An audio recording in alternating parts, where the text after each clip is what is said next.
Revolution. 2020. Love. Corruption. Ambition.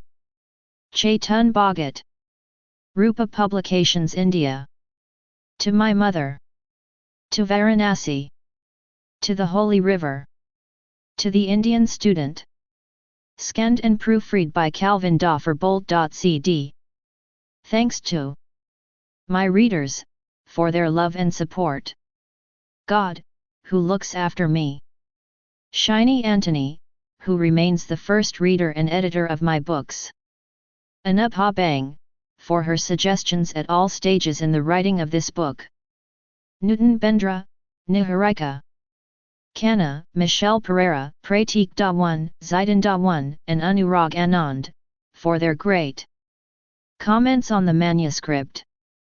Saurabh Rungta and Kishore Sharma, for their help in research. The amazing people of Varanasi. All the people I met during my travels and talks, who helped me understand my country better. My mother Raykar, wife Anisha, brother Ketan, for being in my life. My sons Ishan and Shyam, who tell me, it's okay, Daddy, during my lows.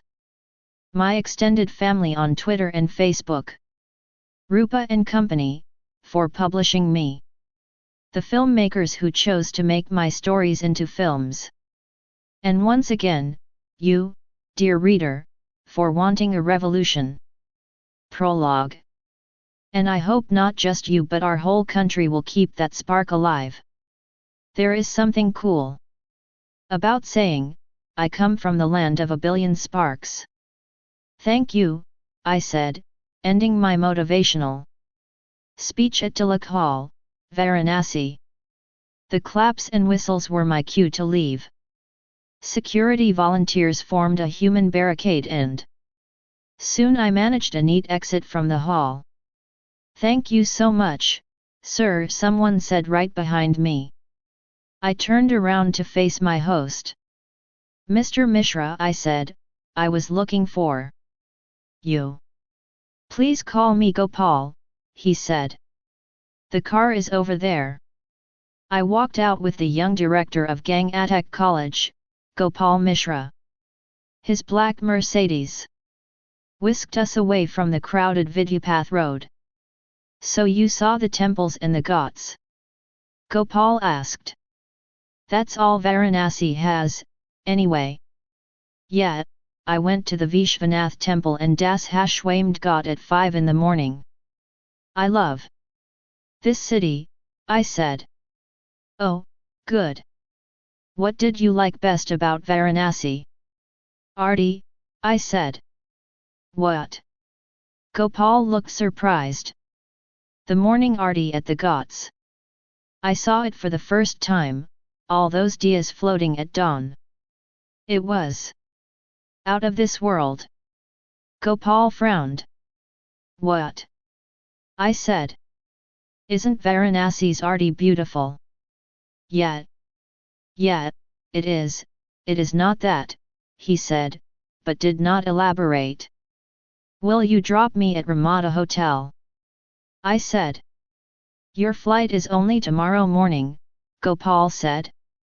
Why don't you come home for dinner? Don't be formal, I began. You have to come home. We must have a drink together.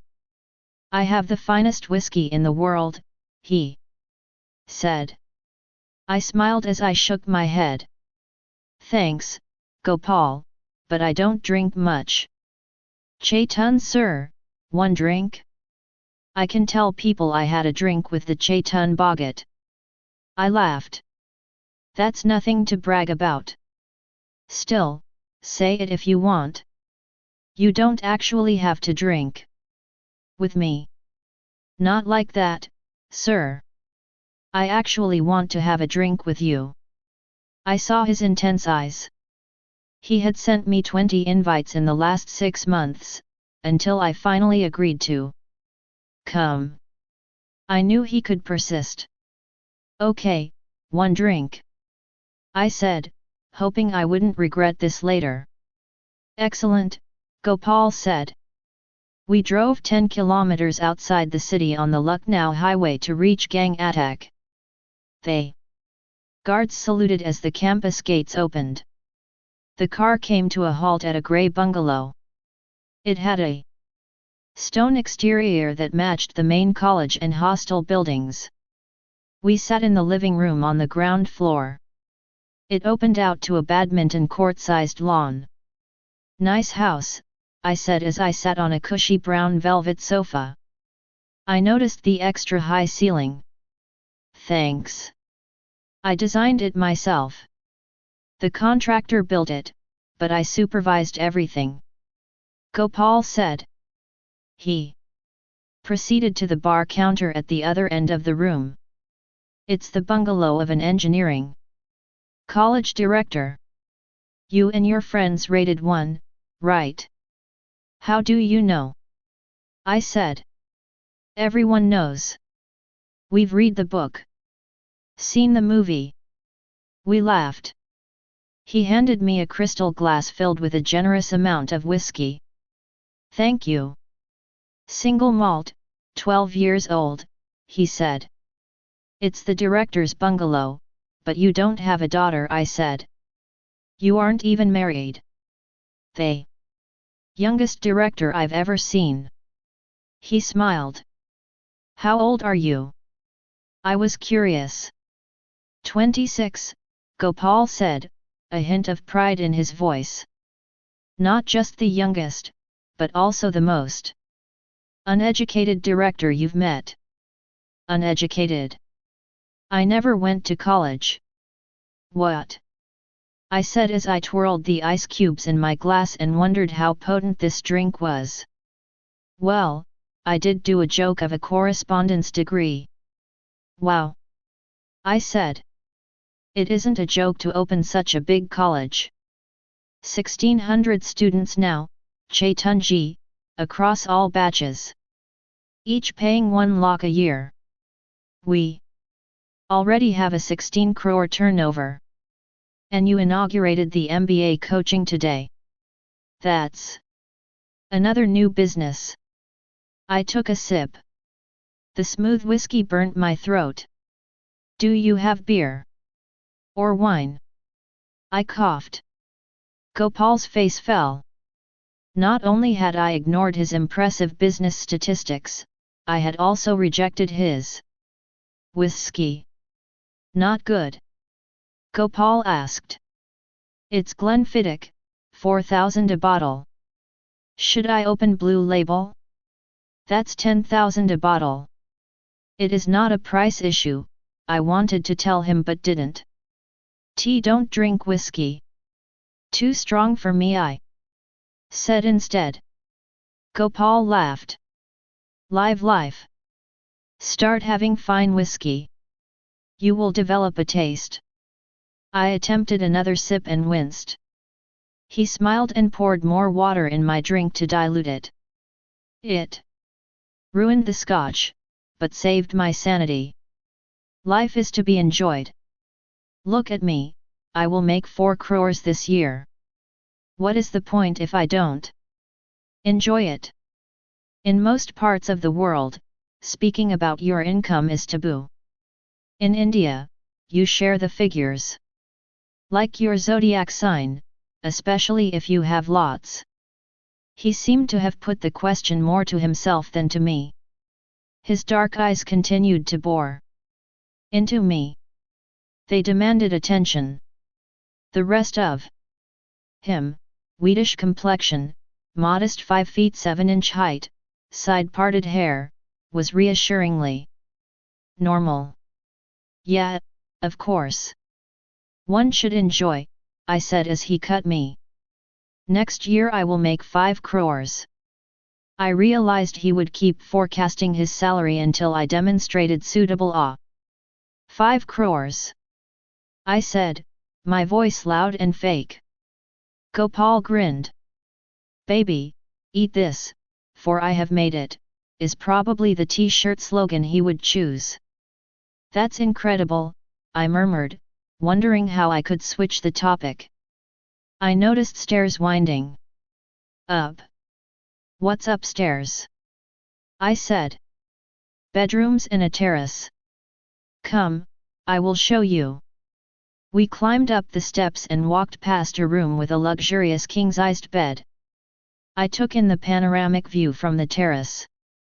This was a wasteland, all of it. My grandfather's old agricultural land, Gopal said. 10 acres. I made a guess. 15. We had 15 acres more, Gopal said, but we sold it to fund the construction. He pointed to a small array of lights towards the eastern wall of the floodlit campus. Right there. See. There is a mall coming up. Every Indian city is building malls now, I said. India's shining, Chetanji, he said and clinked his glass with mine. Gopal drank more than 4 times my pace. I hadn't finished my first when he poured his 5th. You big city types. Drinking for style, he teased when I refused a refill. I don't drink much. Really? I said. I checked the time, 10 p.m. At what time do you eat dinner? He asked. Up to you, I said, though I wished he'd decide to eat right away. What is the big hurry? 2 men, 1 educated, 1 uneducated. Having a good time, Gopal said. And raised his glass in the air. I nodded out of courtesy. My stomach rumbled for food. We came downstairs to sit down in the living room again. Did you really go to the professor's daughter's house? Gopal asked. I smiled. Love makes us do stupid things. Gopal laughed out loud. He gulped his drink bottoms up, then grabbed the half-empty bottle to make his 6th tipple. Love. Forget stupid things. Love fucks you, Gopal said. That's harsh, I said. Is that why there is no MRS director yet? Gopal's hand trembled as he continued to pour his drink. I wondered if I should stop him from drinking more. MRS director. Gopal smirked. He gripped the whiskey bottle tight. Easy, Gopal, you are drinking too fast. It's dangerous. Gopal plunked the bottle on the coffee table. Why dangerous? Who is going to fucking cry for me? If I live, I want to enjoy. If I die, who cares? Your parents. Gopal shook his head. Friends. Successful people don't have friends, Gopal averred. It's true, no. His lavish house felt cold and isolated. I took the whiskey bottle and placed it back in the bar. Pessimist, et. I said. Surprising, given you are doing so well. What well, Chetanji? Gopal said, now completely drunk and, presumably, completely honest. He pointed to the huge TV, stereo system and the silk carpet under our feet in quick succession. What does all this mean? I've lived with nothing. Our conversation had become serious. I patted his back to cheer him up. So you read about my girlfriend in the book. How about you? You ever had one? Gopal didn't respond, but looked distraught. He placed his glass on the coffee table. Touchy topic, I figured too late. He retched. Are you okay? I said. He ran to the restroom. I heard him throw up. I browsed the display shelves to pass time. I saw framed news stories about gang attack, trophies. Pictures of Gopal with guests who had visited the college. I wondered if my picture would also be there soon. When he hadn't returned in 20 minutes, I called for the maid. She took me to the bathroom. I knocked at the door. No answer. I banged my fists on the door. Nothing. Looks like we will have to break the door, the maid said. I wondered how I, who had come as a chief guest for a college orientation program, became involved with forcing open random toilets in Varanasi. Black Diamond. The rustle of sheets on the hospital bed woke me from my nap. The bedside clock showed 3 a.m. I had brought a passed-out Gopal to the Heritage Hospital, in the Lanka area of Varanasi.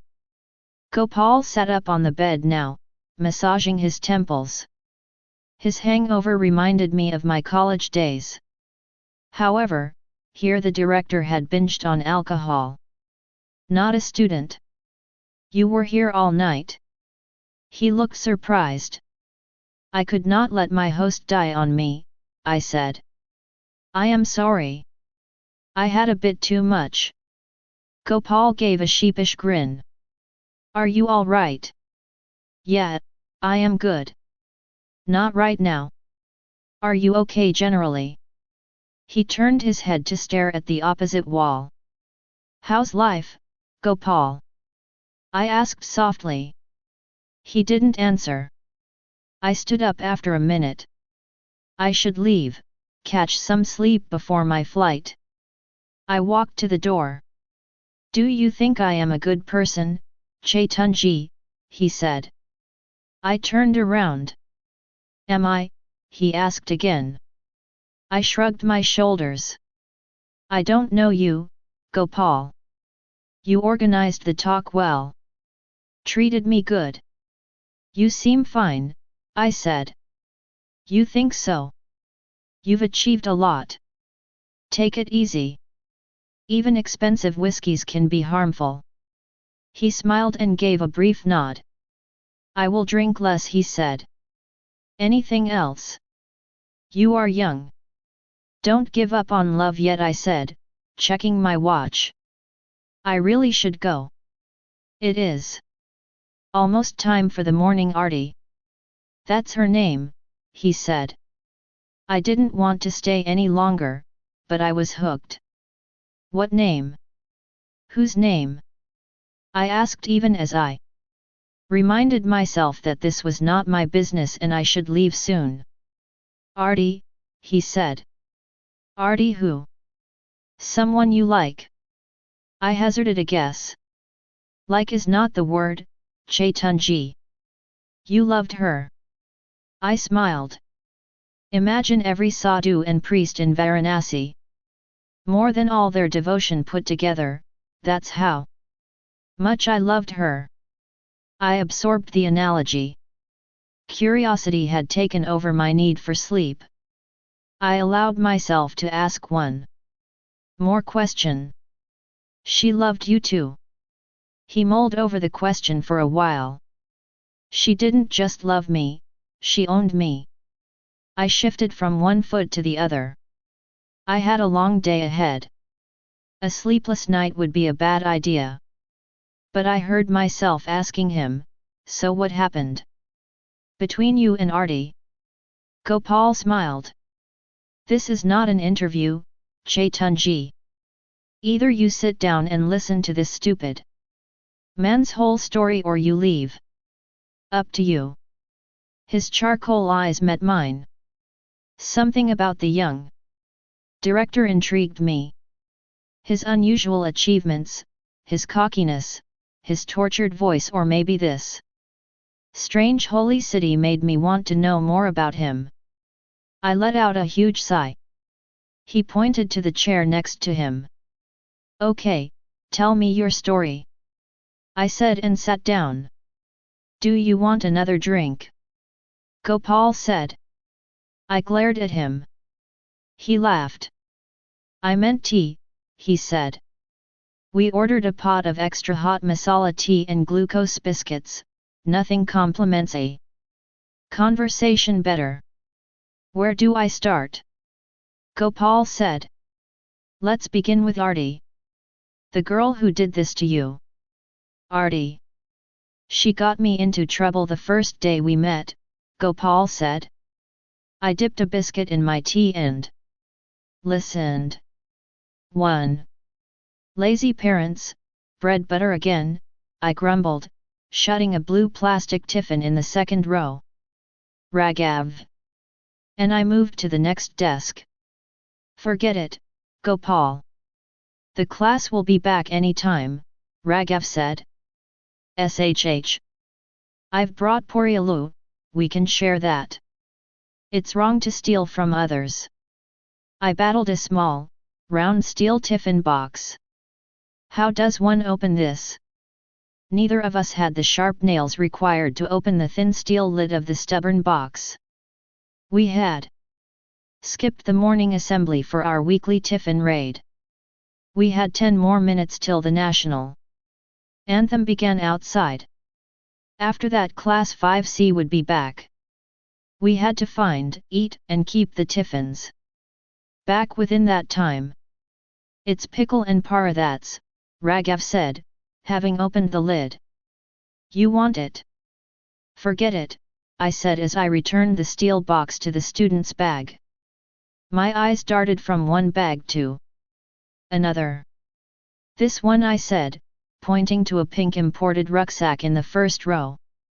That bag looks expensive. She must be getting good food. Come. We rushed to the target's seat.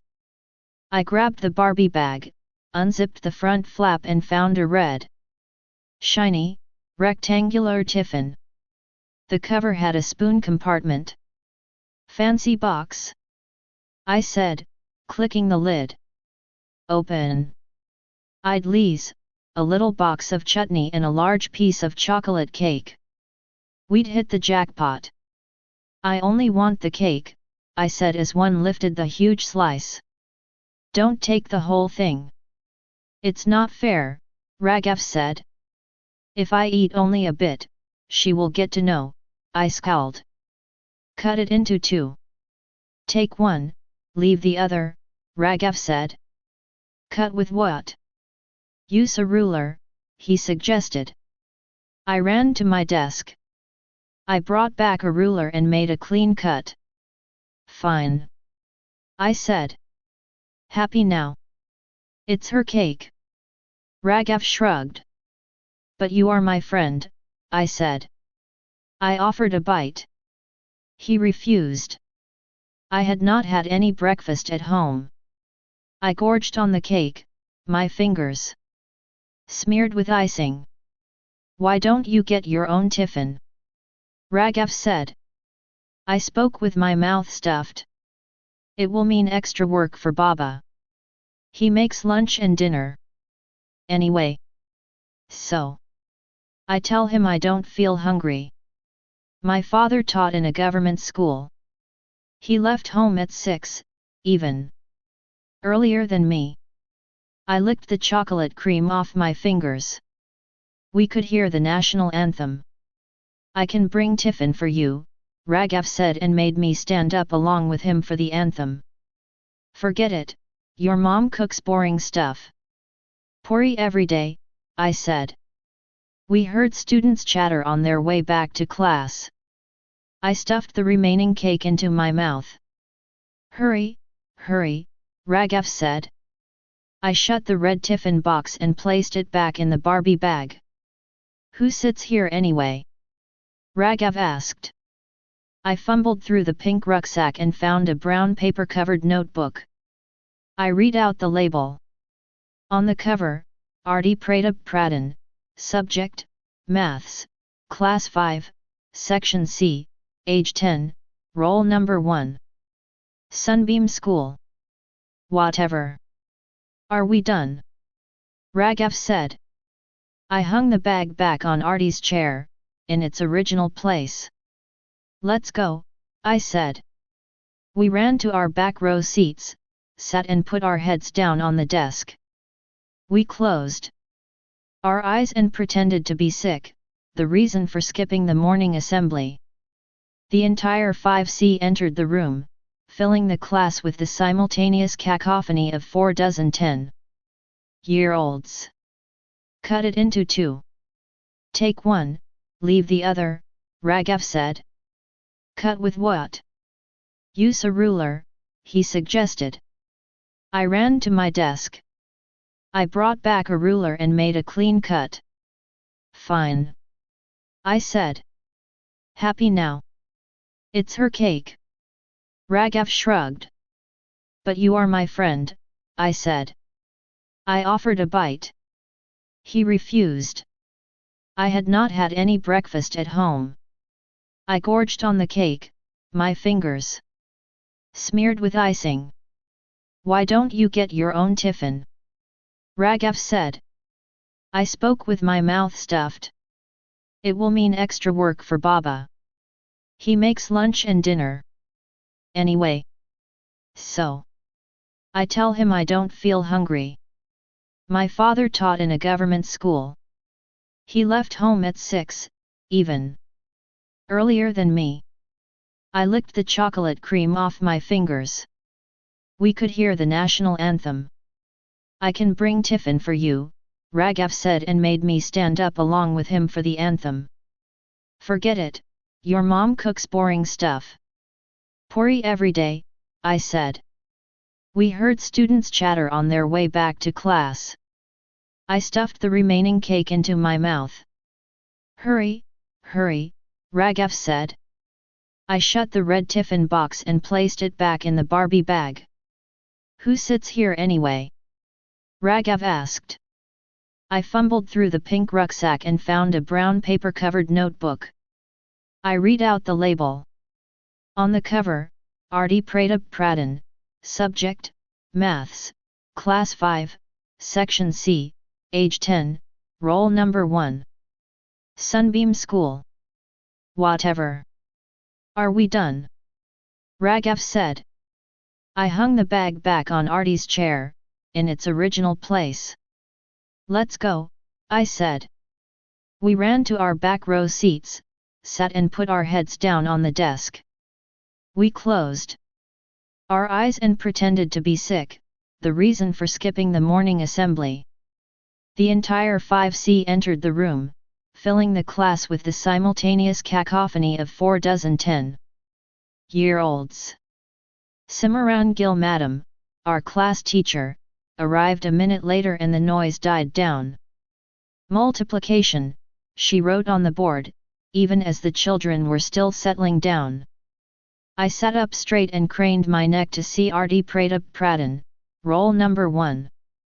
She wore a white skirt, white shirt, red cardigan, and had ribbons in her plaits, and she faced the teacher most seriously.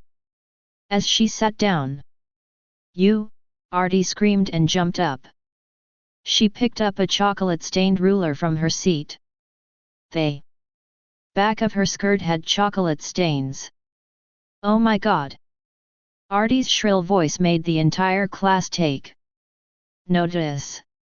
Arti, sit down! Gill Madam screamed in a voice loud enough to make the back rows shiver. Gill Madam didn't like noise, even if it came from girls with cute plaits. Raghav and I exchanged a worried glance. We had left behind evidence. Madam, someone has put a dirty ruler on my seat.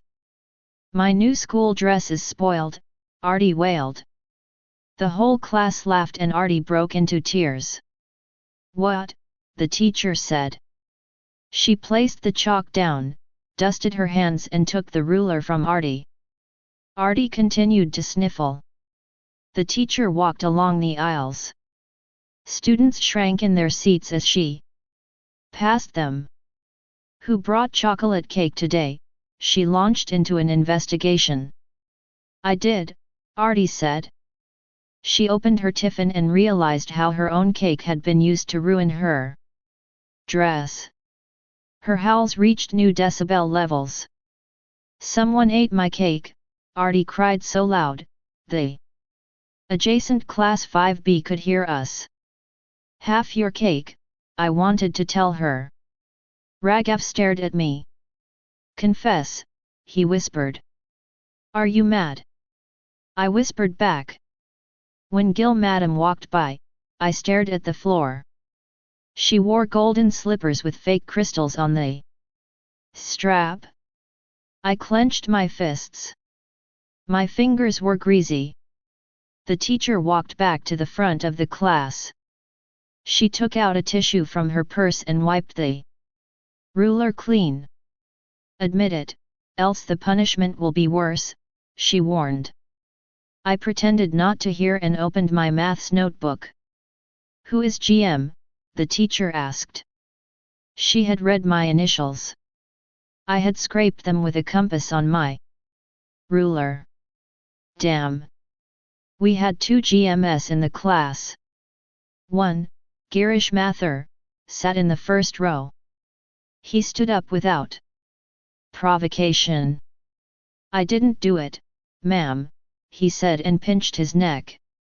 God promise, ma'am. The teacher squinted at him, still suspicious.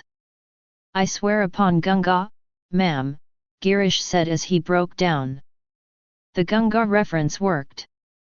Everyone believed him. Who's the other GM? Gopal Mishra, the teacher shouted my name. All eyes turned to me. The teacher walked up to my desk. I stood up. I didn't say a word. Neither did the teacher. Slap, slap. Both my cheeks were stinging. Stealing food. Are you a thief?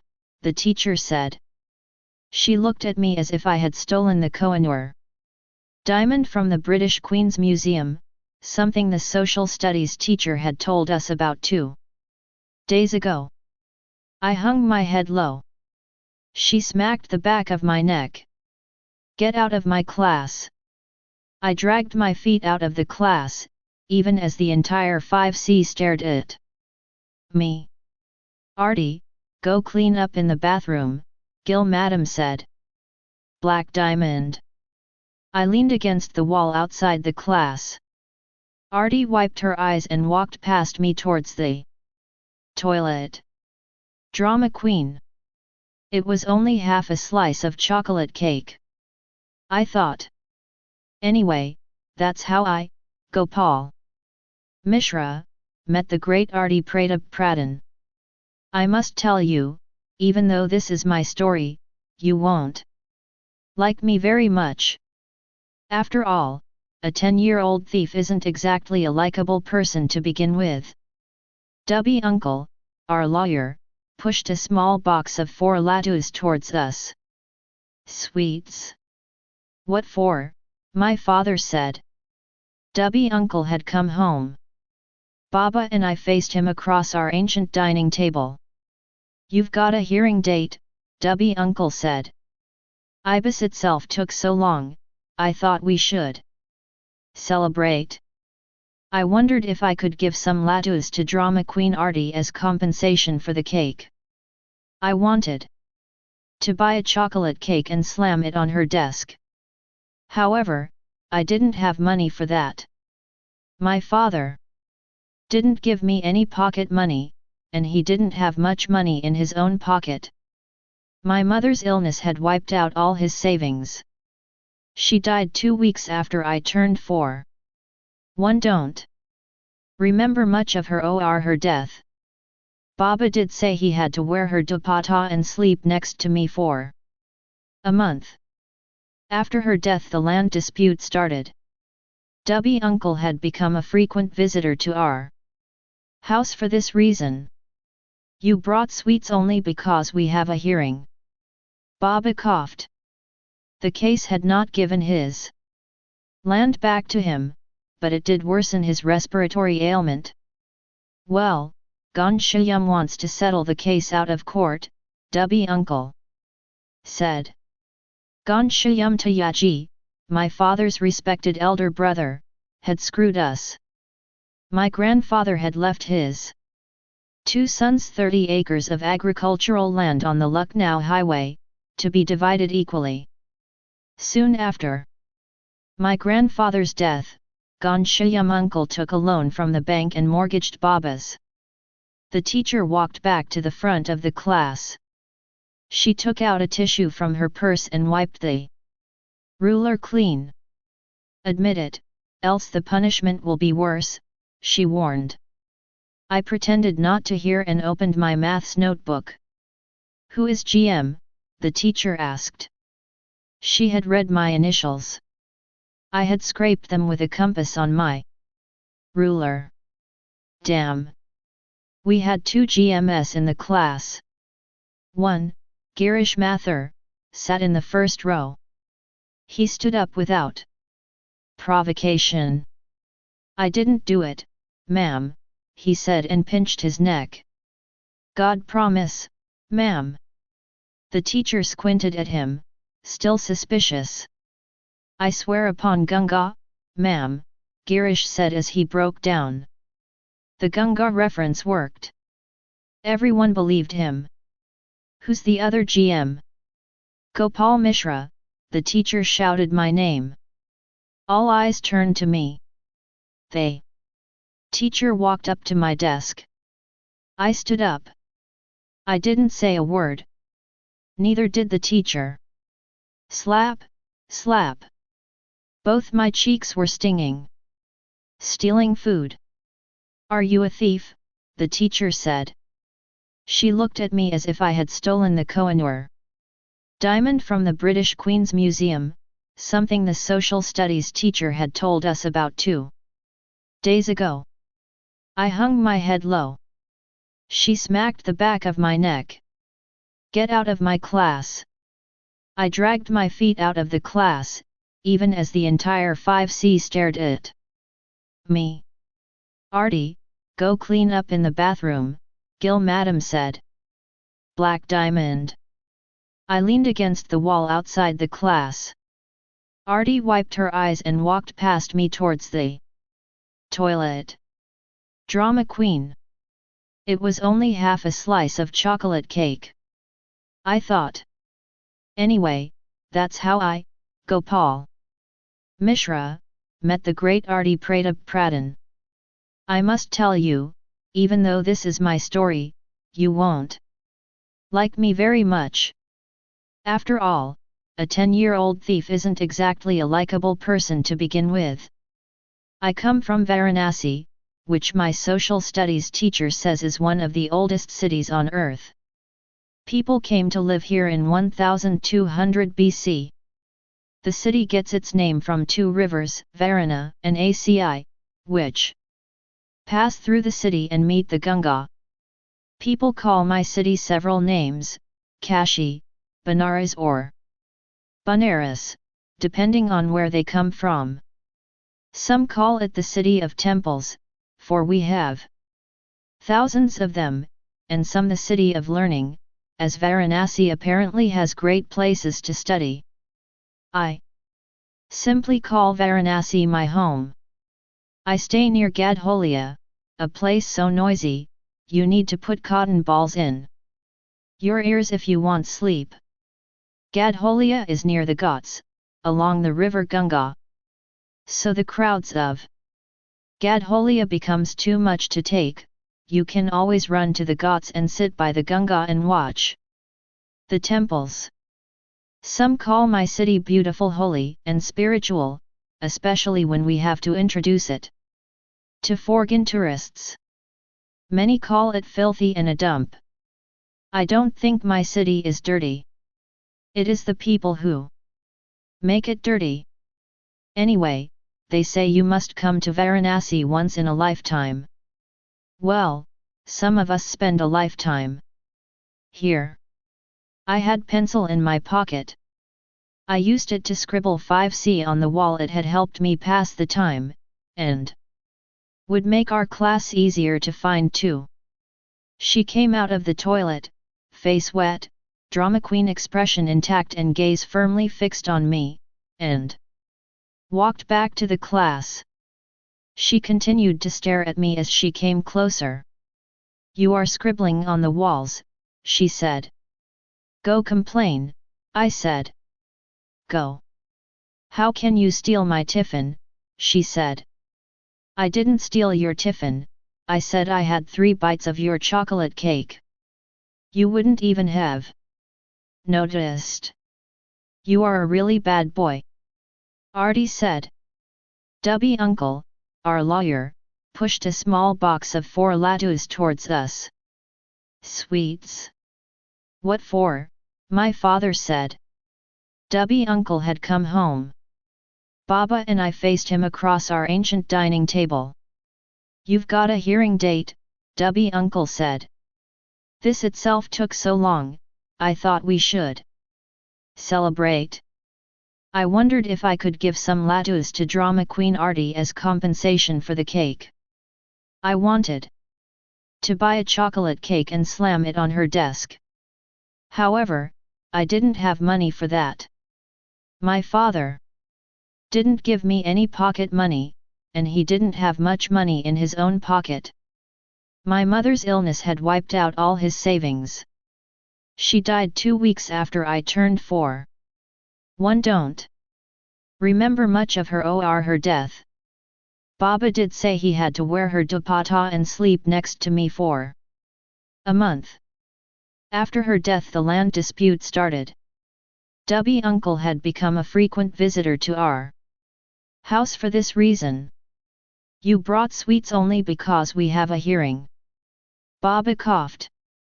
The case had not given his land back to him, but it did worsen his respiratory ailment. Well, Ghanshyam wants to settle the case out of court, Dubby uncle said. Ghanshyam Tayaji, my father's respected elder brother, had screwed us. My grandfather had left his 2 sons 30 acres of agricultural land on the Lucknow highway, to be divided equally. Soon after my grandfather's death, Ghanshyam uncle took a loan from the bank and mortgaged Baba's one come from Varanasi, which my social studies teacher says is one of the oldest cities on earth. People came to live here in 1200 BC. The city gets its name from 2 rivers, Varana and Aci, which pass through the city and meet the Ganga.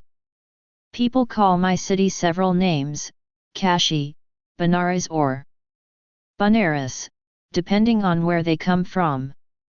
Some call it the city of temples, for we have thousands of them, and some the city of learning, as Varanasi apparently has great places to study.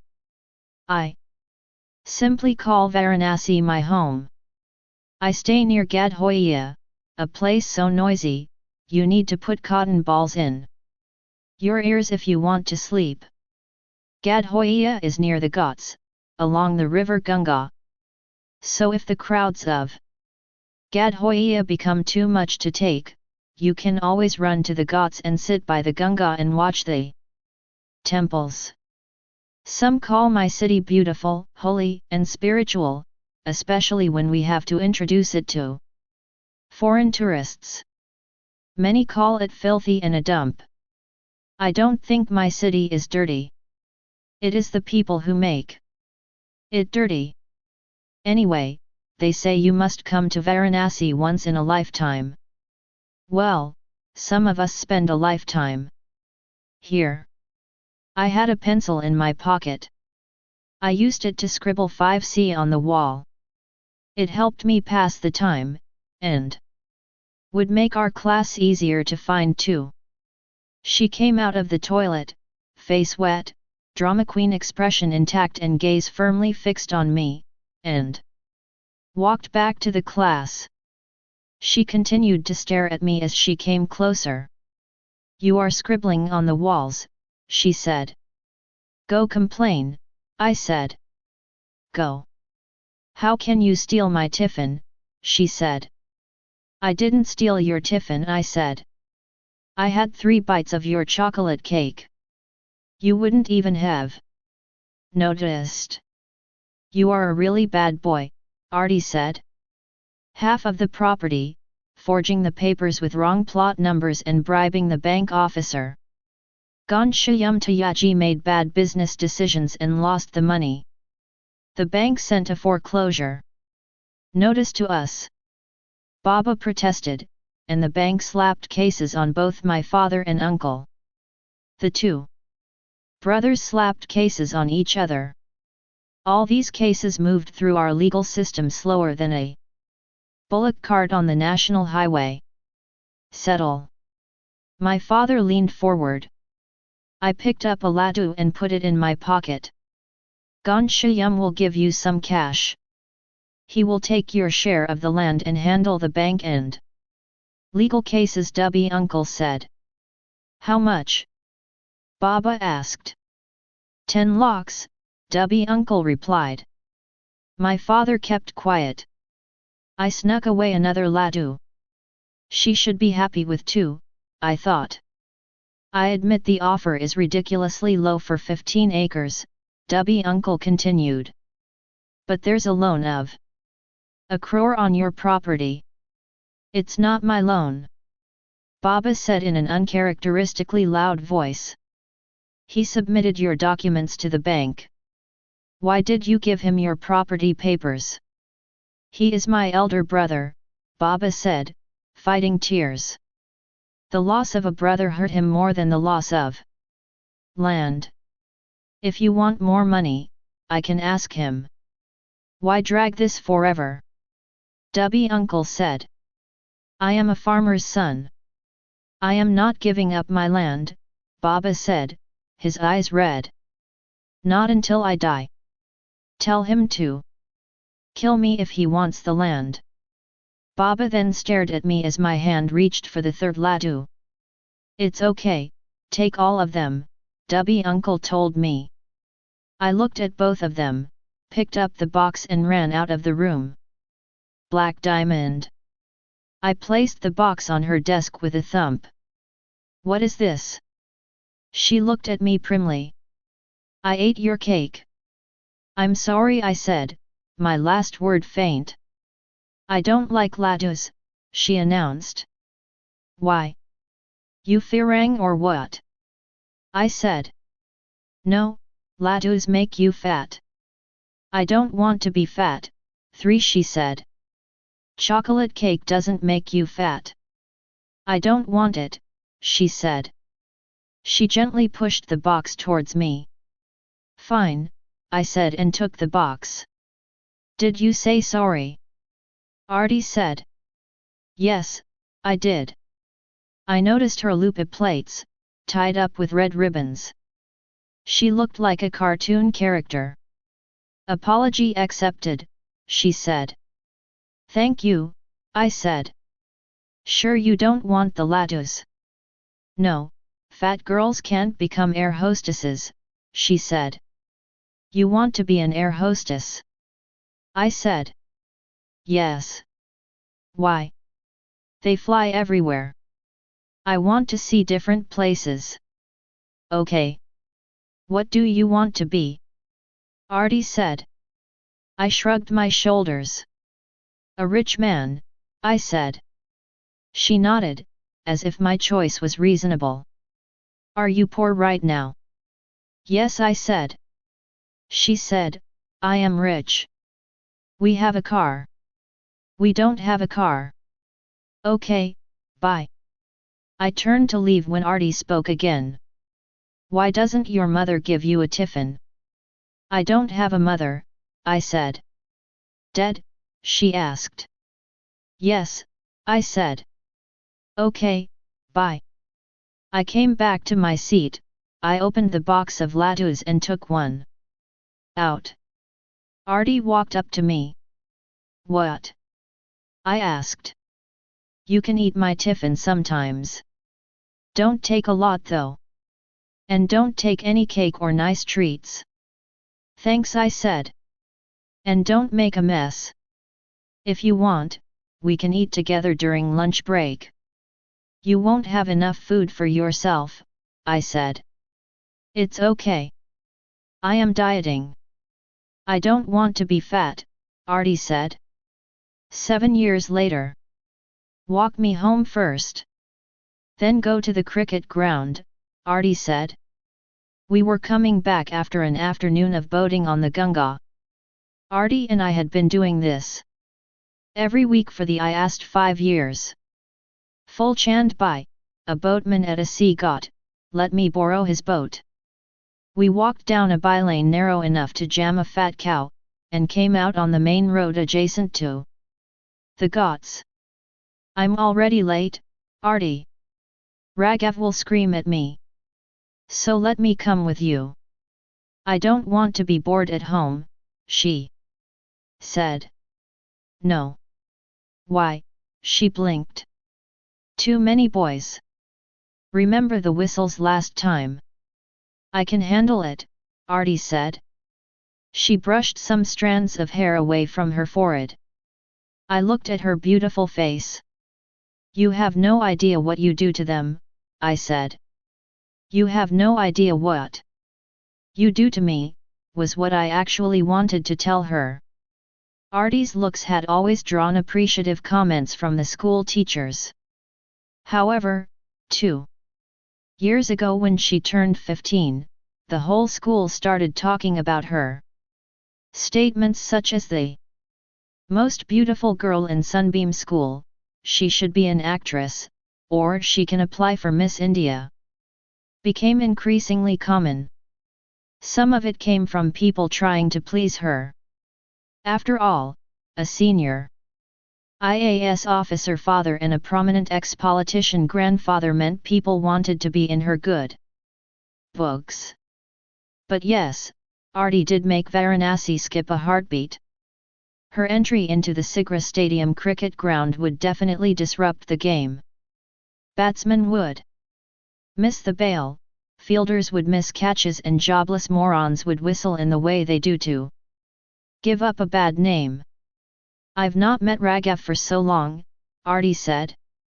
Let's go. I will watch you play. You will meet him at tuitions tomorrow, I said curtly. Go home now. You want me to walk home alone? Take a rickshaw, I said. She grabbed my wrist. You are coming with me right now. She held my hand and swung it back and forth as I walked her home. I wanted to tell her not to hold my hand anymore. It is fine at 12, not at 17. Even though I liked it more at 17 than at 12. What? She said. Why are you staring? I am only holding your hand so that you don't run away. I smiled. We walked past the noisy shopping streets to the calmer cantonment area. We reached the bungalow of District Magistrate Pratap Pradhan, Artie's father. The evening sky had turned a deep orange. Raghav was sure to sulk, as it would be too late to play. However, I could not refuse Artie. Thank you, Artie said in a childlike voice. Coming in? No, I am already late, one said. Our eyes met. I broke eye contact quickly. Best friends, that's all we were, I told myself. Her hair blew in the breeze and wisps of black gently stroked her face. I should cut my hair, so hard to maintain, Artie said. Don't, I said firmly. TM keeping it long only for you. Bye, she said. I wondered if she had also started to feel differently about me. But I didn't know how to ask. See you at tuitions, I said, walking away. Raghav Kashyap, the teacher called out and held up an answer sheet. Raghav, Artie and I had joined JSR coaching classes in Durgakund to prepare for the engineering entrance exams. JSR, named after its 3 founders, Mr. Jha, Mr. Singh, and Mr. Rai, conducted frequent mock tests for AIEEE, All India Engineering Entrance Exam, and the IITC, Indian Institute of Technology Joint Entrance Exam. The AIEEE attracted 10 lakh students annually for 30,000 seats in the National Institutes of Technology, NITS, across the country. Every engineering aspirant took these exams. I didn't particularly want to become an engineer. Baba wished to see me as one, and that was why I went to JSR. Raghav walked past the 40 students in the crammed classroom to collect his answer sheet. 66 out of 80. Well done, Raghav, the teacher said. IIT material, a boy whispered as Raghav walked past. He is a topper from Sunbeam. I could totally see Raghav follow in the footsteps of his IITian father, an engineer in BHEL. I scored 50 out of 80, a borderline performance, good enough to become the 12th man on a cricket team, but not quite player material. Focus, Gopal, the teacher said. You need 60 plus to be safe. I nodded. I wanted to get into a good engineering college. My father hadn't heard any good news in years. Arti Pradhan, the teacher called out. The entire class turned to look at the girl in the white salwar kameez, who made the otherwise drab coaching classes worthwhile. Arti took her answer sheet and giggled. 20 out of 80 is funny, the teacher frowned. Arti covered her mouth with her palm and walked back. She had no intention of becoming an engineer. She had joined JSR because attending coaching classes could supplement her class 12 CBSE studies, b. I had also enrolled so she would have company, and c. the tuition center never charged her, given her father was about to become the district magistrate, or DM of the city. Arti's father had a relatively honest reputation. However, free tuitions came under the ambit of acceptable favors. I have not even filled the AIEEE form, Arti whispered to me. Black Diamond. My AIEEE rank is going to be horrible, I said to Raghav as I stirred my lemonade. We had come to the German bakery near Narrated, a touristifying joint where white people felt safe from germs and the touts roaming around Varanasi. People sat on beds with wooden trays to eat Firang food like sandwiches and pancakes. Two malnourished, old men played the sitar in one corner. To give the Varanasi effect, as white people found it a cultural experience. I never thought much of the place. However, Arti liked it. I like how she has used a scarf to tie her hair, Arti said, pointing at a female tourist. She had obviously ignored my AIEEE concerns. 10 more marks and you will be fine. Relax, Raghav said. 1 lakh students stand between me and those 10 marks, I said. Don't think about the others. Focus on yourself, he said. I nodded slowly. Easy to give advice when you are the topper. I imagined myself in a sea, along with lakhs of other low rankers, kicking and screaming to breathe. The waters closed over us, making us irrelevant to the Indian education system. 3 weeks and the AIEEE tsunami would arrive. Arti snapped her fingers in front of my face. Wake up, dreamer, you will be fine, she said. You are skipping it. Raghav turned to Arti. Yeah, she giggled. Mainhoon NA is releasing that week. How can I miss a Shah Rukh film? They should postpone AIEEE. Very funny, I grimaced. So you aren't becoming an engineer. What will you do in life? Raghav asked Arti. Do I have to do something? I am an Indian woman. Can't I get married, stay home, and cook? Or ask the servants to cook? She laughed and Raghav joined her. I didn't find this funny. One could not think beyond the teeming millions of wannabe engineers who would wrestle me down in 3 weeks. Why so serious, Gopalji? I'm joking. You know I can't sit at home. Arti tapped my shoulder. Shut up, Arti, I said. Yeah, I know you want to be an air hostess. Air hostess? Wow. Raghav said. That's not fair, Gopal. Arti screamed.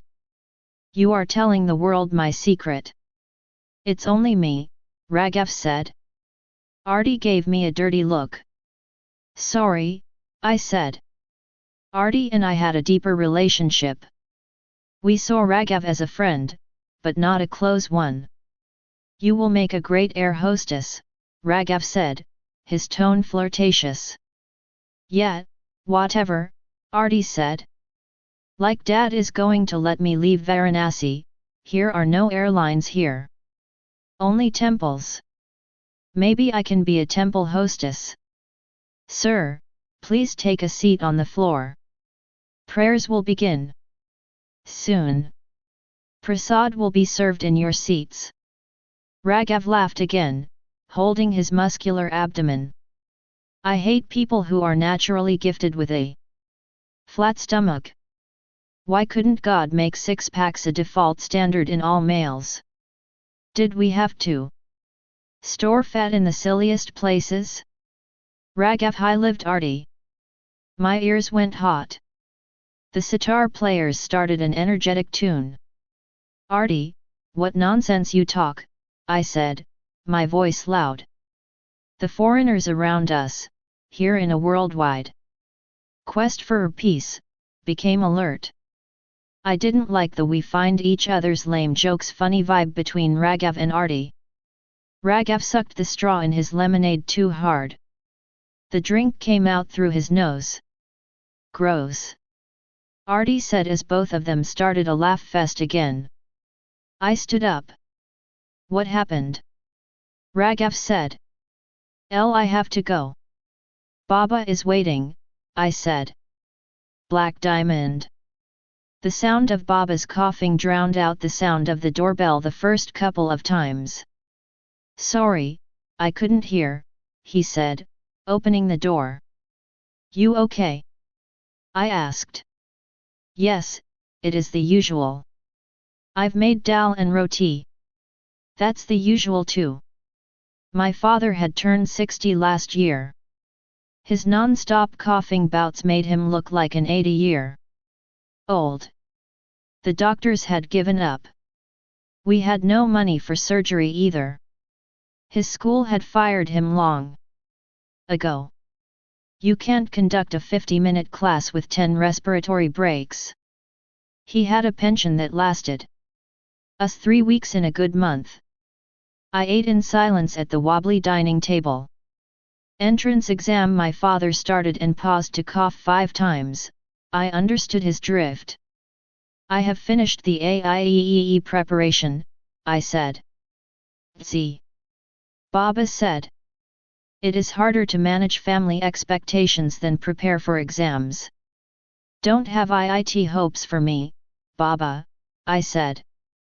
My father's face fell. I will take the DSI. But, 3,000 out of 4 locks. Imagine the odds. You can do it.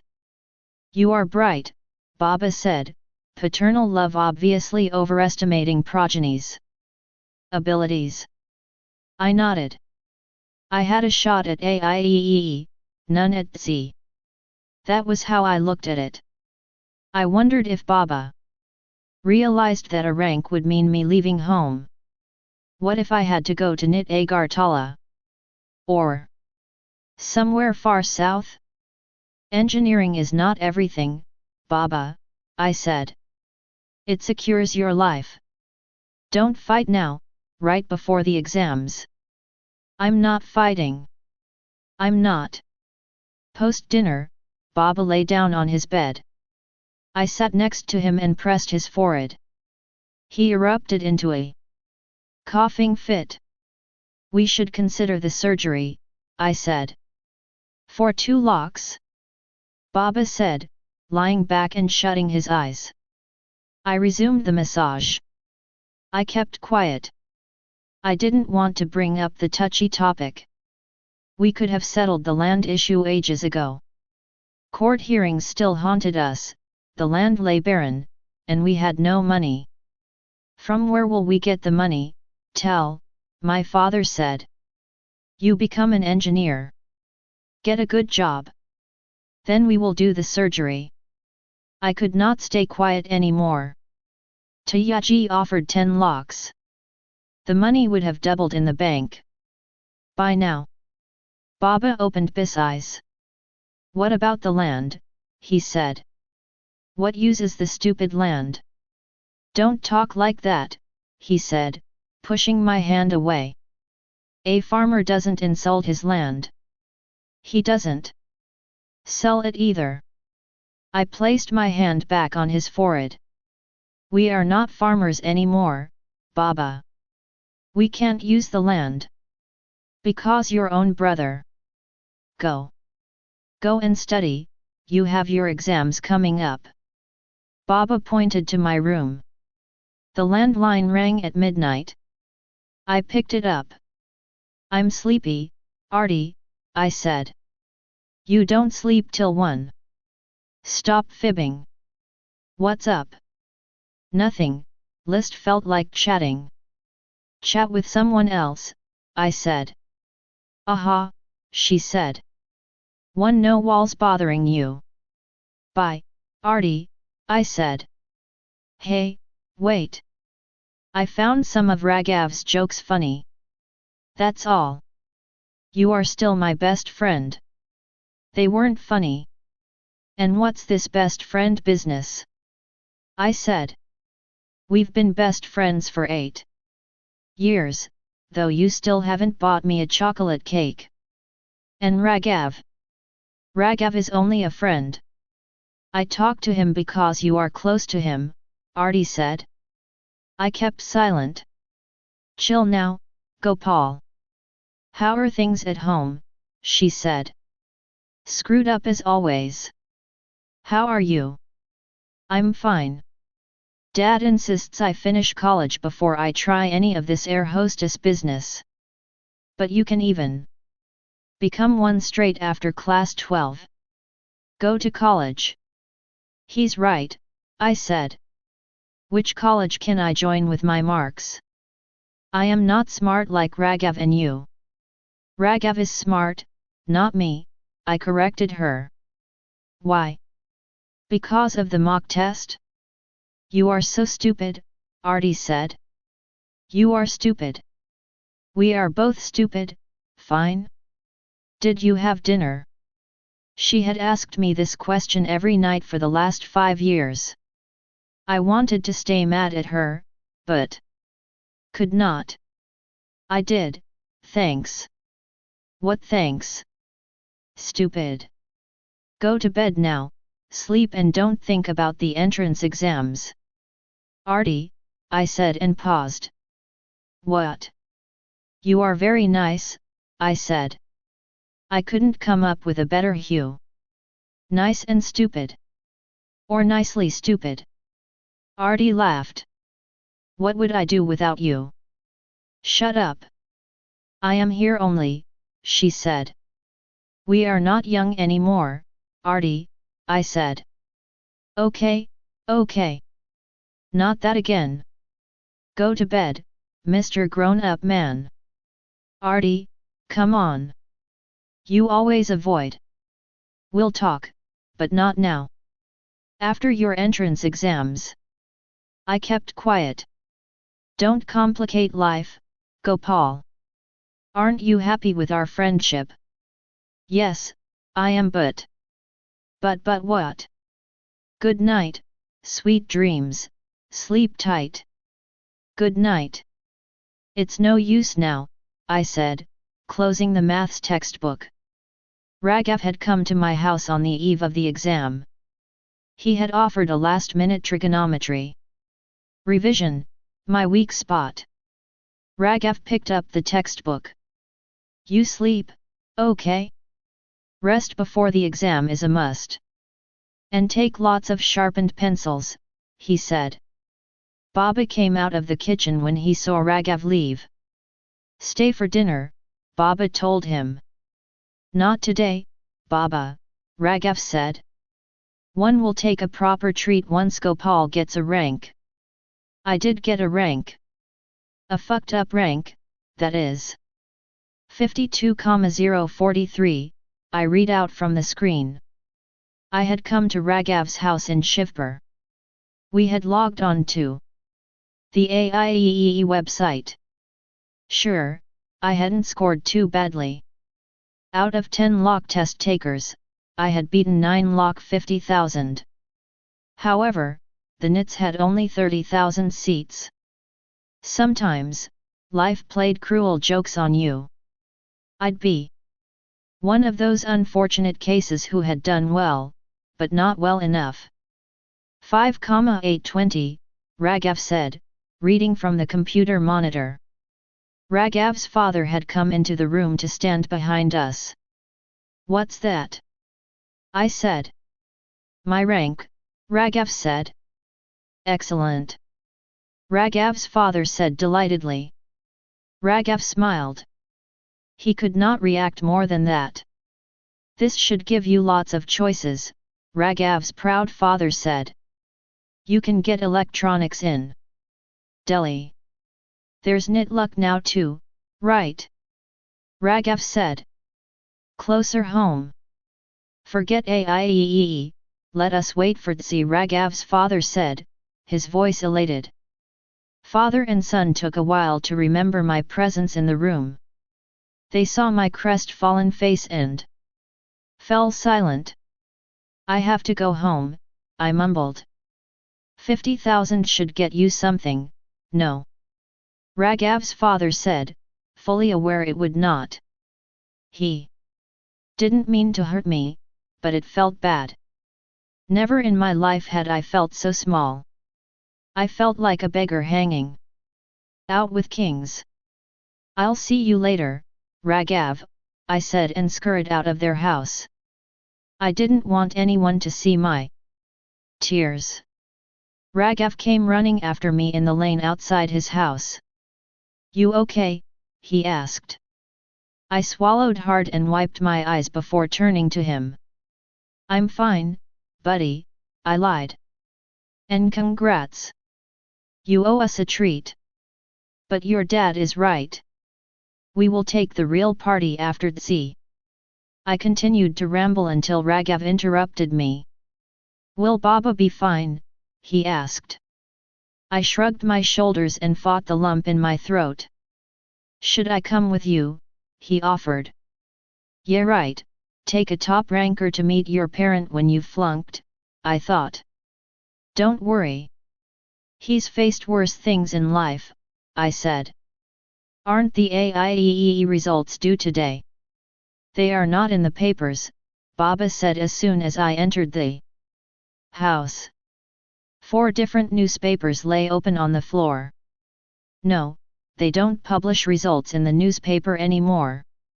Baba, what is this mess? I said. I bent down to collect the papers. I did not mention that the results were available online. So how do we find out the results? Isn't today the date? He said. I kept quiet as I stacked the newspapers. I wanted to tell him the results won't be out for a while. Peace for a few more days would be nice, even if temporary. I saw his aged face, the wrinkles around his eyes. Eyes that were extra bright today. Should we go to NIT luck now? Baba said, happy to make the 5-hour journey to find out his son was a loser. Baba, I protested. What? Let's make lunch. I moved to the kitchen. The antique gas stove took 6 tries to start. I placed a bowl of water on a burner to boil dal. My father stood behind me. We have to get the results. Let's go, he said. When old people get stuck on something, they don't let go. Let me make the meal, I said. I will call you when it is ready. Telling your parents you've failed at something is harder than the actual failure. I cooked lunch for the next hour. I wondered if life would ever be the same again. One stupid exam, half a dozen mistakes in multiple choice problems had changed my life forever. My father and I ate in silence, his hopeful eyes pinned on me. My hiding the news did not help anyone. I went to him after dinner. I know the results, Baba, I said softly. And, he said, eyes wide. My rank is 52,043. Is TLI.IT good? I shook my head. You won't get a good branch. I won't get into NIT, I said. My father's expression changed. He had the look every child dreads. The look that says, T brought you up, now see what you have done. A bullet in the head is preferable to that look. Baba got up agitatedly and started to circle the dining table. How can you not get a good rank? Well, not everyone does, Baba. 9,50,000 of us didn't. But I did not air my thought. Now what? He said. I wondered if I should suggest some options: suicide, penance in the Himalayas, or a life of drudgery. As a laborer? I am sorry, Baba, I said. I told you to study more, he said. Which parent doesn't? He went to his room. I gathered the courage to enter his bedroom after half an hour. He had kept a hot water bottle on high.slie.nl. I could do a BSc, Baba, I said. What good will that do? Hey, he said, his voice too loud for a sick man. I'll finish my graduation. Look for a job, there should be plenty of opportunities, I said upwards as I spoke. Who gives a good job to a simple graduate? Baba said. Correct, a simple graduate meant nothing. We don't have money for a donation college, Baba, I reminded him. He nodded. He spoke after some thought. Try again. Baba had not made an unreasonable suggestion. However, he had horrible timing. The entrance exam had given me so much pain. The mere thought of repeating it caused physical agony. Stop it, Baba, I screamed. If you had settled on the land, we would have money for a private college. You didn't, so I have to keep suffering. My father pressed the hot water bottle harder against his forehead. He looked pained by the headache. And me. Go away, he said. I am sorry, I said automatically. Fail exams, scream at your father. You are going in the right direction, son, he said, eyes closed. I'll do something. I won't let you down. I will become rich one day, I said. It is not easy to become rich. You have to work hard. You don't, he said. I wanted to tell him that I did work hard. You don't get a 50,000 rank, however useless that may be, without working hard. I wanted to say I felt fucked up inside. I wished he would figure out I wanted to cry, and that it would be great if he hugged me.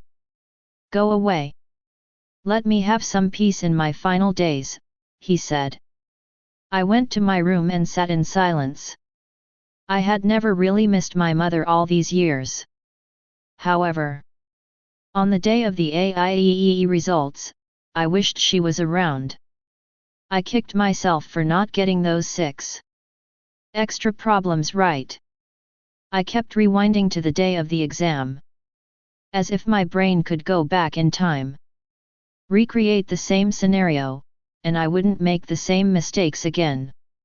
Regret, this feeling has to be one of the biggest manufacturing defects in humans. We keep regretting, even though there is no point to it. I stayed in my bed, dazed. I came to the living room at midnight. I called Artie. Hey, you okay? Her voice was calm. She knew my results. Yet she hadn't called. She knew I'd call her when I was good and ready. Artie and I were in sync. We will talk on the boat, I said. 4:30 tomorrow morning at a sea got, she said. I went back to bed after the call. I lay down but couldn't sleep. I tossed and turned for ages. There would be no sleep till I sorted things out with Baba. I went to his room. He was asleep, the hot water bottle still by his head. I kept the bottle aside. My father woke up. I am sorry, Baba, I said. He didn't say anything. I'll do whatever you tell me. I will try again if that's what you want. I'll become an engineer, Baba, I said. He placed a hand on my head as if in blessing. It acted as a tipping point for my emotions. I broke down. I'll work extra hard, I said as tears rolled down my cheeks. God bless you, go to sleep, he said. Black Diamond. I reached a sea got at 4:30 in the morning. Fulchand, my boatman friend, smiled as he handed me the oars. He had never charged me in all these years. I would take his boat for an hour, and buy him tea and biscuits in return. Firangs would pay $500 for the same. Sometimes I'd help him negotiate with foreigners in English, and he'd give me a 10% commission. Yes, I could make money like this too. Maybe not a lot, but enough to survive. If only Baba would understand this. Come back by 5:30, Fulchand said. I have a booking. Japanese tourists. I won't take more than half an hour, one promised. He smirked. You are going with a girl. You may forget the time. I won't. You have a setting with her. Fulchand said as he untied the anchor rope. In small towns, everyone is interested in every male and female interaction. Fulchand, bye, I will be back in half an hour, I said and got into the boat. Fulchand frowned at my curt reply. She is a classmate from school. Have known her for 8 years, I said. He smiled. His pawn-stained teeth shone in the semi-darkness of dawn. I'll help you with the Japanese, we will rip them off together, I said, holding the oars. Artie was waiting 20 meters ahead of the Ghat pier, away from the stare of boatmen and sadhus. She stepped into the boat, 1 foot at a time. I whisked the boat away from the shore. Let's go that way, she said, pointing in the quieter western direction. On the east, the morning Aarti had commenced at the crowded Das Hashwamed Ghat. Das Hashwamed, believed to be the place where Brahma performed 10 Ashwamed Yajanas, horse sacrifice, is the hub of all holy activities on the banks of Ganga in Varanasi. The sound of bells and chants faded as I rowed further away. Soon, the only sounds came from the periodic slapping of the oars on the water. It happens, said Aarti. Her face had an amber hue from the morning sun. It matched her saffron and red dupatta. My arms and shoulders felt tired. I stopped rowing and put the oars down. The boat stood still. Somewhere in the middle of the Ganga. Aarti stood up to come and sit beside me. Her movement shook the boat a little. As per ritual, she took my tired palms and pressed them. She held my chin and made me face her. I'm scared, Aarti, I said in a small voice. Why? I'll get nowhere in life, I said.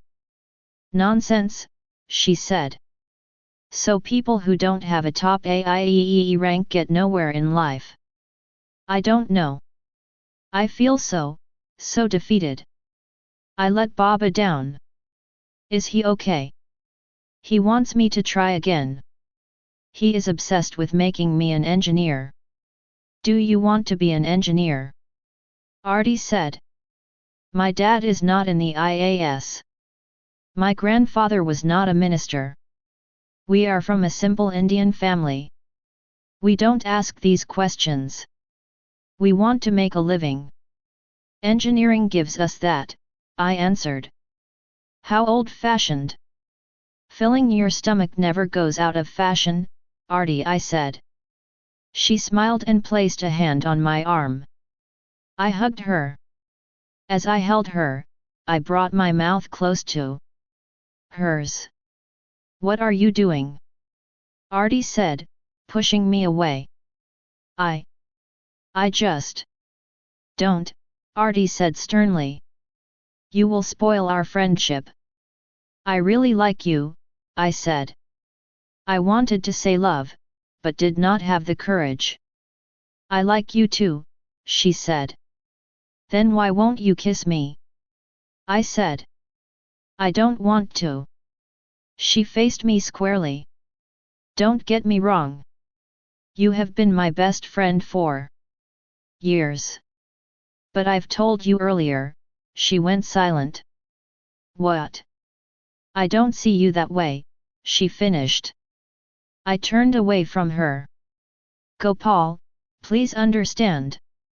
You are disturbed, so I don't want to. You don't want to what, Artie? Hurt my feelings? Well, you have. I checked the time. My watch said 4:50 a.m. I had to return the boat. I picked up the oars again. Go back to your place, I said. She complied. We remained silent till we reached the ghats. Full Chand gave us a smile, which evaporated fast when I glowered at him. We stepped off the boat. You want to come home later today? Artie said. Don't talk to me, I said. You are being an idiot. I am an idiot, don't you know? That's why I couldn't clear the AIEE, I said and walked away. Without looking at her. Like AIEE, I did not make it in the Z either. Raghav did, with an All India rank of 1123.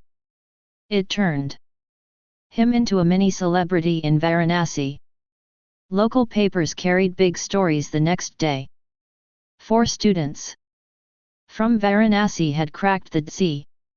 Among those 4, only Raghav had cleared the exam as a resident of Varanasi. The other 3 had appeared from Kota. Why did they go to Kota? Baba mused, looking up from the newspaper. Baba had resigned himself to my being a loser. He did not react to my not obtaining a Z rank at all. Kota is the capital of IIT coaching classes. Tens of thousands go there, I explained. Every year, the tiny western Indian town of Kota accounted for 1,000, or a third of the total IIT selections. What? Baba said. How is that possible? I shrugged my shoulders. I didn't want to discuss entrance exams anymore. I had secured 79% in class 12. I could do BSc at the Allahabad University. The 120-kilometer commute would be difficult, but I could move there and visit Baba on weekends. Which IIT is Raghav joining? I don't know, I said. Baba, can you give me 200 rupees? I need to buy college admission forms. Baba looked like I had stabbed him. Aren't you repeating AIEE? He said. I will join the Allahabad University and repeat from there, I said. How will you prepare while doing another course? I can't waste a year, I said and left the house. Black Diamond. I had to meet Raghav. I had not even congratulated him.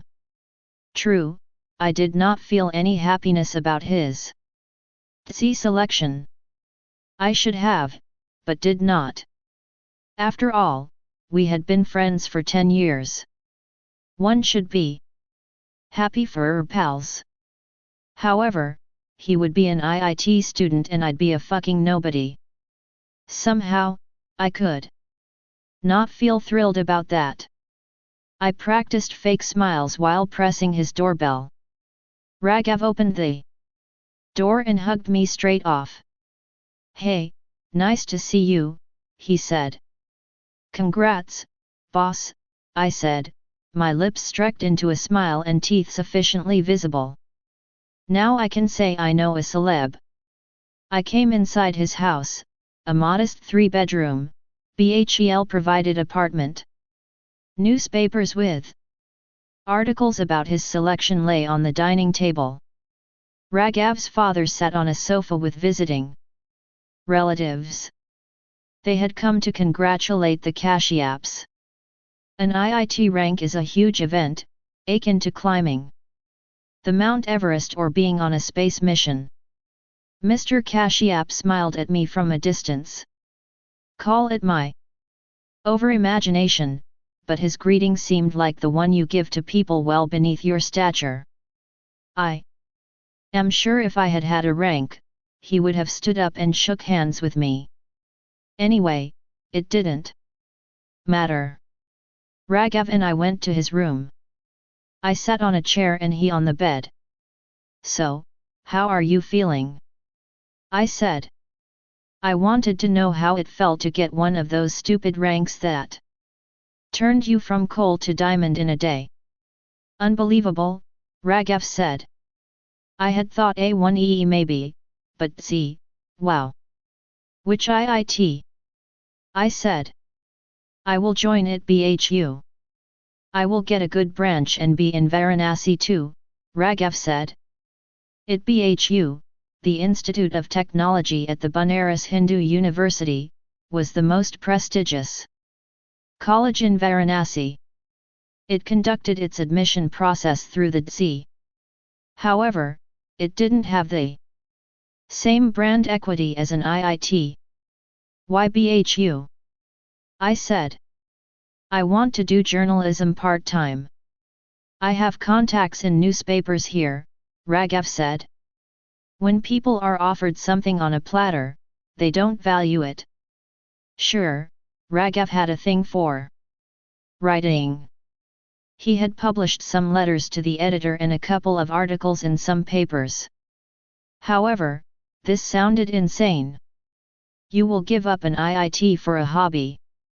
I said. "It is not a hobby. Journalism is my passion." "Why are you doing engineering then?" "Dad." "Why else?" "Oh, I have told him I am taking BHU because I will get a better branch like computer science." "Don't tell him anything else." "Raghav, you still..." "Raghav!" Mr. Kashyap shouted from outside. "My relatives, sorry. I have to go," Raghav said. "Let's catch up later. Call Artie also. I owe you guys a treat." He got up to leave. When people achieve something, they become self-obsessed. "Want to know what I am going to do?" I said casually. Raghav stopped. "Oh, sorry." "Sure, tell me," he said. I don't know if he cared, or if he felt obligated. "Allahabad University.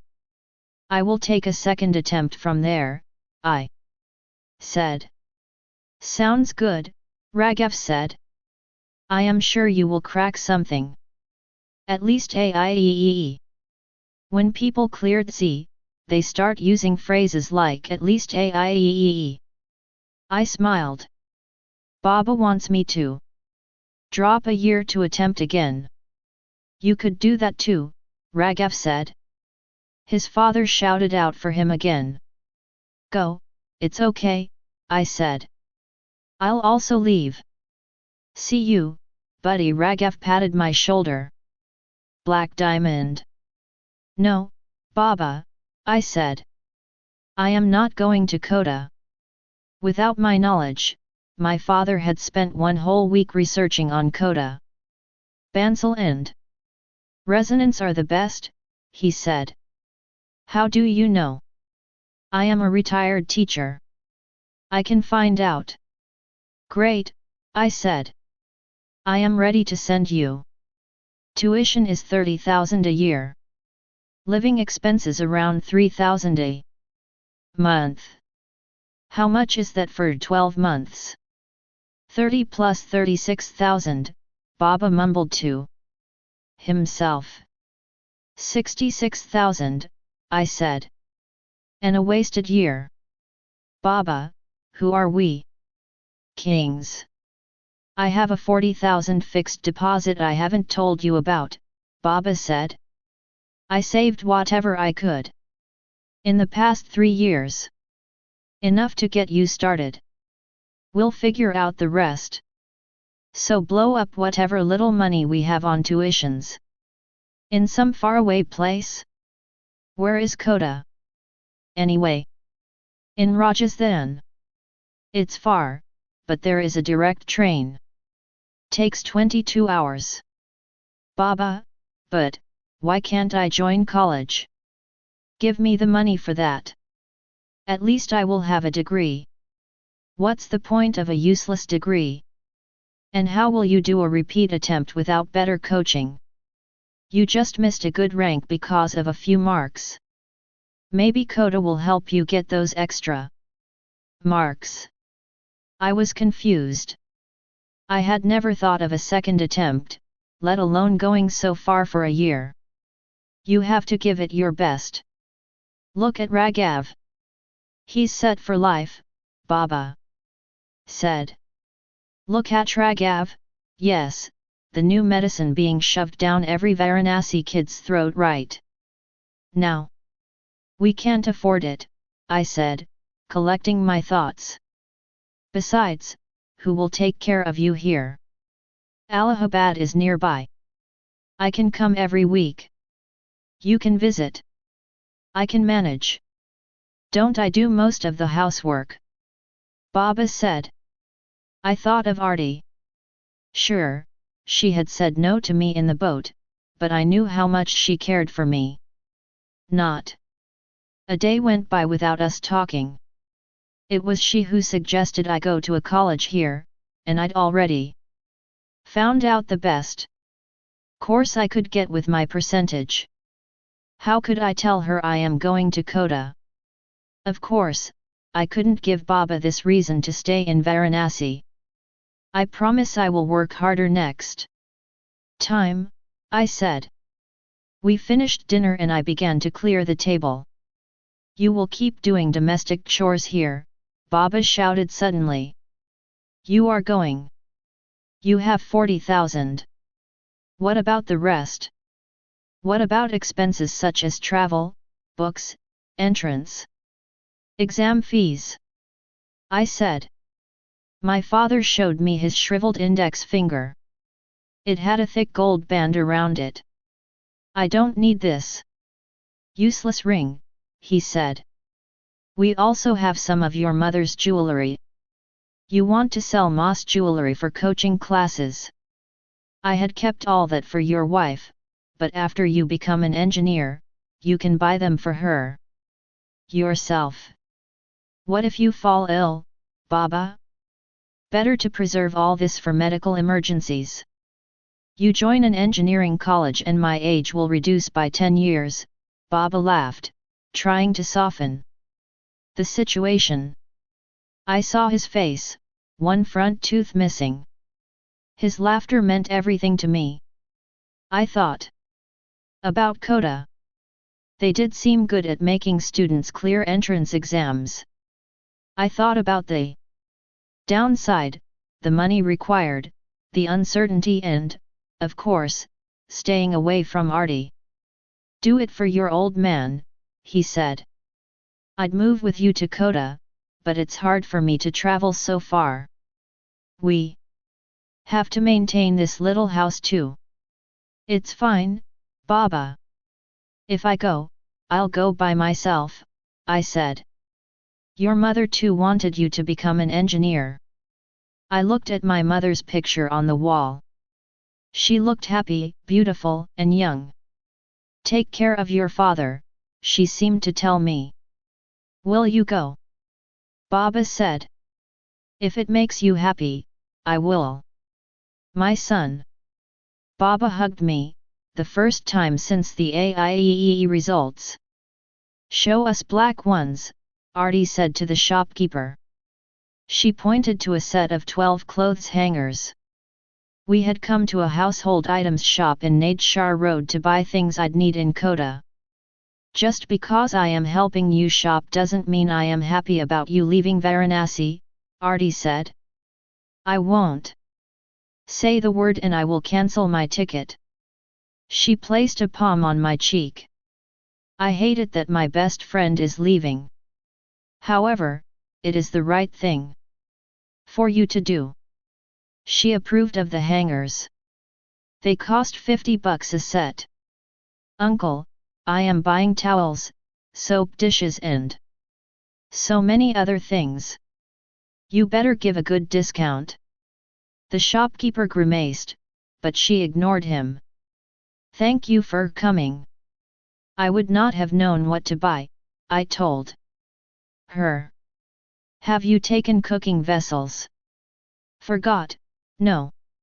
I am not going to cook. They have a tiffin system. Artie ignored me.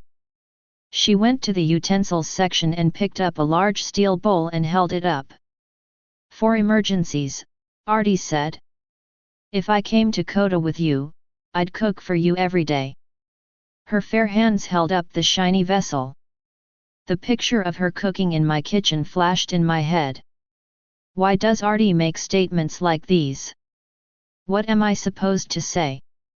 I'll manage fine, I said. The shopkeeper made the bill. Artie looked at me. She hypnotized me every time. She was turning prettier every week.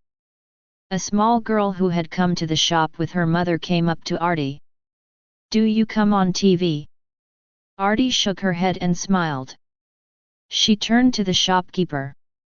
Uncle, 20% discount. Artie wasn't too conscious of her looks. She never checked herself out in mirrors, never had makeup on, and even her hair often flopped all over her face. It made her even more attractive. Should we leave? She said.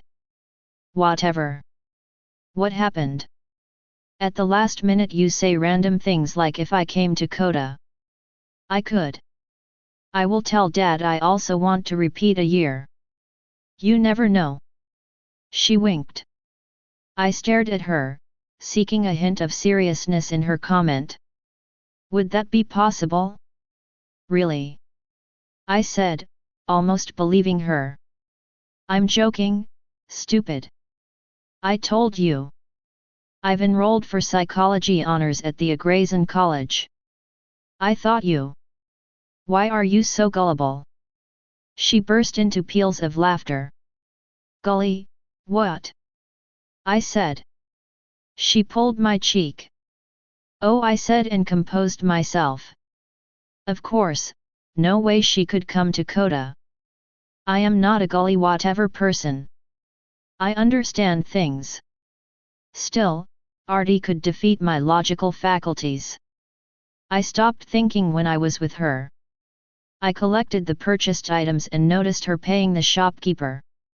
Wait, I said. I will pay. Forget it. Let's go, she said. She tugged at my elbow and dragged me out of the shop. How much? I said as I fumbled with my wallet. She took my wallet and placed it back in my shirt pocket. She placed a finger on my lips. Why do girls send confusing signals? She had rebuffed me on the boat the other day. Yet she comes to shop with me for boring clothes hangers and doesn't let me pay. She calls me 3 times a day to check if I've had my meals. Does she care for me or not? Black Diamond. You want to try the new Domino's at Sigra, she said. Can we go to the Ghats? I said. Ghats, she said, surprised. I want to soak in as much Varanasi as possible before I leave. We walked low the steps of the Lalita Ghat, quieter than the busy Dashaslawamit on our right. We sat next to each other and watched the Ganga change colors with the evening sun. On our left, flames flickered from the never-ending funeral pyres in the Manikarnika Ghat. The Ghat, named after Shiva's earring that he dropped here during a dance, is considered the holiest place for cremation. She held my elbow lightly. I looked around. Apart from some tourists and sadhus, I spotted a few locals. I shook my elbow free. "What?" she said. "Don't. It's not good. Especially for you." "Why?" "Because you are a girl." She smacked my elbow. "So what? People talk. They don't say good things about girls who sit on the ghats holding elbows." "We are just really good friends," she said. I hated that term.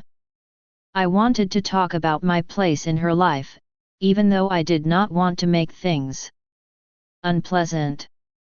"But now I am leaving," I said. "So? We will be in touch.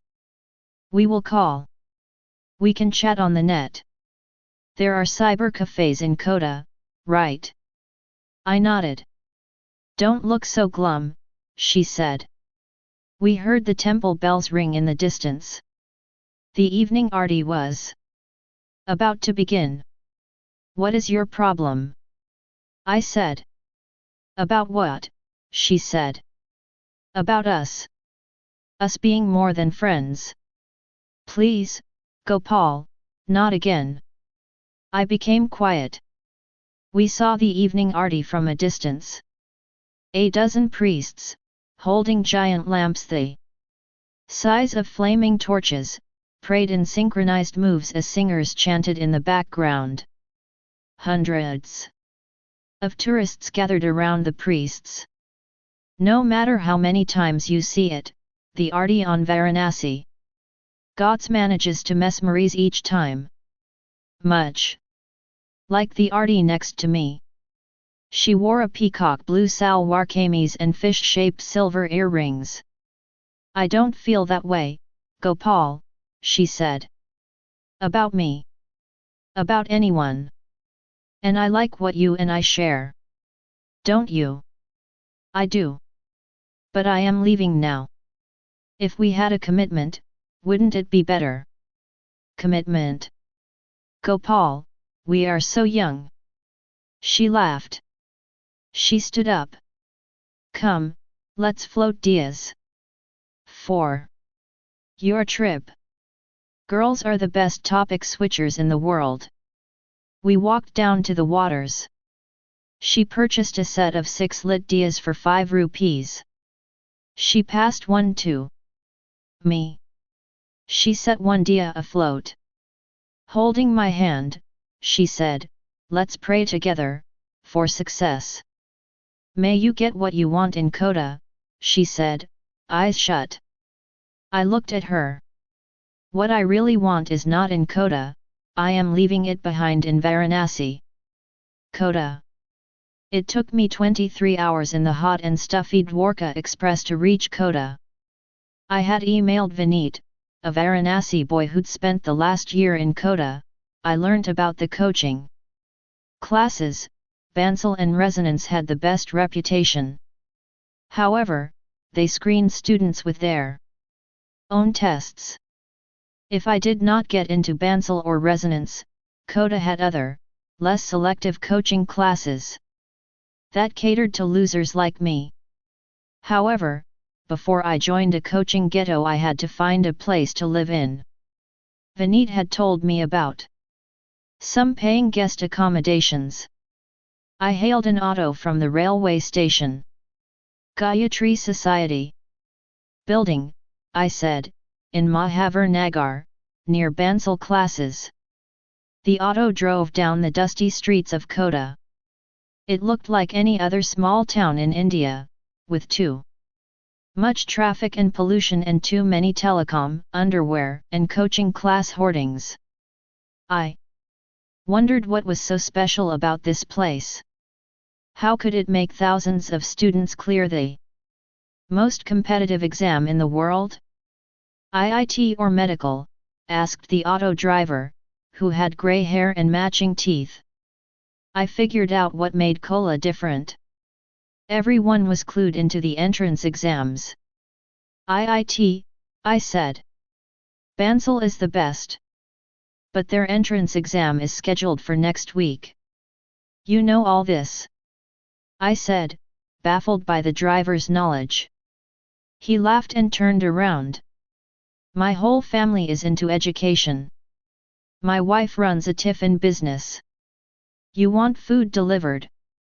I nodded. Shankar, originally from Alwar, he said. He extended his grease-stained hand. I shook it as little as possible. Gopal from Varanasi. He gave me a business card for the tiffin service. 2 meals a day for a monthly cost of $1,500. Let us take care of the food. You boys study, it is such a tough exam. Which exam? I said. For IIT it is DSE. Come on, Gopal bhai. We are not that uneducated. Black Diamond. We reached the Gayatri Society compound. A rusty iron gate protected a crumbling block of apartments. A sweeper with a giant broom produced dust clouds in the air in an attempt to clean the place. I went to the small guard post at the entrance of the building. A watchman sat inside.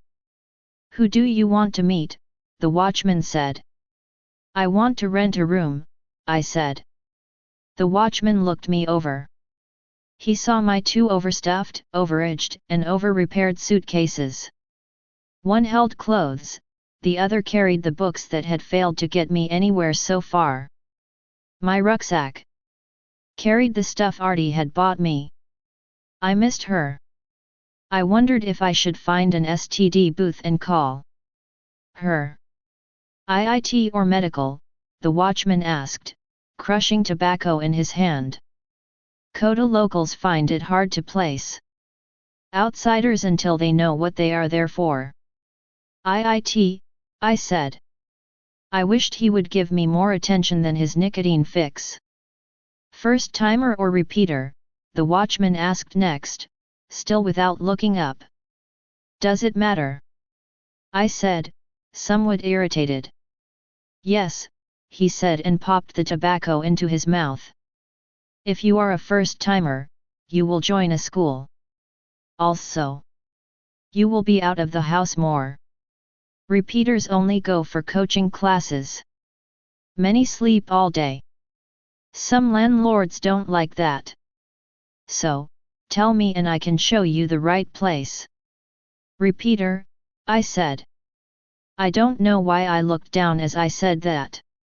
I guess when you fail an entrance exam, even a tobacco-chewing watchman can make you feel small. Oh God, another repeater, the watchman said. Anyway, I will try. Fix my fee first. What? I said. I take half a month's rent. What's your budget? 2,000 a month. That's it, the watchman said. Make it 4,000. I will get you a nice, shared air-conditioned room. I can't afford to pay so much, I said. The watchman sneered, as if someone had asked for country liquor in a 5-star bar. What? I said, wondering if I'd be spending my first night in Kota on the streets. Come, he beckoned. He opened the gate and kept my suitcases in his cabin. We climbed up the steps of the first apartment block. Will you share with other boys? 3 to a room, the watchman said. I could, I said, but how will I study? I want a private one, however small. Studies or not, I wanted to be left alone. Okay, 5th floor, the watchman said. We climbed up 3 floors. I panted due to the exertion. The extreme heat did not help. Kota is hot. Get used to the weather, the watchman said. It is horrible outside. One hat is why it is a good place to stay inside and study. We reached the 4th floor. I struggled to catch my breath. He couldn't stop talking. So you will study for real or you are just, he paused mid-sentence. Just what? I said. Time pass. Many students come here because their parents push them. They know they won't get in. At least the parents stop harassing them for a year, he said. I want to get in. I will get in, I said, more to myself than him. Good. But if you need stuff like beer or cigarettes, tell me. This housing society doesn't allow it. So, when Burju is your friend, you don't have to worry. He winked at me. We rang the bell of the 5th floor flat. An elderly lady opened the door. Student, the watchman said. The lady let us in. Her place smelt of medicines and damp. The watchman showed me the room on rent. The lady had converted a storeroom into a study and bedroom. The lady, watchman, and I could barely stand in the tiny room together. It's perfect for studying, said the watchman, who probably hadn't studied even one day in his whole life. Take it, it is within your budget. I shook my head. The room had no windows. The old lady seemed arrogant or deaf or both. She kept a grumpy face throughout. I did not want to live here. Why couldn't I study in my Varanasi? What was so special about this god-forsaken place? I wanted to get out of Kota ASAP. I walked out of the flat. The watchman came running after me. If you fuss so much, you won't get anything. I'll go back to Varanasi then, I said. I thought about how different my life would have been if I had answered 6 more multiple choice questions. I thought of Raghav, who would, at this moment, be attending his orientation at the BHU campus. I thought of Arti and our heart-to-heart conversations. I thought of Baba's ill health and his determination to kick me into this dump. I fought back tears. I started to walk down the stairs. Or increase your budget, the watchman said as he came up behind me. I can't. I have to pay for food and the coaching classes, I said. We walked down the steps and reached the ground floor. It happens the first time, the watchman said, missing your mother. She's dead, I said. Recently, the watchman said. Some people find it perfectly normal to cross-examine strangers. She died 14 years ago, I said. I came to the guard post and picked up my bags. Thank you, Burju, I said. Where are you going? Take a shared room, he pleaded. I'll find a cheap hotel for now. I am used to being alone. I'll figure things out. Burju took the suitcases from me and placed them down. I have a proper room, he said, double the size of what you saw. It has windows, a big fan. A retired couple stays there. Within your budget. Then why didn't you show it to me earlier? There's a catch. What? Someone died in the house. Who? I said. Big deal, I could take death. I'm from Varanasi, where the world comes to die. The student who rented it. He didn't get through, so he killed himself. 2 years ago. It has been empty since. I did not respond. Now you see why I didn't show it to you, 5 bourgeois said. I'll take it, I said. Sure. I've seen dead bodies burning and floating all my life. One don't care if some loser hanged himself. The watchman picked up my suitcases. We went to the 3rd floor in the next flat. A couple in their 60s stayed there. They kept the place immaculately clean. The Spartan to-let room had a bed, table, cupboard and fan. 1,500, I said to the couple. The watchman gave me a dirty look. The couple looked at each other. I know what happened here, I said, and it's fine by me. The old gentleman nodded. I am R.L. Sony, I used to work in the PWD. He extended his hand. I gave him a firm handshake. I'm Gopal, an IIT repeater. I plan to get in this time, I said. I dumped the brochures on the bed, and took off my shoes and socks. I had spent the day visiting various coaching schools. At 3 in the afternoon, my room felt at ignition point. Mr. Sony gently knocked on the door of my room. Your lunch, he said, and kept the tiffin on my study table. I nodded in gratitude. It felt too hot to exchange pleasantries. I had arranged for my meals in a place to stay. However, my main challenge in Kota, apart from constantly fighting off thoughts about Artie, was to enroll in a good study program. I had spent the last 3 days doing the rounds of every coaching school. I took in their tall claims about zapping any primate into an IITN. I went through their super flexible, not to mention super expensive, fee structures. Bansal, resonance, and career path seemed to be everyone's top choices. Each of them had their own, rather difficult, entrance exams.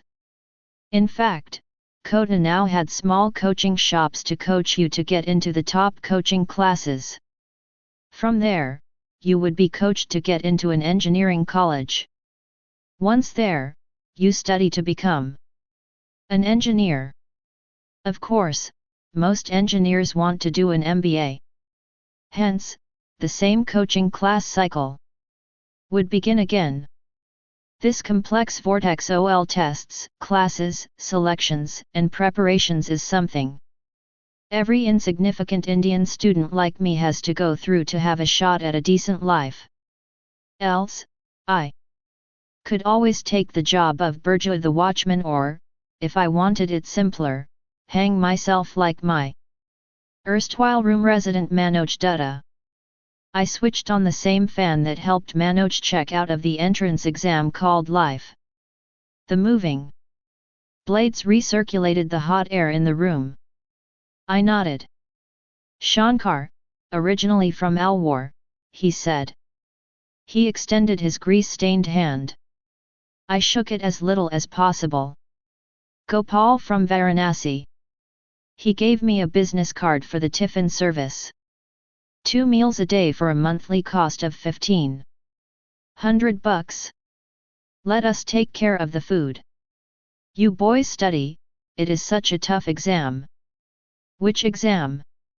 I said. For IIT it is DSE. Come on, Gopal bhai. We are not that uneducated. Black Diamond. We reached the Gayatri Society compound. A rusty iron gate protected a crumbling block of apartments. A sweeper with a giant broom produced dust clouds in the air in an attempt to clean the place. I went to the small guard post at the entrance of the building. A watchman sat inside. Who do you want to meet? The watchman said. I want to rent a room, I said. The watchman looked me over. He saw my 2 overstuffed, overaged, and over-repaired suitcases. One held clothes, the other carried the books that had failed to get me anywhere so far. My rucksack Carried the stuff Artie had bought me. I missed her. I wondered if I should find an STD booth and call her. IIT or medical, the watchman asked, crushing tobacco in his hand. Kota locals find it hard to place outsiders until they know what they are there for. IIT, I said. I wished he would give me more attention than his nicotine fix. First timer or repeater, the watchman asked next, still without looking up. Does it matter? I said, somewhat irritated. Yes, he said and popped the tobacco into his mouth. If you are a first timer, you will join a school. Also, you will be out of the house more. Repeaters only go for coaching classes. Many sleep all day. Some landlords don't like that. So, tell me and I can show you the right place. Repeater, I said. I don't know why I looked down as I said that. I guess when you fail an entrance exam, even a tobacco-chewing watchman can make you feel small. Oh God, another repeater, the watchman said. Anyway, I will try. Fix my fee first. What? I said. I take half a month's rent. What's your budget? 2,000 a month. That's it, the watchman said. Make it 4,000. I will get you a nice, shared air-conditioned room. I can't afford to pay so much, I said. The watchman sneered, as if someone had asked for country liquor in a 5-star bar. What? I said, wondering if I'd be spending my first night in Kota on the streets. Come, he beckoned. He opened the gate and kept my suitcases in his cabin. We climbed up the steps of the first apartment block. Will you share with other boys? 3 to a room, the watchman said. I could, I said, but how will I study? I want a private one, however small. Studies or not, I wanted to be left alone. Okay, 5th floor, the watchman said. We climbed up 3 floors. I panted due to the exertion. The extreme heat did not help. Kota is hot. Get used to the weather, the watchman said. It is horrible outside. One hat is why it is a good place to stay inside and study. We reached the 4th floor. I struggled to catch my breath. He couldn't stop talking. So you will study for real or you are just, he paused mid-sentence. Just what? I said. Time pass. Many students come here because their parents push them. No, they won't get in. At least the parents stop harassing them for a year, he said. I want to get in. I will get in, I said, more to myself than him. Good. But if you need stuff like beer or cigarettes, tell me. This housing society doesn't allow it. So, when Burju is your friend, you don't have to worry. He winked at me. We rang the bell of the 5th floor flat. An elderly lady opened the door. Student, the watchman said. The lady let us in. Her place smelt of medicines and damp. The watchman showed me the room on rent. The lady had converted a storeroom into a study and bedroom. The lady, watchman, and I could barely stand in the tiny room together. It's perfect for studying, said the watchman, who probably hadn't studied even one day in his whole life. Take it, it is within your budget. I shook my head. The room had no windows. The old lady seemed arrogant or deaf or both. She kept a grumpy face throughout. I did not want to live here. Why couldn't I study in my Varanasi? What was so special about this god-forsaken place? I wanted to get out of Kota ASAP. I walked out of the flat. The watchman came running after me. If you fuss so much, you won't get anything. I'll go back to Varanasi then, I said. I thought about how different my life would have been if I had answered 6 more multiple choice questions. I thought of Raghav, who would, at this moment, be attending his orientation at the BHU campus. I thought of Arti and our heart-to-heart conversations. I thought of Baba's ill health and his determination to kick me into this dump. I fought back tears. I started to walk down the stairs. Or increase your budget, the watchman said as he came up behind me. I can't. I have to pay for food and the coaching classes, I said. We walked down the steps and reached the ground floor. It happens the first time, the watchman said, missing your mother. She's dead, I said. Recently, the watchman said. Some people find it perfectly normal to cross-examine strangers. She died 14 years ago, I said. I came to the guard post and picked up my bags. Thank you, Burju, I said. Where are you going? Take a shared room, he pleaded. I'll find a cheap hotel for now. I am used to being alone. I'll figure things out. Burju took the suitcases from me and placed them down. I have a proper room, he said, double the size of what you saw. It has windows, a big fan. A retired couple stays there. Within your budget. Then why didn't you show it to me earlier? There's a catch. What? Someone died in the house. Who? I said. Big deal, I could take death. I'm from Varanasi, where the world comes to die. The student who rented it. He didn't get through, so he killed himself. 2 years ago. It has been empty since. I did not respond. Now you see why I didn't show it to you, 5 Burju said. I'll take it, I said. Sure. I've seen dead bodies burning and floating all my life. One don't care if some loser hanged himself. The watchman picked up my suitcases.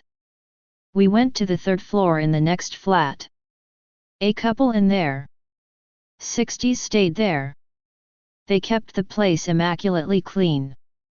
The Spartan to-let room had a bed, table, cupboard and fan. 1,500, I said to the couple. The watchman gave me a dirty look. The couple looked at each other. I know what happened here, I said, and it's fine by me. Called home. Mr. Soni said. I did, I said. Mr. Soni asked me this question at least twice a day. I guess Manoj Dutta didn't call home often enough, leading to his loneliness and early demise. Keep them informed, okay?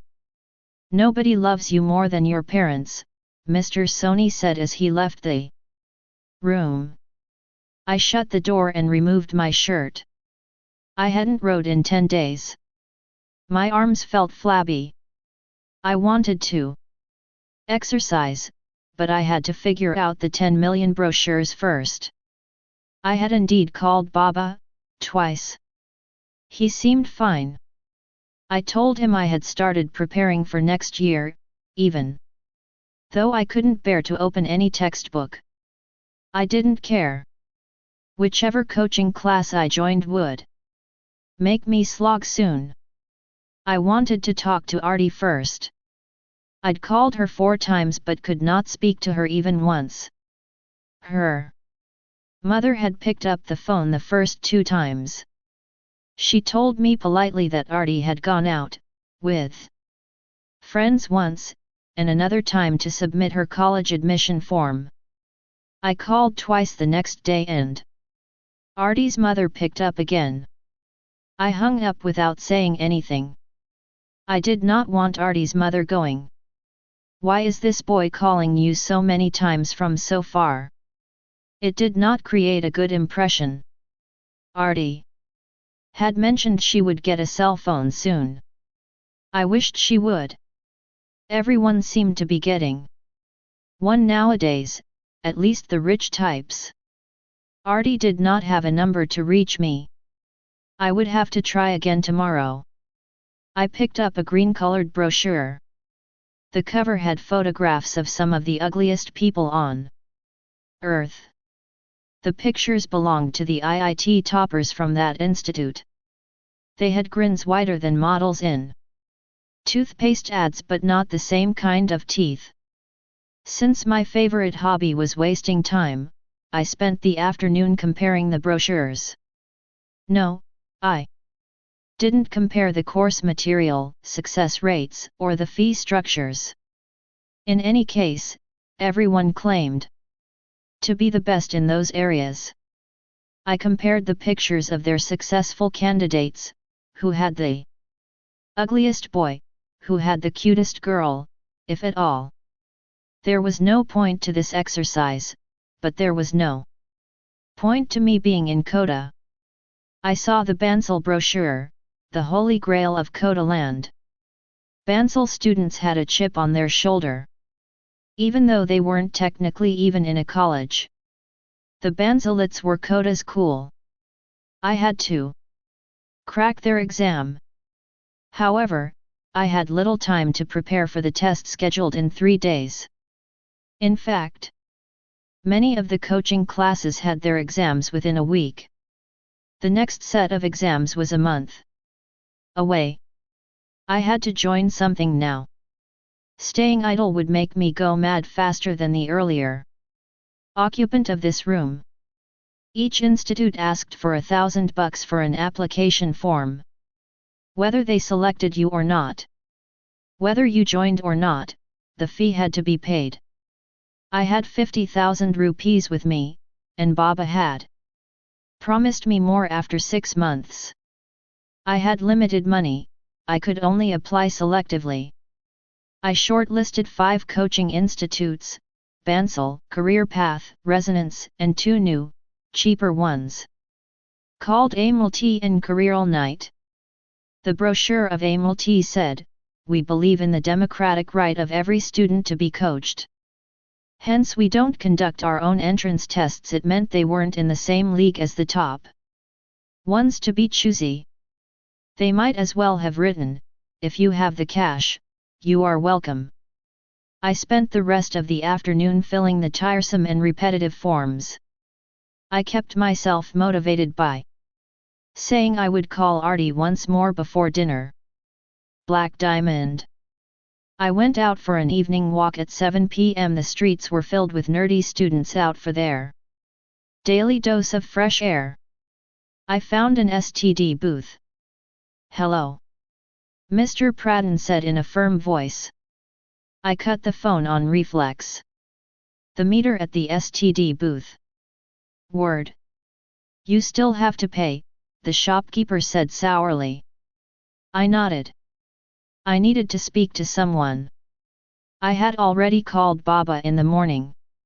I called Raghav. "Raghav, it's me. Gopal. From Kota," I said, my last words soft. "Gopal. Oh, wow, we were just talking about you," Raghav said. "Me? Really? With who?" I said. "Artie's here. How are you, man? How's Kota? We miss you. Artie is at your place?" I asked, puzzled. "Yeah, she wanted me to help her choose her course. She is not sure about psychology." Artie snatched the phone from Raghav mid-sentence. "Gopal. Where are you?" "In Kota, of course." "I called you," I said. I wanted to ask her why she had come to Raghav's place. However, it didn't seem the best way to start a conversation. "Why didn't you call back?" "I don't even have a number to call you," she said. Will ask my landlord if I can receive calls. Tell me when you will be home. I will call you. I want to talk. Talk now. What's up? How can I talk now? Why? You are with Raghav, I said.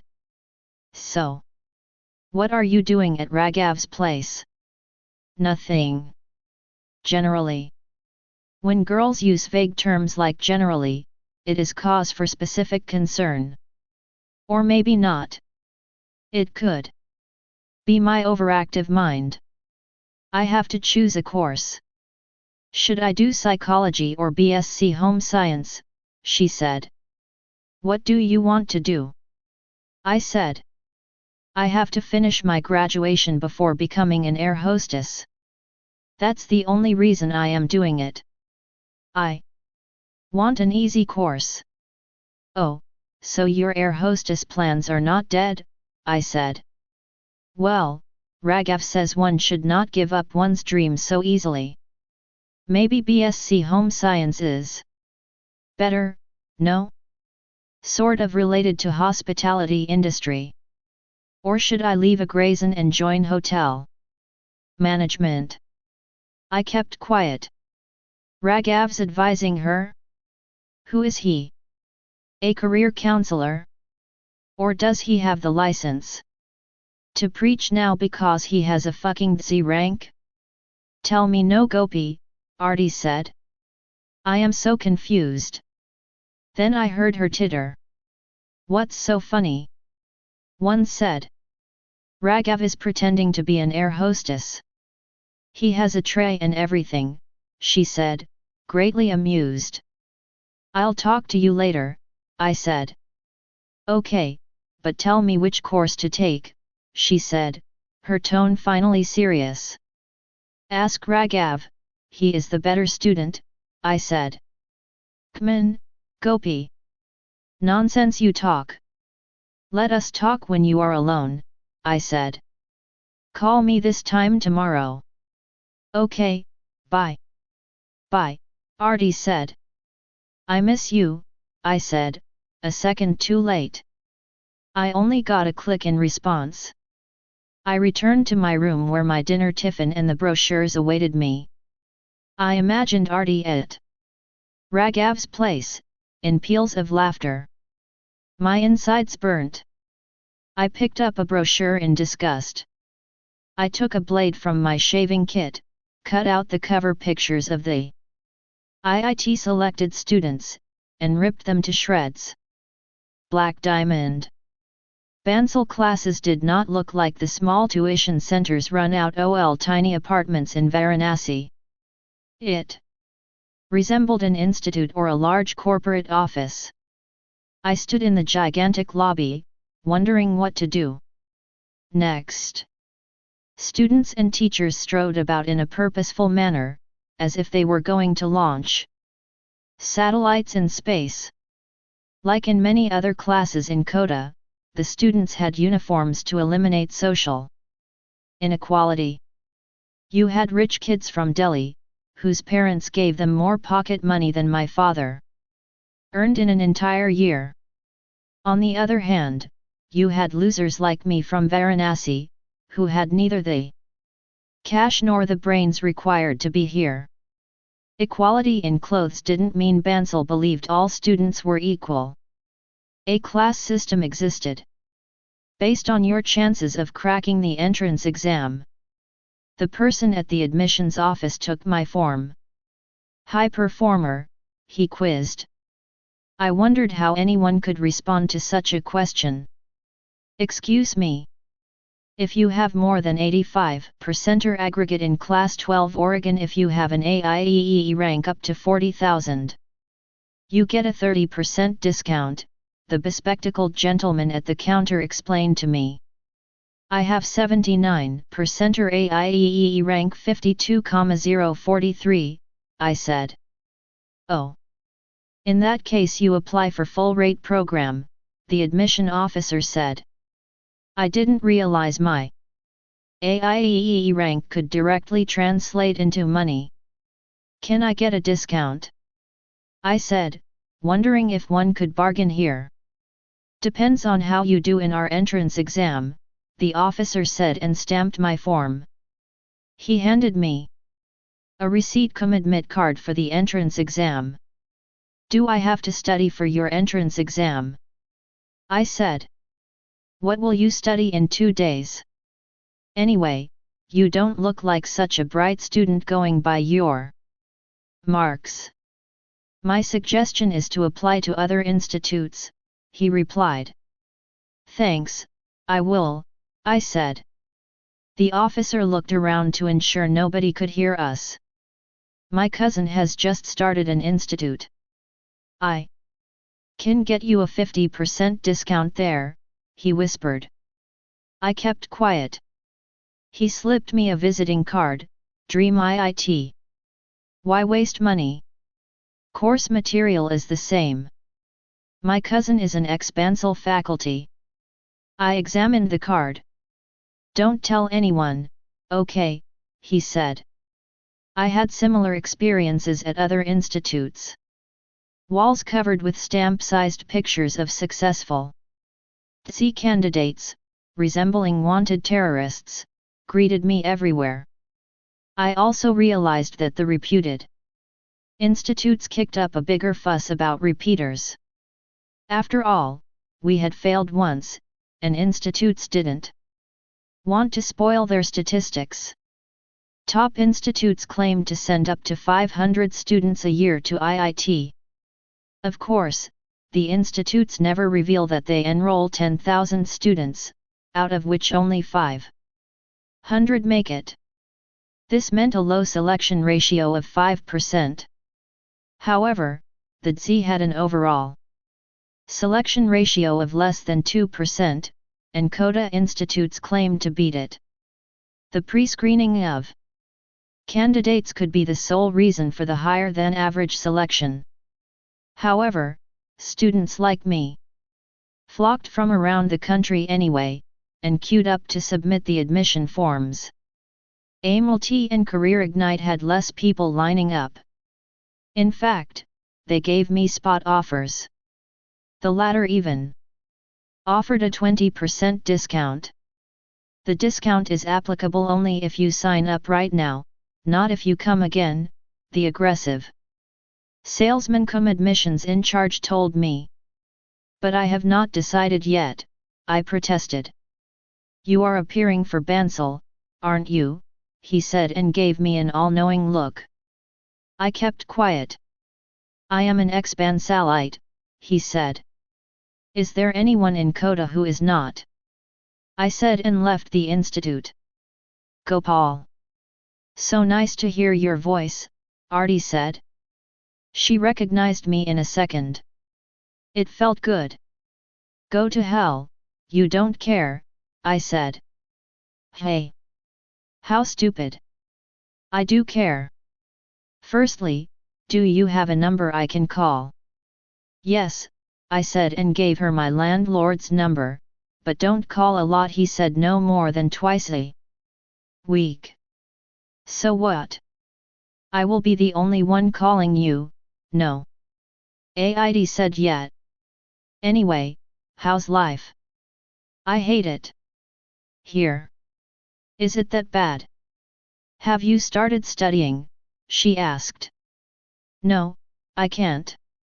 It is hard to pick up the same books again. Maybe I will get motivated after I join a coaching class. I should have been there, I would have motivated you. She laughed. Don't make such jokes. You will be fine, Gopi. One more attempt. If you get through, your career will be made. I miss you, I said, less interested in useless things like my career. Oh, she said, somewhat surprised by my shifting gears. I miss you too. I have no one, Arti, I said. Don't say that. Baba is there. Raghav, me. We talk a lot about you. Her voice trailed off. Why don't we become a couple? Don't. Please don't start that again. We have discussed it enough, she said. Why not? You say you miss me. You care for. Then. I care for you a lot. But not in that way. Anyway, we have to focus on our respective careers. You are there, I am here. If I had a girlfriend, at least I could talk to her. I feel so lonely, Artie, I said. Ah, Gopal, you are homesick. Talk to me whenever you want. Or we can chat. On the internet. I had seen some cyber cafes around my house. Yeah, make a Gmail ID. Mine is flyingarty@gmail.com. Invite me. Flying Artie. I laughed. Shut up. I laughed harder.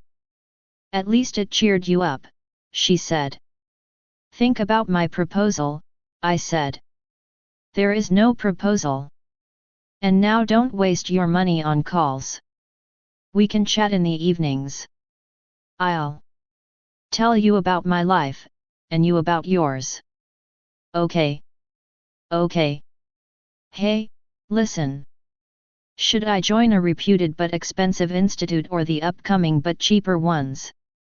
The best you can get, always, Artie said promptly. And now, bye. They are calling me for dinner. Black Diamond. 1 week in Kota, and I had a few decisions made for me. 1. I didn't clear the Bansal exam. I could join their separate correspondence program, which kind of defeated the purpose of being in Kota. Resonance hiked its fees at the last minute. It became unaffordable for me, so I didn't even write their entrance exam.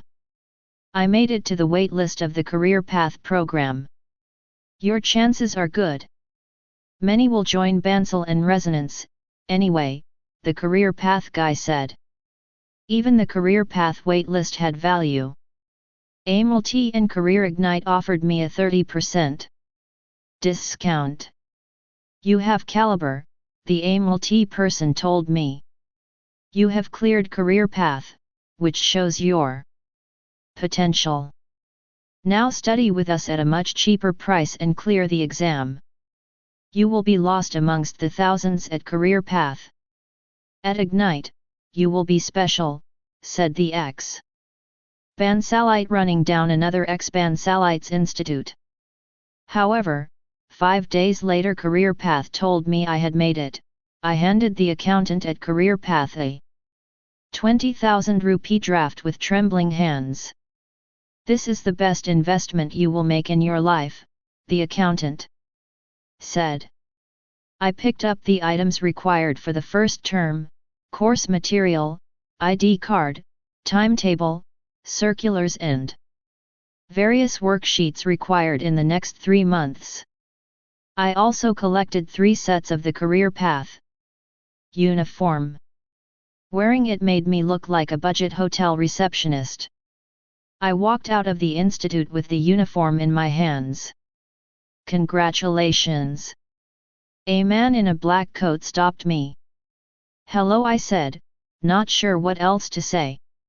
I am Sanjeev, sir. They call me Mr. Pulley here. I teach physics. I shook his hand. Apparently, nobody could solve pulley problems in Kota quite like Sanjeev, sir. I soon realized there were subject experts across institutes in Kota. Career Path had its own wizards. Mr. Verma, who taught maths, had the moniker of Trigonometry Swami. Mr. Jaija taught chemistry. Students affectionately addressed him as Balance G. He had a unique method of balancing chemical equations. According to rumors, he had tried to patent it. I am Gopal, from Varanasi. AIEEE program. Mr. Pulley said. See also, sir. Good. High potential. He referred to Career Path's internal classification of students. No, Sir, I said and trained my gaze down. Once you get low marks, you learn to lower your eyes rather quickly. It's okay. Many non-high potential students make it. It all depends on hard work. I'll do my best, sir, I said. 13 weeks passed, and the day of the results came closer. Baba seemed even more anxious than me. One night when I went to give him his medicines, he asked, "When are the results?" "Next week," I said. "IIT. A week after that," I said. "If IIT happens it will be amazing, no?" Baba said, his eyes bright. I covered him with a blanket. "Baba, did the doctor say you need an operation?" "Doctors want more business these days, what else?" he said. "Should we ask Ghanshyam Tayaji to give us whatever he wants for the land?" I said. "No use. He won't listen. Anyway, what will I do with an operation at this age?" "You never listen, Baba." I shook my head and switched off the light. "It isn't the end of the world, Gopal." "It isn't." She reached out for my hand. "Say something." Artie had invited me home on the day of the AIEEE results. She had an internet connection and, despite my insisting otherwise, didn't want me to see the results all on my own. I remember everything about that moment. The red and black embroidered tablecloth on the computer table, the noisy fan above, the various government trophies that belonged to her father, the black color of the laptop, and the screen that showed my rank. 44,342, it said irrevocably next to my roll number. After one whole year of cramming courses that I hated, staying in a dusty city all alone, and putting my father irretrievably in debt, I had only reconfirmed -1 a failure. I didn't react. I didn't cry, I didn't feel anger, fear, frustration, anything. I remember Artie hovering around, talking to me. However, I couldn't really comprehend her words. One stood up like a zombie. "Are you okay?" Artie shook me. She, me, the PC, the world, everything seemed to be in slow motion. "What about Z?" she was saying. "Will be worse. My paper did not go well." She fell silent. What could she have said, anyway? "I have to go," I said. "Where will you go?" she said, asking me the most important question. Yes, where could I go? Home? And tell Baba he had wasted all his borrowed money on me. "I'll come home with you. I can talk to Baba." I shook my head. "Are you sure?" she said. I didn't respond. I couldn't. I hurried out of her house. "Black Diamond. Where had you gone?" Baba said as he opened the door. I went straight to my room. Baba followed me. "You don't want to see your AIEEE result," he said. I kept quiet. "You said it comes out today." I didn't respond. "Why aren't you speaking?" I looked into Baba's anxious eyes. "I have bad news," I said. Baba spoke in a hushed voice. "What?" "The worst has happened." "What?" I shrugged my shoulders. "When are the AIEEE results out?" "They are out," I said and walked into the living room. And Baba followed me and stood right in front of me. I turned my gaze down. Baba waited for a few seconds. Slap! I felt my right cheek sting. For his age and strength, my father could strike quite a blow. He had hit me for the first time in more than 10 years. I deserved it. "How?" Baba said. You did nothing in Kota, right? Nothing. Tears filled my eyes and my ears buzzed. I wanted to tell him that I spent nights doing assignments, sat through classes all day, improved my percentile. I had had a decent chance to make it. A few marks are all it takes to fall behind 10,000 ranks. I didn't say anything.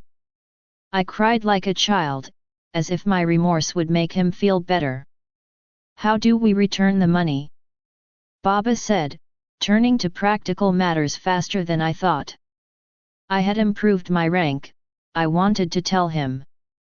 The teachers at Career Path had told me I had potential. Yes, I did get distracted for a little while, and maybe that was why I hadn't made it. Anyway, not everyone in Kota had made it. Most students of Career Path had not made it. In fact, Vineet, the boy from Varanasi who went before me to Kota, hadn't made it either. But all I showed Baba was my sullen face. What are you thinking? Do you have any shame? He said and went into a coughing fit. His body shook, he found it hard to balance. Sit down, Baba, I said as I moved forward to hold him. His body felt warm. Don't come near me. He pushed me away. You have fever, I said. Guess who gave it, he said. I didn't know what to say or do. I didn't even find myself worthy enough to fetch his medicines from the other room. I had to let him be. When you screw up someone's life, the least you can do is leave the person alone. I have gone through it all. You must be so fucked, Vineet said to me. We sat on the steps of a sea ghat, close to the pier. I had arranged a secret meeting with Vineet. I did not know him too well. I had only exchanged some emails with him before I left for Kota. But he seemed an ideal companion right now. Yes, Artie kept in touch, asking me about my well-being and even going on boat rides with me. Yet, I had nothing to say to her. I thought about jumping into the Ganga and ending my life. Raghav was someone I avoided automatically now. I did not want reassurance from an ITBHU guy, especially someone who did not even seem to care about his degree. Vineet, an ordinary guy like me, was someone I felt comfortable with. He had joined a private engineering college. So I can tell people I am doing B.Tech, Vineet said and laughed. Just avoid the college name. Anyway, it is unknown to most people. I collected a few pebbles from the Ghat steps and sent them skipping on the holy river. You will be fine, dude, Vineet said. Never completely fine, but at least better than right now. How did you choose among the private colleges? I said. There were dozens of them, with new ones opening every week. I went to a career fair. I asked around. RSTC seemed slightly better than others. I don't think there's much difference. What's RSTC? I said. Riddhi Sidhai Technical College.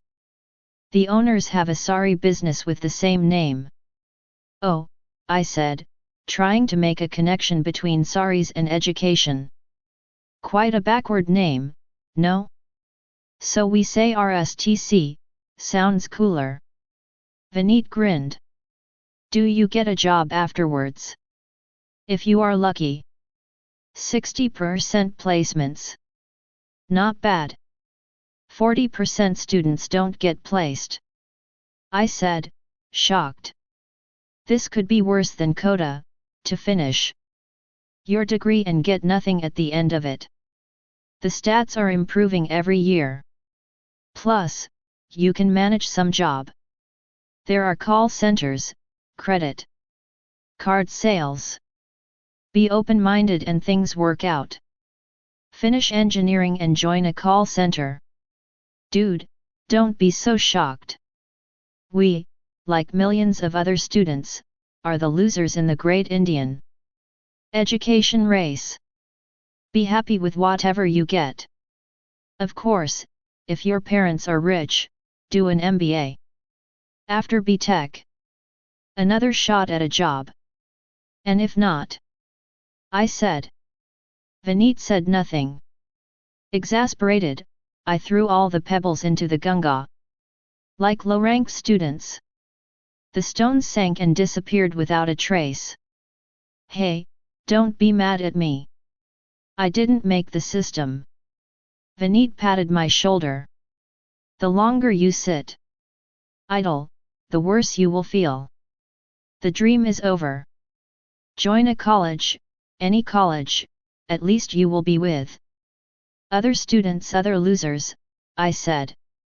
Don't look down upon your own kind, Vineet said. He had a point. I am sorry, I said. How much does your B.Tech cost?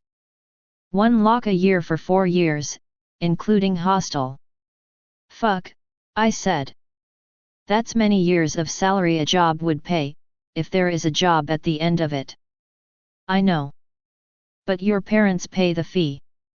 And they get to brag to everyone their son is becoming an engineer. You are free for the next 4 years. Think about it, not a bad trade. We have no money, I said flatly. Vineet stood up. That, my friend, is going to be an issue. Leaving? I said. Yeah, campus is 20 kilometers out of Varanasi. Cheer up. You have seen life at its most fucked up stage. It only gets better from here. I stood up and brushed the dust off my trousers. I dreaded going home. Baba had not spoken to me for 3 days. We walked through the narrow Vishwanath Gully to reach the Gadholia main road. I have gone through it all. You must be so fucked, Vineet said to me. We sat on the steps of a sea ghat, close to the pier. I had arranged a secret meeting with Vineet. I did not know him too well. I had only exchanged some emails with him before I left for Kota. But he seemed an ideal companion right now. Yes, Artie kept in touch, asking me about my well-being and even going on boat rides with me. Yet, I had nothing to say to her. I thought about jumping into the Ganga and ending my life. Raghav was someone I avoided automatically now. I did not want reassurance from an ITBHU guy, especially someone who did not even seem to care about his degree. Vineet, an ordinary guy like me, was someone I felt comfortable with. He had joined a private engineering college. So I can tell people I am doing B.Tech, Vineet said and laughed. Just avoid the college name. Anyway, it is unknown to most people. I collected a few pebbles from the ghat steps and sent them skipping on the holy river. You will be fine, dude, Vineet said. Never completely fine, but at least better than right now. How did you choose among the private colleges? I said. There were dozens of them, with new ones opening every week.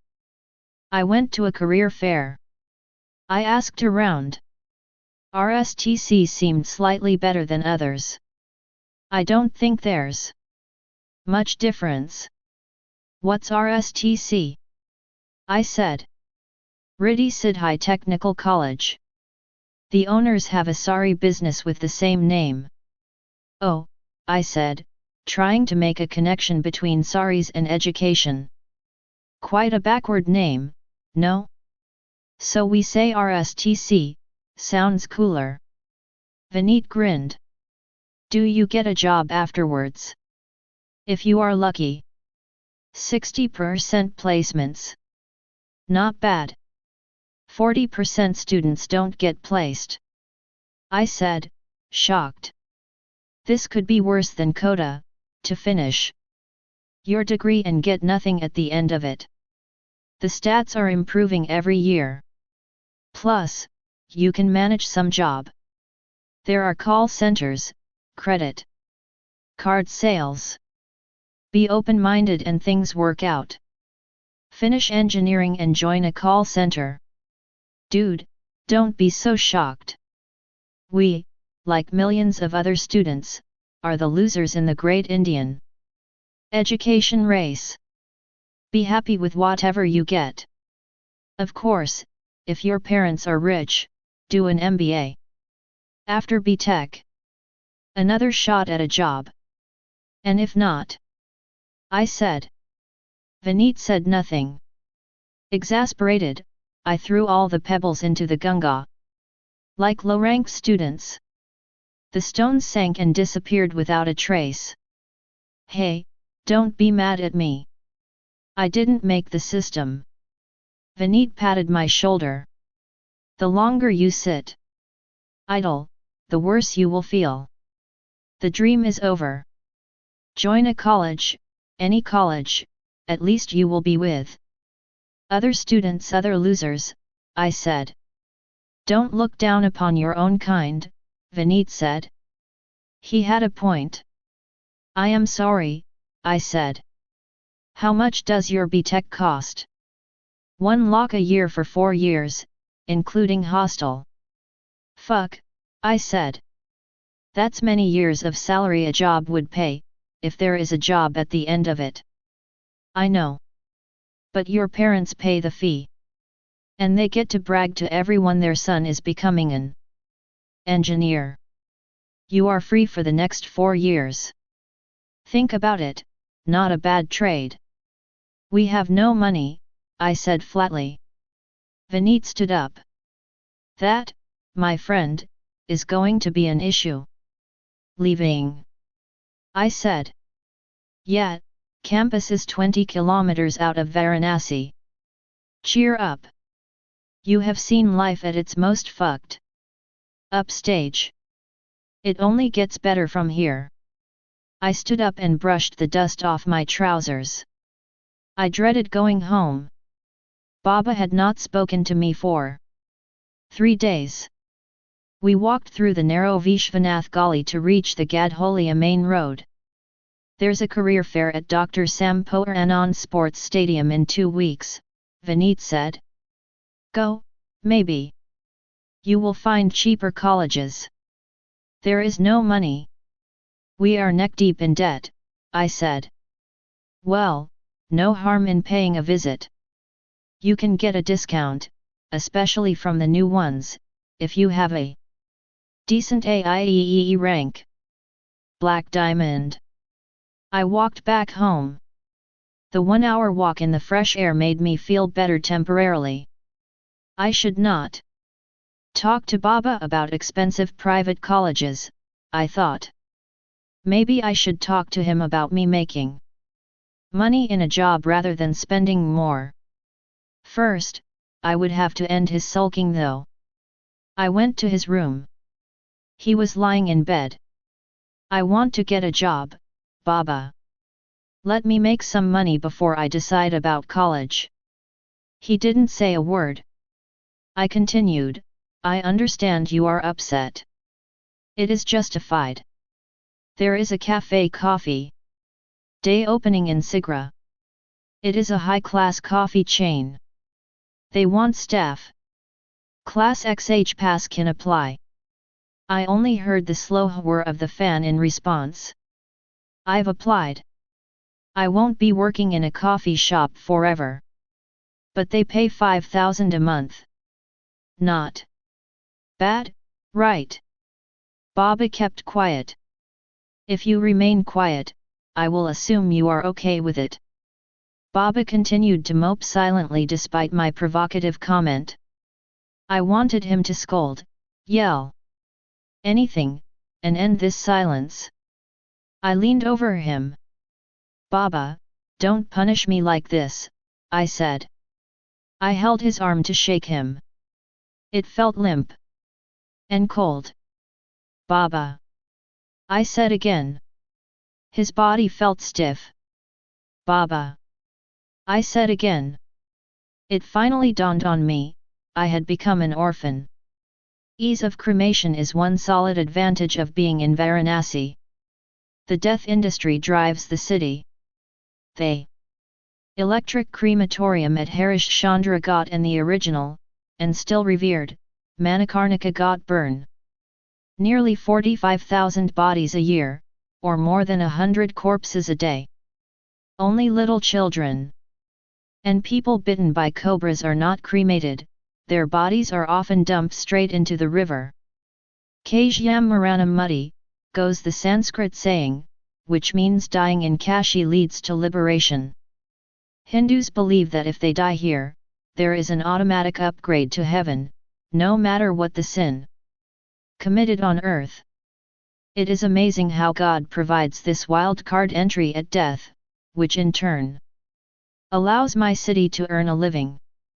Specialist one-stop shops provide you everything from firewood to priests and urns to ensure that the dead person departs with dignity. Touts on Manikarnika Ghat lure foreigners to come watch the funeral pyres and take pictures for a fee, thereby creating an additional source of revenue. Varanasi is probably the only city on earth where death is a tourist attraction.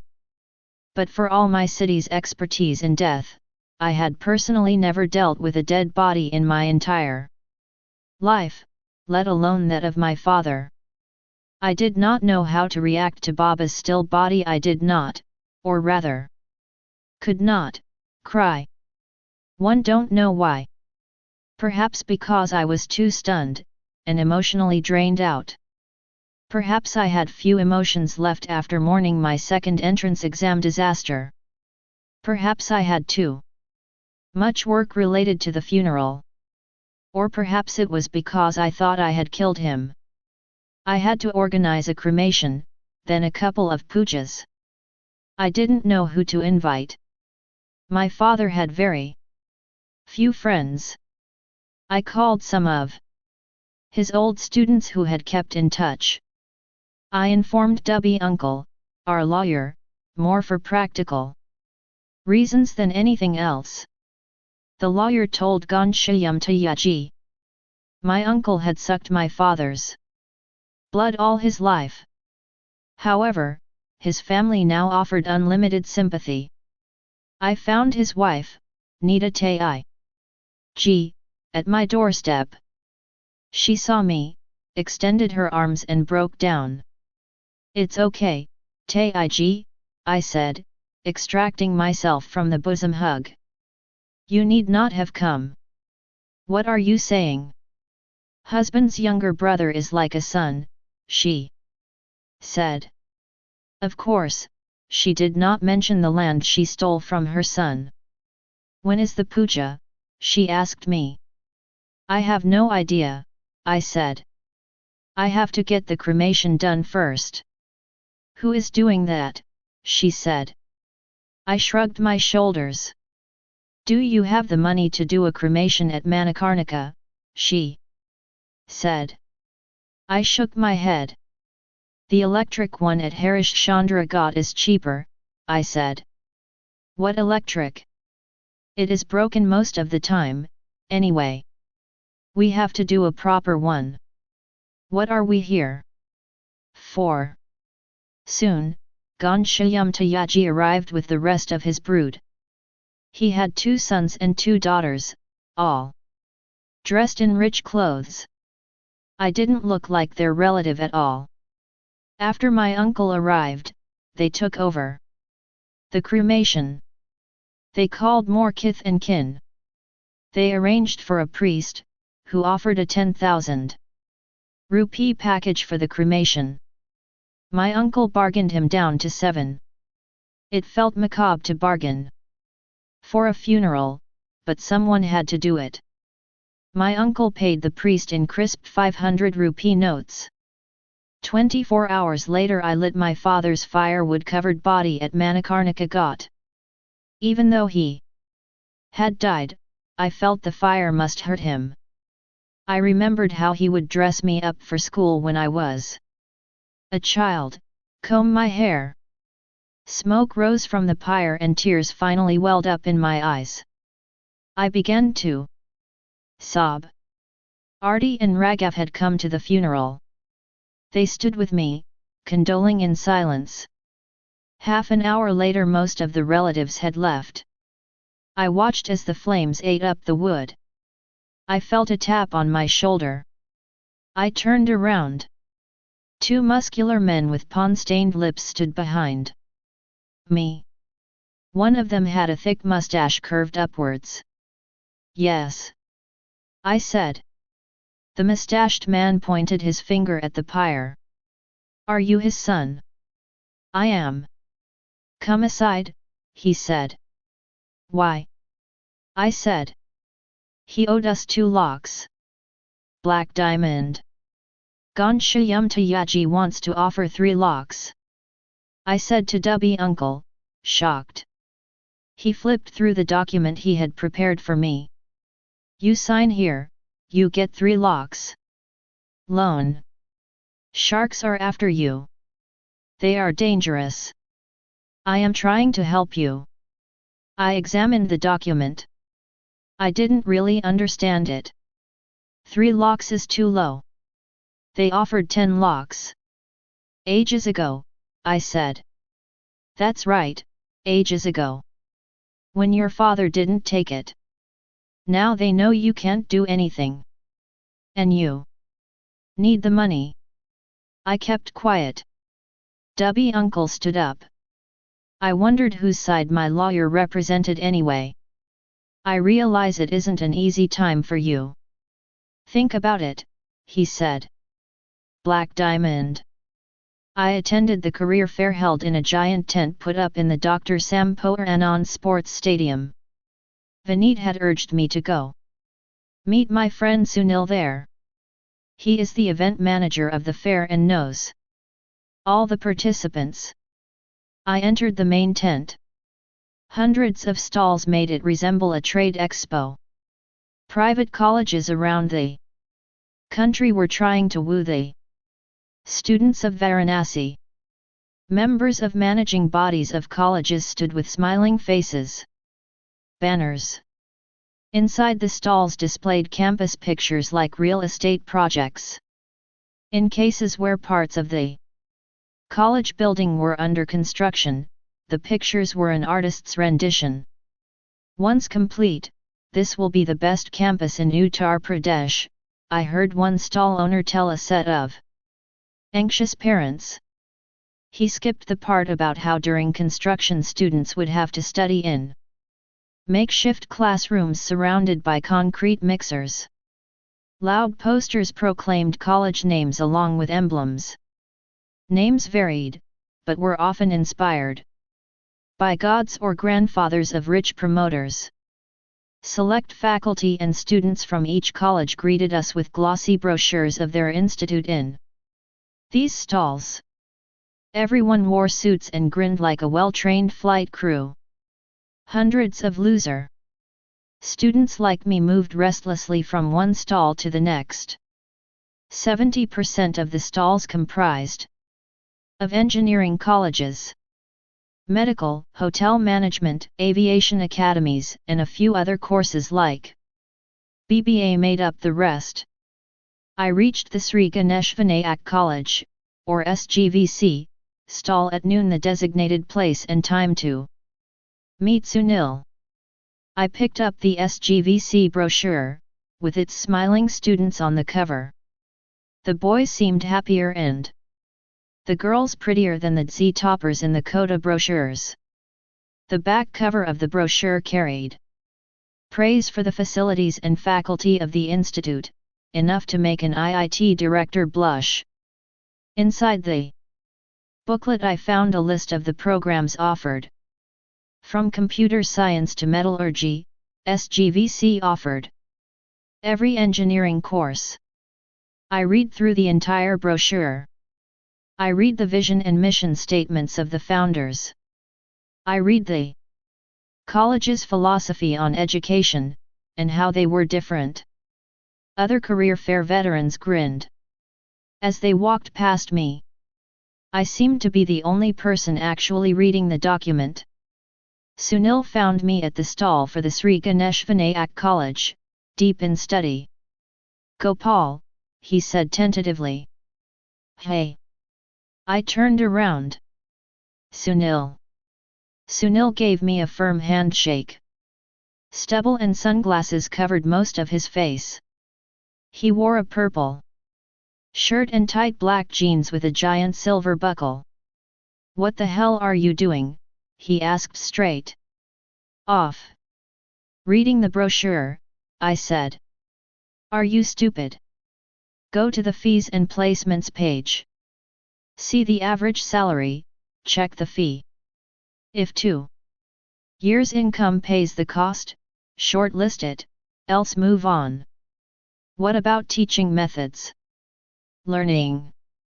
Fuck learning, Sunil said and snatched the brochure from my hand. One found his mannerisms and language rather rough. He borrowed a calculator from one of the students at the stall. See, tuition 50,000, hostel 30,000, let's say 20,000 more for the useless things they will make you buy. So you pay a lakh a year for 4 years. Average placement is 1.5 lakhs. Fuck it. Let's go. But, I was still doing the calculations. Move on. There are 100 stalls here. We went to the next stall.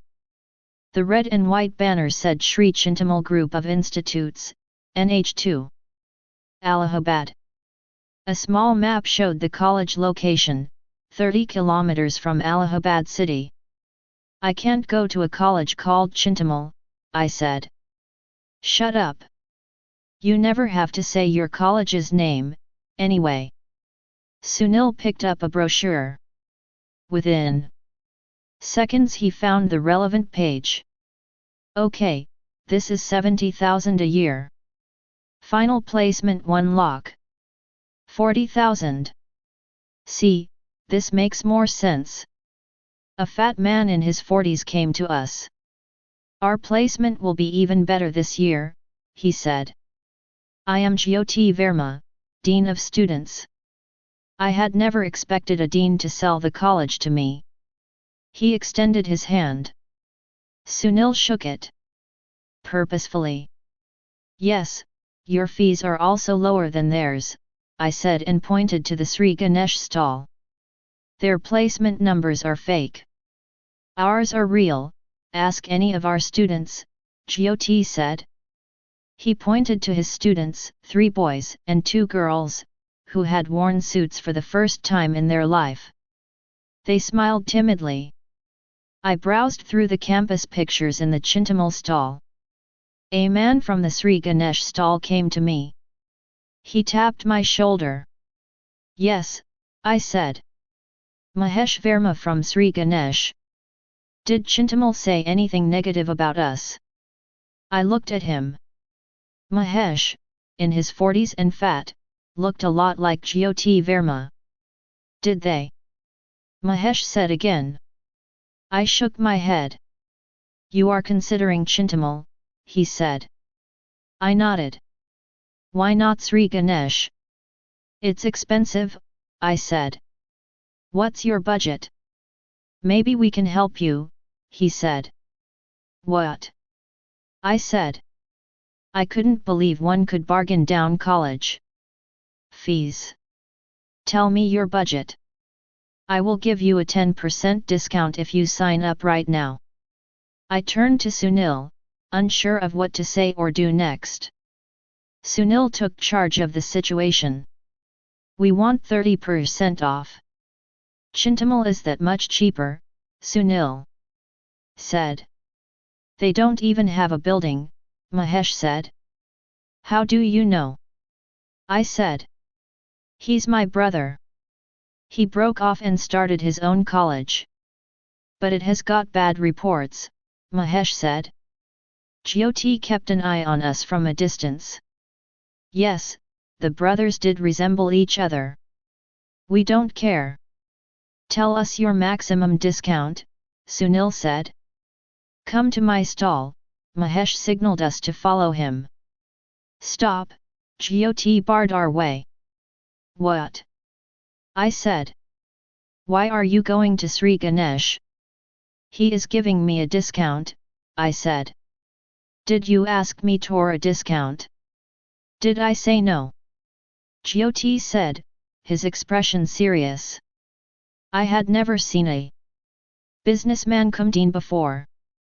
Mahesh bhai, please leave my stall, Jyoti said in a threatening tone. He's my student. We have spoken, Mahesh bhai said and held my wrist. Come, son, what's your name?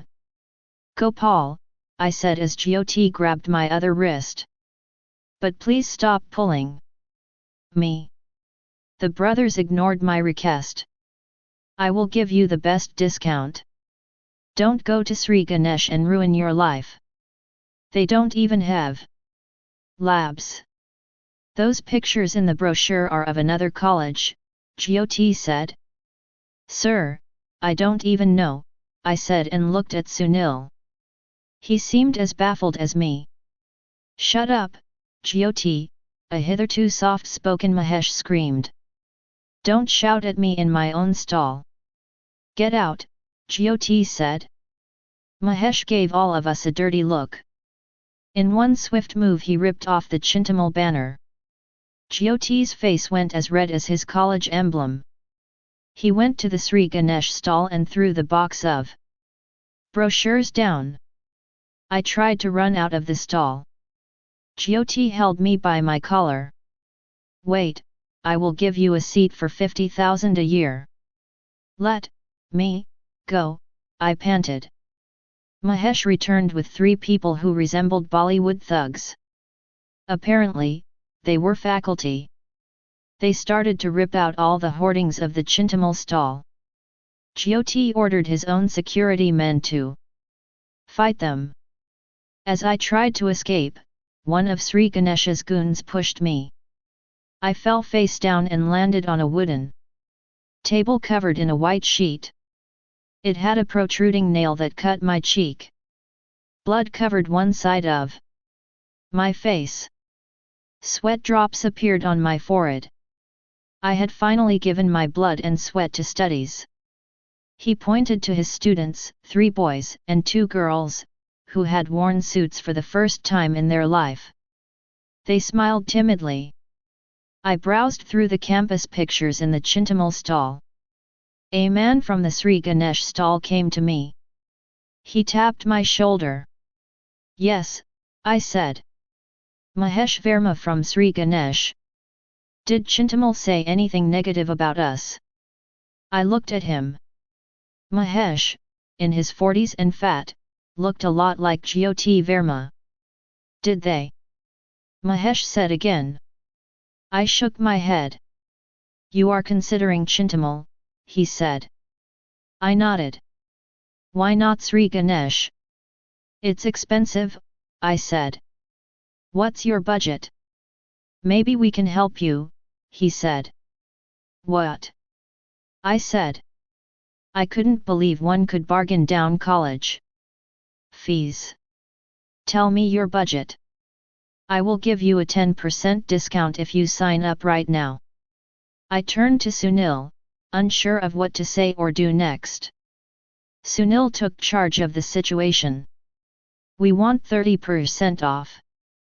Chintamal is that much cheaper, Sunil said. They don't even have a building, Mahesh said. How do you know? I said. He's my brother. He broke off and started his own college. But it has got bad reports, Mahesh said. Jyoti kept an eye on us from a distance. Yes, the brothers did resemble each other. We don't care. Tell us your maximum discount, Sunil said. Come to my stall, Mahesh signaled us to follow him. Stop, Jyoti barred our way. What? I said. Why are you going? L Sri Ganesh. He is giving me a discount, I said. Did you ask me for a discount? Did I say no? Jyoti said, his expression serious. I had never seen a businessman come down before. Mahesh Bhai, please leave my stall, Jyoti said in a threatening tone. He's my student. We have spoken, Mahesh Bhai said and held my wrist. Come, son, what's your name? Gopal, I said as Jyoti grabbed my other wrist. But please stop pulling me. The brothers ignored my request. I will give you the best discount. Don't go to Sri Ganesh and ruin your life. They don't even have labs. I hope pictures in the brochure are of another college, Jyoti said. Sir, I don't even know, I said and looked at Sunil. He seemed as baffled as me. Shut up, Jyoti, a hitherto soft-spoken Mahesh screamed. Don't shout at me in my own stall. Get out, Jyoti said. Mahesh gave all of us a dirty look. In one swift move he ripped off the Chintamal banner. Jyoti's face went as red as his college emblem. He went to the Sri Ganesh stall and threw the box of brochures down. I tried to run out of the stall. Jyoti held me by my collar. Wait, I will give you a seat for 50,000 a year. Let me go, I panted. Mahesh returned with 3 people who resembled Bollywood thugs. Apparently, they were faculty. They started to rip out all the hoardings of the Chintamal stall. Jyoti ordered his own security men to fight them. As I tried to escape, one of Sri Ganesh's goons pushed me. I fell face down and landed on a wooden table covered in a white sheet. It had a protruding nail that cut my cheek. Blood covered one side of my face. Sweat drops appeared on my forehead. I had finally given my blood and sweat to studies. Sunil helped me up. I saw the blood on the white sheet and felt nauseous. A crowd had gathered around us. I did not say anything and ran out. I left the stadium and continued to sprint down the main road for 200 meters. I stopped to catch my breath and heard footsteps as Sunil jogged towards me. Both of us held our sides and panted. Fuck, Sunil said. Lucky escape. We went to a chemist's where I applied some dressing on my cheek. Come, I will take you to CCD. It opened last week, Sunil said. Black Diamond. We walked to Cafe Coffee Day at IP Mall, Sigra. Sunil bought us 2 cold coffees with a crisp new 100 rupee note. I could live on that cash for a week. What was that? They own a college. I said. It is the Verma family from Allahabad. They are into country liquor. Now they have opened a college. Why? I said. Money. There's huge money in private colleges. Plus, it enhances their name in society. Now they are noble people in education, not liquor barons. They behaved like goons. They are goons. Brothers had a fight, college split, and now they try to bring each other down. I can't do this, I said. Don't worry, we will get you another college. We will bargain hard. They have seats to fill. It scares me to even think of studying at these places. Liquor barons running colleges. Yet, politicians, builders, beedi makers. Anybody with experience in a shady business does really well in education, Sunil said. He picked his straw to lick the cream off. Really? I said. Shouldn't academicians be opening colleges? Like ex-professors? Are you crazy? Education is not for wusses. There's a food chain of people at every step, Sunil said. He jiggled his leg as he spoke to me. He took out his mobile phone. Cell phones had started to become common, but they still counted as a status symbol. Sunil called someone who seemed to be in a crisis. Calm down, Chow Beiji. MLA Shuklaji has blessed the fair. Yes, it is closing time. Give us 2 more hours. Hold on. Sunil turned to me. Events business, always on my toes, he said to me in an undertone. Mind if I step out? I'll be back. Sure, I said. I sat alone with my drink. I scanned the crowd. Rich kids bought overpriced dongnuts and cookies to go with their whipped cream coffee. 2 men in leather jackets came inside CCD. I recognized them from the funeral. I shilled sideways on my seat to avoid them. However, they had already seen me. They walked up to my table. Celebrating your father's death, said one. His muscular arm kept a cup of chai on the table. I don't have the money right now, I said in a soft voice. Then we will take your balls, said the person with the mustache. He gripped a can of Coke in his right hand. Except they are not worth a lakh each, the teacup goon said. They laughed. Sunil returned after his call. He was surprised to see the new guests. Your friends, he said. I shook my head. His father's, said the teacup guy. I have seen you, Sunil said. His is our town. We are everywhere, the Coke guy said. You work for MLA Shuklaji, don't you? Sunil said. None of your business, the teacup guy said, his voice a tad nervous. I saw you at his house. Hi, I'm Sunil. I am a manager at Sunshine Events. We work with MLA Shuklaji a lot. Sunil extended his hand. After a few seconds of hesitation, they shook Sunil's hand. Your friend owes us money. He'd better pay up soon. Or else. The teacup guy paused after or else, partly for effect but mostly because he didn't know what to say next. Sunil and I kept quiet.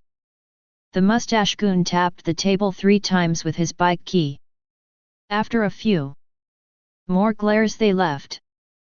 I let out a huge sigh. Fear had flushed my face red. I don't need college. I'd be dead soon anyway, I said. You okay? Sunil said. Let me get some more coffee. I'd have preferred he gave the extra money to me instead of more coffee, but kept silent. Over my second cup, I gave Sunil a summary of the story so far, my childhood, Coda, my failure, Baba's death. Sunil placed his empty cup on the table with a clink. So now you have loans. And no source to pay them, he summarized. My home, maybe.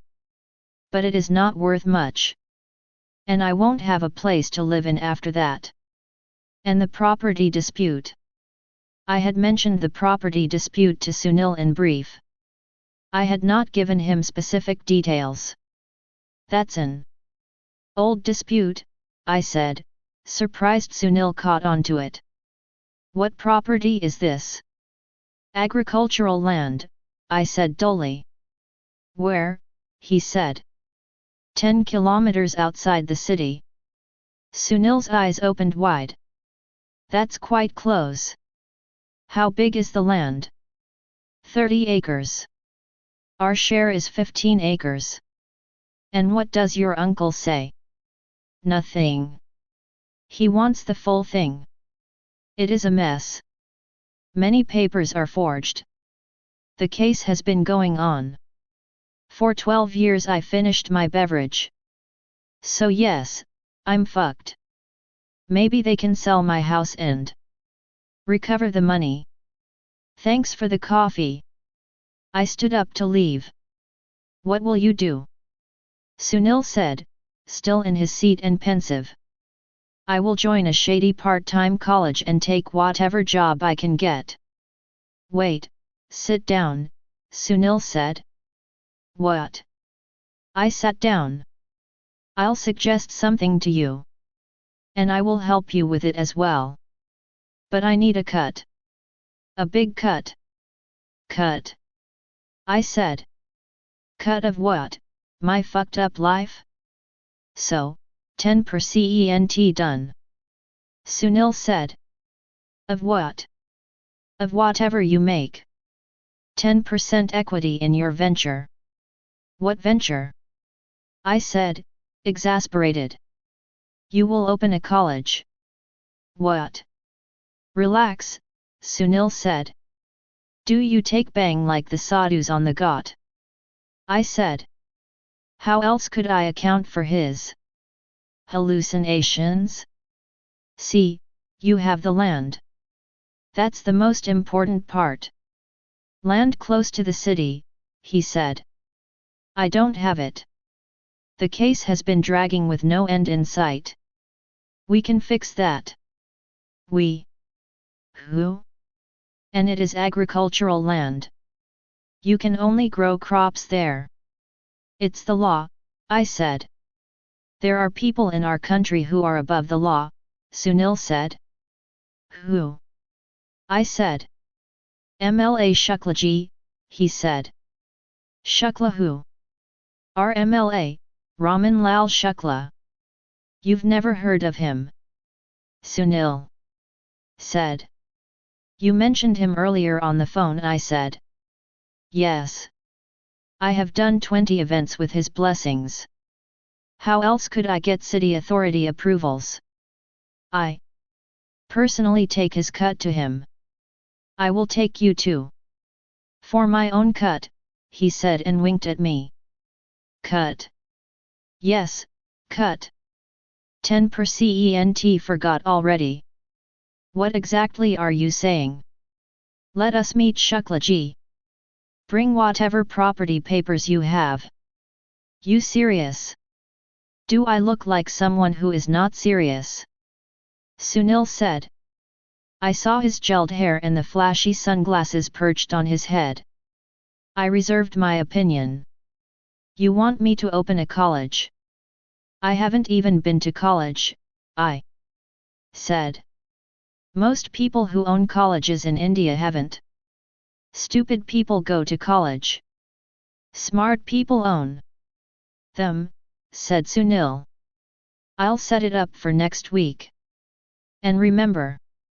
What? He snapped his fingers. My 10%. Artie and I went for a long boat ride. Her green dupatta flew backward in the early morning breeze. Decided what to do next? She asked. I am exploring private engineering colleges. And? Too expensive and too shady, I said. I paused to rest. The boat stood still in the middle of the river. I wondered if Artie would come and sit next to me to massage my palms. She didn't. So, what next? Artie said. A correspondence degree and a job. What about the loans? Manageable. Baba settled most of them, I lied. I did not want to burden her with my woes and spoil my time with her. Good. Don't worry, it will work out. She got up to sit next to me. She took my hand in hers and, as if thinking of something else, began to crack my knuckles. You are happy with Raghav, right? I asked. I hoped she wouldn't be, but was pretending like I wanted her to be. Oh yes, she looked at me with shining eyes. Raghav is a good person. I withdrew my hand. She sensed my disappointment. I never said he's not. I looked away. You cool? Yeah, I said and managed a fake smile. How is he, anyway? Told his parents he won't take up engineering as a profession. They aren't too happy with that. He's an idiot. What will he do? Journalism, she said. He loves it. That's what he is meant to do. He wants to change things. He's also joined university politics. Totally stupid, I said. One picked up the oars again. Artie went back to her seat. We kept silent on the ride back. The splash of oars in the water was the only sound breaking the silence. Artie's hair had grown, and now reached her waist. I saw her eyelashes move every time she blinked. The dawn sun seemed to light up her skin from the inside. I avoided looking at her lips. If I looked at them, I wanted to kiss them. She belongs to someone else now, even your limited brain should know that. My head knew this, but my heart didn't. Why did we grow up, Gopal? Artie said. Things were so much simpler earlier. Black Diamond. I had never been to Imlay's house before. We reached Shuklaji's sprawling bungalow in the Kakari locality at 3 in the afternoon. Police jeeps were parked outside and security guards surrounded the entire property. Sunil introduced himself at the gate, and later we were let in. Several villagers sat in the front lawn, awaiting their turn to meet the MLA. Sunil had said MLA. Shukla stayed alone. His family mostly stayed abroad as his 2 sons went to college there. Filled with party workers, MLA Shukla's home resembled a party office more than a residence. Sunil had brought along Girish Bedi, an experienced education consultant. I had a rucksack full of property documents and court-related papers. Guards checked my bag 3 times before we reached the Malay's office. A middle-aged man in a crisp white kurta pajama sat behind an ornate, polished wooden desk. Despite a slight potbelly, for a politician Shuklaji could be considered handsome. He gestured at us to sit as he continued to speak on his cell phone. Tell the scientist that Shukla wants to see the report first. Yes, I have to see it. It's my Gunga too. Yes, okay, I have a meeting now, bye. The MLA sifted through the files on his desk as he spoke to us. Sunil, sir. Sunshine Events. We do career fairs, Sunil said, the stammer in his voice in sharp contrast to his confidence in the outside world. Tell me the work, Shuklaji said. Land, sir, Sunil said. Where? How much? Shuklaji said. His eyes stayed on his files as his ears tuned in. Politicians can multitask better than most people. 30 acres, 10 kilometers outside the city on the Lucknow highway, Sunil said. The MLA stopped his pen midway. He looked up at us. Whose? He said. He closed his files to give us his full attention. Mine, sir, I said. No idea why I called him sir. I am Gopal Mishra. I opened my rucksack and placed the property documents on the table. And you? Shuklaji said, turning to Bedi. Education consultant. He helps design and open new colleges. Our own person, Sunil said. New college. Shuklaji said. It is agricultural land, sir, Sunil said. You can obtain permission to convert agricultural land to educational use, Bedi spoke for the first time. You look young, Shuklaji said to me. Who are your parents? They died, sir, I said. What's the problem? Shuklaji said. His finger traced the location of the land to the center of the city. My uncle, I said. This is right near the upcoming airport, Shuklaji said, as he made sense of the map. Is it? I said. Shuklaji picked up his intercom. He told his staff not to disturb him until this meeting was over. Gopal, tell me everything about the land dispute, Shuklaji said. Over the next hour I told him my entire story. And the fact is I even owe your men 2 lakhs, I said. As I ended my monologue. Would you like tea? Soft drink? Shuklaji said. I shook my head. You owe money to my men. Shuklaji said. No sir, not your men, Sunil said and stamped my foot. Bedi sir, tell him your view. I did not realize that the loan sharks operate with the Malay's blessings, but denied any overt links with him. Ideal engineering college site, sir, Bedi said. His share of 15 acres is enough. Why 15? When there is 30, why would we take 15?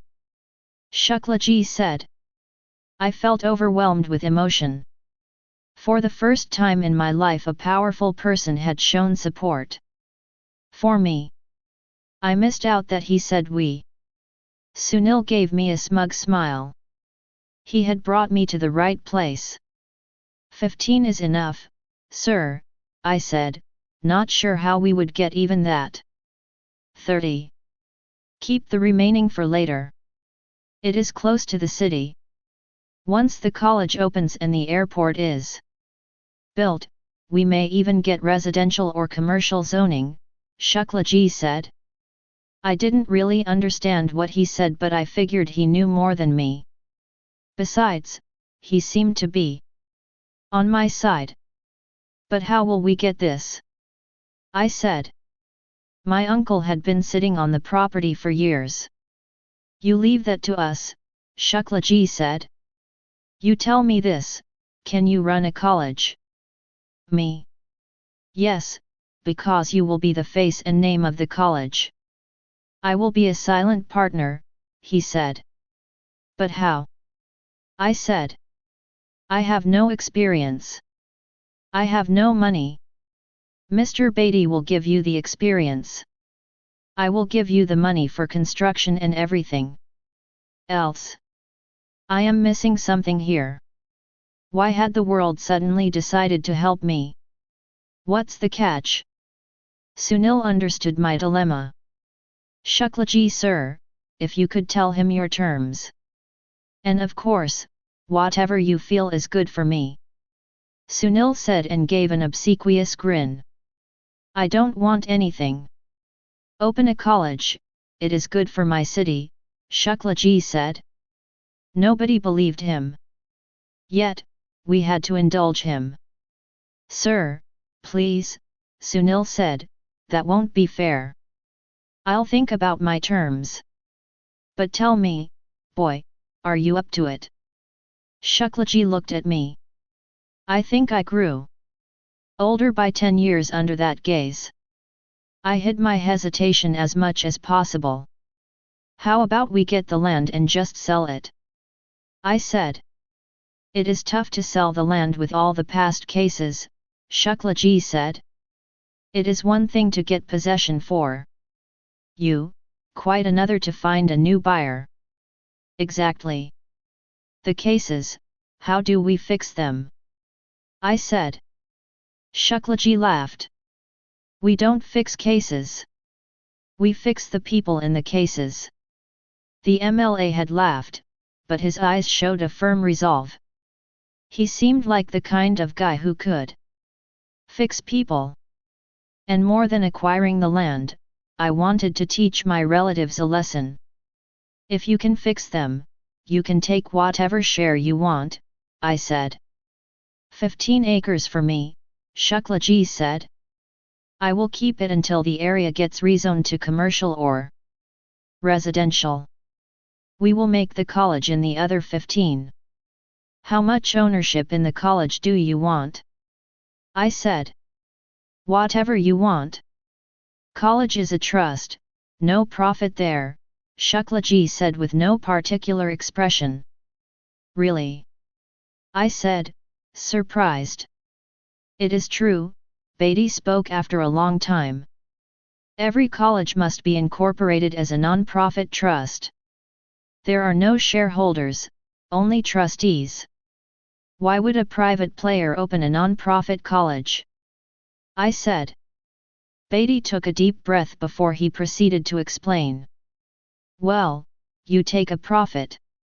The trustees can take out cash from the trust, showing it as an expense. Or take some fee in cash, and not account for it. Or ask a contractor to pay you back a portion of what you pay them.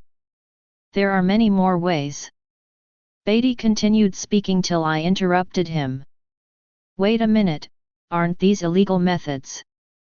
Everyone fell silent. Shuklaji spoke after a while. I don't think this boy can do it.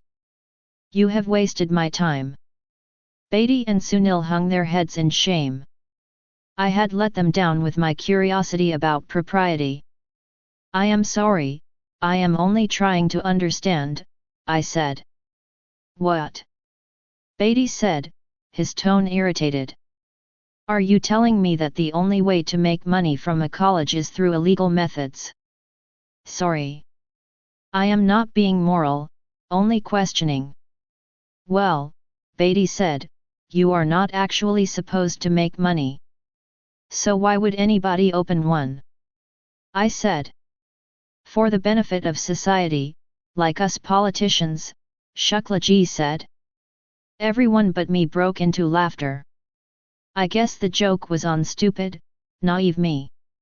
Listen, Gopal, Sunil said, that is how the rules are. They are stupid. Now you can either figure out a way around them, or remain clueless. There has to be a trust, you and Shuklaji sir will be trustees. Beatty will explain everything. Beatty gave me a reassuring nod. Yes, the man knew the system, and how to bend it. Mr. Beatty also explained to the boy not to question legality much. Education is not the business for him. Then, Shuklaji said. Of course, Beatty smiled. Shukla sir, taking money out of the trust is the least of the problems. What about all the permissions and approvals required? Every step requires special management. So that's what the boy has to do. I am not visible in this. I am only the trustee, to benefit society. Shuklaji said. Do what? I said. Don't worry, I will explain it, Beatty said. You need Varanasi Nagar Nigam's approval for the building plans, ICT approval for the college. There are inspections. Everyone has to be taken care of. It is standard. Bribes. I said. SHH. Shuklaji reprimanded. Don't mention all this here. You do your discussions outside. Leave. Now. We stood up to go. Stay for a minute, Gopal, the MLA said. Yes. I said after Sunil and Beatty had left the room. Will you do what it takes? Shuklaji said, I don't want to waste my time otherwise. Tell me now if you want to quit. I paused to think. It's not easy, I admitted. It is never easy to become a big man in life, Shuklaji said. I kept quiet. You want to be a big man, Gopal? I continued to look down. I examined the black and white patterns on the Italian marble floor. Or you want to remain an average kid while your friends race ahead of you? I swallowed the lump in my throat. I looked up to make eye contact with him. You have a girlfriend, Gopal? I shook my head. You know why? Because you are a nobody. I nodded. The memory of Arti and Raghav kissing each other passionately in the BHU car park flashed through my mind. If I had made it to BHU and Raghav had gone to Kota, would her decision have been different? I saw Shuklaji. Every inch of him felt wrong. But he offered me a chance, a job. An admission, a fucking chance, that is all one needs in life sometimes. I'll do it. It isn't like I am the only guy in India paying bribes, I said. But I want to be big. Shuklaji stood up. He came around his desk and patted my back. You are already a big man, he said, because you have me behind you. Now go, and leave your harami uncle's details with my secretary outside. What about the money I owe your people? I said. 2 lakhs? It's a joke for me, forget it, Shuklaji said. He went back to his desk and opened a drawer. He took out 2 bundles of 10,000 rupees and tossed them at me. One for Sunil, the oilier for you, he said. Why for me? I asked. For running my college, director sir. He grinned. I accepted Shuklaji's 10,000 bucks, if only to pay for basic necessities. I allowed myself one indulgence. I took Arti out for dinner to Taj Ganga, the most expensive restaurant in town. Are you sure? Arti asked again, as we entered the coffee shop at the Taj. We could always eat chaat at the Ghats. She wore a new full-length, dark blue dress her relatives had sent from the US. She had matched it with fake, understated gold jewelry purchased from Vishwanath Gali. My treat, I said. The waiter pulled out a chair for Arti. She thanked him as we sat down. Arti wanted to watch her wait but eat chocolate cake too. We decided to have soup and salad for dinner so we could save calories for dessert. She stirred the hot soup with a spoon. Sorry, but how did you get the money for this? Baba left you a huge will. I laughed. No, he left me loans. Then I am starting a new business. Smuggling. Arti inclined her head to one side. Shut up. I am opening a college. What? Arti said, loud enough for the entire place to hear. Sorry, she whispered. Did you say you are opening a college? Yeah, on my disputed land. How? Isn't the land stuck? And how will you make the college? I have partners. Good partners. Who? Arti said. I'll tell you. We are finalizing plans. Really? Arti said. Oh, so you are serious? Yeah, it is 15 acres right outside the city. If we settle the dispute and get rezoning done, it is ideal for a college, I repeated Bedi's words. Wow, Arti said and chuckled. You are hitting the big time, Gopal. She meant it as a joke, but it hurt a little. Why? You didn't think I could? No, I didn't mean that, Arti said. I am just surprised. I have to do something in life. Sure. You will do more than something. What about your uncle? We are trying to reach an amicable settlement with him, I said. Shukla's men, who handled the loan shark business, had initiated the settlement process with Ghanshyam Tayaji. Amicable is not the word one could use to describe their methods.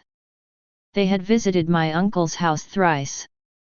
The first time they emptied a bottle of goat's blood in his front balcony. The second time they stabbed all the sofas and beds in the house with an assortment of knives.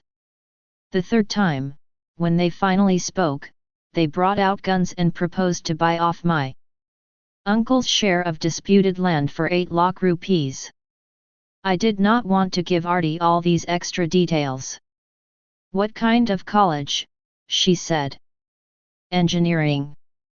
Cool, Artie said. If I want to be a big man, I have to do big things, I said. You were always a big man to me, Gopal. You know why? Why? Because you have a big heart. Artie lightly stroked my hand on the table. My heart, big or small, skipped a beat at her touch. I quickly launched into small talk. How are things? With you? How's college? Boring. But I am joining an aviation academy. What's that? They train you to become a flight attendant. The classrooms look like the interiors of a plane. Really? I'm mused, there is so much happening in education. Yet, most of us only get to be students.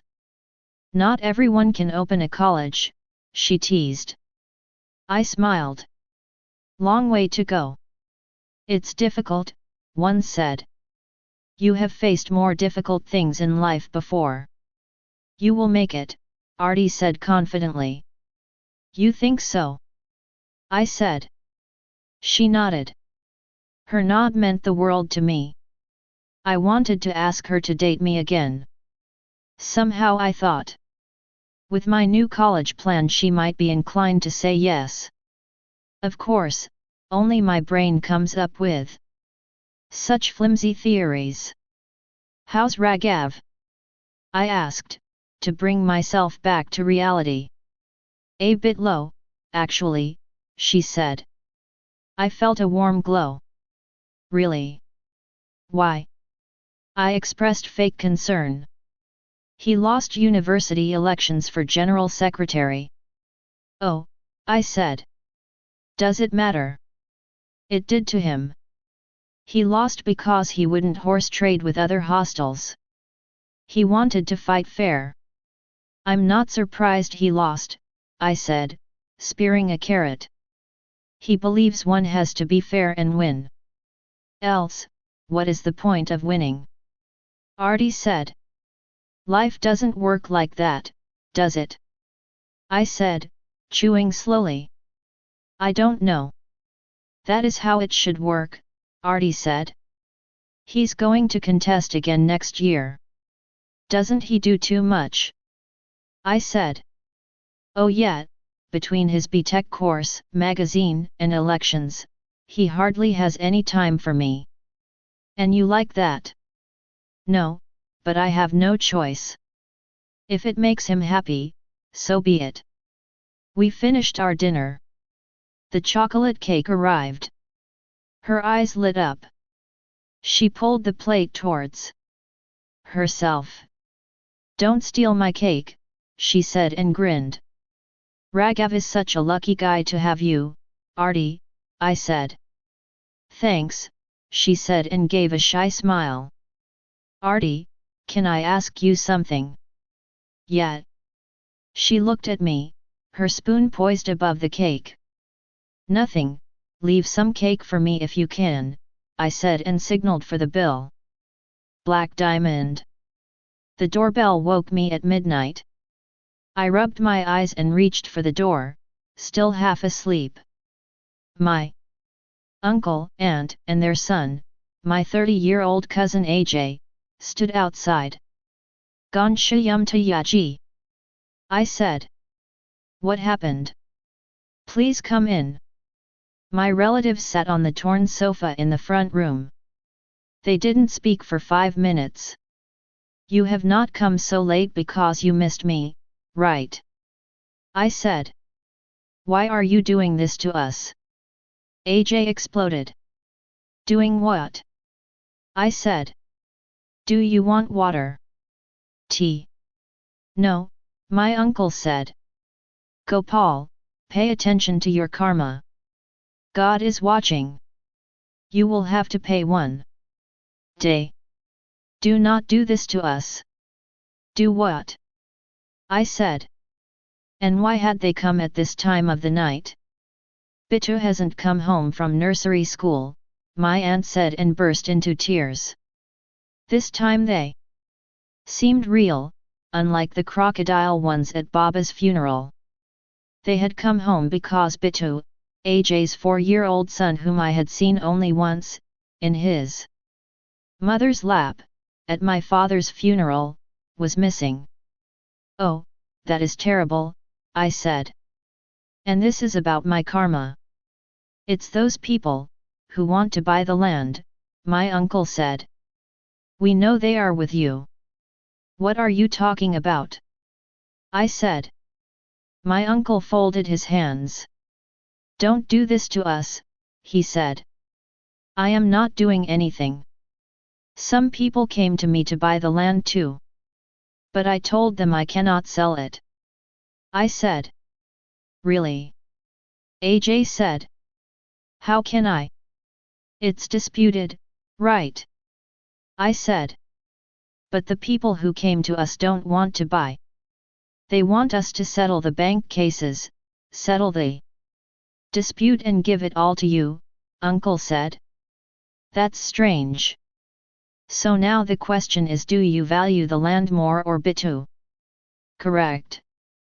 Shut up, Ajay said. We know it is you who wants to buy it. I don't have money to buy food. How can I buy land? I scratched my head. Who are these people? My uncle said. I don't know. You can go to the police, I said, but they sound like crooks. Avoid the police, my aunt said. They can do anything. Bittu is a little, young thing, it won't be difficult to hide his body. Anyway, it is Varanasi, dead bodies are easy to dispose of, I said. Ajay jumped up from the sofa and grabbed my collar. I know you are involved. Your father was straight, you are not, he said, his eyes wild. Leave my collar, brother, right now, I said in a calm but firm tone. Ajay's mother tugged at her son's hand. Ajay released me.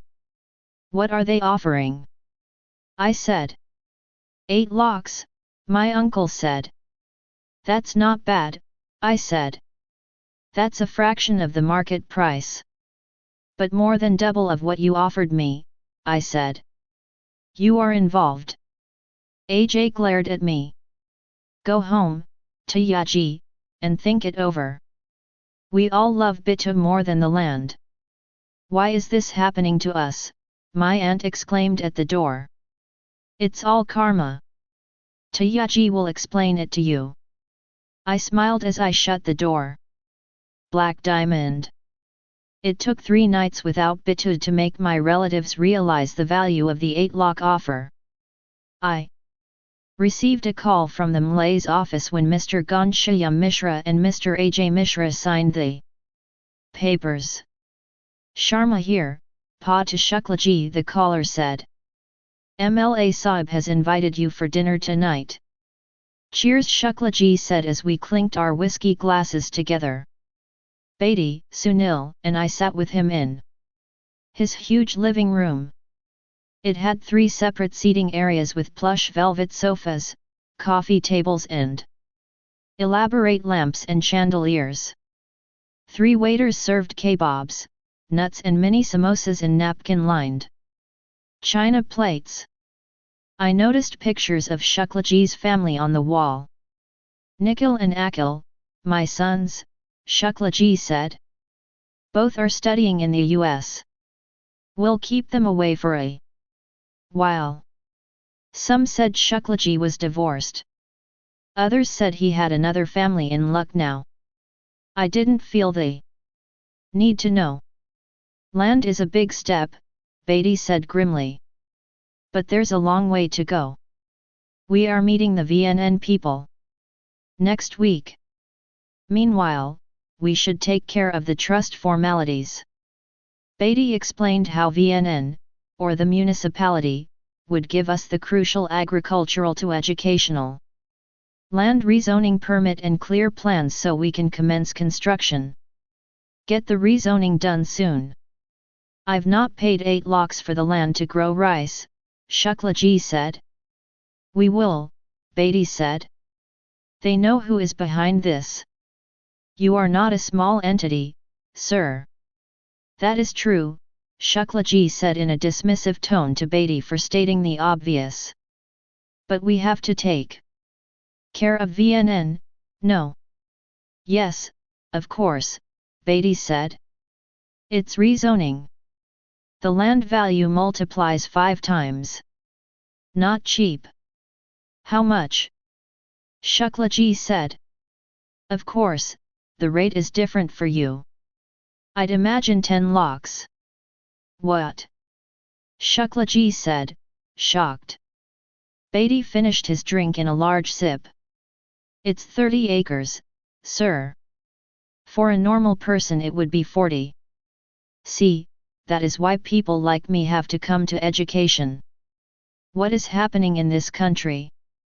Shuklaji said. DM has to bless it too.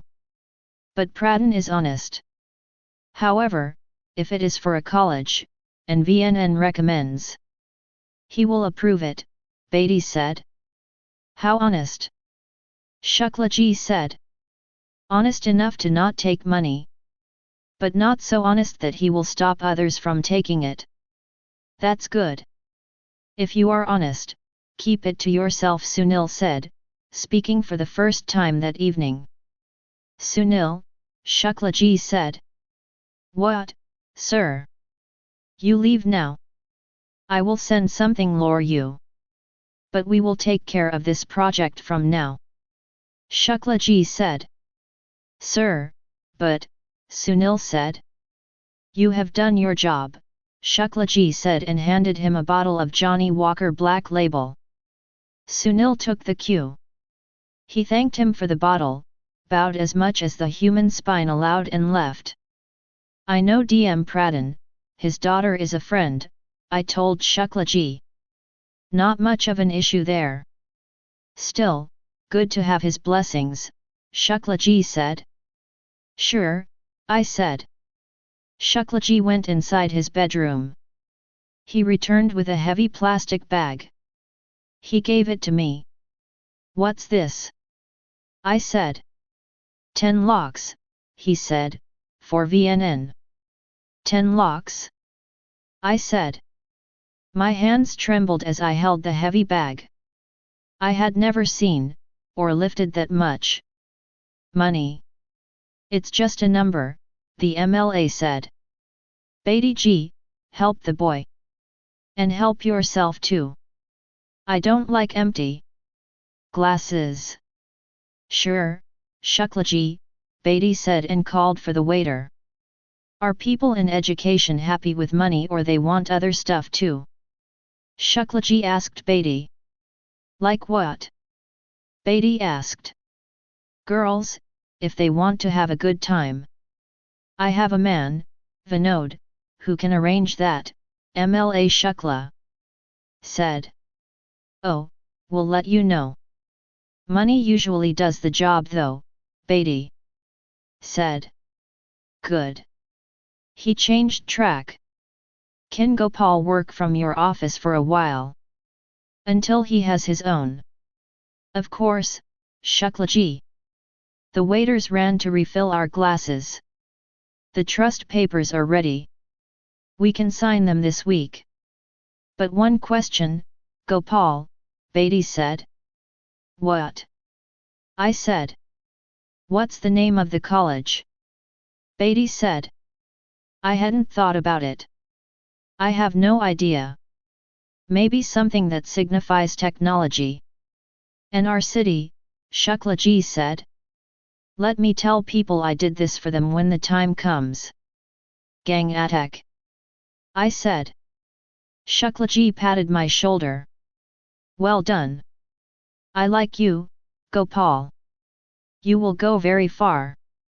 Shuklaji personally filled my glass to the brim with whiskey.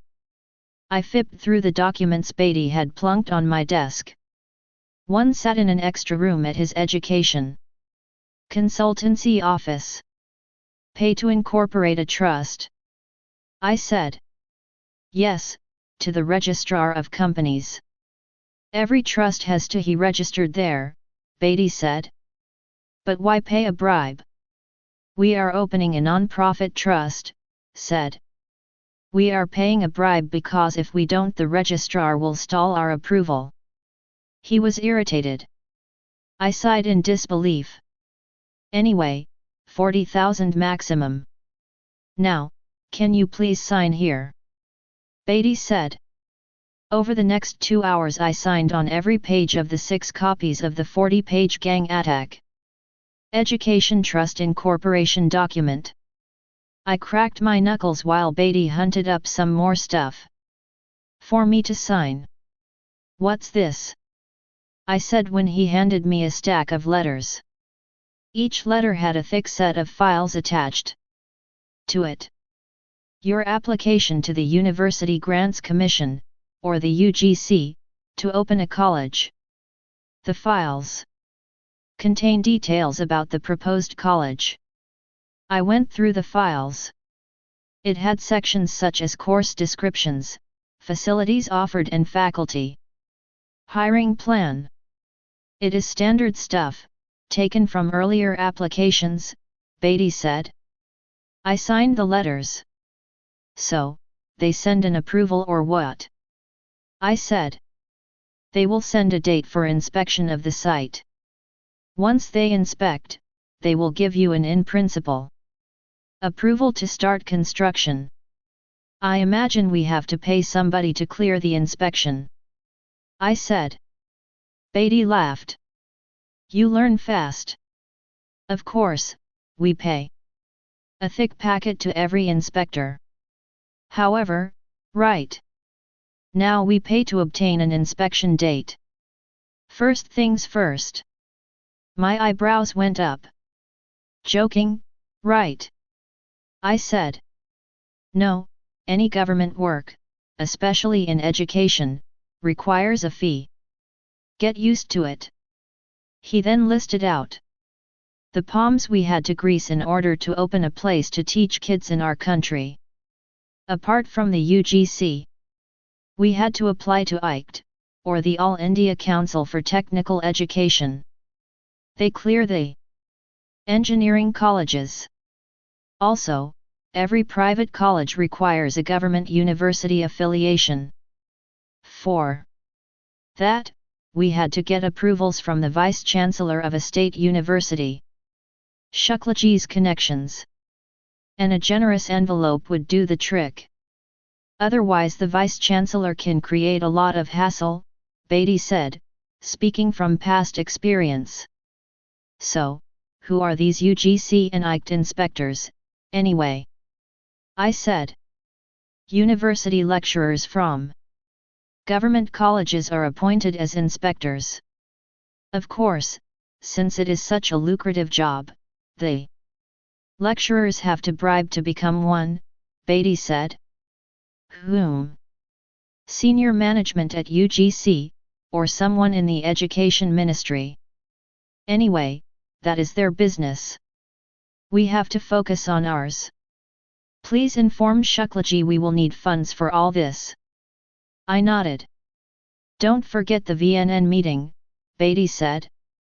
And definitely don't forget the bag. I can't wait to get rid of it, I said. It is scary to keep so much cash in the house. Don't worry, Beatty said. One VNN visit and it will all be gone. Black Diamond. We reached the Varanasi Nagar Nigam office, opposite Shahid Udyan, at 6 in the evening. The official had told us to come after working hours. If you are willing to pay, government offices can do more overtime than MNCs. Welcome, welcome. I am Sinha, a man greeted us in the empty reception area. He led us upstairs. We climbed up 2 floors of the dilapidated building. Sinha, deputy corporator, had known Shuklaji for over a decade and referred to him as his brother. If my big brother wants it, consider it done, Sinha said. He didn't mention that big brother would need to give little brother a gift. I took out the maps, property documents, and our formal application. Sinha pored over them with a sonorous hum. We can only start when we have the land rezoned, I said. Rezoning is tough, Sinha said. Higher UPS have to approve. How long will it take? I said. You look young, Sinha said. Excuse me. I said.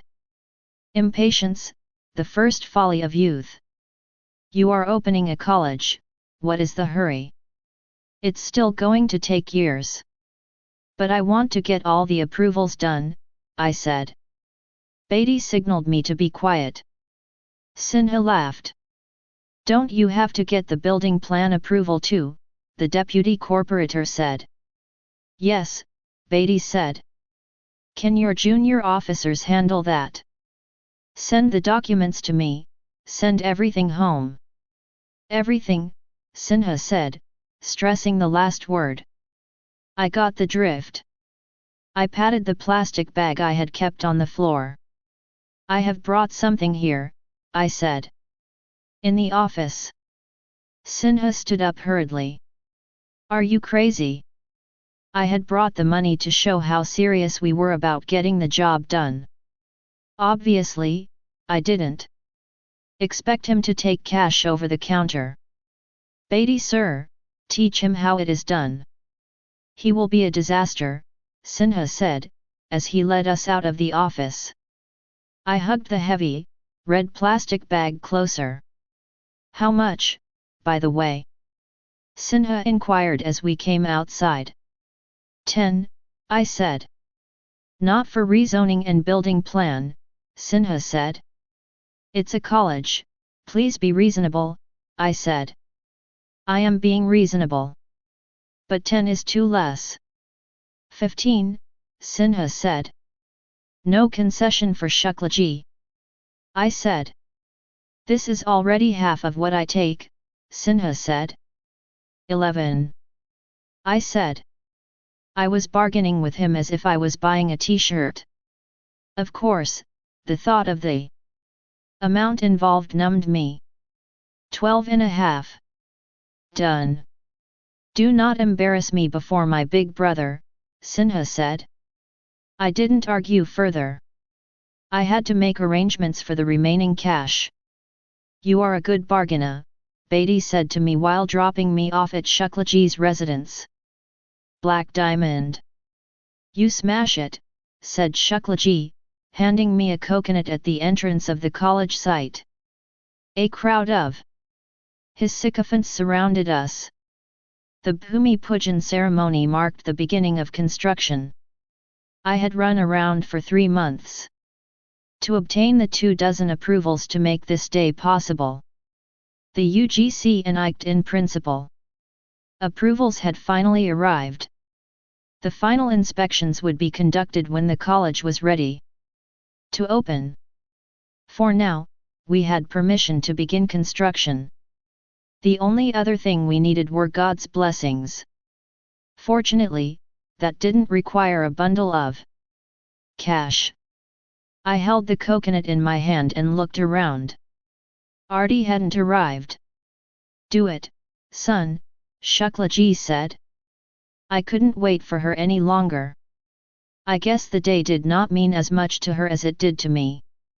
I smashed the fruit, imagining it to be Raghav's head. As it cracked, a sliver of the shell cut my finger. People clapped around me. I took the cut finger to my mouth and sucked the bruise.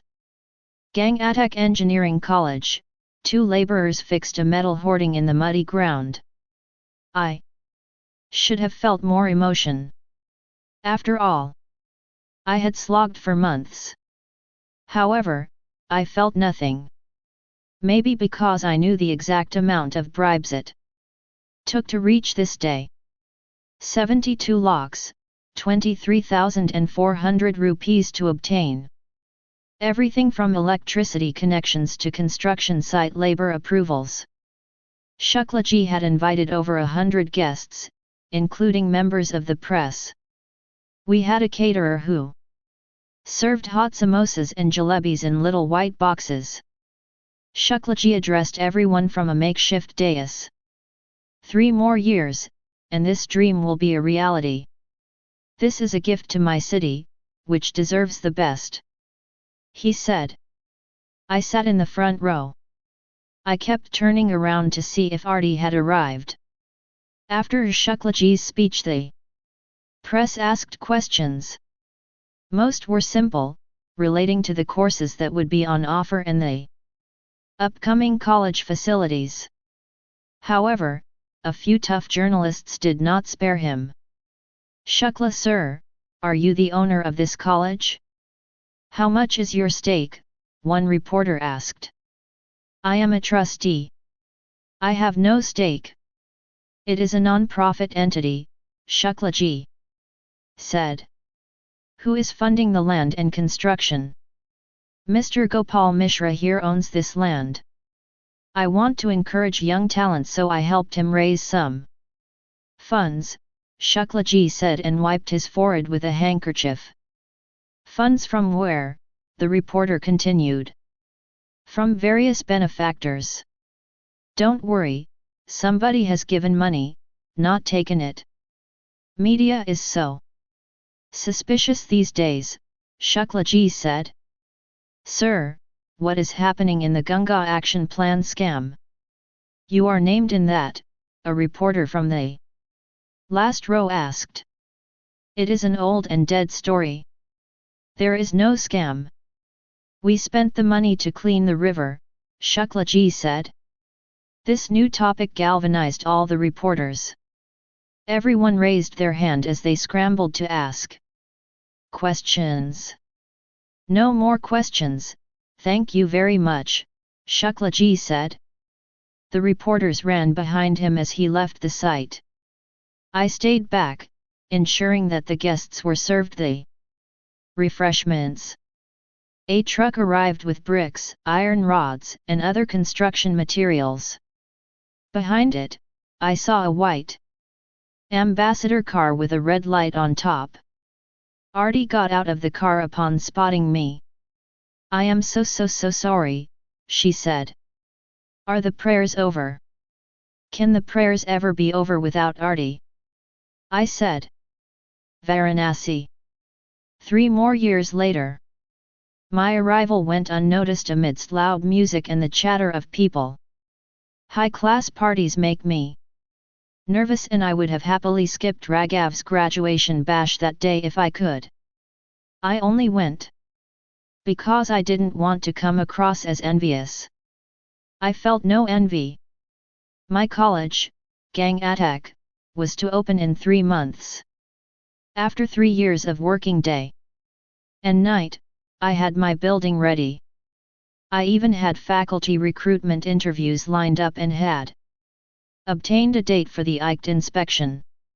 A stupid BHU degree meant little when I'd be issuing my own degrees soon. Hey! Raghav said in a slightly tipsy voice. Buddy, where were you? Negotiating with a computer supplier, I said. Raghav didn't seem to hear. For my college. We are setting up a computer center, I said. Raghav raised his hand. Good show. Give me a high five. He clapped my hand with his so hard that it hurt. You need a drink, Raghav said. There's the bar. He gestured towards the dining table, on which were beer, rum, and coke. People made their own drinks in plastic glasses. Raghav's parents had agreed to spend the night at some relative's house so that Raghav and his college mates could have a night of debauchery. I looked around at Raghav's pals. 30 boys, most of them wearing glasses and old t-shirts and jabbering about job offers, and only 3 girls, who, given their lack of fashion sense, had to be from an engineering college. I got myself a rum and coke. I looked for ice. There was none on the dining table, so I headed for the kitchen. A girl with long tresses, her back to me, was arranging candles on a huge chocolate cake. The cake had a gear-shaped design on it and said Happy Graduation in perky white marzipan letters. Gopal, Arti said as she saw me struggle with the ice tray I'd removed from the fridge. Her voice startled me. It's been like, Arti said, a year. I had not kept in touch with her. Hi, I said. It's not like I wanted to evade her. But I saw no upside to remaining in touch either. I found it more productive to scream at construction workers than hear stories about her dates with her boyfriend. I started avoiding her calls and soon she too drifted away. Yeah, I am sorry, my fault, I said. I got very busy at the site. She took the ice tray from me, twisted it to release the ice cubes and put 2 of them in my glass. I am not asking for an explanation. I understand I am not that important to you now. That is not true. I had my sight, you had Raghav, I said. We have our own lives and I have a boyfriend. Doesn't mean it is my entire life, okay? Arti said. Well, he kind of is, isn't he? I said. I offered her my drink. She declined. She went back to decorating the cake. Nothing like that. No one person can be that important. Why? I said. Something wrong? No, no, she said, too quickly I thought. It's great. Raghav's graduated. He has a job offer from Infosys. My aviation course finishes soon. It is still as strong as ever. What? I said. Us. Us. Me and Raghav, she said. Of course, I said. She lifted the cake to take it to Raghav. I'll keep in touch, I said. That would be nice. I haven't sat in a boat for a year, she said and smiled. The confusing, confounding Arti had returned. What did she mean? Did she miss the boat rides? Did she miss being with me? Was she tossing a bone at me or was she just being witty? I came out of the kitchen, lost in my thoughts. Everyone gathered around Raghav. He held a knife in his hand. Arti stood next to him. Raghav cut the cake. Everyone clapped and hooted. I guess graduating from college is a big deal. Raghav fed the first piece to Arti. Arti offered a piece to Raghav. As he opened his mouth, Arti smeared the cake zero in his face. Everyone guffawed and clapped hard. I felt out of place. What the fuck was I doing here? Why did these guys even invite me? Speech. Speech, the crowd began to demand of Raghav. Arti took a tissue and wiped his face. Well, friends, congrats to all of you on your graduation, Raghav said. We have spent 4 fabulous years together. As we get ahead with our lives, I am sure we will always have a special place for our campus in our hearts. We will still be together, dude, a bespectacled boy interrupted him, at Infosys. 7 people raised their glasses high in the air. They all had offers from the software company. Cheers, they said. Raghav kept quiet. Actually, I have an announcement, he said. I won't be taking up the job offer. What? People exclaimed in unison. Yes, I have decided to stay here, Raghav said and draped his arm around Arti's waist. to be near my love. Yeah, right, Artie said, wiping a blob of icing from Raghav's cheek. Tell them the real reason. That is the real reason, he chuckled. No, Artie said, turning to the crowd. Mr. Raghav Kashyap is staying back to join Dainik as a reporter. Murmurs of surprise ran through the crowd. Raghav had edited the college magazine, and even done a newspaper internship. However, few knew he had the courage to chuck Infosys to become a newspaper reporter. Raghav chatted with his friends. Artie sliced the cake for everyone. The music became loud again. I made another drink and leaned against the wall, wondering if I should leave. Artie offered me cake on a paper plate. I declined. So, when does your college open? She said. In 3 months Gang Attack starts admissions, I said. Really? Can I apply? She laughed. I'll print you a degree if you want, you do not even have to attend classes, I said. Really?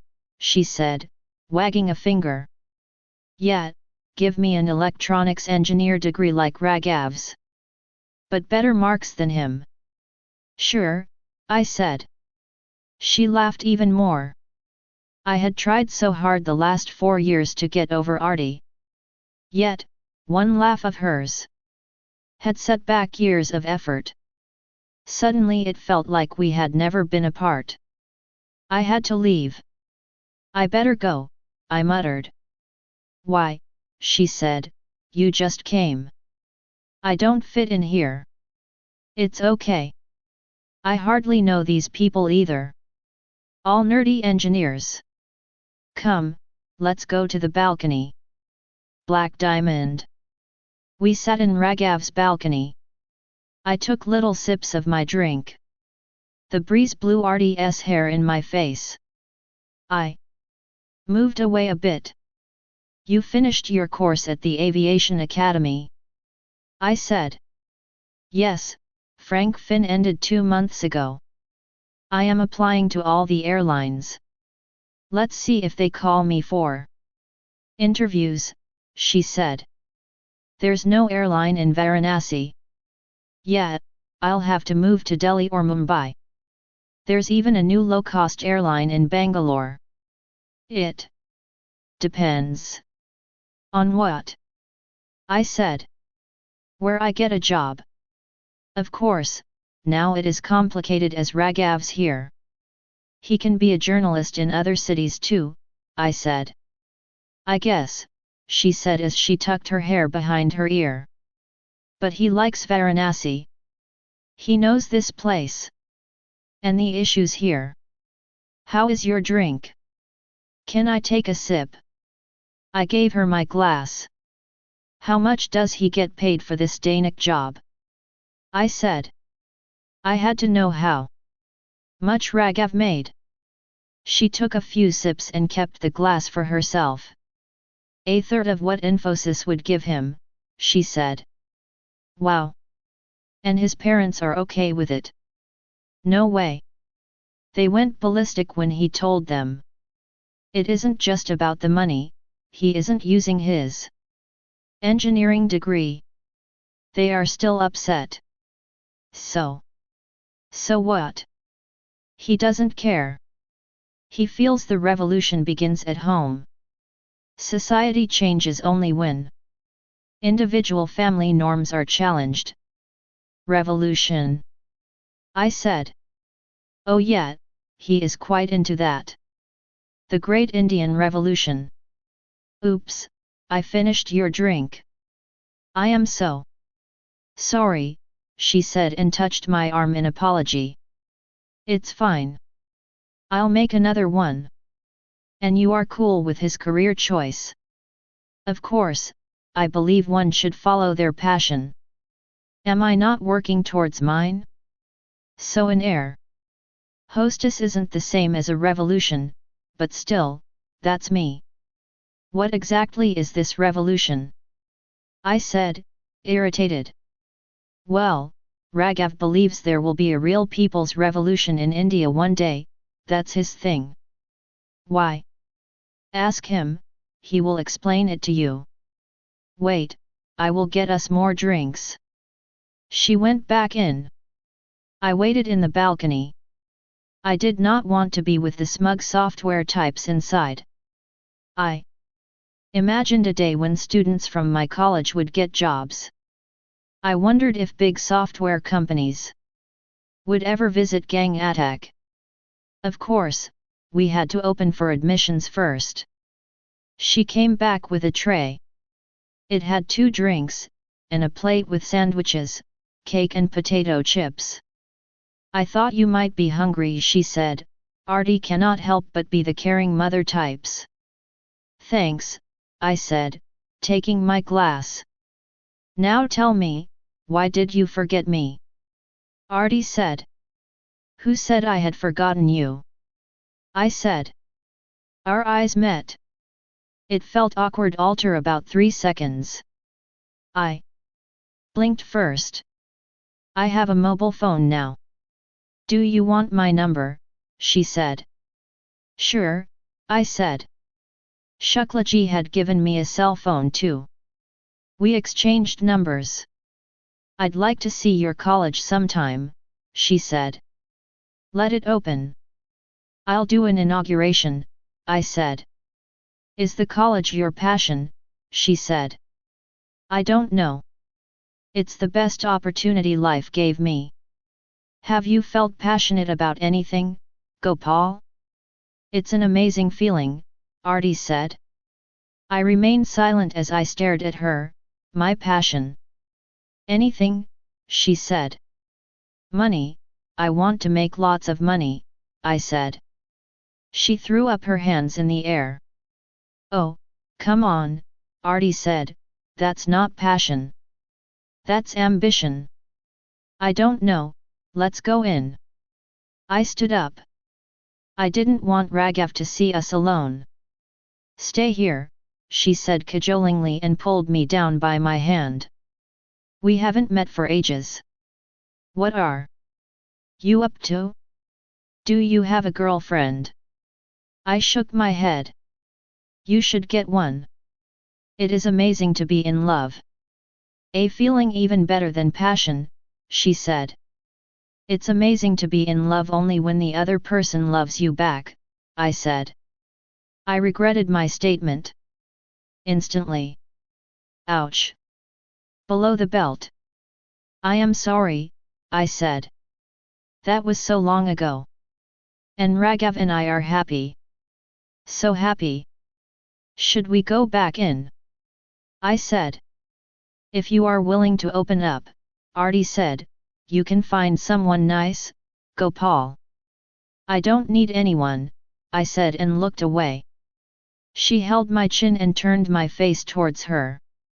You will own a college. I will be just a flight attendant selling chips, if I am lucky. You can get someone better. Someone better than you. I said. Totally, she said. That is not possible, Artie, I said. Before she could answer, I stood up again and returned to the party. I went up to Raghav and told him I had to leave to meet a contractor. He didn't seem to mind it much. I came outside his apartment and took the stairs down. Artie came after me. Gopal. I looked back at her from the steps. What? I said. Don't tell me you still have feelings for me. I swallowed hard. Not at all, I said and sprinted out. How long is your break? I shouted. A group of laborers sat under the banyan tree near the main campus building. It's 2:30, lunch ended an hour ago. We had only a week left for the final ICT inspection. The classrooms needed a last lick of paint. The workers didn't care. Your work will be done, Sahib, said one of the workers, folding the newspaper he had been sitting on. He wore a tattered vest and dark trousers with cream paint all over it. My college won't open if the inspector is unhappy with us, I said. Who is going to say no to your college? The worker stood up. The other workers tightened their turbans. They picked up their brushes and moved to the classrooms. One remained under the banyan tree, exhausted by my daily ritual of hauling up the men every 2 hours. I glanced down at the newspaper left behind by the workers. A headline caught my attention. Varanasi needs more colleges. I picked up the newspaper. Under the headline was the writer's name, Raghav Kashyap. The article talked about how the youth population of Varanasi had grown significantly in the last 10 years. At the same time, the number of colleges had not kept pace with the demand. It made recommendations on how the government could make education a priority.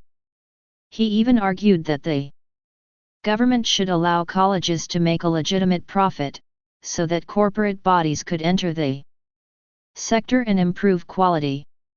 Even though it came from Raghav, I liked the article. It augured well for my business. The article had a separate box with a list of colleges about to open in Varanasi. It had 5 names, and I saw Gang Attack in the list.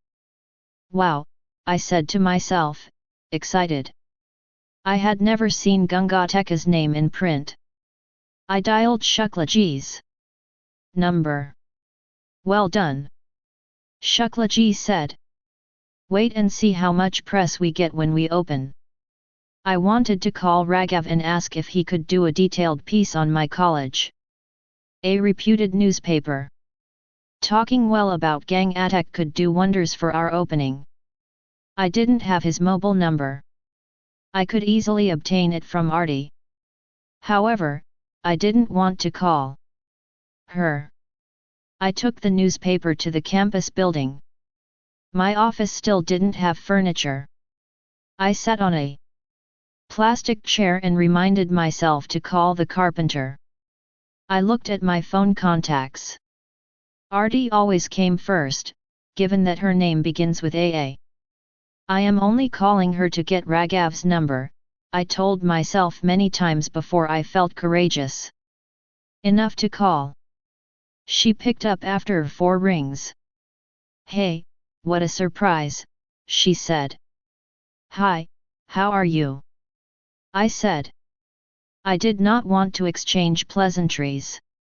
However, to jump directly to my query seemed abrupt. I'm a little low, but that's okay, she said. How are you? It was nice chatting with you at the party. I guess I should have inquired why she felt low. However, I sidestepped it. Yeah, listen, do you have Raghav's number? I said. Of course. How come you want it? There's an article of his I read in the paper today, on education. I liked it, wanted to tell him. Oh, sure, she said. He will be so happy. She read out the number to me. Thanks, Arti, I said. Speak later then. You don't want to know why I am low, she said. When a girl asks you that, you'd better say yes. I do. Why? I said.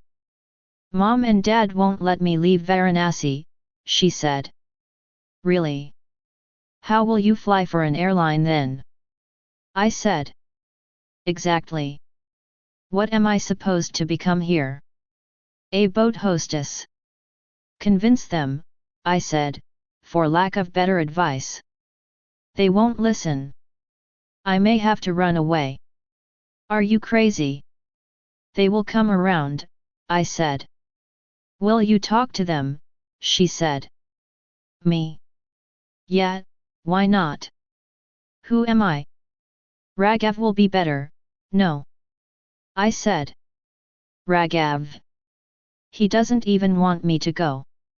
Plus, he is so busy at the newspaper, he won't meet me, let alone my parents. You have no other friend? Somebody from the aviation academy? I said. Or maybe even your faculty? You don't want to do it, is it? She said. No, I just don't think I am the best person to talk to them about this. Fine, she said.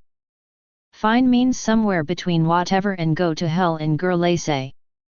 Okay, the site engineer is calling me, I lied. I will speak to you later. I hung up. I checked the duration of the call. I had spoken to her for 7 minutes and 22 seconds. I felt like calling her again, and advising her on how to deal with her parents. Maybe I should have agreed to meet her parents. After all, she had chosen me from all the people she knew. I almost pressed redial when I checked myself. Only pain will come from being close to her. She belongs to Raghav, and there is no place for me in her life, I scolded myself. I called Raghav. He picked up the phone immediately. Hi, it's Gopal, I said. Oh, hi, he said. What's up, buddy? Thanks for coming to the party that day. You are welcome. How's the new job? They are letting me write, even though tame stuff. I read your article today. Pretty good. You read it? Wow. Thanks. You mentioned gang attack, thanks for that too. Oh, our research team made that table. You are about to open, right? Yes, almost ready. Would you like to visit? Maybe you can do a story specific to gang attack. Yeah, I could, Raghav said, his voice hesitant. Though the policy might be to not talk about specific institutions. Oh, in that case, forget it, I said. I didn't want to take a favor from him, anyway.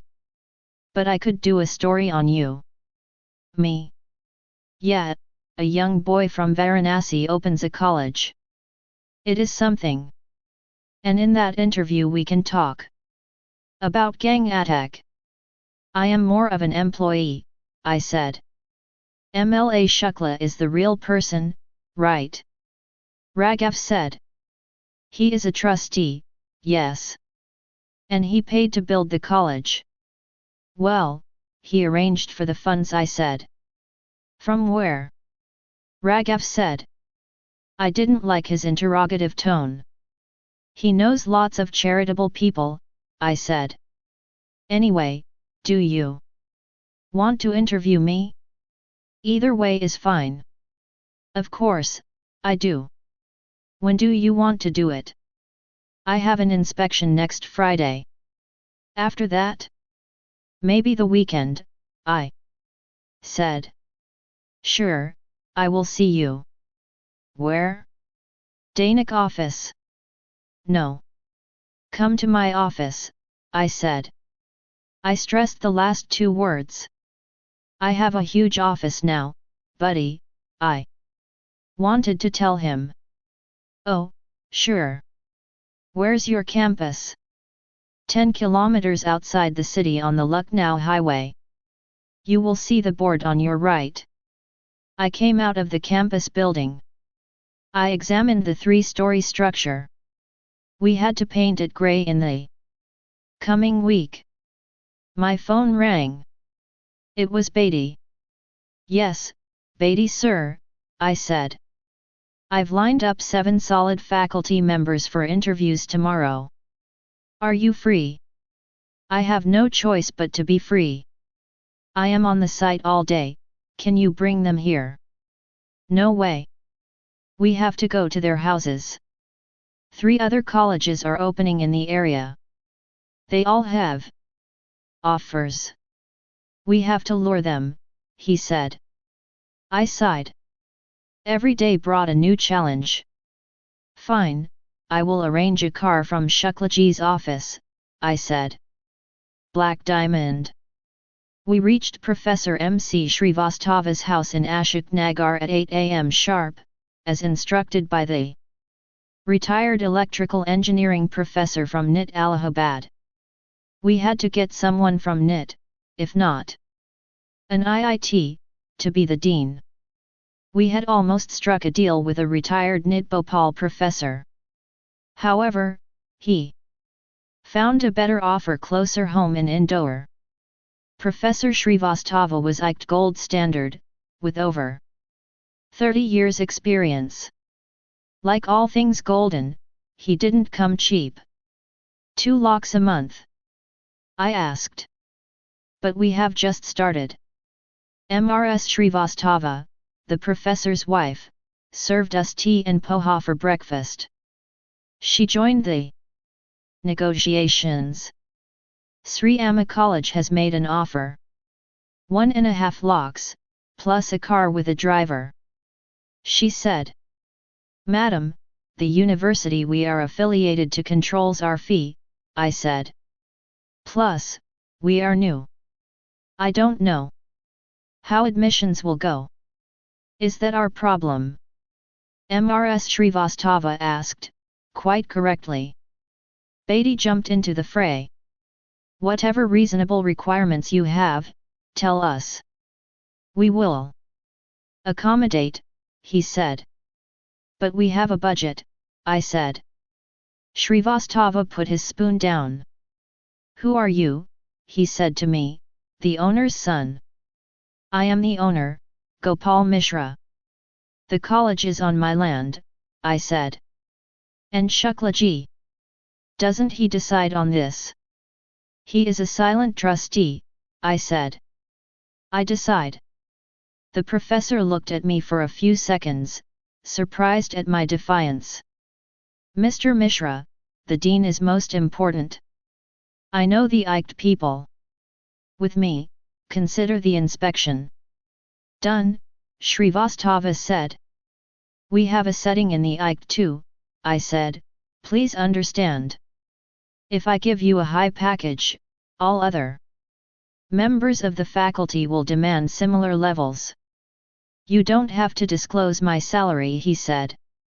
How will we keep it hidden? The accounts department will have the details, I said. Pay part of it in cash, Srivastava said.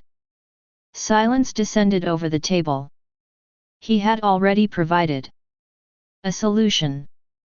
A more practical dean would be hard to find. How much? I said. 50%. Maybe more, he suggested. It only saves me taxes. And nobody feels jealous of me. In fact, my on-paper salary will be lower than that of the teachers. We knew we had come to the right place, Bedi said. Fine, I said. We settled for a 1 lakh cash 70,000 check package per month. The new dean came on board immediately. He offered to help us hire other faculty, for salaries ranging from 30 to 80,000 a month, depending on experience and the degrees they possessed. I'll charge 10,000 per hire as search fee, apart from my salary. That's fine. When can you start? I said. Anytime, he said. I will come to campus 3 days a week. 3 days? I said. You are the dean of the institute. How can the college work without you? I am the dean, that is why 3 days. Else, once a week is enough, he said. What? I said. Which faculty goes to teach every day in private colleges? Don't worry, I will tell the IIT inspectors I am there every day. But who will manage the faculty? Who will ensure that classes are held on time and the students are taught properly? I said, my heart beating fast. I didn't know if this was how a college dean should be. It's a private college. We will manage. Tell him, Bedi ji, how it works, Srivastava grinned. Beatty finished his cup of tea and nodded. Of course. We will figure out the teaching arrangements and all later. Right now our focus is the inspection, and then the admissions. Later on, senior students can teach first-year students. Happens in many colleges. Mrs. Srivastava cleared the table. We moved to the drawing room. What's your admission strategy? Srivastava said. We are advertising in all newspapers. Participating in career fairs, also approaching schools and coaching classes, I said. Approaching schools for what? He asked. We'll go to schools and make a presentation on our college, I said. Who cares about the presentation? Did you fix the principles? Srivastava said. We will, don't worry, Beatty said. We will what? I said. I hated it when Beatty didn't tell me things beforehand. I will explain to you. Let's go, we have other meetings, Beatty said and stood up. Thanks, sir, we'll see you on Friday. Srivastava came to see us off at the door. When do I get my first salary? He said. I will send the cash home, I said. We had 5 more faculty prospects to meet. Shuklaji had given us an Innova car for exclusive use of the college. We proceeded to Mughal Sarai to meet a retired chemical engineering professor. I am so relieved the dean is done, Beatty said as the car reached the highway. He seemed more Mr. Deal than Mr. Dean to me, I quipped. He has worked in private colleges before. He knows he is in demand. Don't take his tantrums. Personally, Beatty said. What did he mean by fix the school principals? I said. The schools have a big influence on where the child goes next. Many try for an IIT and NIT, most don't make it. Where do they go? Where? I said. That's where we come in. Private colleges can fulfill your dream of becoming an engineer, even if you didn't clear the entrance exam. The problem is, there are so many private colleges now. How does the student choose? I asked the driver to increase the temperature of the air conditioner, to beat the 40 degrees outside. How? I said. They go with the school teachers and principals' advice. Who else can they trust? True, I said. So, we asked the principal to recommend our college. Exactly. You are smart, Beatty said, probably in sarcasm. Do we bribe them too? One said. Yes. But never say that word, especially to school principals. Anyway, it is a straightforward calculation. We give them 10% of the fee we take for every admission. A defined sum doesn't sound like a bribe. We give 10% to anyone, coaching classes, career fair organizers or whoever helps us fill up the college. 10% it is, I said.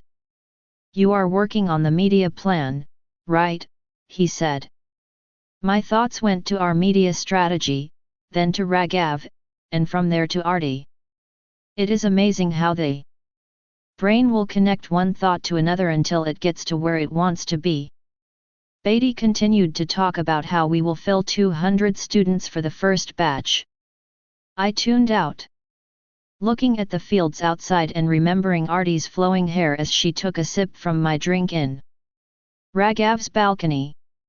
Life is a bitch when the only woman you can think of belongs to someone else. I saw Raghav enter the campus from the window of my office. I had screamed at the carpenters to get my office desk and chairs finished in time. Apart from the missing visitor's sofa, my office had become functional. The air conditioner worked. I increased the cooling to maximum to ensure Raghav noticed it. I surrounded myself with files. He came and knocked on the half-open door. Yes, I said and looked up. We did say 2 o'clock, right? Raghav said. He wore a white shirt and blue jeans. Hi, Raghav. Sorry, I keep so busy, I lose track of time sometimes, I said. He sat across me. I sat on the director's chair. I wondered if he noticed how I had a far more plush chair than his. He took out his notepad, pen, and a few printouts. I did some research, whatever I could find on the college. You won't find much. We are new, I said. Yes, but I found a lot on one of the trustees, Shukla. Of course, he is a popular politician. But he isn't really involved in the functioning of the college. He's involved in many other things though. Raghav smoothed out the printout with the questions. Tea? I said. He nodded. I rang the bell.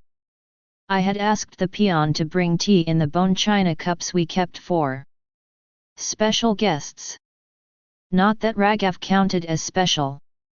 However, I wanted him to know we had tea in fancy cups. He looked around the huge 20 by 18 feet office. I wanted to ask him if anyone in his newspaper had such a big office, but controlled myself. He noticed an architect's model of the campus behind me. Can I take a look? He said. Sure, I said and jumped up. Let me show you all the facilities. I explained the campus layout to him. The hostels are here. We will keep adding more rooms with successive batches. The classrooms and faculty offices are here, in the main building we are in right now. The labs are in a separate building. All imported equipment.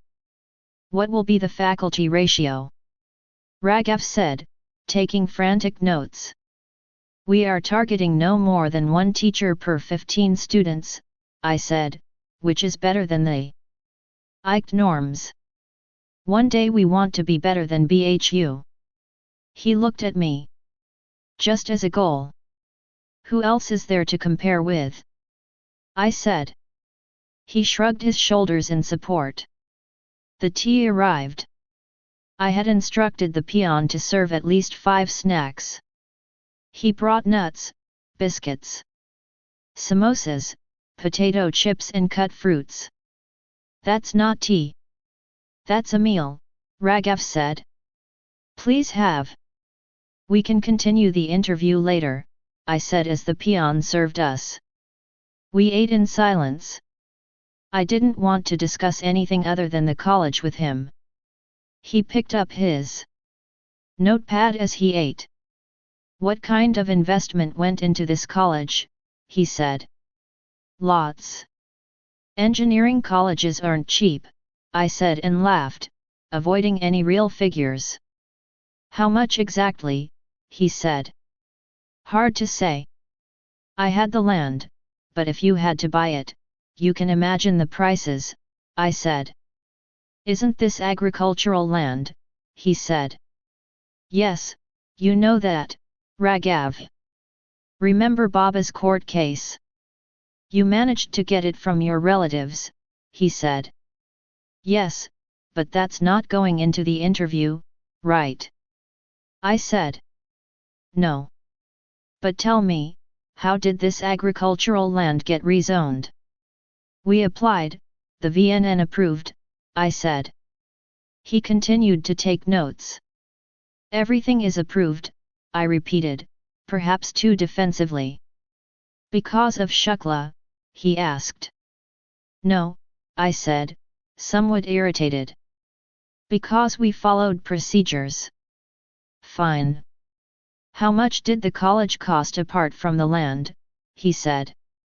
I am not sure if I can reveal that. It is, after all, competitive information. But anyone who visits our campus can see it is state-of-the-art, I said. More than 5 crores, he persisted. I shouldn't have entered his guessing game. Yes, I said. More than 10, he said. How is the actual number relevant? I said. Where did the money come from? He said. From the trustees and their associates. Whose associates? Yours or Shukla's, he said. I gave the land. Shuklaji arranged for the funds, for the benefit of this town. We are a non-profit trust, I said. Do you know where the MLA arranged the funds from? Raghav asked, without looking up from his diary. No. And I don't see why I should know. It is his and his friends' private wealth. Are you aware of Shukla's involvement in the Ganga Action Plan scam? He said. No, Raghav. I don't want to comment on anything other than gang attack. If you have all the information, we can end the interview. Raghav put away his pen. I'm sorry. Yes, I am done. Don't worry, I will do a balanced piece. Thanks, I will see you out. We walked together to the campus gate. He had come on an old scooter that belonged to his dad. I could have sent my car to pick you up, I said. It is too hot. It's fine. I have to go to many places, he said and put his helmet on. Do you miss engineering? I said, my first general question to him. Not really. Never became one, I guess, he said. I felt the time was right to deliver my final punch. You are from BHU. You'd look great on our faculty list. Want to join? I said. Yes, I could hire him. BHU may not have taken me, but I could take their graduates. Me? Faculty? No way. Besides, I have a job, he said and sat on the scooter. You don't have to come much. Help me with the inspections, and maybe come once a week, I said. He was about to start his scooter, but stopped midway. He mulled over my words. We pay well. Maybe more than your newspaper, I added. He smiled and shook his head. Why not? I said, irked by his easy rejection. I can't be part of a corrupt enterprise, he said. What? It is Shukla's college. It is mine, I protested. I know you will run it, but he is behind it, right? So, how can you call us corrupt? We haven't even opened yet. It's built with money made by corrupt practices. I have worked my ass off for 3 years, Raghav. 3 years, Sundays included. How can you make a statement like that? He is accused of stealing 20 crores from the Ganga Action Plan. Government money meant to clean our river. It is an accusation. Not proven, I said. Right after that he made many property investments, including this college. Can't believe you didn't see through it. How can a politician have so much money? He comes from a humble background. Can you prove wrongdoing? I said. Not yet. But are you sure he didn't do anything? He queried. I couldn't control myself anymore. You are jealous? I said. What? You are jealous that I am doing well. I am not supposed to do well, right? After all, my AIEE rank was lower than yours. Isn't it, Mr. Z? Easy, buddy. This is not personal, he said and kick-started his scooter. Then what is it, Mr. Reporter? It's my job to figure out the truth, that's all. Before I could respond, he zoomed off. He left behind a cloud of dust that stung my eyes more than anything ever had in the past year. Black Diamond. The day of the ICT inspection felt like an exam day. Our faculty of 20 reached the campus at 8 a.m. Sweepers scrubbed the floors till the last minute. The IT specialist ensured that the desktops in the computer room worked. We had arranged a dinner at Taj Ganga for the inspection committee. Shuklaji had promised me he'd come, but backed out at the last minute due to an urgent rural visit. Sweat beads formed on my forehead. I made the 5th trip to the campus gate to check if the inspectors had arrived yet. Stand straight, I hollered at the security guard, and salute all guests. Relax, Director Gopal, Dean Srivastava said, I will handle them. They arrived only at 11. Ashok Sharma, our junior-most faculty member, waited with bouquets at the main building entrance. The head of the inspection committee shook my hand. I am Yahil Yadav, ex-professor from NIT. Delhi. I am Gopal Mishra, promoter and director of the college. Meet Dean Srivastava, ex-director of NIT. Allahabad, I said. Yadav and Srivastava exchanged glances, sizing each other up like boxers in a ring. We walked to my office and sat down on the new sofas that smelt of varnish. NIT Allahabad. Yadav asked. You had a Barua in electrical. He went to Stanford later. Yes, Srivastava said, I hired him. Barua was my student, Yadav said and slapped his thigh. Suddenly the lights went out. Everyone sighed as darkness engulfed us. We had power supply issues in the nearby villages. We had no electricity for 6 hours every afternoon. We have a generator, I said, and went to tell the peon to switch it on. The office was turning stuffy. Should we go outside? Said one middle-aged member of the inspection team. Any minute now, sir, I said. The tube light in my office blinked as power came back on. How many lathe machines are there in your machining lab? Asked an inspector. 8, Srivastava said. We will take a round later. Srivastava sir, why walk around in the heat? Yadav said. Your team member asked a question, sir, Srivastava said. Everyone turned to the inspector who had asked the lathe machine question. You are Srivastava, said.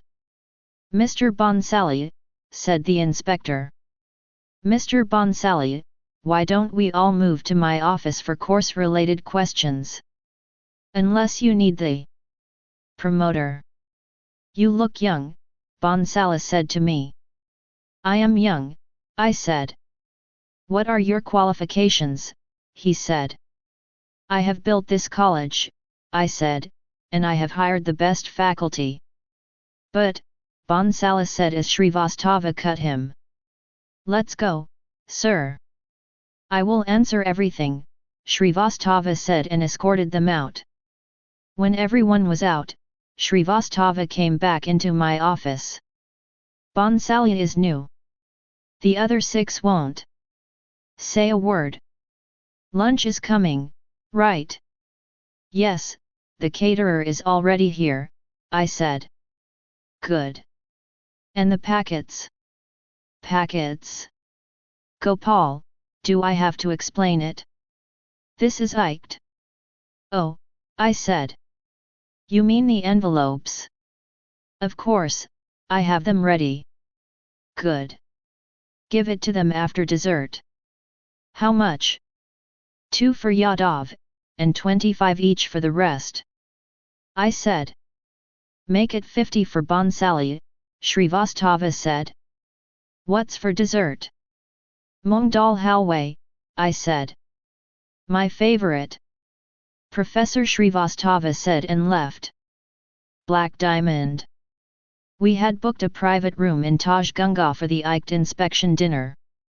We had also invited our entire faculty and senior government officials who had helped us in the past. They came with families. This party of 100 people burnt another hole in Gangateka's pocket. We hadn't earned a rupee of revenue yet. We had spent 6 crores already on construction, equipment, faculty, and of course, fixing government officials. However, Shuklaji didn't seem to care. Relax, we will recover the money, Shuklaji said. He handed me a whiskey with soda. I scanned the room. We have paid bribes to at least 30 people in this room, I said. Shuklaji laughed. What have we done wrong? We only wanted to open a college, I said. It's okay, Shuklaji said. If we had a straightforward and clean system, these professors would open their own colleges. Blue-chip companies and software firms could open colleges. The system is twisted, they don't want to touch it. That is where we come in. When will we make money? I paid 5 lakhs today for the inspection. Pay them some more, Shuklaji said. Who? The inspectors. Why? I said. Srivastava sir said it is enough. We will get the approval in a week. I want them to not only clear the college, but also say great things about gang attack, Shuklaji said. In writing. I said. Yes, which we will use for marketing. 10,000 more to the minions, 50 more to the main guy. I'll arrange the cash. He took out his phone and made a call. Shuklaji and I went to the dinner buffet. We filled our plates with food, and came to one corner of the room. The cash will arrive in an hour, he told me. Why do you trust me so much, Shuklaji? I could steal your money. You don't have a family. Whom would you steal for? He said. The ICT approval came on time, as promised by Professor Srivastava. We had one final step before we opened for admissions. We needed the state university affiliation. Mange Tiwari, the vice chancellor, had sat on our application for months. We were at Shuklaji's place. Affiliation is a simple job. We are offering him double the market rate. Mange is turning senile, Beatty said. How much does he want? Shuklaji asked. It's not about the money. He doesn't like us. Doesn't even take our calls, Beatty said. What is the solution? I said. Use some contacts.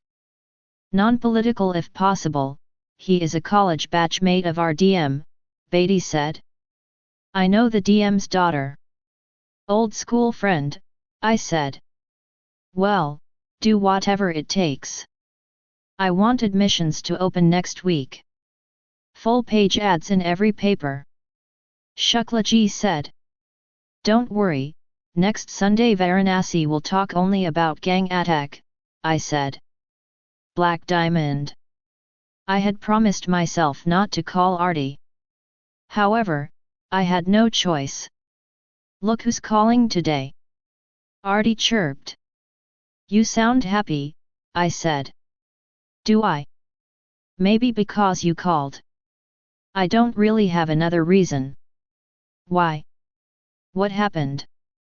I said. Nothing. I have to find a job in Varanasi. That's not so bad. Will your college have its own plane? She said. Not yet, I said. But if we do, we will make you cabin supervisor. She laughed. How are you? When will your college actually have students? When we manage to please every Indian government official on this earth, I said.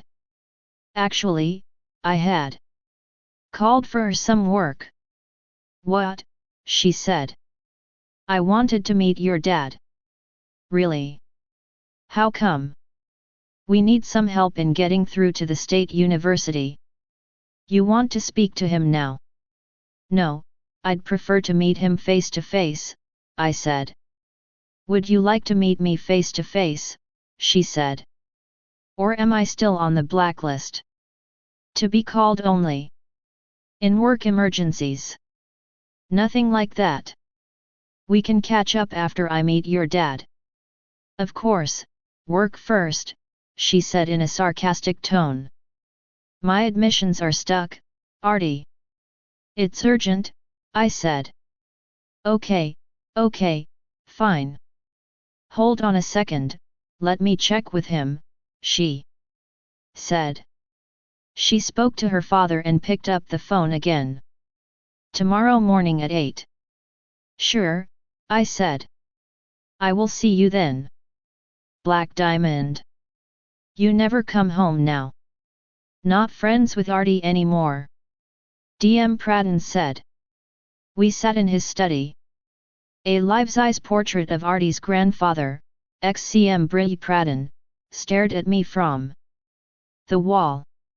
DM Pradhan, broad-faced with chiseled features, fit and proud, sipped coffee with me. Nothing like that, uncle. Work keeps me busy, I said. I have heard about your college. Shuklaji's involved in it, right? DM Pradhan said. Yes, and now we are one step away from admissions, I said and explained the problem with VC. Tiwari. He heard me out and then said, let me see. He took out his cell phone and called the VC. Tiwari sir. Hello, Pratap Pradhan here. Yes, long time. How are you? Artie's father fixed a meeting between us and Tiwari in the afternoon. Thank you so much, I said, preparing to leave. You are welcome. Listen, have you paid Tiwari? I felt awkward discussing such issues with Artie's dad, so I kept quiet. I know how the education business works. Tiwari talks intellectual, but he wants his share. I hope you guys won't get me involved with that. Not at all, sir, I said. Even I don't deal with that stuff. I only look after the college. So all such work is done by Shuklaji's men? Artie's father asked. Yes, one said as I gazed at the floor. Good, you are like me then, he said. Practical enough to leave the people who do the funny stuff alone. I nodded and bowed to him before I left his room. Black Diamond. One chocolate milkshake with ice cream, please, Artie said. We had come to the same CCD in Sigra where Sunil had brought me after the career fair debacle. Black tea, I said. She wore a mauve chikan salwar kameez. Her father had bought it for her from Lucknow. She removed her white dupatta and kept it aside.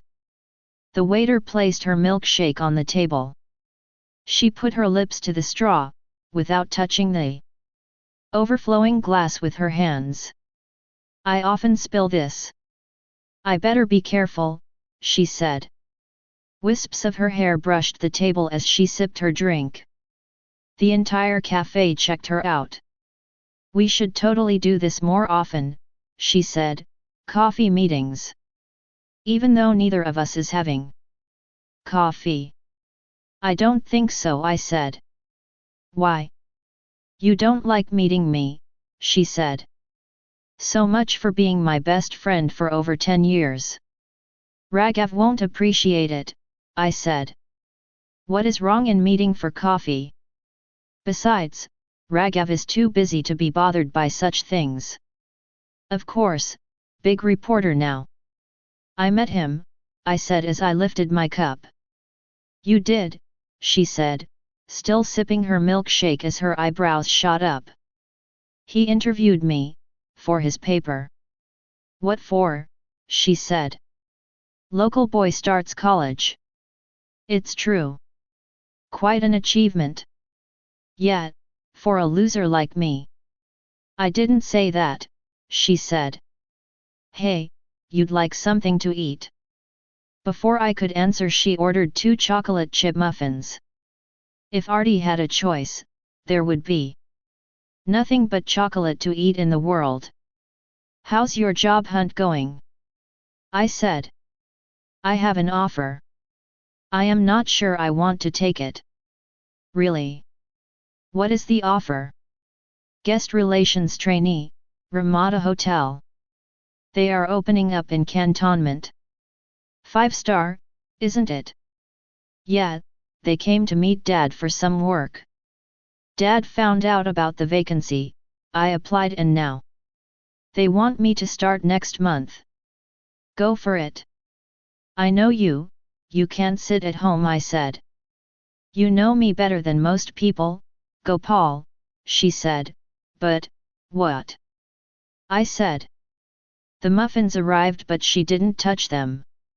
I noticed her eyes. They had turned moist. A tear trickled down her cheek. Artie, are you okay? I passed her a tissue. She wiped her eyes and returned the eyeliner-stained tissue to me. Once I join, my parents will say, this is a good job, close to home, stay here. If I sulk at home, maybe they will let me try for some airline. I scoffed at her. What is the need to cry for this? You've got a good job. You have done a course in hospitality. Aviation, not hospitality. Fine, but a flight attendant also serves guests, like hotel staff. And a guest relations trainee has better scope for growth. Trainee today, officer tomorrow, maybe GM of the hotel someday. You are smart. You will rise. She sniffed a few times to control herself. You think so, she said, her eyes even more beautiful when glistening with tears. I couldn't respond, so lost was I in the details of her face. What? Did the eyeliner spread? She laughed. I am so stupid, crying away like a baby. No, you are not.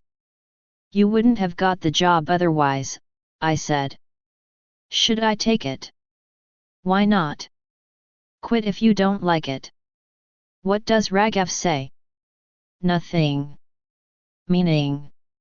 I haven't met him since the offer. I called him, but he said I should do whatever I want. He is in some village this week for a story. It's good for both of you if you stay here, I said. Well, he didn't say that at all. I am sure he realizes it. I don't think he cares so much about my issues, unless I am involved in a corruption scandal, she said. I smiled like she had intended me to. I asked for the bill. So, coffee friends? We are friends, I said. Cool. It's not officially open, but I will show you the hotel sometime. It's pretty grand. Sure, I said. When can I see gang attack? She said. 2 more weeks, I said, I promise. It's almost done. We walked to her car. I laughed, I cried. It is so nice to meet you, Artie said. Same here, I didn't cry though, I said. She laughed again. She hugged me and held me slightly longer than usual. Old friends are old friends, Gopal. Boyfriends and all are fine, but they never understand you like old friends can. I hated the word friends but didn't say anything, just waved goodbye. My phone rang. Beatty. The VC has called us for a meeting. The phone call from the DM worked. They know each other from childhood, he said. Old friends are old friends, I said. For Gangateka's opening I wore a suit for the first time in my life. I supervised the decorations. We slept in my office the night before. We had turned 3 classrooms into admission centers. I stayed up to ensure we had forms, pens and information booklets. Shuklaji had gone all out too. He had managed to convince the chief minister to come and inaugurate the college. 2 state ministers would accompany him. The security officials of the politicians had already visited us the day before. Since we didn't have an auditorium yet, we had erected a makeshift podium inside a tent for the speeches. 2,000 invites sent, sir, to all prominent families in Varanasi, AJ, from the chemical engineering faculty, told me. We had promised lunch. Hence, we expected at least half of the invitees to turn up. Given the distance, we had arranged 4 buses for the general public, and a dozen cars to ferry the media to and fro. I had spent 10 lakhs on full-page ads in leading city newspapers, 3 days in a row. You only get 1 shot at a launch. Shuklaji wanted the city to know he had built an institution. Work ended at 5:30 am. I lay down on the office sofa for a power nap before the function. Shuklaji's call woke me up at 6:30. I rubbed my eyes, disoriented. Good morning, Shuklaji, I said. Did you see the newspaper? I realized he must have seen the full-page ads and called in excitement. After years of waiting, finally, the day had come. No, I am in campus. The paper hasn't arrived yet, I said. How did this happen? Shuklaji said. I wondered why he didn't sound happy. Maybe he is not a morning person, I thought. The ads look nice, don't they? Not the ads, you idiot. I am talking about the article in Dainik. Shuklaji had never called me names before. Sure, I worked for him. But he had never raised his voice at me until now. What article? I said, my hand going to my sleep-deprived, throbbing temples. Read the paper and call me. Okay. How do the ads look? I only heard a click in response. I shouted for the peon and asked him to fetch all the newspapers. In an hour I had them on my desk. Every paper had our full-page color ad. The campus photograph looked beautiful. I saw my name at the bottom of the ad. Shuklaji's harsh words rang in my head. I flipped through Dainik. On page 6 I found the article. The headline said, New engineering college opens in city, with corruption money. What the fuck? I said to myself as I read further. Raghav Kashyap, staff reporter. I couldn't believe he had done this. The first few lines seemed harmless. The city of Varanasi, also called the city of learning, can boast of another engineering college of its own. The Gangatek College of Engineering, set in a 15-acre campus on the Lucknow Highway, opens its gates for admissions this weekend. Raghav had indeed mentioned the facilities we offered, the faculty profile, the branches of engineering available and the selection process. The half-page article also carried a picture of Shukla G and me. I had never seen my picture in a newspaper. However, I couldn't savor the moment as I continued to read the article. Interestingly, MLA Raman Lal Shukla is one of the trustees of Gangatek. He has helped fund the college. Shukla also owns land around the Gangatek campus, estimated to cost between 5 and 10 crores. Where did Shukla obtain these funds from? Incidentally, he floated the college 3 years ago. Around the same time that his name came up in the Ganga Action Plan scam. Is this college an attempt to clean up his reputation? People come to the Ganga to clean their sins. Is Shukla trying to clean away his sins against Ganga? Fuck you, I said as I finished the article. I crumpled the newspaper. This could not be happening to us. Not on the day of admissions. Not on any day. Shuklaji called again. I hesitated but picked up. I saw it, I said. How the hell did this happen? Who is this Behen Code reporter Raghav? He really interviewed you? He is my friend from school, I said, stammering. He had promised a balanced piece. This is balanced. He has shoved it up my ass. I am really sorry, Shuklaji. Don't worry, other papers don't have this story. Dainik is the biggest and most influential. The CM has already cancelled his visit. What? I said, shocked. Who will inaugurate the college? We have a stone plaque in his name.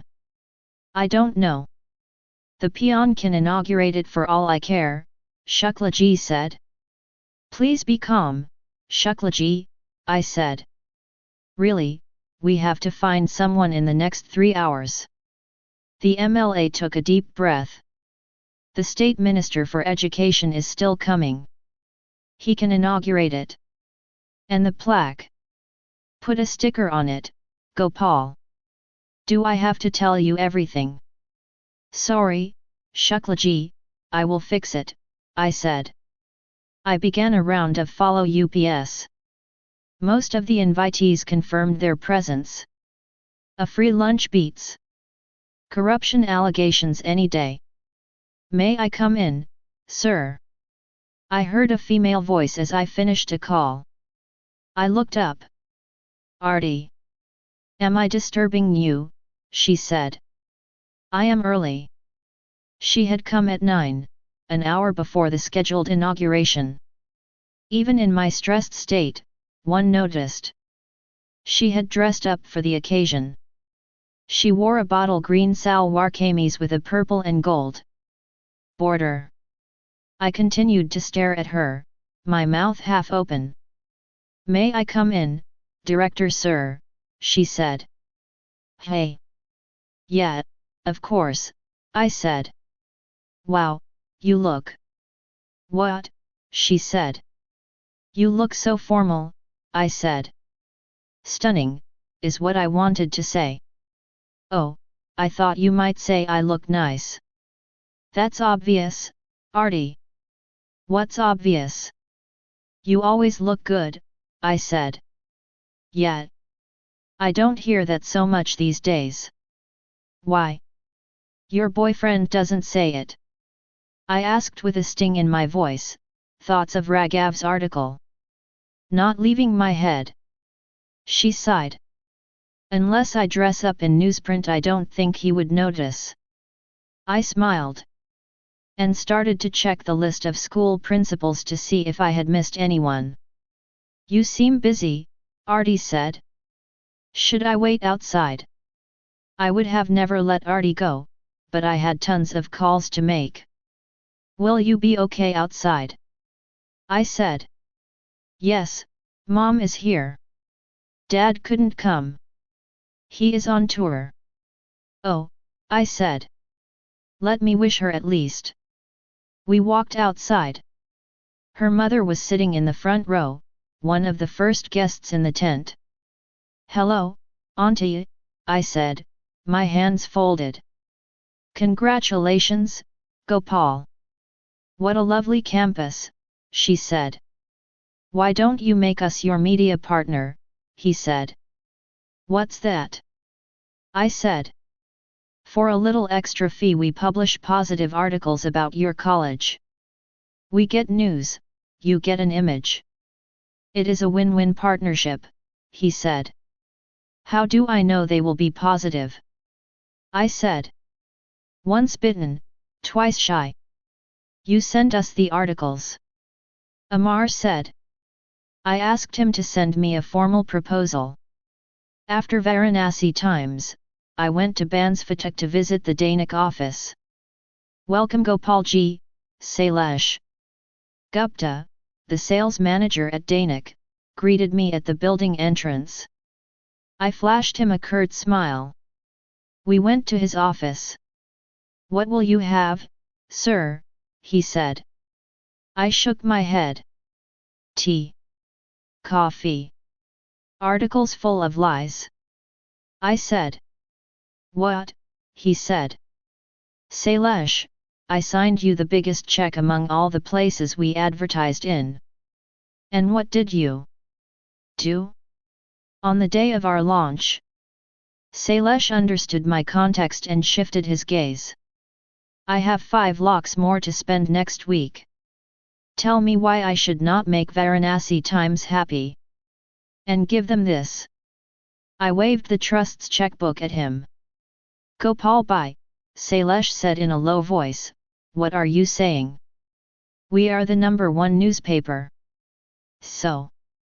You fuck us. Gopal Bhai, I didn't do it. College made with corrupt money.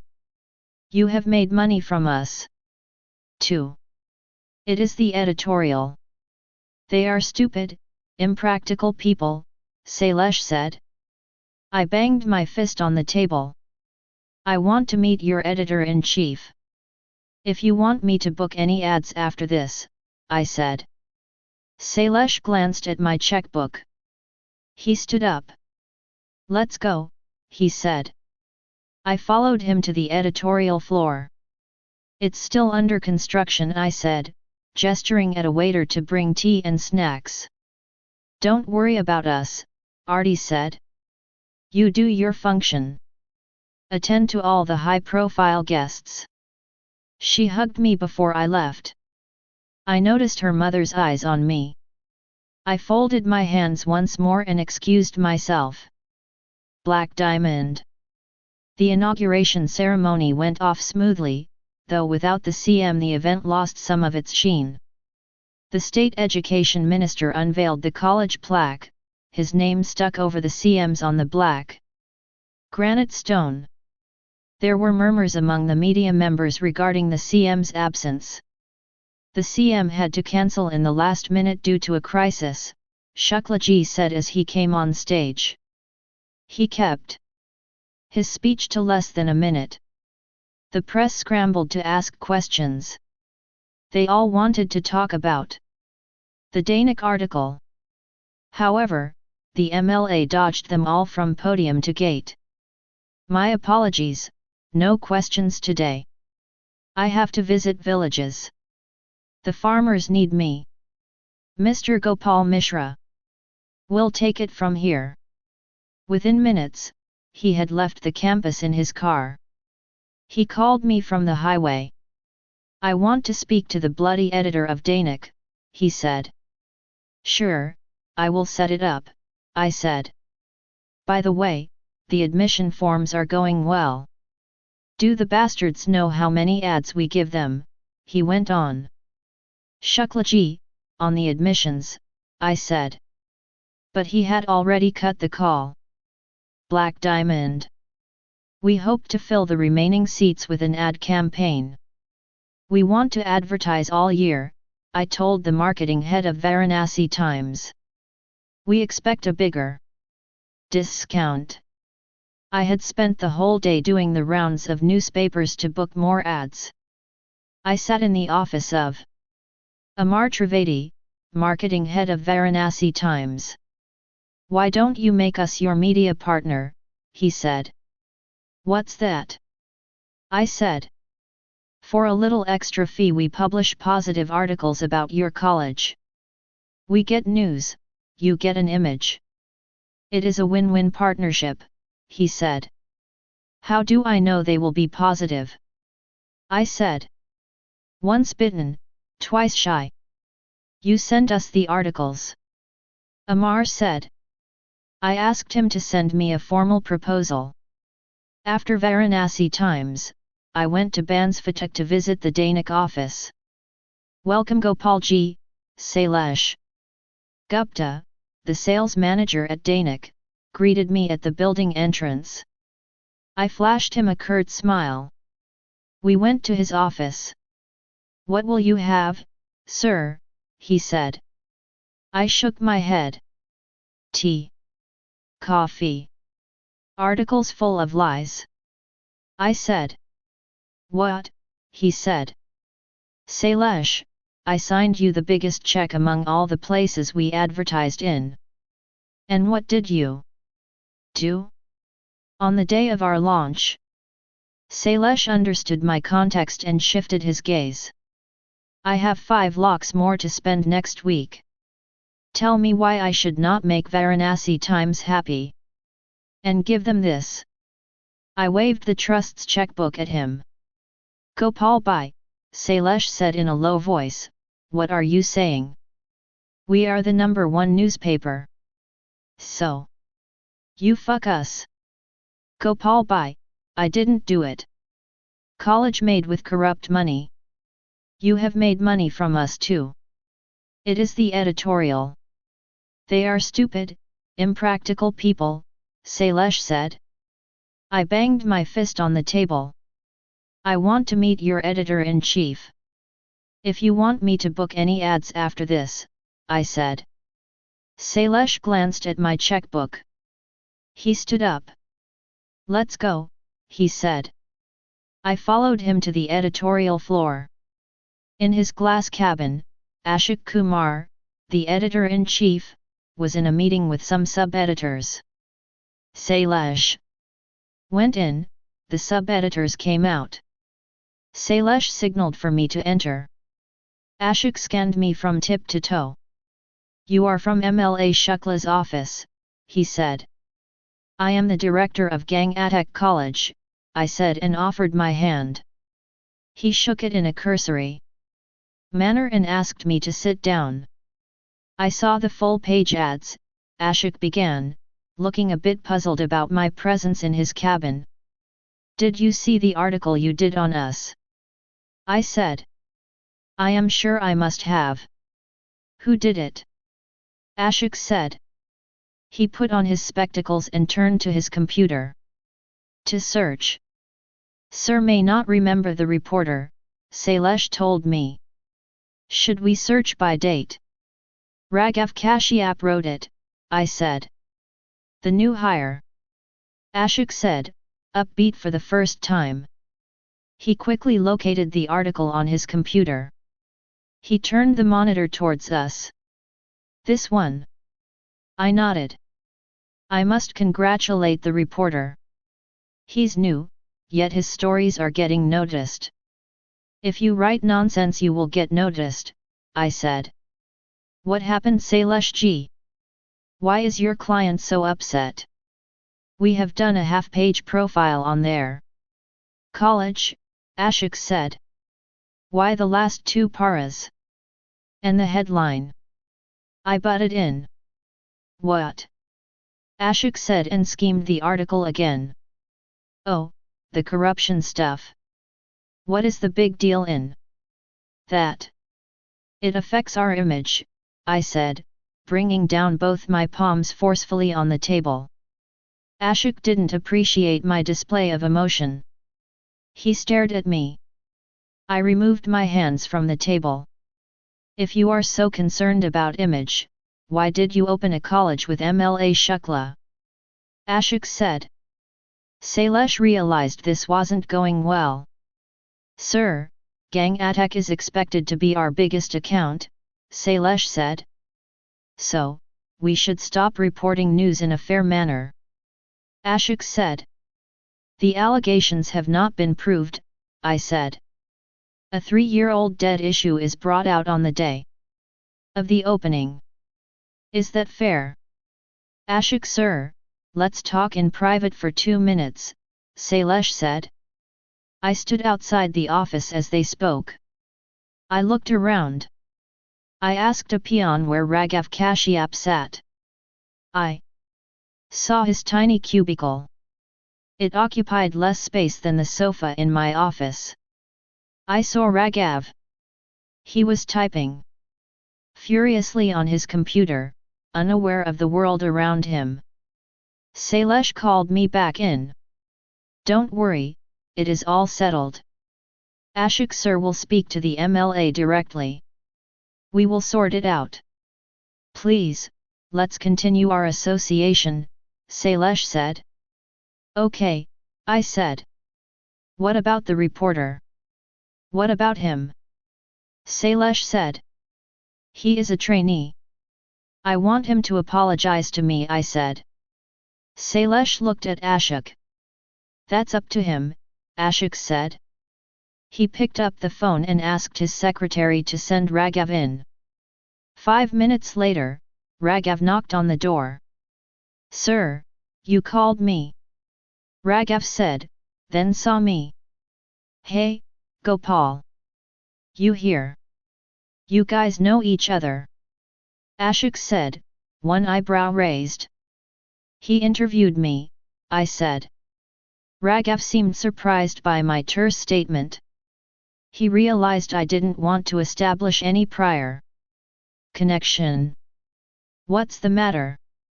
Raghav said, as he noticed the serious mood in the room. Sailesh recounted our earlier discussion. Apologize. Raghav said. Gopal, you want me to apologize to you? Do you guys know each other from before? Ashok said, catching on to the undercurrents. We went to the same school, I said. And sat at the same desk. Close friends, Raghav said. Why don't you tell them that? Why don't I tell them you took my girl, you asshole, I wanted to say. Or that you are so jealous of my success that you planted a stinker article? These corruption allegations are unfounded. And there is no need to mention them in a college profile, I said. I had to be balanced, Raghav said. Shukla is a known crook. Nonsense, I said, my voice loud. Mr. Gopal, let's not raise our voice.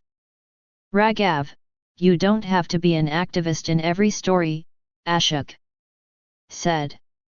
Sir, I hardly wrote anything. I didn't probe the building violations in the college. There are no violations. All our plans are approved, I said. And how did Shukla get these approvals? Anyway, I didn't mention any of that. Even the Ganga action plan is old news, Raghav, Ashok said. Unless you have new, solid evidence, no point repeating it. We can't keep spoiling someone's name. Raghav ran his fingers through his hair distractedly. Fine, I won't do it until I find something solid. May I leave now? You haven't apologized to Gopal sir, Sailesh said. Gangatek is our client. Editorial only apologizes for genuine errors, Raghav said. Or if your chief editor tells you to, Sailesh said, his voice firm. Raghav looked at Ashok. Ashok kept quiet. Sir, how can you? Raghav began. Raghav, let's get it over with. I have to sign off the next edition in 1 hour, Ashok said, turning back to his computer screen. Silence for 10 seconds or so. I'm sorry, Raghav said on a sigh. It's okay, I said, but Raghav had already stomped out of the room. You and Raghav had an argument. Arti said. She had called me late at night, her preferred time. He told you? I said. I suggested that the three of us meet up and he almost bit my head off, she said. No way. I like your head, I said. The hotel opens next week. I thought I would take permission and show you guys the place beforehand. It is so beautiful, she said. You can show him separately, I said. What happened? Arti said. You met him, right? Why doesn't anybody tell me anything? It was work-related, don't worry. All settled now. If you say so. Can you come around tomorrow? Of course. Good night, Director Sahib. Black Diamond. I waited for Arti at the Ramada Hotel entrance. The security wouldn't let me in. Arti arrived and flashed her staff card and I followed her in. She wore a maroon Banarasi sari, her uniform. Arti. Pratap Pradhan, guest relations trainee, her badge said. Wow, you look so different, I said. Different? Formal? Is that all you say? She mocked. No. You look great. But I didn't expect to see you in a sari, I said. Didn't expect what? That your stupid classmate from school could get a real job, she wiggled her eyebrows, hands on hips. At the staff canteen she said. We took stainless steel elevators to the third floor. She had a master key card to every room. I am not supposed to bring anyone to the hotel, by the way, she confided. So? I said, wondering if it meant we should leave. I am telling you how important you are. I am risking my job for you. If they fire you, I will hire you. Our eyes met. We burst into laughter. We had not shared such a moment in years. We used to laugh like this in school, in sync and for the silliest of things, a burping kid in class, her mimicking the teachers, me pretending to sleep during history period. She opened room number 3103. I had never seen anything so luxurious in my whole life. Cool, I said. Isn't it? She sat on the large bed with its 6 cushions of bright red silk. This bed is heaven. Sit and see. Are you sure? I said. Sit, no, she said. We sat next to each other, me on the edge of the bed. It's nice, I said, as if I was a mattress inspector by profession. It's more comfortable lying down, she said. I looked at her, aghast. She saw my expression and started to laugh, holding her stomach.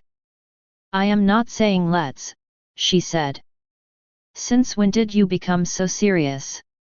We spent the next 20 minutes playing around with light switches and bathroom taps. I had never been with her in a solitary place like this. It was going to my head.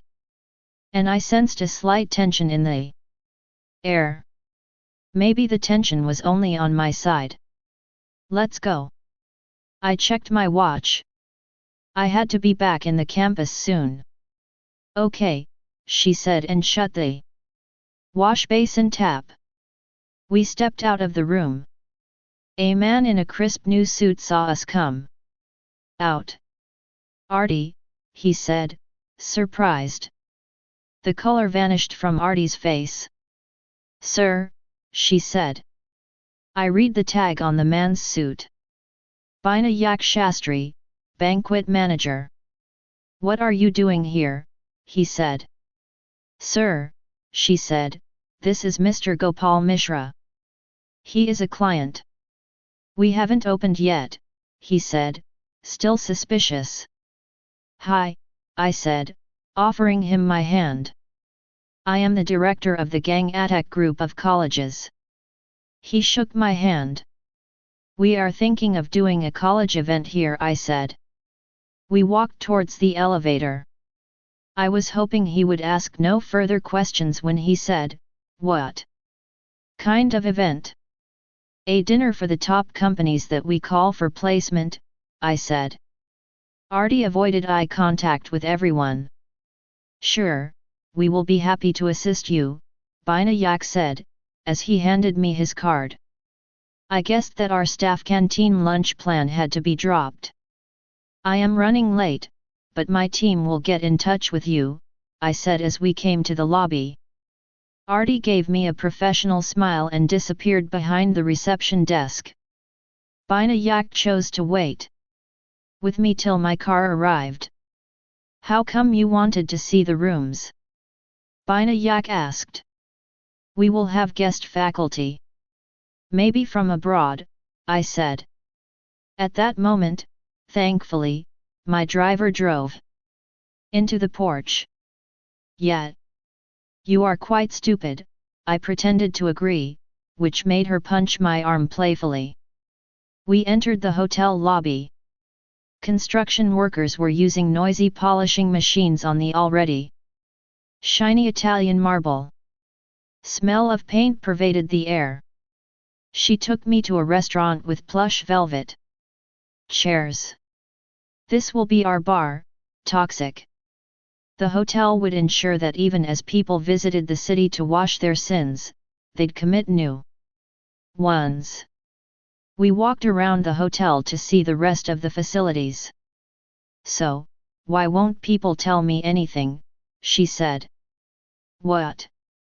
I said. What happened between Raghav and you? The college didn't like a story the newspaper did. He apologized. End of story. I gave her a 2-minute summary of what had happened, making her swear that she would never tell Raghav. I told her. She told me she hadn't even told Raghav she was meeting me, so there was no question of telling him anything. That's what human relationships are about, selective sharing and hiding of information to the point of crazy confusion. We found ourselves in an ethnic theme restaurant. Angan, for Indian cuisine, she explained. She took me to the gym next. I saw the treadmills with TVs attached to them. Imported, I said. She nodded. Sometimes I feel so guilty, she said. Girls can handle simultaneous multi-topic conversations with ease. Why? I spoiled your friendship with Raghav, she said. That's not true, I said. She sat down on a bench press. I took a balancing ball and used it as a stool. All three of us used to be friends in our childhood. What happened? She said, her eyes filling up. Life, I said. Life happened. Without me, things wouldn't be so bad between the two of you, she said. No, that's not true. I didn't deserve you. Raghav had nothing to do with it, I said. Never say that, Artie said, her voice echoing in the empty gym. It's not that you don't deserve me. You are a great guy, Gopal. And we click so well. But you don't feel that way about me, I know, I know. I am hungry. Where are we having lunch? It's not that, she said. What? It's not like that with girls. It's sometimes about timing, and sometimes about how much you push. I didn't push enough for a relationship, I said. You pushed too much, she said and wiped her eye. I didn't know if I should console her. 1. She belonged to someone else. 2. We sat at her workplace. I picked up a 20-pound dumbbell instead. I found it heavy. However, I pretended to lift it easily in front of Artie. Raghav could probably lift twice as much, I thought. Why did I always compete with Raghav on every damn thing? I am sorry, I said. I'm sorry if I put too much pressure. You came at a time when I didn't feel ready for anything. You wanted it too much. You wanted to lean on me. I didn't think I could be a strong enough support. What is this? My performance evaluation day, I said. I did a set of 5 with the dumbbell before keeping it down. I am just saying. I don't know why. I guess I really need to talk. Or need to be heard, I said. We looked at each other. Yes, exactly that. How well you know me, Gopal. Too well, I said and smiled. You want to see the rooms before we have lunch? She said. Sure. Where are we eating? I said. At the staff canteen, she said. We took stainless steel elevators to the third floor. She had a master key card to every room. I am not supposed to bring anyone to the hotel, by the way, she confided. So? I said, wondering if it meant we should leave. I am telling you how important you are. I am risking my job for you. If they fire you, I will hire you. Our eyes met. We burst into laughter. We had not shared such a moment in years. We used to laugh like this in school, in sync and for the silliest of things, a burping kid in class, her mimicking the teachers, me pretending to sleep during history period. She opened room number 3103. I had never seen anything so luxurious in my whole life. Cool, I said. Isn't it? She sat on the large bed with its 6 cushions of bright red silk. This bed is heaven. Sit and see. Are you sure? I said. Sit, no, she said. We sat next to each other, me on the edge of the bed. It's nice, I said, as if I was a mattress inspector by profession. It's more comfortable lying down, she said. I looked at her, aghast. She saw my expression and started to laugh, holding her stomach. I am not saying let's, she said. Since when did you become so serious? We spent the next 20 minutes playing around with light switches and bathroom taps. I had never been with her in a solitary place like this. It was going to my head.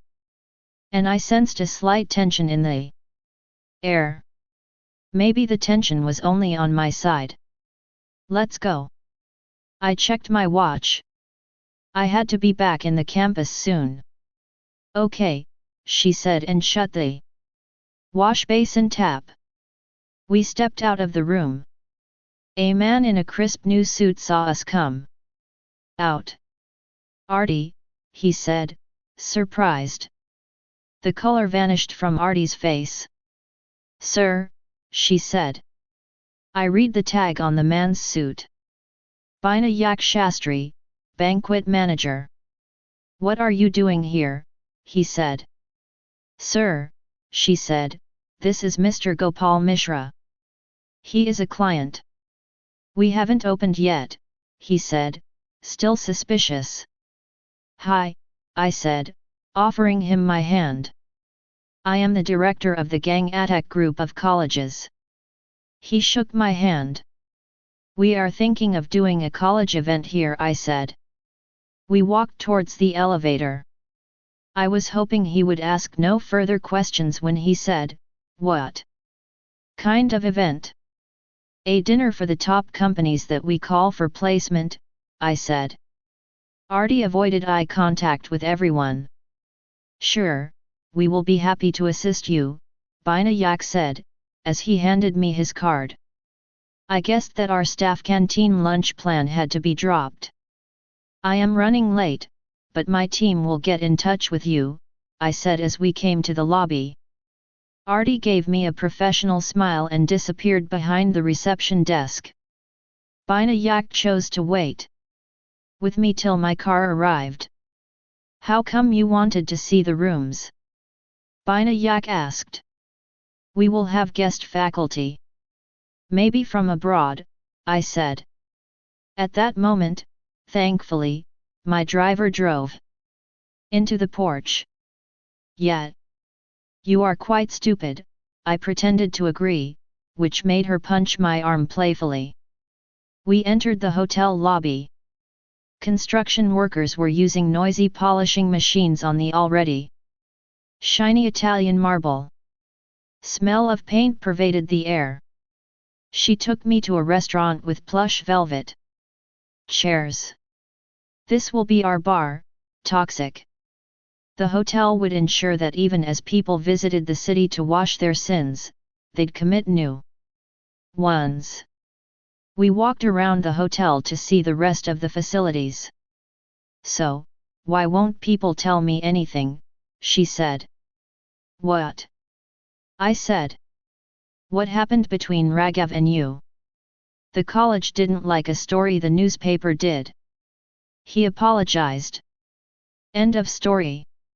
I gave her a 2-minute summary of what had happened, making her swear that she would never tell Raghav. I told her. She told me she hadn't even told Raghav she was meeting me, so there was no question of telling him anything. That's what human relationships are about, selective sharing and hiding of information to the point of crazy confusion. We found ourselves in an ethnic theme restaurant. Angan, for Indian cuisine, she explained. She took me to the gym next. I saw the treadmills with TVs attached to them. Imported, I said. She nodded. Sometimes I feel so guilty, she said. Girls can handle simultaneous multi-topic conversations with ease. Why? I spoiled your friendship with Raghav, she said. That's not true, I said. She sat down on a bench press. I took a balancing ball and used it as a stool. All three of us used to be friends in our childhood. What happened? She said, her eyes filling up. Life, I said. Life happened. Without me, things wouldn't be so bad between the two of you, she said. No, that's not true. I didn't deserve you. Raghav had nothing to do with it, I said. Never say that, Arti said, her voice echoing in the empty gym. It's not that you don't deserve me. You are a great guy, Gopal. And we click so well. But you don't feel that way about me, I know, I know. I am hungry. Where are we having lunch? It's not that, she said. What? It's not like that with girls. It's sometimes about timing, and sometimes about how much you push. I didn't push enough for a relationship, I said. You pushed too much, she said and wiped her eye. I didn't know if I should console her. 1. She belonged to someone else. 2. We sat at her workplace. I picked up a 20-pound dumbbell instead. I found it heavy. However, I pretended to lift it easily in front of Arti. Raghav could probably lift twice as much, I thought. Why did I always compete with Raghav on every damn thing? I am sorry, I said. I'm sorry if I put too much pressure. You came at a time when I didn't feel ready for anything. You wanted it too much. You wanted to lean on me. I didn't think I could be a strong enough support. What is this? My performance evaluation day, I said. I did a set of 5 with the dumbbell before keeping it down. I am just saying. I don't know why. I guess I really need to talk. Or need to be heard, I said. We looked at each other. Yes, exactly that. How well you know me, Gopal. Too well, I said and smiled. You want to see the rooms before we have lunch? She said. Sure. Where are we eating? I said. At the staff canteen, she said. We took stainless steel elevators to the 3rd floor. She had a master key card to every room. I am not supposed to bring anyone to the hotel, by the way, she confided. So? I said, wondering if it meant we should leave. I am telling you how important you are. I am risking my job for you. If they fire you, I will hire you. Our eyes met. We burst into laughter. We had not shared such a moment in years. We used to laugh like this in school, in sync and for the silliest of things, a burping kid in class, her mimicking the teachers, me pretending to sleep during history period. She opened room number 3103. I had never seen anything so luxurious in my whole life. Cool, I said. Isn't it? She sat on the large bed with its 6 cushions of bright red silk. This bed is heaven. Sit and see. Are you sure? I said. Sit, no, she said. We sat next to each other, me on the edge of the bed. It's nice, I said, as if I was a mattress inspector by profession. It's more comfortable lying down, she said. I looked at her, aghast. She saw my expression and started to laugh, holding her stomach. I am not saying let's, she said.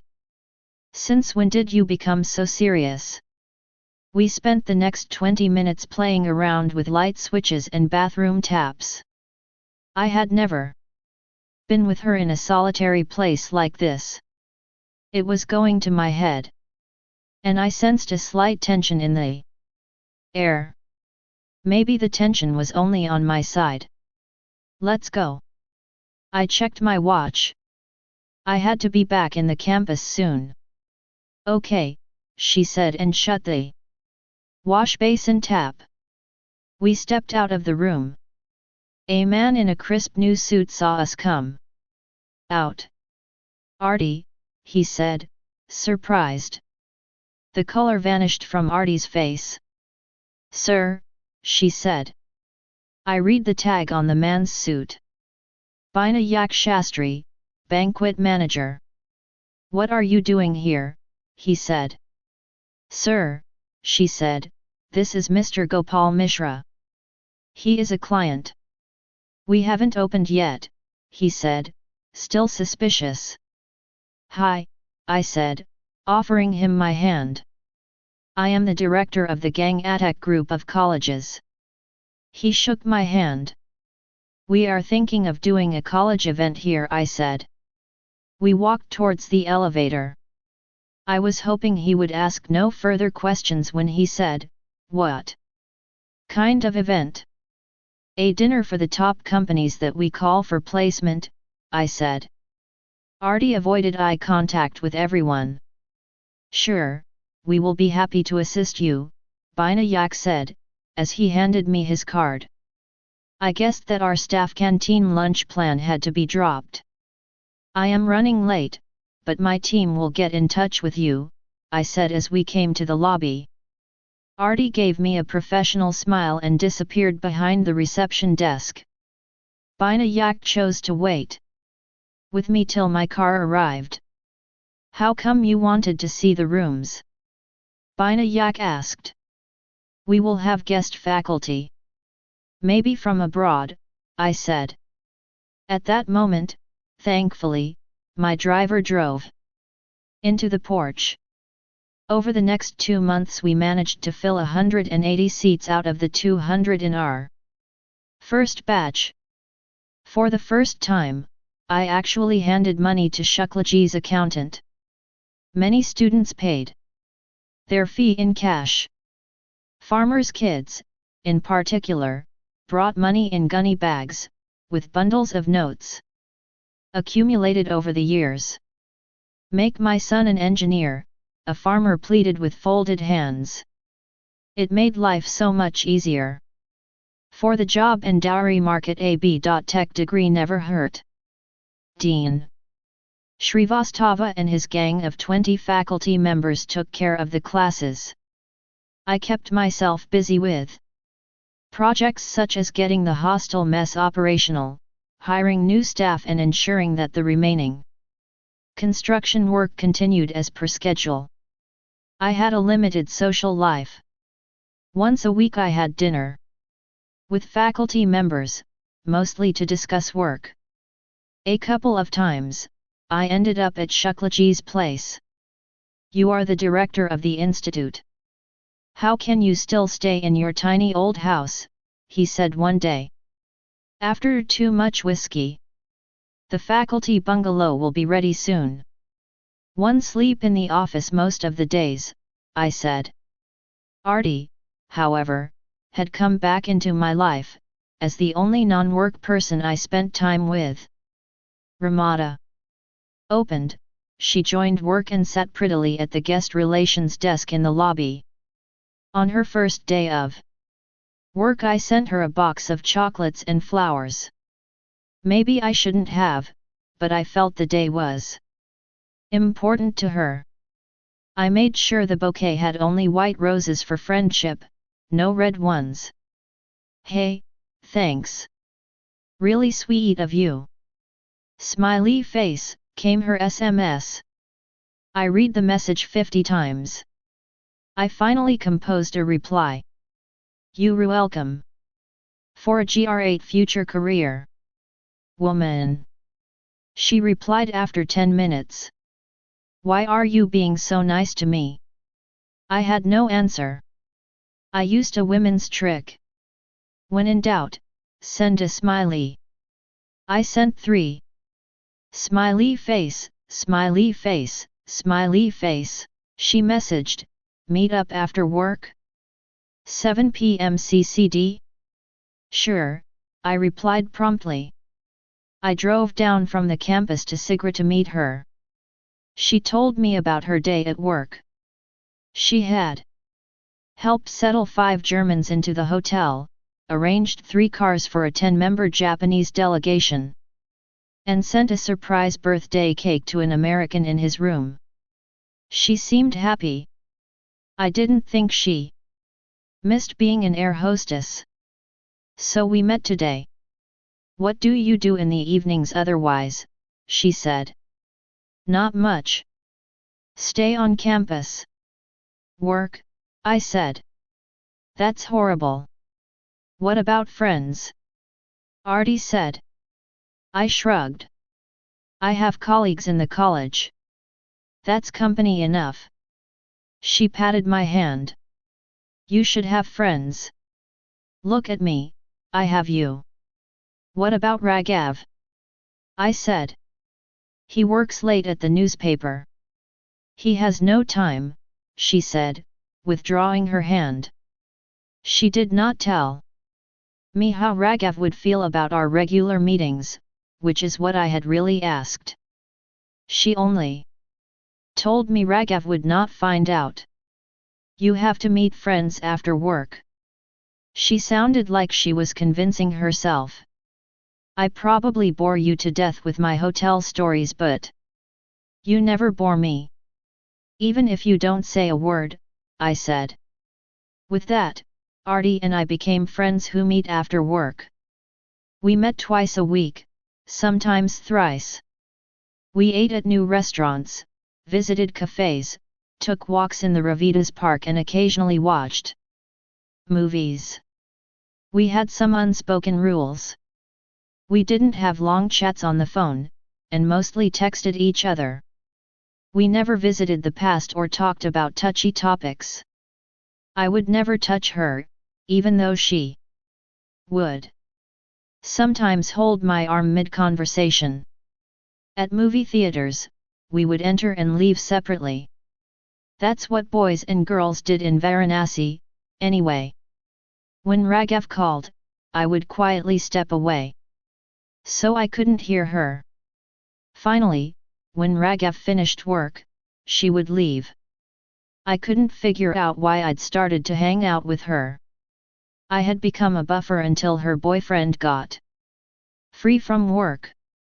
I guess I wanted a break from work too.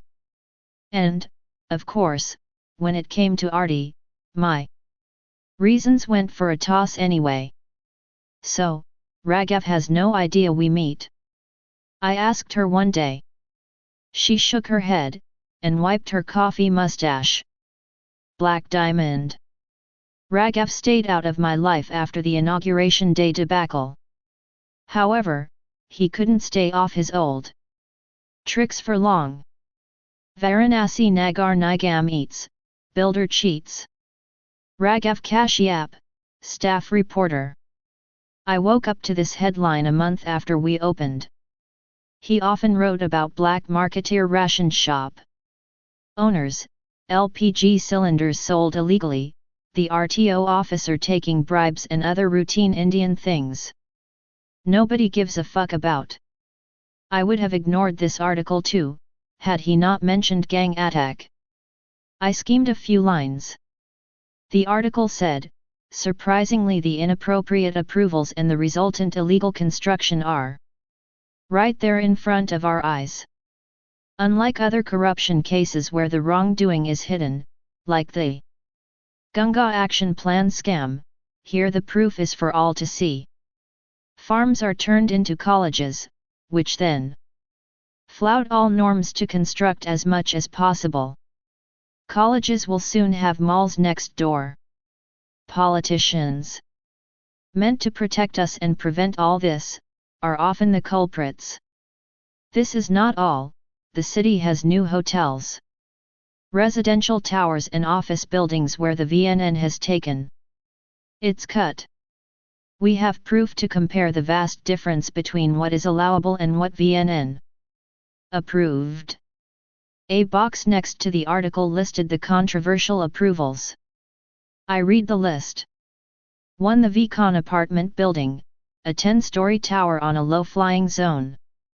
2. Hotel Vento, construction of which has taken over a neighborhood park. 3. Gang Attack College, farmland mysteriously approved. College buildings constructed beyond permissible floor space index. I threw the newspaper away. I had improved my relations with Shuklaji with great difficulty. I had told him that the reporter had apologized to me and that this would never happen again. I knew Raghav was taking revenge for the sorry that day. He must have obtained Gang Attack's building plan from his shady sources in VNN. I took out my phone. Before I could call him, however, Shuklaji called me. I don't know how this happened, I said. Behen codes these Danic people are, Shuklaji said. This reporter has to stop, I said.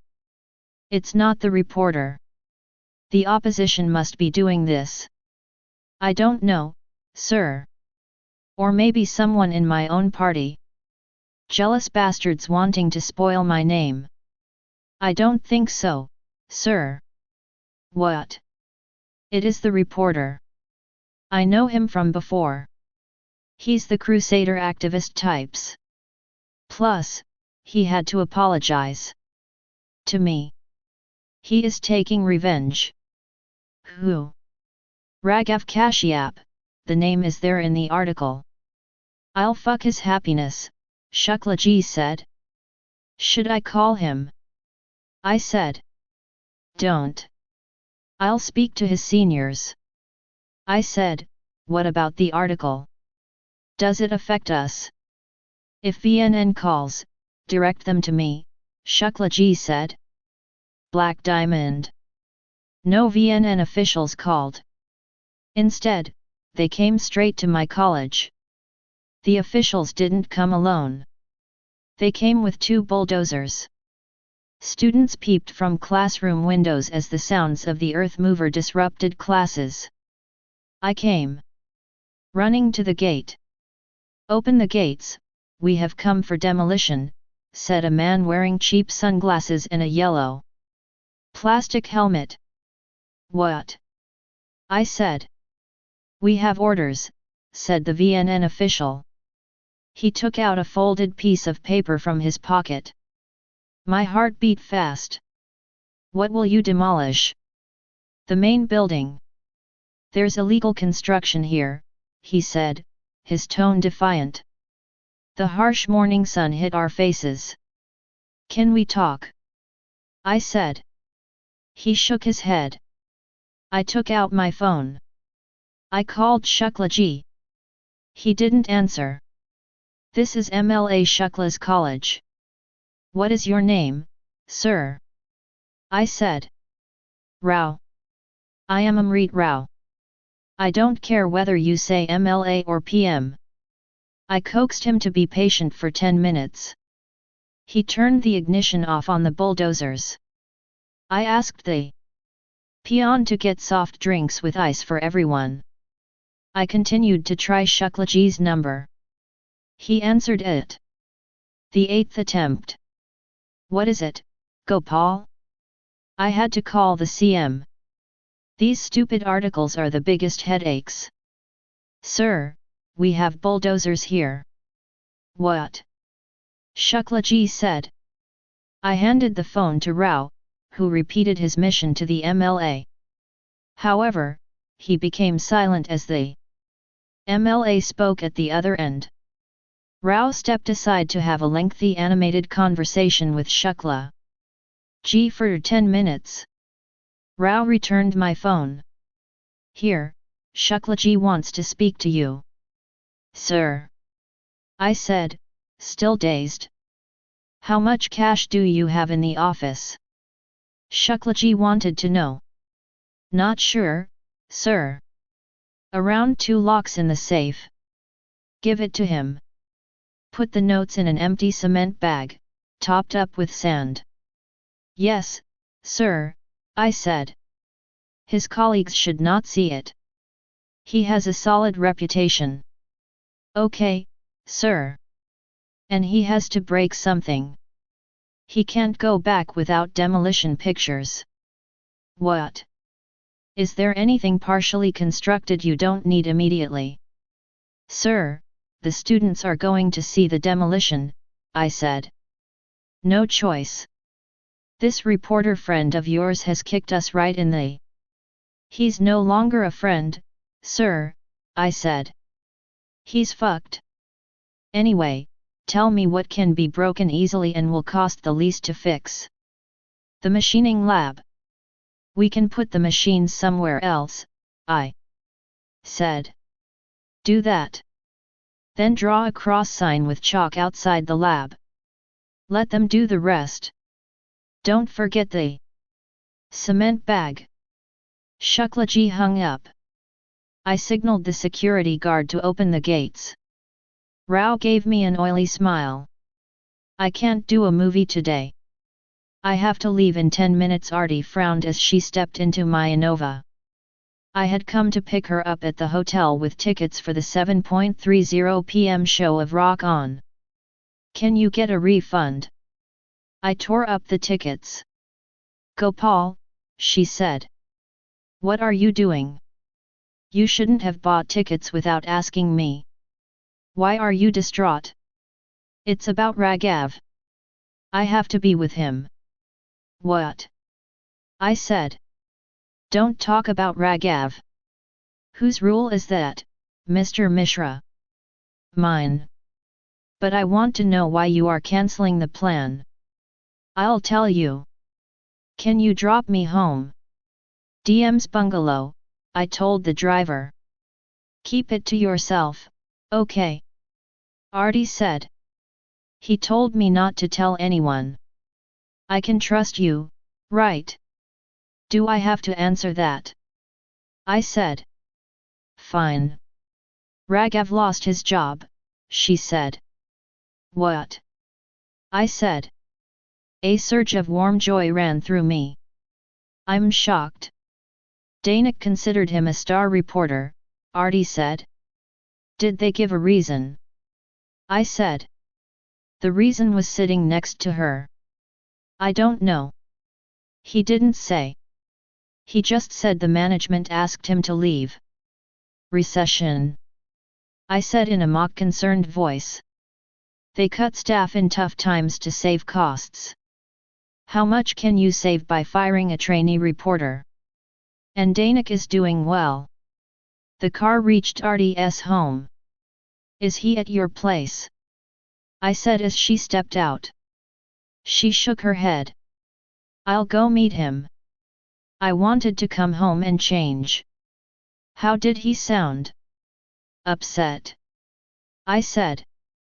Very, very angry, Artie said and rushed off. Black Diamond. I shouldn't have called him. However, I couldn't resist calling Raghav at midnight. I wanted to see if he would remain defiant in his unemployed state. I held a tall whiskey glass in my right hand and the phone in my left. I thought he wouldn't take my call.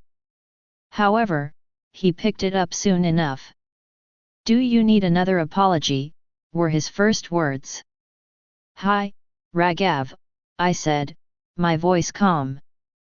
How are things? Quite good. What is bothering you that you called?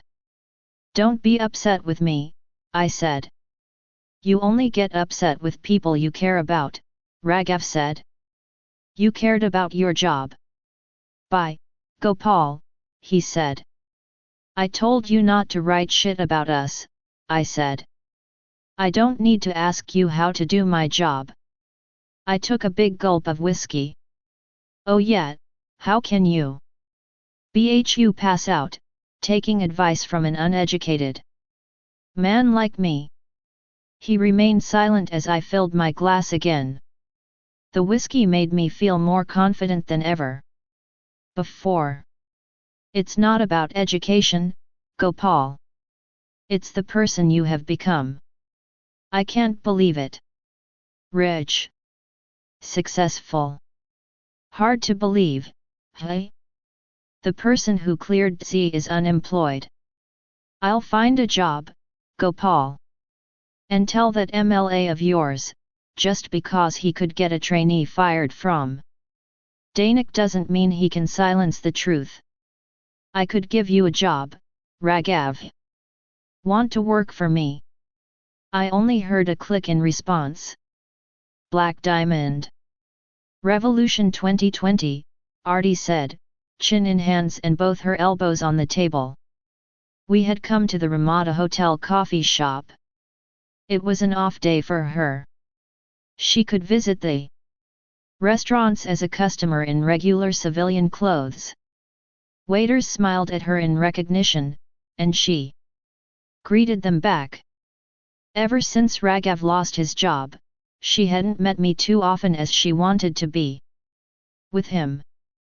Finally, on her weekly holiday I coaxed her to meet up. What's that? I said. Don't ask questions. Revolution 2020, when I say this to you, what comes to your mind? What could it be? She blinked a couple of times as she waited for me to reply. I noticed how appealing she looked even in a simple orange t-shirt and black jeans. A new restaurant? Is Ramada opening one? She laughed. What's so funny? I said. What is this Revolution 2020? It's a new newspaper. Raghav's. His own newspaper. I said, startled. Yet. He decided not to take up another job. Even if he wanted, Raghav could not get a media job in Varanasi, at least in the top papers. Shuklaji had informed all the major editors. Artie, of course, didn't know this. She didn't even know why Raghav had lost his job. Raghav said Danik didn't give him a reason. Is that fair? She said. There's politics in organizations. He will learn to fit in, I said. He doesn't want to fit in. He wants to change journalism. Give it some teeth, Artie said. We ordered our coffee.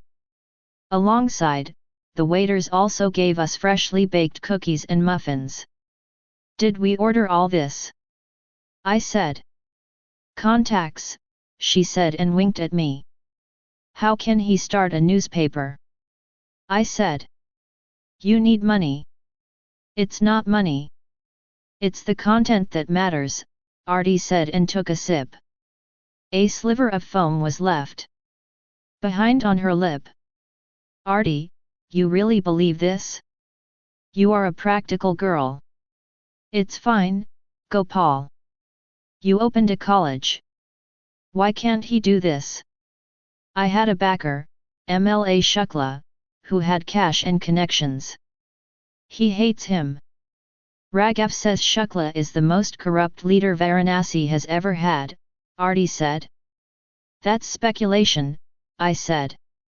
Is there any successful person who hasn't been criticized? Shukla is high profile and rising. People are trying to bring him down. Okay, can we please not discuss politics?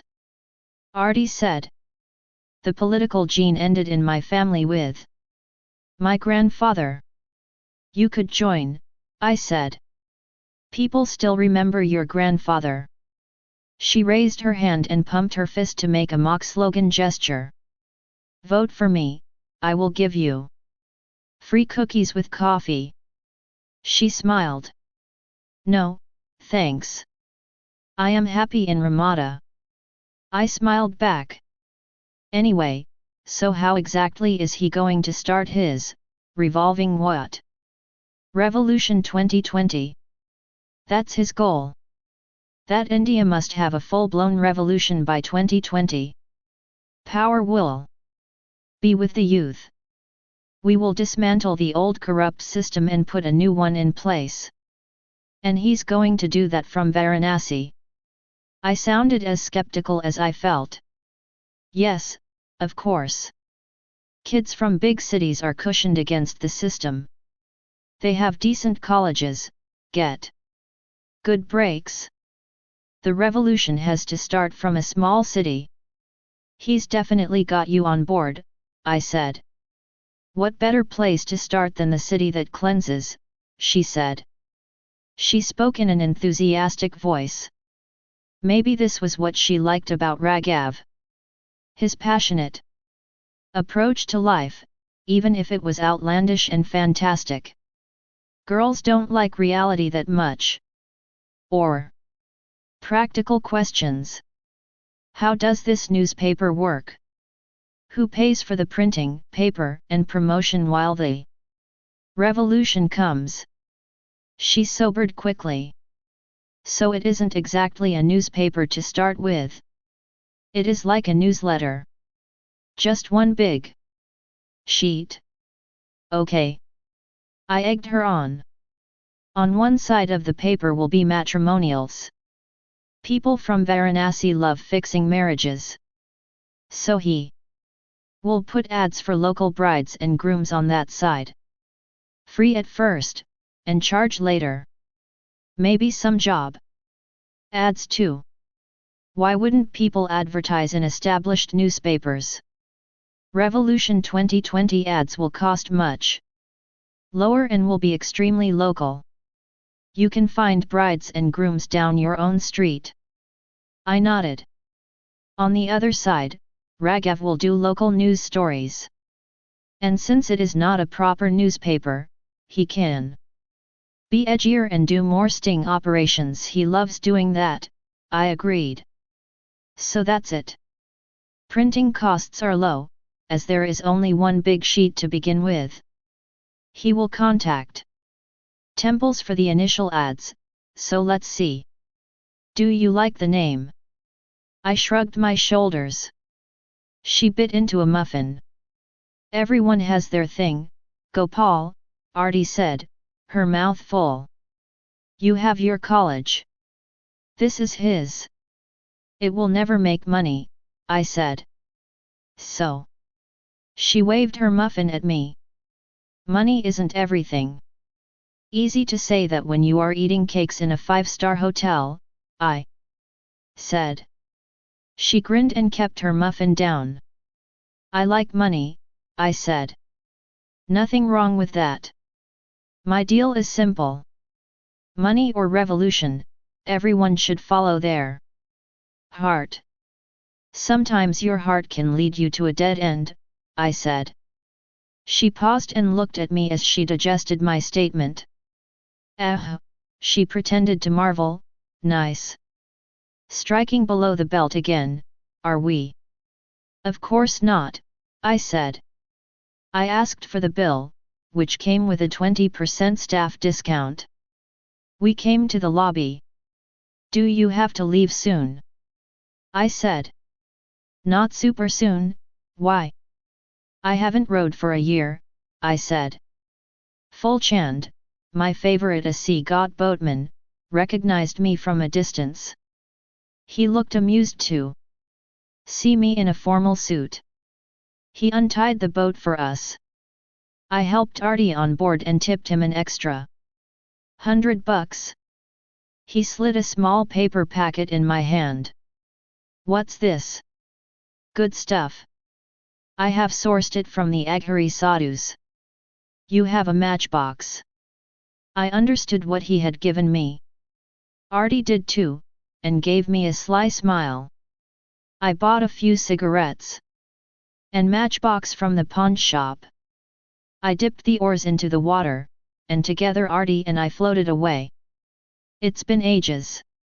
I have missed this, Raghav, she said. Gopal, I corrected without looking at her. What? Did I say Raghav? Oh, sorry. I am so sorry. I didn't mean to.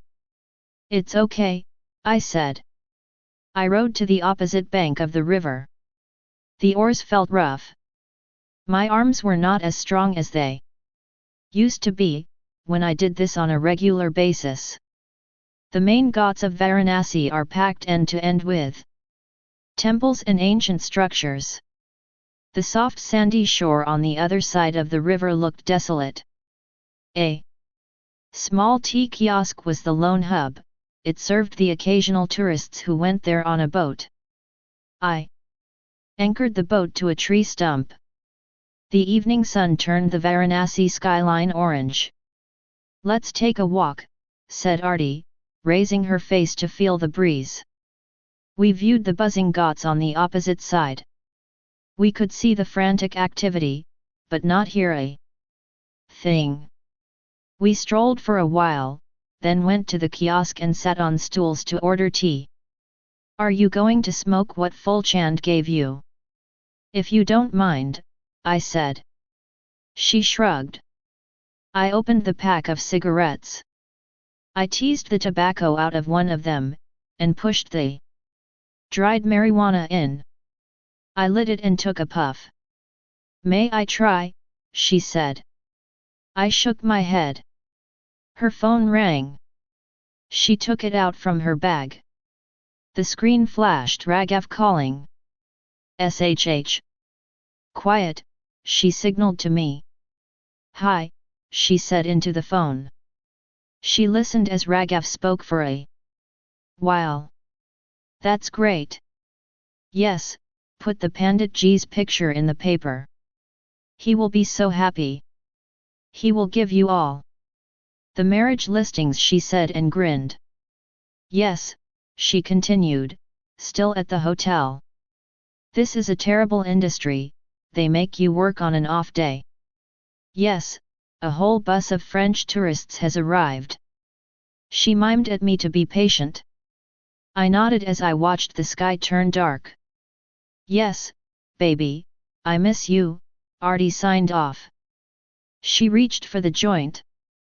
What? I said. Give me a puff. Are you crazy? Why? Just because I am a girl? True colors of a Varanasi man, et. You will reek of it. I'll go straight to the shower. And what are all the Banarasi ponds for? I'll have a fragrant one before I go, she said. I passed her the joint. She took a few puffs. It doesn't seem to have any effect on me, she grumbled. We finished our tea and stood up. She walked close to the water.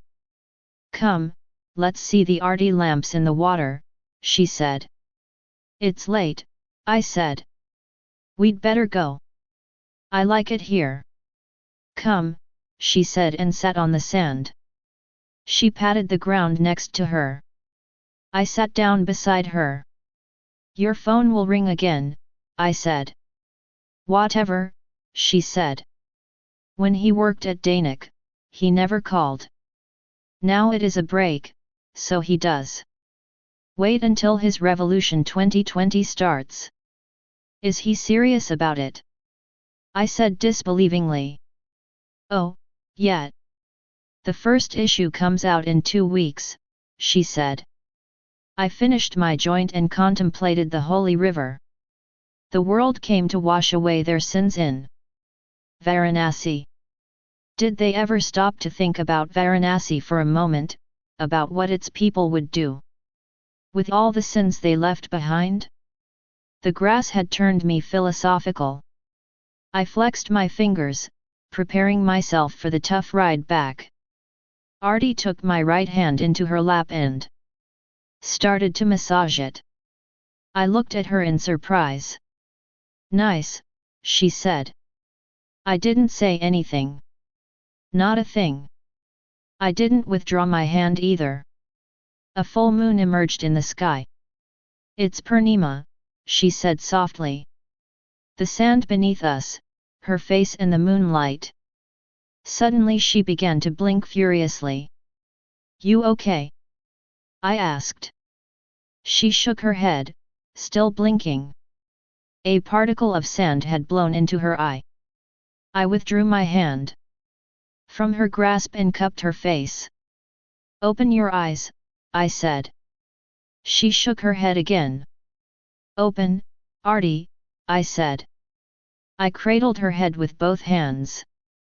She opened her right eye. I blew into it. You okay? I said. She nodded, her eyes shut again. I heard her sniff. Are you hurt? I said. She began to sob. She rested her forehead on my shoulder. What's wrong, Artie? I'm scared for Raghav. I hope he doesn't fail in life. I held the back of her head. She buried her face in my chest. It felt strange to console her about her boyfriend. However, I liked the feel of her against me. He'll be fine. I hate him, but Raghav is capable. He'll be fine. He is a little impractical but not bad at it. Heart, I said. She lifted her head, her face turned up to me trustingly. I stroked her hair. I miss how you cared for me, she said. Our faces were only a breath apart. The proximity stunned me. I couldn't speak. I have no one to talk to when I am low. Thank you, she said. Droplets from the Ganga splattered on us. I felt compelled to move my face forward. My lips met hers. She didn't kiss me back. She didn't move away either. But soon, too soon, she pushed me away. Gopal, she said. I didn't say anything. I kind of expected it. In fact, I wanted her to yell at me more. I'm sorry, I said. I looked away. In the distance I saw the Artie Diaz wobble on the water, as if admonishing me. Let's go. I am late, she said. She was up in a split second and was taking rapid strides towards the boat. I paid the tea shop owner and ran to catch up with her. I have to row you back. You can't run away, I said. She kept silent. She refused to even look at me. Okay, I admit I had done wrong, but she didn't have to treat me like this. A few moments ago she had massaged my hands and buried her face in my chest. She sat as far as possible from me in the boat. I slapped the oars hard on the water as I rowed back. I said sorry already, I said midway. Can we not talk please, she said. The boatman noticed our sour moods. Didn't like them all? Full Chand asked. I didn't respond. Artie walked on. Where are you going? I will drop you home, I said. I'll take an auto, she said, and disappeared from my sight. Even Baba's death hadn't left me so sleepless. But Artie's flight from a sea had me staring at the office walls at 4 a.m. 2 nights after the boat ride. I was too nervous to call or message her, though I could think of nothing but her. Her face, her drenched eyes, and her lips on mine. I couldn't focus on the contractor's plans for my upcoming bungalow's bathrooms. I sat through faculty meetings like a zombie, staring at my phone non-stop. Expecting a call, sir, Dean Srivastava said. I shook my head, only to check my phone again. How can God give girls so much power? How can they turn productive, busy, and ambitious men into a wilting mass of uselessness?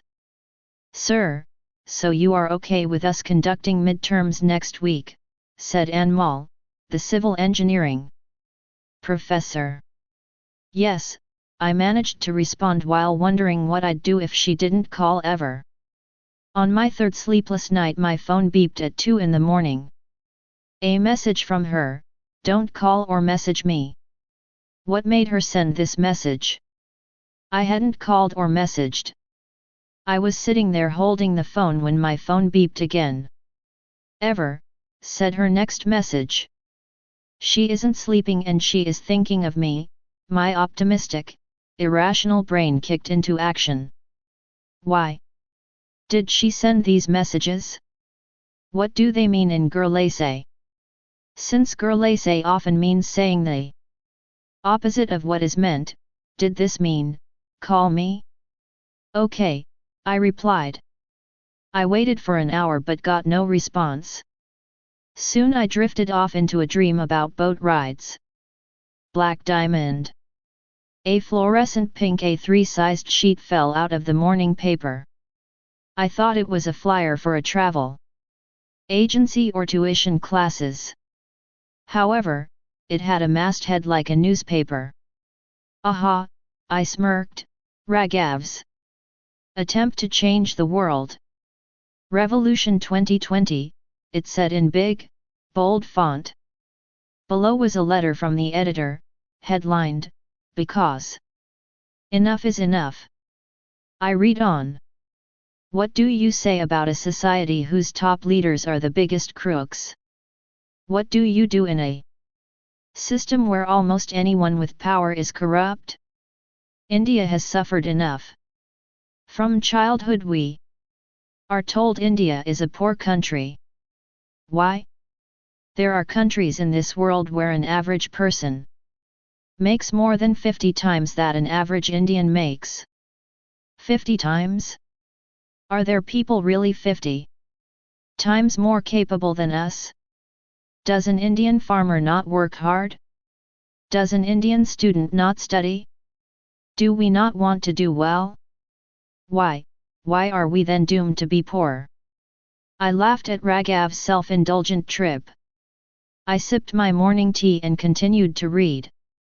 This has to stop. We have to clean the system. Che Guevara, the great revolutionary, once said. Power is not an apple that falls from a tree into your lap. Power has to be snatched from people who already have it. We have to start a revolution that resets our corrupt system.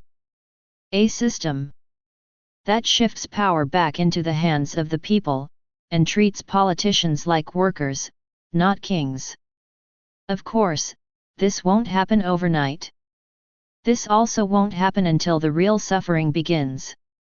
As India's young population increases, we will need more good colleges and jobs. Soon, there won't be enough. People will realize who is fooling them. It could take 10 years. I call it Revolution 2020, the year in which it will happen, the movement that will finally shake the muck off India. When the internet will connect all colleges across the country. When we will go on strike, shut down everything, until things are fixed. When young people will leave their classes and offices and come onto the streets. When Indians will get justice and the guilty will be punished. And it will all begin in Varanasi. For that reason, we bring you Revolution 2020. Yours truly, Raghav Kashyap. Editor. I smiled as I saw a crudely sketched map of India under the article. It had a dot on Varanasi, with arrows connecting it to various cities. The map had a little Revolution 2020 potential plan attached to it. In various cities, it listed the main colleges that would lead the revolution there. My accountant came into my office for my signatures on the month-end accounts. My amused expression puzzled him. "What happened, sir?" "Reading jokes," he said. I nodded. The front page also carried an expose on cremation shops in Varanasi selling ordinary wood as sandalwood after spraying it with synthetic perfume. My accountant saw the pink-colored paper. "Is this an ad?" "A poster," he said. "I have no idea," I said. I turned over the Revolution 2020 page and couldn't help but laugh. In contrast to the bombast in the front, the back page had matrimonial ads. I read one out aloud. "Wanted beautiful/educated/fair/homely virgin for 25-year Kayasth Brahmin engineer. Working in stable government job. Girl must be willing to stay in joint family and respect traditional values." I handed Raghav's paper to my accountant. "Searching for a girl, sir," he said. I looked how I felt, offended. "Sorry, sir," he said. "Sir, we have more requests for admissions," he sought to change the subject. "We are full," I said, "you know that. We have as many students as we are authorized to take." "Sir, if the ICT can adjust." I sighed. "How many more?" 5, 10, he said. 20 at the most." "Take them in," I said. "I'll manage the ICT when the time comes." "Yes, sir," he said and left the office. I picked up the pink rag, ripped it apart, bundled up the shreds and threw them in the dustbin. Black Diamond. Every Friday I made rounds of the classes. I kept a 3-day stubble to look old enough to be a director. I entered a classroom where a maths class was in progress. The professor stopped lecturing when he sighted me. The entire class of 40 students stood up. It felt good. I could go to any of the 8 classrooms and the same would happen. Money, status, and power. However evil people may say these are, get you respect in life. A few years back I was begging at career fairs for an admission. Today, hundreds stood up to attention when I arrived. "Good afternoon, Director sir," the professor said. I nodded in response. A boy in an ill-fitting shirt in the front row blinked rapidly when I addressed him. "What is your name?" "Manoj, sir," he said. "Where are you from?" I said. "Sarnath, sir," he said. "Parents work there?" I said. "We have land, sir. My father is a farmer." I immediately softened. "You don't want to be a farmer?" He didn't answer, afraid of how he might be judged by the response. I understood. "Any problems at Ganga Iek?" I said. "No, sir," he said nervously. "Don't feel shy, tell me," I said. "Too much English, sir," he said. "I don't understand it well." "Learn it. The world won't let you live otherwise." "Okay," I said. He nodded. I turned to the professor. Sorry to disturb you, I said. The professor smiled. He reminded me of Mr. Pulley in Coda. Black Diamond. A dozen documents awaited my attention when I returned from my rounds. My phone beeped. Artie had sent a message. Saw R2020? Yes, I texted back. What do you think? She wanted to know. I didn't respond. I started going through the documents. My phone beeped again. She had texted. Good luck for the revolution, I said. Thanks, came her reply. I wondered if that meant the end of conversation. You are welcome, I said anyway. Good to know, she said. What? I said. That I am still welcome, she said. I didn't know what to say to that. Girls can come up with the simplest of messages that have the most complex meanings. I typed out another message. I am sorry about that evening. I was pondering whether to send it when my phone beeped again. Sorry about that evening, her message said. I gasped at the coincidence. I deleted what I had composed and typed again. It's fine. I shouldn't have crossed the line. I had a reply within seconds. Don't worry about it. Perplexed, I kept my phone away. What exactly did she mean? Why can't girls be direct? Don't worry about it. Is she just being formal? Or did she mean it is okay I kissed her, and that I need not worry about it ever again? Most important, had we closed the chapter or opened a new one?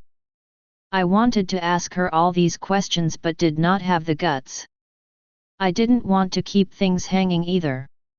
One kiss, and her silence thereafter, had devastated me. I didn't want to kiss her just once. I wanted to kiss her 1,000,000 times, or however many times it was possible for a person to kiss another person in a lifetime. I did not want to talk to her in cryptic messages. I wanted to have her by my side all the time. I didn't give a fuck about Raghav anymore. He had anyway become borderline cuckoo, with his pink newspaper. Artie deserved better, and who could be better than me? Our college would make a crore this year. Raghav would never see a crore of his own in his entire fucked up honest revolutionary life. These intense thoughts darted about in my head like little birds let loose from their cage. Enough is enough, I spoke out loud and forced myself to pick up the phone. I love you, I typed and kept my thumb on the send button. But I deleted the text. I replaced it with a softer I miss you, but erased that as well. I went back to my files but found it hard to read even one sentence. I closed my eyes. Immediately, I remembered the warmth of her body when I had held her, the locks of her hair that brushed against my face in the breeze, and relived the moment when I had kissed her. My phone rang. She had called me. A part of me didn't want to, but I picked it up in one ring. Hi, she said. Artie. Yeah, she said. I crossed the line that day, I said. Don't keep saying that. Is it okay, really? I said. Really? How did you like the paper? Be honest. I was shocked at how effortlessly she switched the topic. Kayasth Brahmin grooms on one page, Mega Revolution on the other. Isn't it strange? I told you. That's how the paper becomes viable, she said. What do the readers feel about that? I said. The response is mind-blowing. Raghav's ex-boss from Dainik had called to congratulate him. She stammered in her excitement. Well, what do I know about newspapers? If people from Dainik like it, it is probably good, I said. Flatly. You have seen nothing yet. Raghav is working on some big stories. Great, I said, my tone bland. Sorry, I didn't mean to talk only about him. Just thrilled about the first issue. I put a few copies in the hotel lobby too, she confessed with a giggle. I am sure the tourists will love to see how fucked up our country is, I said. Or they may like the matrimonials, Artie pointed out. That evening by the river seemed to be a distant memory for her. How can girls pretend that nothing happened? Do they erase stuff from their brains, brush it aside, or are they just good actors? Artie, I said. What? What if I said and paused. What if I what? She said. She had put it out there. I could either chicken out and say lame crap like what if I said you are amazing, like I had over the years. Or, I could be a man and say what I really wanted to, even if it meant she may never talk to me again. For once, I chose the latter option. What would you do if I kissed you again? Gopal, she said, her voice hushed. Don't sound so surprised. We did kiss, remember? I don't know what happened, she said. How could she not know what had occurred? Don't avoid the question, I said. What? Artie said, a rare hesitation in her voice. What would you do if I kissed you again? I repeated. I don't know, she said. She hadn't said yes. However, she hadn't hung up the phone in disgust either. I might, I said. Don't. I just might. Can we talk about something else, she said. Are we meeting? I said. Where, she said. Again, no yes or no. She didn't even say when.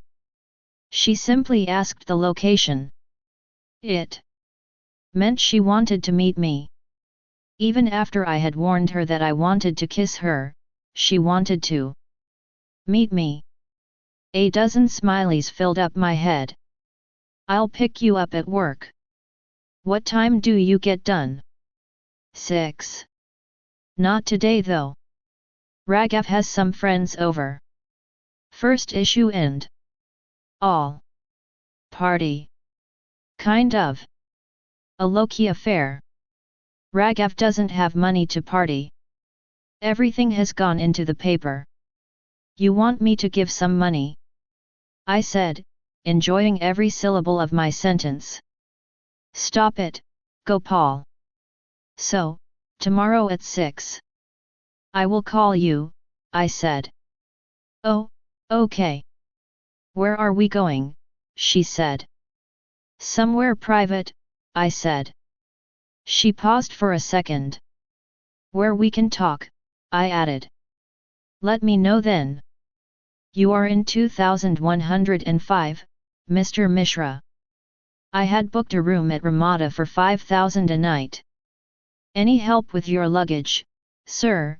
The lady at the reception asked me. One only have this, I said, pointing to my rucksack. The receptionist smiled at me.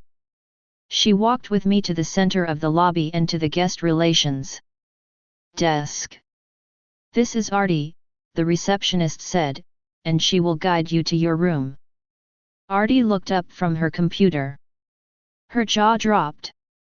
Hello, I said as nonchalantly as possible. Oh, hi. I mean, good evening, she said, flustered. Artie, this is Mr. Gopal Mishra, director of Gang Attack. He is in 2105. Please escort him to his room. Sure, Artie said, still in shock. She stood up. We walked towards the elevator. A housekeeping staff member entered the elevator with us. We couldn't talk. She only spoke in the second-floor corridor. Gopal, "What are you doing here?" she whispered. She continued to walk 2 steps ahead of me. I had my story ready. I couldn't tell Artie I had booked a room just for us. We had a senior guest faculty coming from London. So he cancelled last minute. We had already paid for the room.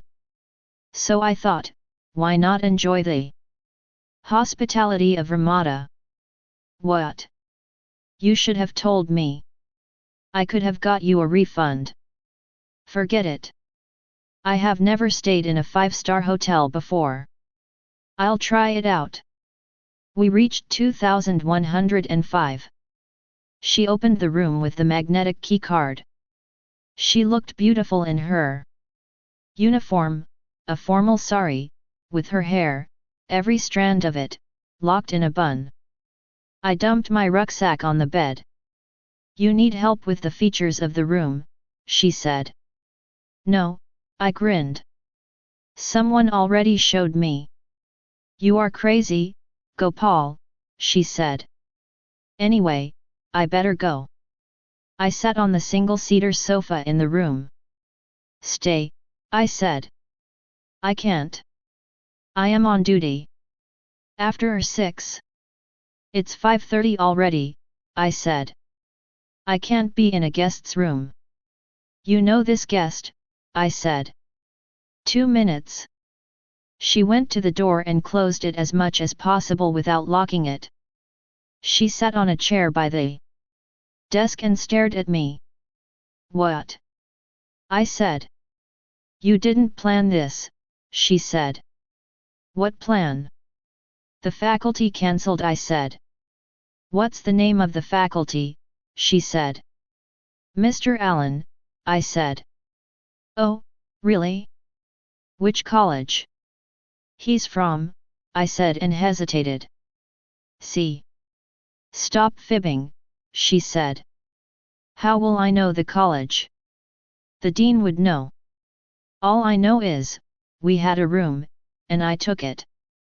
She shook her head. "Let's hang out here after you finish," I said.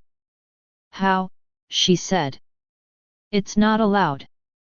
You only do things you are allowed to," I said. "No," she said, "but you don't have the guts," I said. "That's not the case," she said and stood up. "And you know it." "Nobody will find out," I said. "Finish work and come. We will eat here. Leave in an hour or so." "If room service sees me," she said. "You hide in the toilet when they come," I said. "That's weird," she said. "Okay, I will order before you arrive." "Sandwiches." She bit her lower lip and mused over my suggestion for a few seconds. "Fine," she sighed. "But you have to check no staff is around when I come or leave." "Sure, I will stand in the corridor. We'll give you the green signal on the phone." She walked to me and whacked me lightly on the side of my head. "The things you make me do," she said and left the room. Black Diamond. I ordered a club sandwich, chocolate cake, and a bottle of wine. I also took a shower, using more shampoo and hot water than I normally do in a week. She called me at 6:30 p.m. Check the corridor.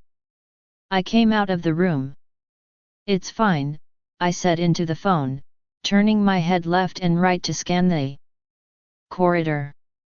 2 minutes later, we were both in the room with the door firmly locked.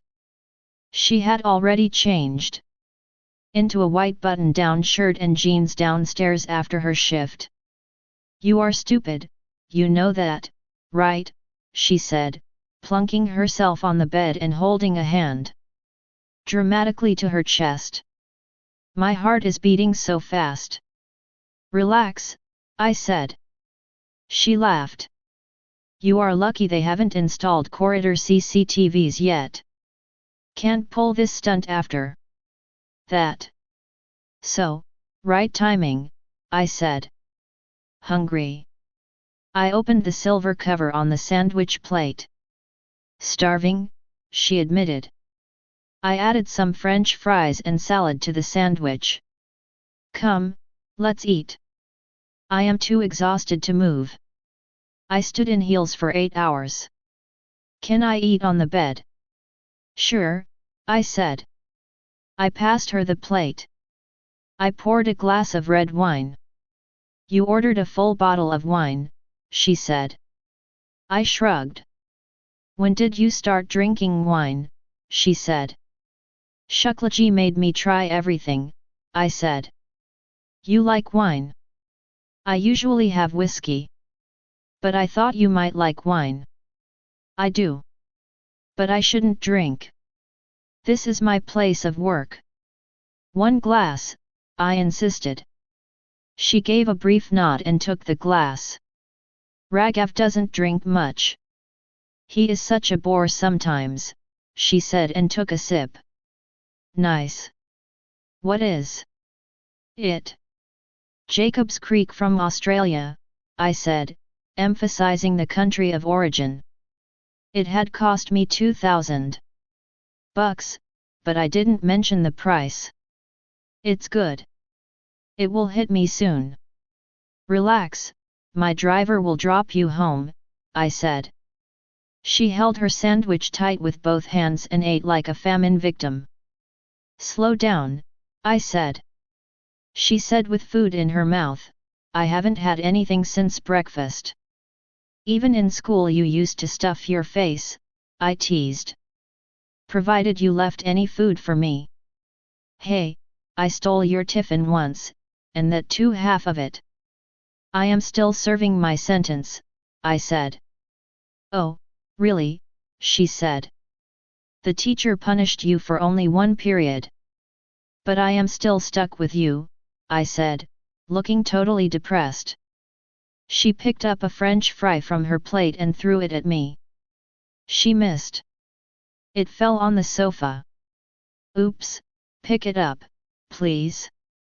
I can't dirty my own hotel, she said. She kicked off her shoes and sat cross-legged on the bed. I went to pour her more wine. I'll get high, she said but extended her glass. She sipped and checked the time. The bedside clock said 8:30 p.m. How long can you stay? I said. Until 9, she said. Half an hour more. 10. I said. She shook her head. Mom will ask 100 questions. Unless I tell her I have to do a double shift, she said. Tell her that, I said immediately. I have to stay for 8 more hours then. Till 2 a.m. Perfect, I said. Are you crazy? She said. I can't be in your room till 2. Why not? I said. When do we ever get to catch up like this? If my boyfriend finds out, she said and went quiet. She leaned back against the headboard. Finds out what? I said. We had finished half the bottle. I poured myself some more wine. That I am in another man's room for so many hours, he will kill me, she finished. He will. She grinned. Not literally. But he would get, like, really mad. Break something.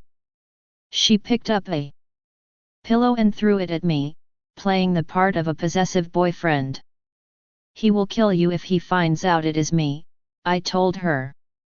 He's not finding out, Artie said. I got off the sofa and came next to the bed. You are doing that double shift, I said, pointing to her phone. You sure? She said. I will eat your head till 2 in the morning. That's what you've done all your life, I said. She hit me with the other pillow. I caught it and kept it aside. She placed a finger on her lips, signaling me to be quiet. She called home.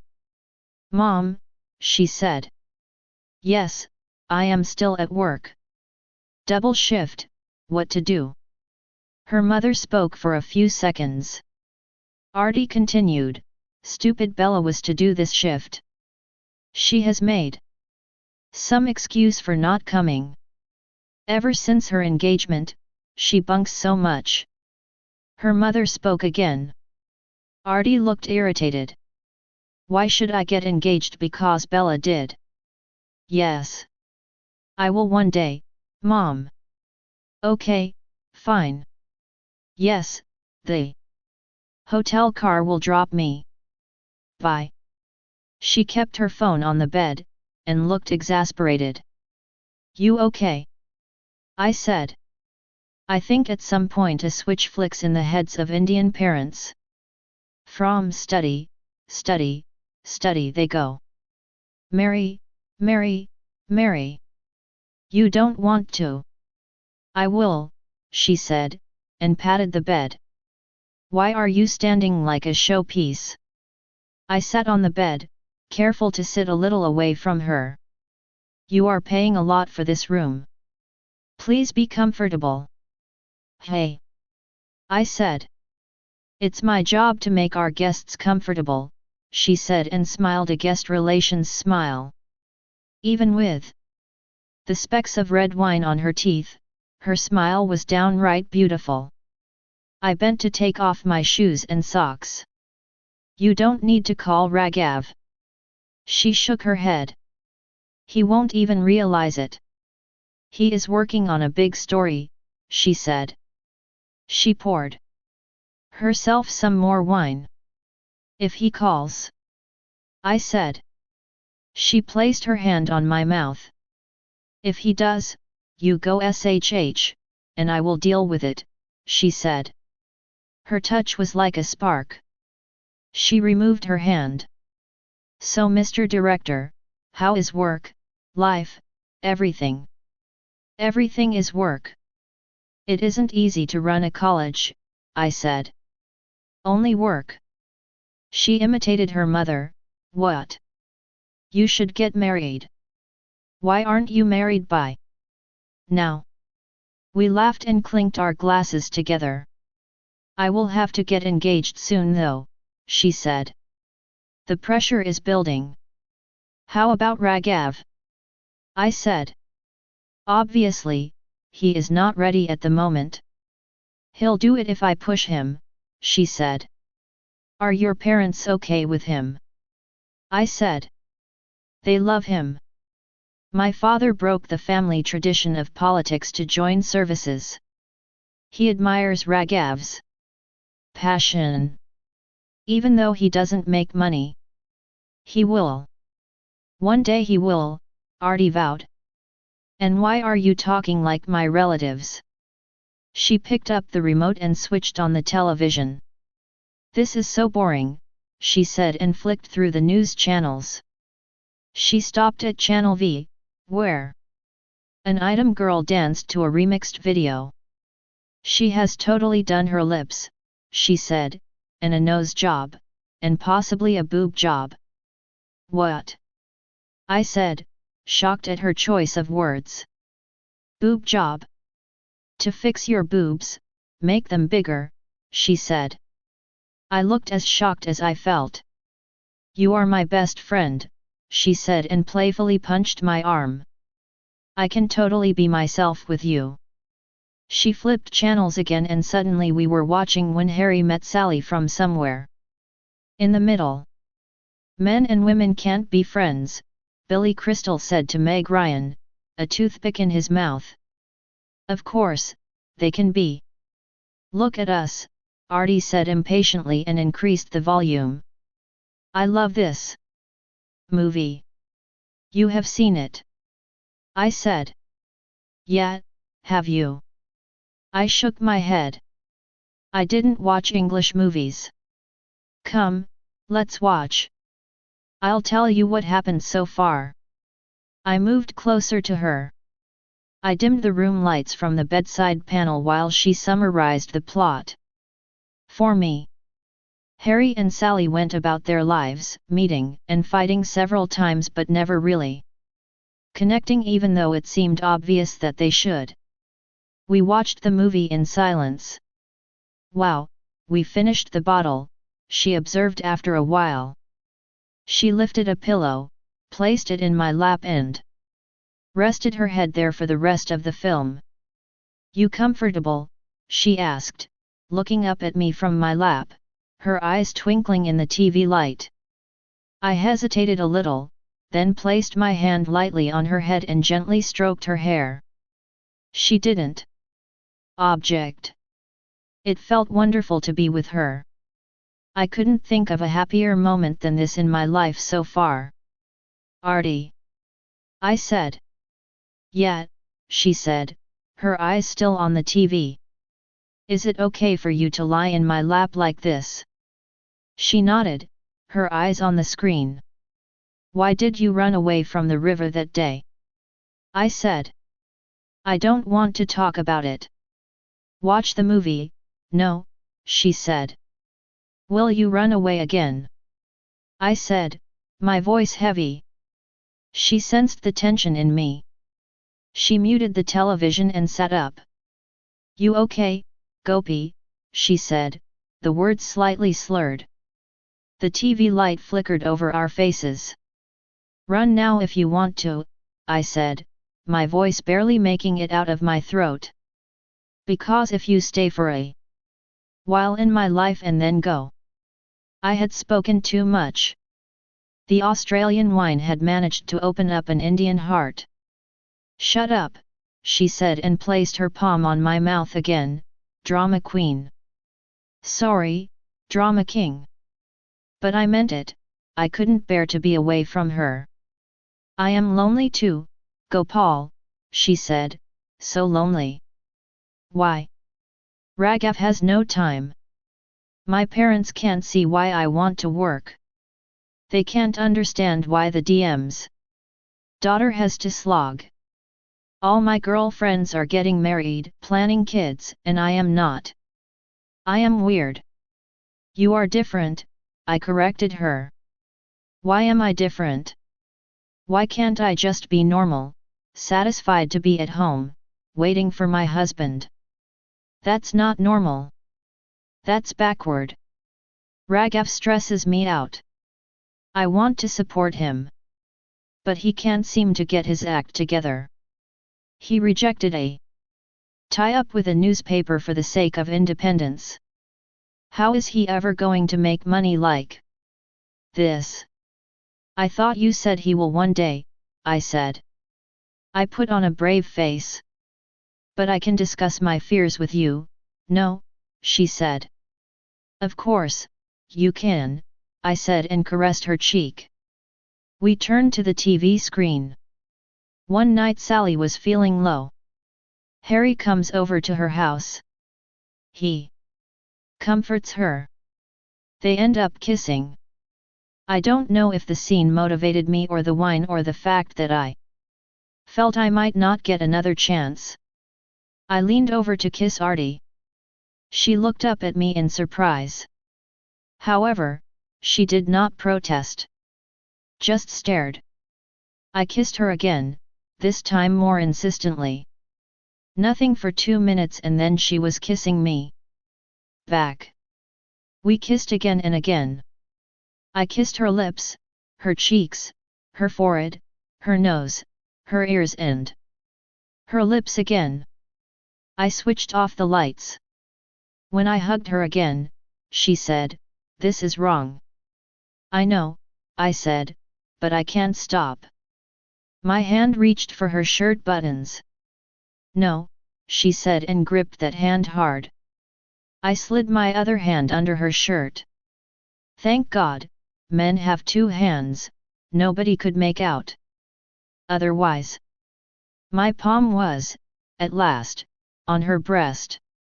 "Gopal, you realize what is happening," she said. I shook my head.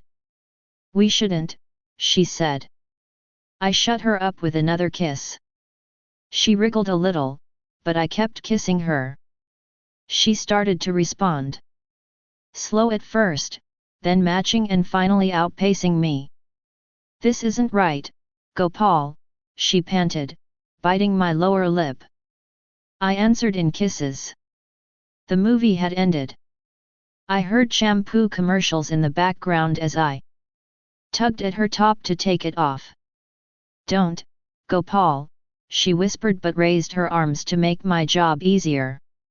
I removed my shirt. This time when we embraced, her warmth and softness melted into me. I care for you so much, I said. Stop talking, she said, interrupting my garbled speech. I gently pushed at her shoulders to make her lie back on the bed. I removed the rest of my clothes. She looked away. What? I said. She shook her head, without making eye contact. I slid next to her. She kissed me passionately, but whenever I paused to look into her eyes, she turned away. I reached down to unbutton her jeans. She halted me one last time. I have a boyfriend, she reminded me. I have lived with that for years, I said. I am not that kind of girl, Gopal, she said on a sob. You are an amazing girl, I said, my finger dipping into her navel. I paused to kiss her there. The most amazing girl in the world. I placed her hand on my body. I went back to undoing her jeans. Girls wear the most unremovable tight jeans in the world. I found it impossible to take them off without her help. Could you? I said, after a 5-minute struggle. My request brought forth a giggle. She wriggled to take them off. I waited and then drew her close to me. Gopal, she said, and held me close. Passion repressed for years came forth unleashed. I bit her and kissed her all the time that I was becoming one with her. I knew my life would no longer be the same again. What happened only magnified my love for her. They say men withdraw after sex. But I wanted to draw her close, cuddle and keep her with me. Forever. Spooning her tightly, I kissed her hair as she looked ahead with no particular expression. You are wonderful, Artie. Every bit of you is wonderful. She half smiled. I raised myself on an elbow. Did you like it? I said. She nodded but looked elsewhere. Look at me, I said. She did turn her eyes to me, but looked past me. Are you okay? I said. She nodded. We lay down again. A little red LED beeped on the ceiling. What's that? I said, worried it could be a camera. Smoke alarm, she said. We remained silent for a few minutes. I can't live without you, Artie, I said. Don't say that, please, she said. It's true. I love you, I said. Please, stop, she said and sat up on the bed, covering herself with the bedsheet. What's the matter? I said, holding her arm through the sheet. Her phone beeped. She looked at the message. She let out a deep breath as she punched a reply. Can I wear my clothes? She slid away from me. Hey! I said. Sure. She draped the bedsheet around her, picked up her clothes and went to the bathroom. I switched on the lights. A confused mix of emotions stewed in me. She obviously cares for me, for no girl will do what she did otherwise. Yet, why was she acting distant? Does she expect me to tell her I will be there for her now? Or is she regretting it?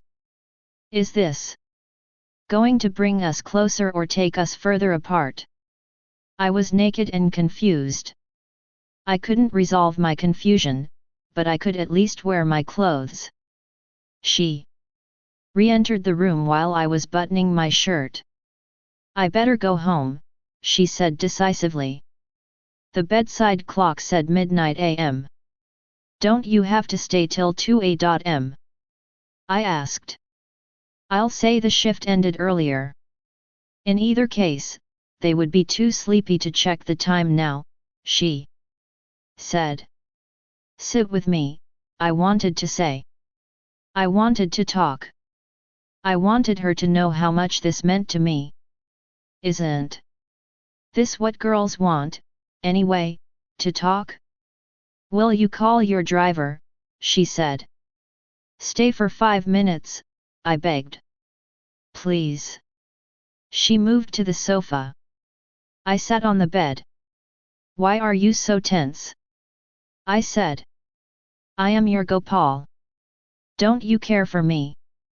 You still need proof, she asked.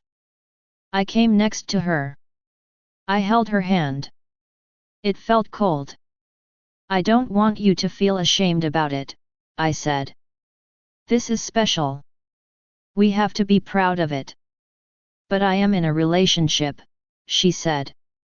With a guy who is never there for you. I said. She turned to me in surprise. I haven't ever commented about you and Raghav. That doesn't mean I don't notice. Artie, you deserve better. You deserve all the joys of life. I am a simple girl, Gopal, Artie said, biting her lip. Even a simple girl needs love, security, attention, support. Right. I said. She kept quiet. The simple girl will get married someday. She will need to know if her husband will be able to raise a family with her, I said. I had remained defensive for years.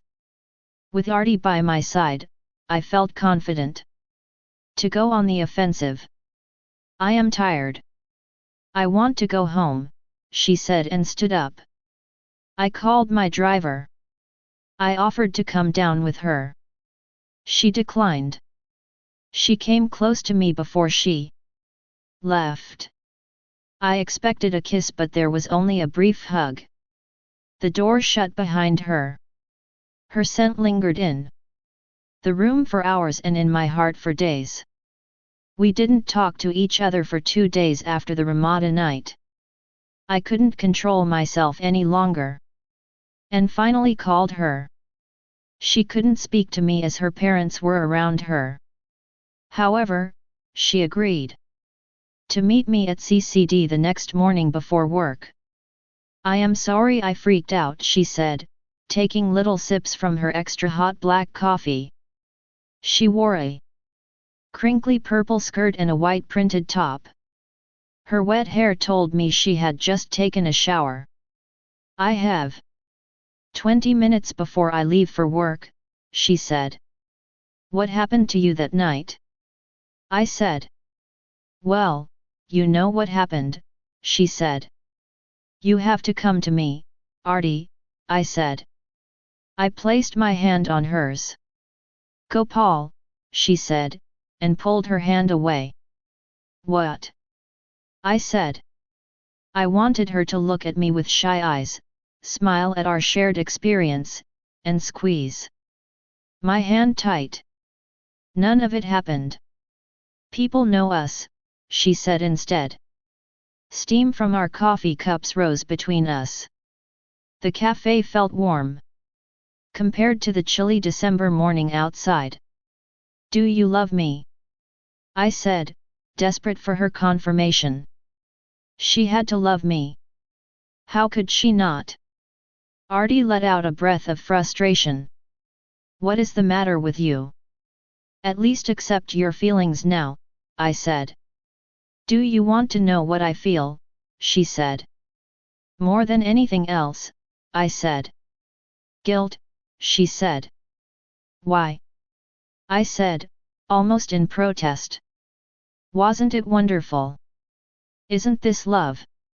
Gopal, you have to stop using the word love, okay, she said. Girls cannot be understood. Period. I became quiet. Raghav did me no wrong, she spoke after a minute, staring outside the window. So this is about Raghav, I said as she cut me. Can you listen? Simply listen, okay, she said, her gaze stern. I had to comply. Men are born on earth to listen to girls. So, I nodded. He only wanted to make a living while doing the right thing. It's not easy, she said. I nodded again, hoping like hell I didn't come across as fake. I shouldn't have cheated on him. I am a terrible person. I nodded again. You think I am a terrible person, she said. I kept quiet. Say something, she shouted.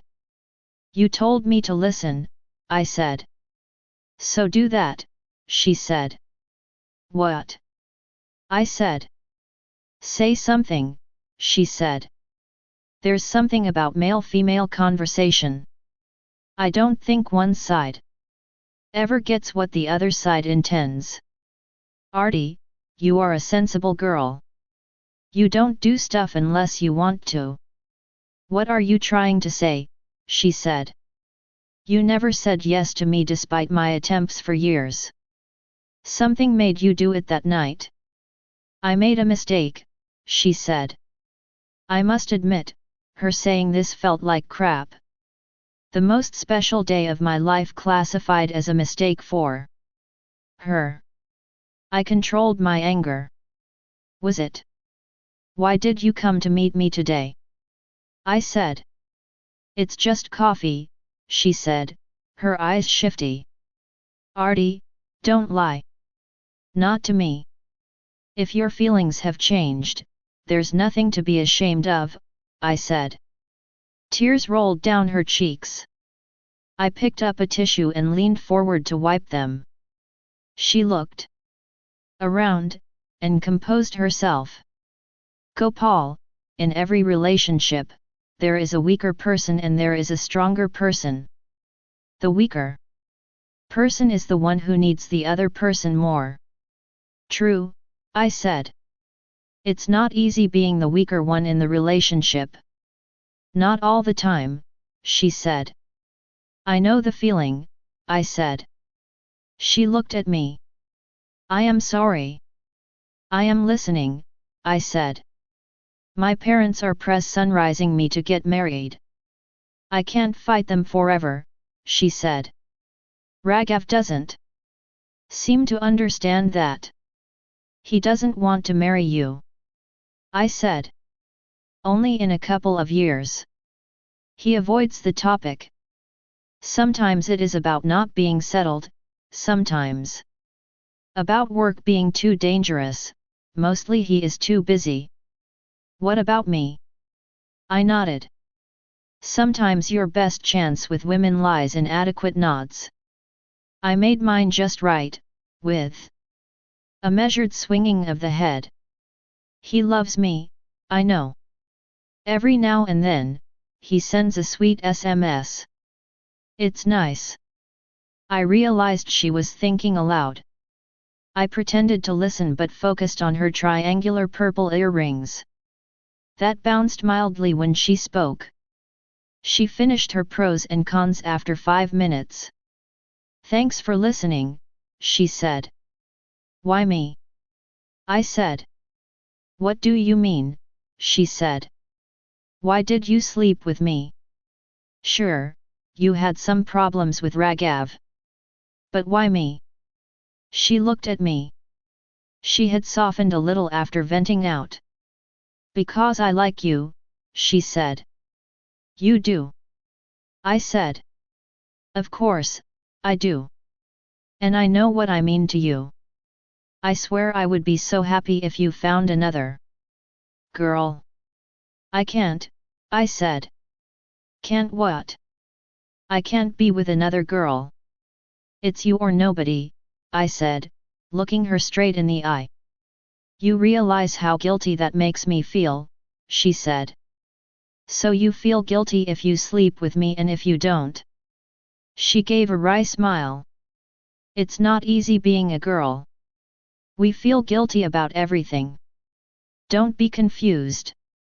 Come to me, I said. What about Raghav? She said. He needs me at this stage. He does what he wants to. Why shouldn't you? That's work. He never stops me from work. Infidelity is different. You inspire me, Artie, I said. I can't tell you how much I want to do in life if you are by my side. I want to expand my college. We can open an aviation academy, MBA, maybe medicine. You don't need me for that, she said. I want you for myself. Without you, there is no me, I said. People break up all the time, Artie. You guys are not married. We will be so happy.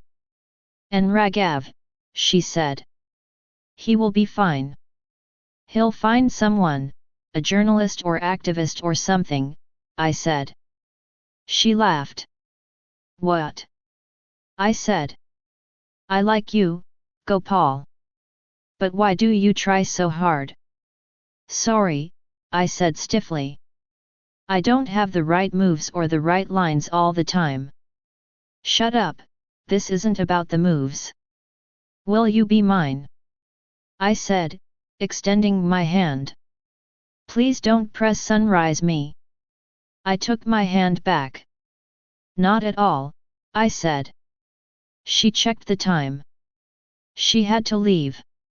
I called my driver, who slowly rolled up in a black Mercedes. Wow, she said. Is that yours? No, it belongs to the trust. It is for Shuklaji. We just took delivery. We got into the car. The black leather felt warm. It's got seat heaters, I said, showing her the controls. One day, Mr. Gopal, you will have your own, she said as we reached the hotel. Car or girl? I winked at her. Both, hopefully, she said and winked back. When can we meet? I said, alone. Gopal. We don't have to do anything. In fact, I don't want to do anything. Famous last words from every guy, she said and walked into the hotel. Guards saluted the black Mercedes as it drove out of the hotel gate. Black Diamond. Where are your parents? She drew the curtains in her room. Hospital. It's Dad's knees again. Artie and I continued to meet, though seldom in public places. Mostly, she would call me home when her parents were out. Even with half a dozen servants in the house, her room had privacy. 2 months had passed since the night at Ramada. Her guilt for cheating on Raghav had subsided. Somewhat, or at least she hid it well from me. I stopped asking her if she loved me as it only moved her away from me. Girls are contradictory.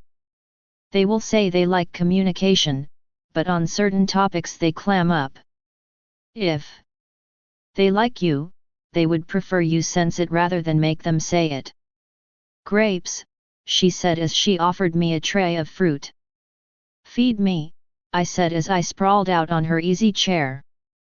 Shut up, she said and shoved the tray towards me. She sat on the chair across me. We had an unwritten rule, we stayed away from her bed. Once. I said. What is this? She said and stood up.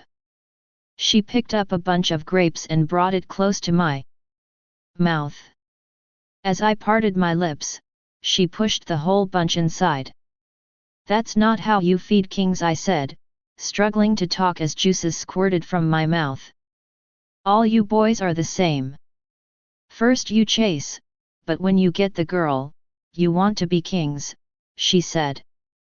You are my queen, my dear, I said. Cheesy. Corny. Horrible, she said. I gave her a grape-stained kiss. The maids are around. They knock. You know that, I said.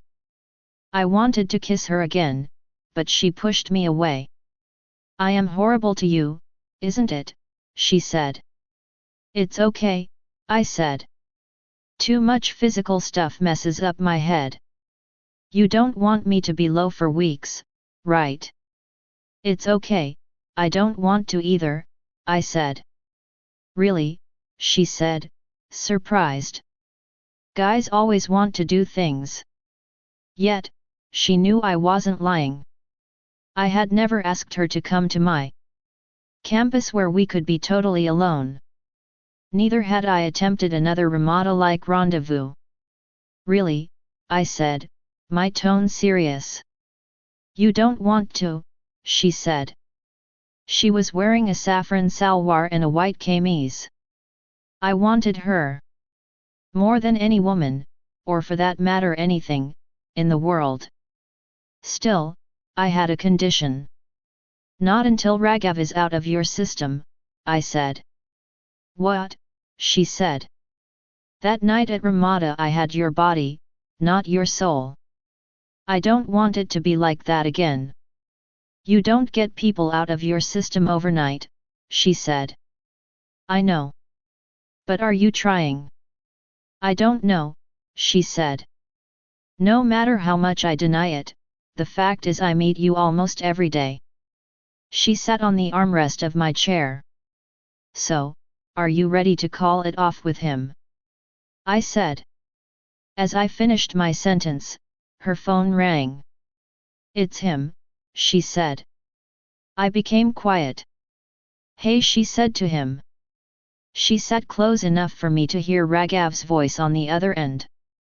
We hit 5,000 copies, he was saying. Congratulations. Artie said. We will get proper brands to advertise soon. What are you doing? I came home early, Artie said. Parents. Mom's taken Dad to the hospital. His knees are killing him. He'll have to replace both of them. That's awful, he said. I played with Artie's hair as she spoke to Raghav. She made a face at me to make me stop. I didn't. So what else? Doing anything in the evening, she said. Finalizing the big Monday issue. It's going to be crazy, he said. Okay, Artie sighed. I brushed back the hair falling on her face. She grabbed my hand as she spoke. I could meet you for a midnight coffee, Raghav said. Have to be with Dad. And every time I go out late, Mom wants to get me married the next week. You are so young, Raghav said. My family doesn't get all that. Cousins my age are married, she said. Can we not start a fight? Again. Raghav said. I'm exhausted. I'm not, Artie said. I love you, bye, Raghav said smartly. Do you? Artie said. Artie, come in. I have to hang up. I do love you. Say it, no, Raghav said. Love you. Bye, she said. I withdrew my hand from her face. What? She said. This is what I mean by getting him out of your system, I said. It was just a simple chat, she said. You said love. With me you don't like that word. I wanted to be normal. That's how we end calls, she said. She walked up to the window and stared outside. I'm sorry, it's not easy hearing you say that to another man, I said. It's not easy being a cheat, she said and turned all teary-eyed. I took her in my arms. At some point he will find out, Artie said, her face buried in my chest. I just want to tell him. Myself. Will you be with me? I said. She gave a barely perceptible nod, without lilting her face. I will love you forever, Artie, I said. She hugged me tight. After a while she looked at me. Should I tell him? She said. I shook my head. I will, I said. I wanted to rub it in his face. It took just a minivan to move my stuff from my old house to the brand new director's bungalow. I had clothes, my father's old books and family pictures. The contractor purchased the rest. I didn't need a 3-bedroom duplex bungalow, but the director couldn't hole up in a hostel room. I stood in the lawns of the new house, supervising the move early morning. A truck with the new purchases. Furniture, carpets, appliances, utensils and furnishings, drove into the compound. A laborer held up some old photographs of my father. "Where should I keep these?" he said. In one framed picture, Baba sat under a tree smoking a hookah and watching the fields. I, all of 5 years, sat naked next to him. My father's farmer friend had taken that black and white picture with a camera his son had sent him from abroad. I picked up that picture and saw my father's face. Unlike the Baba I remembered, the person in the picture looked young and healthy. I saw the tree and tried to gauge its location in the current campus. I couldn't. I hadn't cried over my father once in the 4 years after his funeral. Yet, I didn't know why I felt so overwhelmed that day. Baba would have loved to see me move into such a big house. He probably died thinking his loser son would never get anywhere in life. If only he could see this. Gopal doesn't cry. Gopal fights the world, a voice inside told me. Put them up in the front room, I said. We finished the move by 10 in the morning. My first guest, I had planned, would be the person who made this possible, Shuklaji. I had invited him for lunch. I hurried the hostel chef. The gas stove at my new home didn't work, and the chef wanted to go to the hostel kitchen to prepare the dishes. Bring the stove here, I shouted. MLA sir is coming. I can't trust the hostel cooking. Of course, I also wanted Artie to be one of my first guests. However, I had promised myself that Artie would come to my new house as my girlfriend, not someone else's girlfriend having a parallel affair with me. She said me, "How's the move GNG? When do I see the place?" I replied, "You can come anytime, but I won't let you leave. Let me meet Raghav first." "Are you sure? I am so nervous about you meeting him."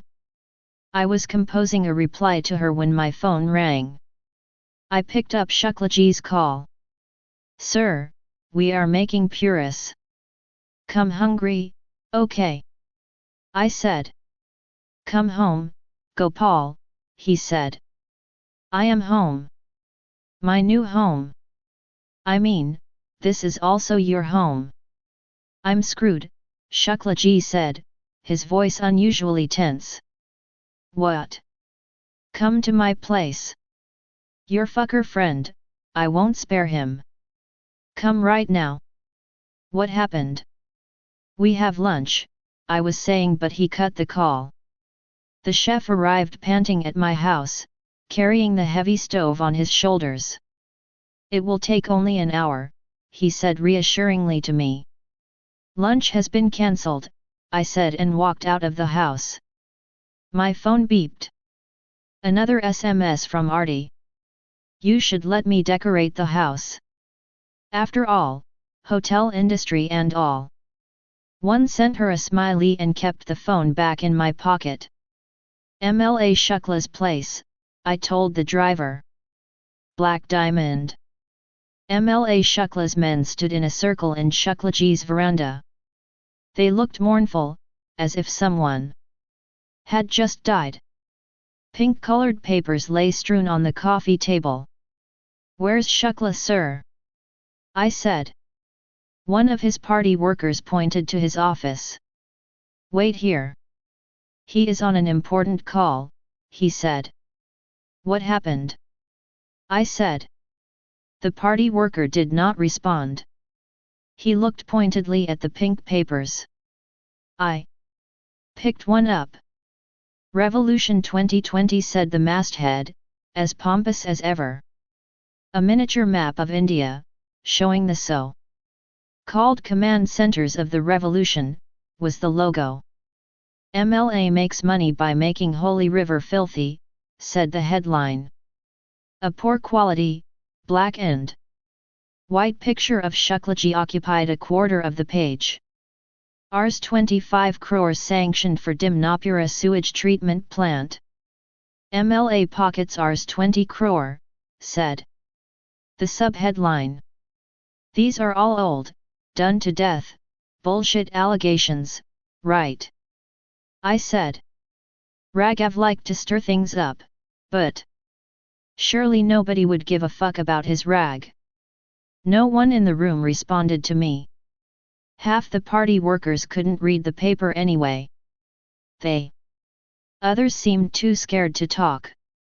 I read on. Early Monday morning in Navabhaga, a group of children walked towards their school waist deep in sewage water. It is a gut-wrenching sight to see filthy water everywhere. Stink pervades the air. People of the neighborhood don't know what happened. They do know that this hadn't happened before the government implemented the Ganga Action Plan, GAP. Yes, the same plan meant to clean up our holy river has ended up spreading more filth around our city. How? Well, because none of the projects meant to clean up the river were implemented. Navabhaga flooding apart, the river is filthier than ever. To give you an idea, the presence of fecal coliform, a form of bacteria, should not be more than 2000 units/liter. At the Ghats, the fecal coliform levels are 1,500,000 units/liter. Not only is our river dirty, we are living with serious health hazards. I saw Shuklaji come out of his office. I rushed to him. He signaled me to wait and I saw that he was still on the phone. He picked up a few files and returned to the office. I continued to read. Revolution 2020 found many truths about the GAP scam. However, the most shocking one is about MLA Raman Lai Shukla's Dimnapura sewage treatment plant in Varanasi.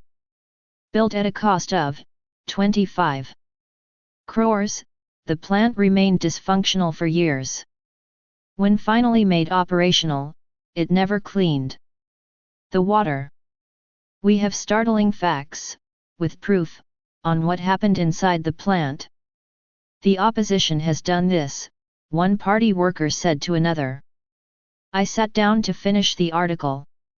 When untreated water reached the plant, 80% of it was diverted downstream into the Varana River, and dumped right back without any cleaning. The remaining 20% of water was released at Dimnapura plant's own exit, untreated. When the inspectors took the input and output measurements at points before and after the plant, it showed an 80% drop in pollutants. Meanwhile, the water dumped into the Varana River met the Ganga a few kilometers later. The net effect: no treatment of water at all and the river remaining as polluted as ever. Shukla took credit for the plant showing an 80% drop in pollutants. The construction company, Allied Khan, is owned by the Malay's uncle, Roshan Shulda, who made fake invoices for pumps that were never purchased. Scans below. We will kill this newspaper, a party worker whispered in my ear as he saw me read with such concentration. The bottom of the page had several images. These included fake invoices for pumps amounting to Rs 15 crores.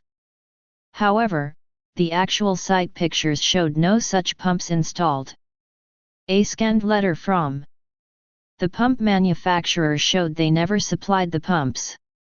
The ownership structure of Allied Khan.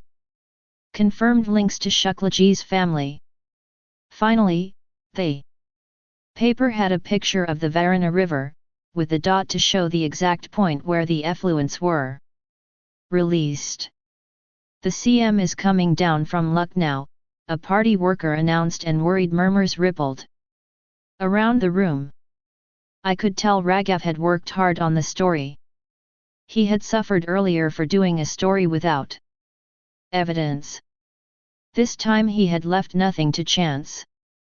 The fake invoices, contractor MLA link, and the audacity to dump the dirty water right back into the revered Ganga didn't spell good news for Shukla. Locals would be livid. A politician stealing is bad enough, but to rob from the holy river is the worst sin. It's not even a real newspaper. Shuklaji's pa was discussing the matter with someone. Couple of 1,000 copies, nobody will pay attention to it. The low circulation of Revolution 2020 had become the Malays' only hope. Party workers had removed as many copies from the newsstands as they could. However, Revolution 2020 came free. Like a brochure inside newspapers.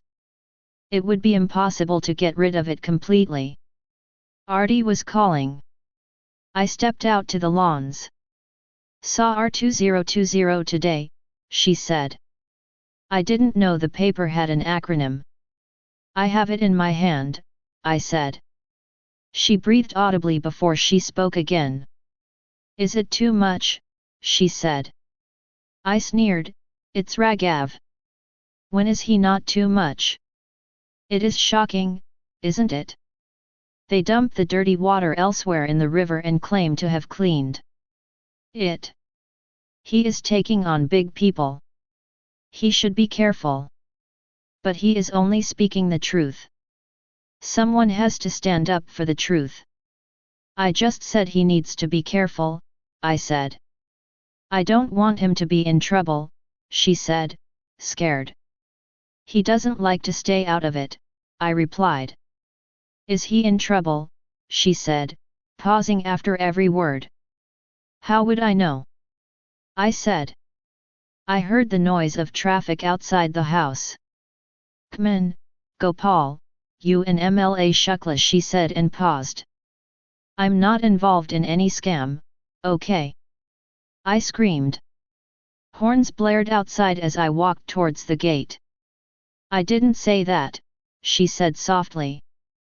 I just don't want Raghav to be in danger. I may not be faithful to him, but I don't want him to get hurt. Hold on for a second, Artie, I said. I came to the gate. My eyes popped as I saw the scene. 6 vans from different TV channels had parked themselves outside the house. The guards were struggling to keep the reporters out, as they stood there airing live with the Malay's house as backdrop. What's going on?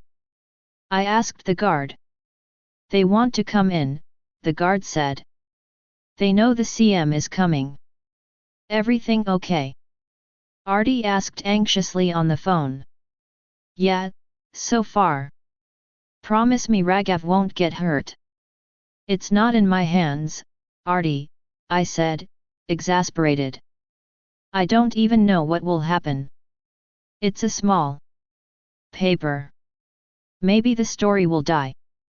It won't, she said. What? All the mainstream newspapers and channels are in Revolution 2020's office, she said. Fuck, I said, as a fleet of white ambassador cars approached the house. Photographers went berserk as they took pictures of everyone around, including me. Will Raghav be okay? Promise me. Artie, I have to go. I jogged back to the house. 32. Everyone stood in attention as the CM entered the house. The aura of power could be sensed along every inch of the ML's bungalow. Shuklaji came running and greeted the CM with folded hands. Who called the media? The CM said, his voice purposeful. What? Shuklaji said, as clueless as anyone else in the room. Let's go inside, the CM said. The two leaders disappeared into MLA Shukla's office. The CM's minions mixed with the Malay's minions in the hall. Even the minions maintained a hierarchy. They CM's minions stood with their heads held high, while the Malay's minions looked at the floor. I didn't fit in anywhere. I sat on a wooden chair in the corner of the room. Gopal, Shuklaji's booming voice startled me. I looked up. He asked me to come into his office. Once in, the MLA shut the door. Gopal, sir. He runs my college, my trusted man. Bright and. You know the person who did it, the CM asked me, with no interest in my qualities or capabilities. Raghav Kashyap, sir. Friend once, not anymore. You couldn't shut him up, the CM said. We had him fired from Dainik. He started his own rag after that, I said. Nobody cares about it. The media has sniffed it out. The rag doesn't matter much, but if he gives interviews or provides all the evidence to the media, it is going to be bad. He is already doing that, I said. Both of them looked at me with accusing eyes. My sources told me. I am not in touch with him, I clarified. We can't handle him, the CM asked. How can you open a college without handling people? I understood what he meant by handling. He can't be bought, sir, I said. For a second I felt proud of Raghav. It felt like a good thing to be someone who can't be bought. What do you mean by can't be? Everyone has a price, the CM said. He doesn't, I said. I have known him for years. He's mad. Well, he does want to live, doesn't he? Shuklaji said. I noticed his eyes were red. I looked at the CM. He shook his head. Shuklaji is not in the right frame of mind, he said. No, CM sir, I will not, Shuklaji began. Calm down, Shuklaji, the CM said, his voice loud. Do you have any idea what has happened? The MLA looked down. You didn't even make a plant. 10% here and there doesn't matter. But what were you thinking, shoving the dirty water into Varanasi? This is Mother Ganga. People will kill us, the CM said. I offered to leave the room but the CM told me to sit right there. We have elections next year. Raman, I have always respected your space and never interfered. But this will take us down. I will fix it, CM sir, Shukla said, I will, I promise you. How? By killing the journalist. I said it in anger, Shuklaji said, his tone apologetic. Anger makes people do a lot of unpredictable things. It makes voters throw out governments. I know when a scam report has teeth, and when it doesn't. This one does. Tell me what to do, sir, Shuklaji said, and I will do it. Resign, the CM said and got up to leave. What? Shuklaji said, his face looking bleached. It's not personal. Resign with grace and maybe you will come back. Else, the MLA said after a pause. Don't make me fire you, Shukla. You are a friend, the CM said. But the party is above friendship. Realization slowly dawned on Shuklaji. He clenched his fists in anger. It happens. You will be back, the CM said. He then walked out briskly with his minions. High press was waiting outside for the CM to give a Statement. I followed the CM's workers to the gate. I came for a routine visit, the CM told the reporters. What is your view on the Dimnapura plant scam? A reporter shouted hoarsely. I am not fully aware of the situation. It looks like a smear campaign. Our party is clear on corruption. Even if there are allegations, we ask our leaders to step down. The CM jostled past the reporters and sat in his car. So will MLA Shukla resign? One of the reporters managed to jam the mic close to the CM's face. That is for him to decide, the CM said, hinting at the inevitable. The CM's car left.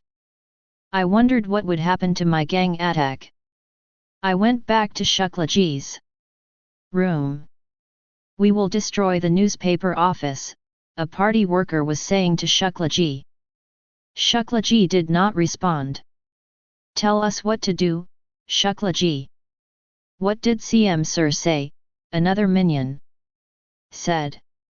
Leave me alone, Shuklaji said. Party workers got the message. They scuttled away within seconds. Soon only he and I remained in his big house. Sir, I said. Do you need me? Shuklaji looked at me. He no longer had his trademark ramrod posture. He slouched on the sofa, elbow on the armrest and face in his palm. The CM is a Behen code, he said. I kept quiet. When he needed his election funding, he came to me. I did his dirty work, distributing liquor all over the state. Now he screws me. You will come out of it, Shuklaji, you always do. Nobody gives a fuck about cleaning the Ganga.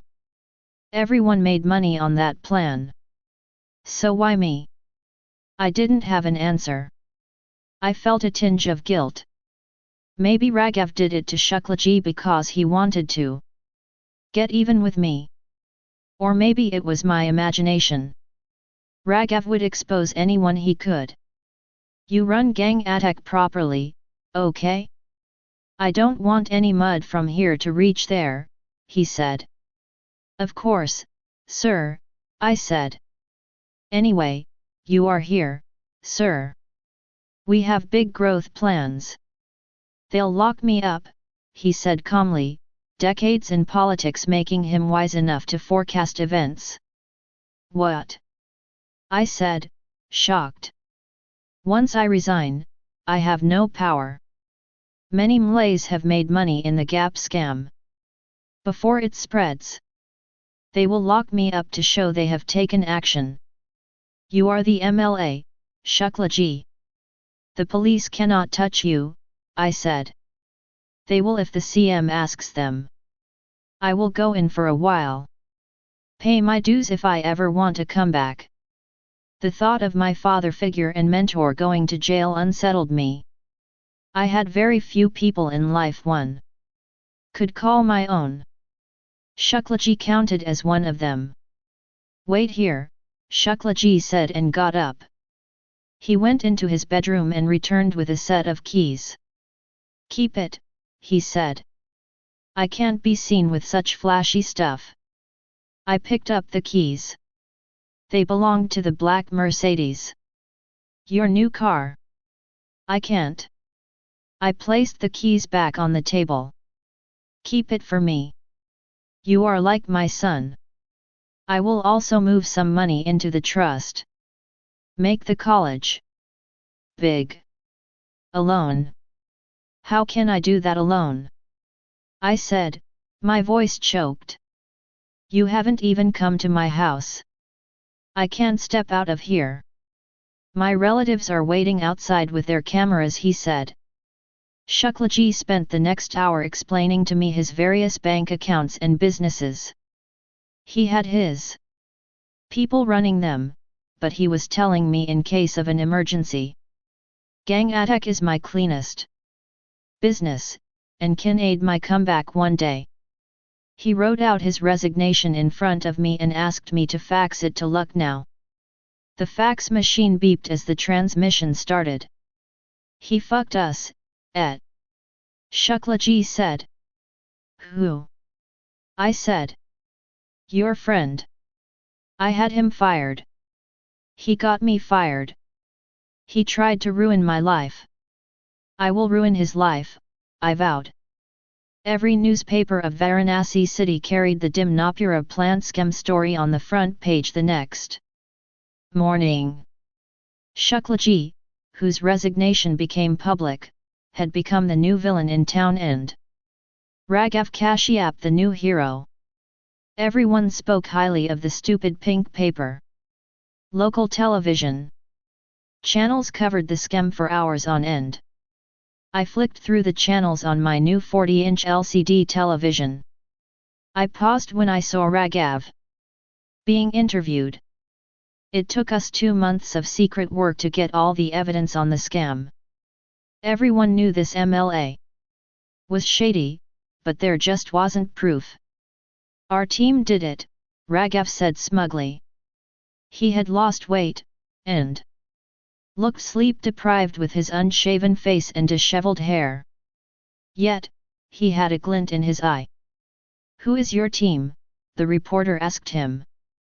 Well, we are a small newspaper called Revolution 2020. There are 4 of us, including me. We don't have much experience, but we are passionate about our work. What are you passionate about? Making a difference. Changing India for the better. That is what we live for, Raghav said. Is it true that you believe India will have a revolution in the year 2020? Yes, but we all have to work towards it and make sacrifices for it. What exactly will the revolution be for? A society where truth, justice, and equality are respected more than power. Such societies progress the most. Can you explain that? Power-driven societies resemble animal societies. Might is right is the rule of the jungle and applies to beasts. And beasts do not progress, humans do. I turned off the TV. I couldn't take his bullshit anymore. Neither could Shukla's men. Nitsh, one of the party workers, called me in the morning. You smashed what? I said on the phone. His only computer is in pieces. We took hammers and broke the printing press too. Nobody saw you. We went at night. Ransacked the office. Bastard. He's finished. I got ready for work. I saw the Mercedes parked outside. I had a less than 300-yard commute to the office. Yet, I wanted to go in my new car. I thought about Raghav. After yesterday's bravado and all that attention, a plundered office was all he was left with. He had no job, no business, and soon nobody would give a fuck about his paper after this story died. Where, sir? The driver said. Office, I said. I made up dialogues to say to Raghav in my head. The average-looking dumb Gopal Mishra, the boy you had preached to, saying, you can try again next year, is sitting in a Mercedes. You have a broken printing press. And you think you are handsome, right? Well, soon I will make your girlfriend mine. The girl you stole from me. Sir, the driver prompted. We had reached office. I entered my office. I sank into the leather chair and closed my eyes. I visualized Raghav's face when I told him, Artie is with me. It would be amazing. I had planned it all. I would go to his office. I would drop the Mercedes keys on his table. I even had some lines ready. Sometimes losers get ahead in life. Never forget that, I said out loud, to practice for D-Day. I still didn't have the right lines to break the news about Artie being mine. I decided to try a couple of them. Buddy, I am sorry to say this, but Artie is mine, I mumbled. That didn't sound manly enough. Artie and I are a couple. Just wanted you to know, I tried a casual one. Couldn't quite pull it off. How do you come up with a suitable sentence to convey something you have meant to say for years? I wanted my words to bomb blast him, to hit him like a lethal weapon. One wanted him to know that he had made me feel inadequate all my life. I wanted him to burn with jealousy seeing my car, my life, and hurt like hell for losing the girl he stole from me. I wanted to tell him I am better than you, asshole, without actually saying it. Artie's call disrupted my thoughts.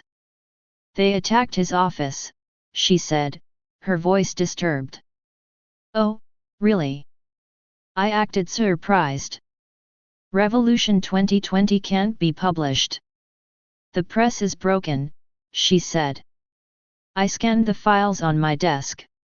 I didn't care if the stupid rag came out or not. You there? Artie said. MLA Shukla could be jailed, I said. He should, isn't it? He stole money and dirted the river. Are you on his side or mine? I said to Artie, irritated. What?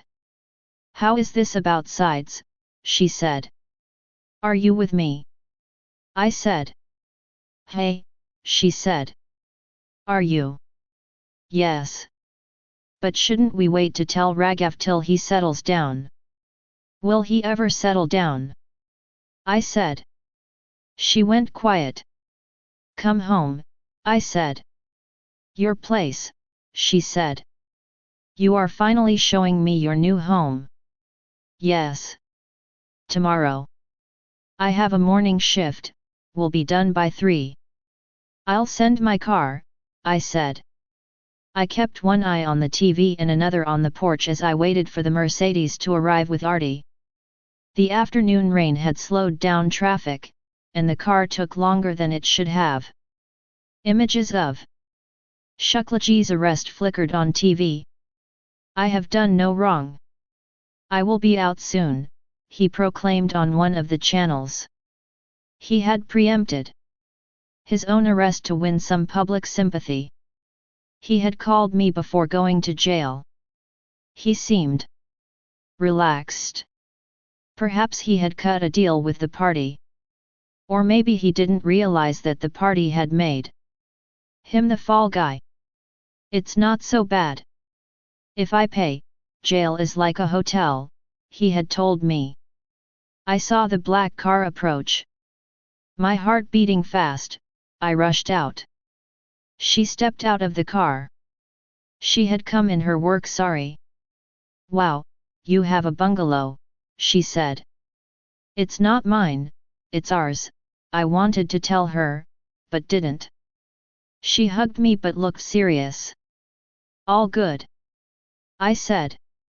Raghav's expose has created complete chaos. Even my family has been affected, she said. What happened? I said. But what is this? First come in. She came in and stepped on the new silk carpet I had laid out in her honor. She saw the huge TV, the velvet sofas and the 8-seater dining table. For a moment, she forgot about Raghav. Your college is doing this well, she said, wide-eyed. This is only the beginning, I said, and came forward to hold her. With you by my side, see where I take it. University status in 3 years. Big man, Gopal. You have become a big man, she said. I shook my head. For you, I am the same, I said. I kissed her on the forehead. I offered to show her the house. We went upstairs and saw each of the 3 bedrooms. My room had a king-size bed with a 12-inch mattress. Next to the bed, I had kept a rocking chair similar to Baba's. She kept quiet throughout my guided tour. Every time I showed her something, like the marble tiles or the split air conditioner, she looked suitably odd. However, she seemed more interested in watching the excitement on my face than the fittings. I threw myself on the bed. She sat on the rocking chair. We looked at the window as rain splattered on the panes. "It's raining," she said, excited. "It's an auspicious sign." "The first time you came to our house," I said. She raised an eyebrow. "It is ours, not mine." "I made it for us," I said. "Shut up. You didn't know we would be together when construction started," she said and grinned. I smiled. "Correct. But I have done it up for us. Else, why would I need such a big house? You are the director." "It's not a joke," she said. "You want to talk about Raghav?" I said. I sensed she needed to. "We don't have to," she said and shook her head, putting on a brave smile. "Come here," I said and patted the bed. She hesitated, but I extended my hand. She held it as I pulled her gently down. I kissed her, and she kissed me back with closed eyes. It wasn't frantic or sexual. It was, if at all it is possible to kiss like that, chaste and pure. However, we kissed for a long time, our pace as gentle as the rain on the window. I felt her tears on my cheeks. I paused and held her shoulders. She hugged me and buried her face in my chest. It was what Artie always did, and I loved it when she did that. It made me feel protective. "What's up, my love?" I said to her. "I am happy for you, Gopal. I really am." "Us. Say happy for us," I said. She nodded, even as she fought back tears. "I am happy for us. And I don't want to ruin your moment of showing me your house." "It's fine," I said. "You have worked so hard to get here. You deserve this," she said. "What do you want to talk about?" I said. She shook her head and composed herself. I waited for her to talk. "I'm fine. Girls are emotional. You will get used to my drama," she said. "I live for your drama," I said. She smiled. "How's Raghav?" "They ruined his office," she said. "Politicians are vindictive." "Is he hurt?" I said. "No, thank God. The computer and the machines are all broken. He is trying to bring the issue out, but there's no money. He wants money. He can ask me," I said. I wished he would come and beg me on bended knees. "You know he'll never do that. He won't even take money from me." "So?" I said. "He's trying to figure stuff out." "Are you still with me?" I said. "Gopal," she said. "What?" "I wouldn't be sitting on your bed. I wouldn't be, you know." Okay, I said. I took a pillow and sat against the headrest. She sat on her haunches, facing me. "You have to stop asking me so much. Please understand this is difficult for me," she said. "What?" I said. "Breaking up with him, especially at this time. And you want to break the news to him. That's life, Artie," I said. "I plan to go meet Raghav next week." "One should be sensitive," she said. "Nobody was sensitive to me when I didn't clear my entrance exam 2 years in a row.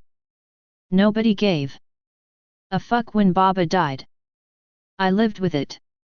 Artie, he will learn to face life." "You men, why are you so competitive all the time?" she said. "Me? Raghav is nothing compared to me today. Why would I compete with him?" We can still wait a few months, she said, but I cut her.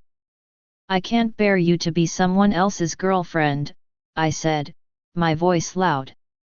Really, she said, patting my cheek. Not for another second, I said. I tugged at the loose end of her ramada sari, bringing her close to me. We kissed. The rain grew.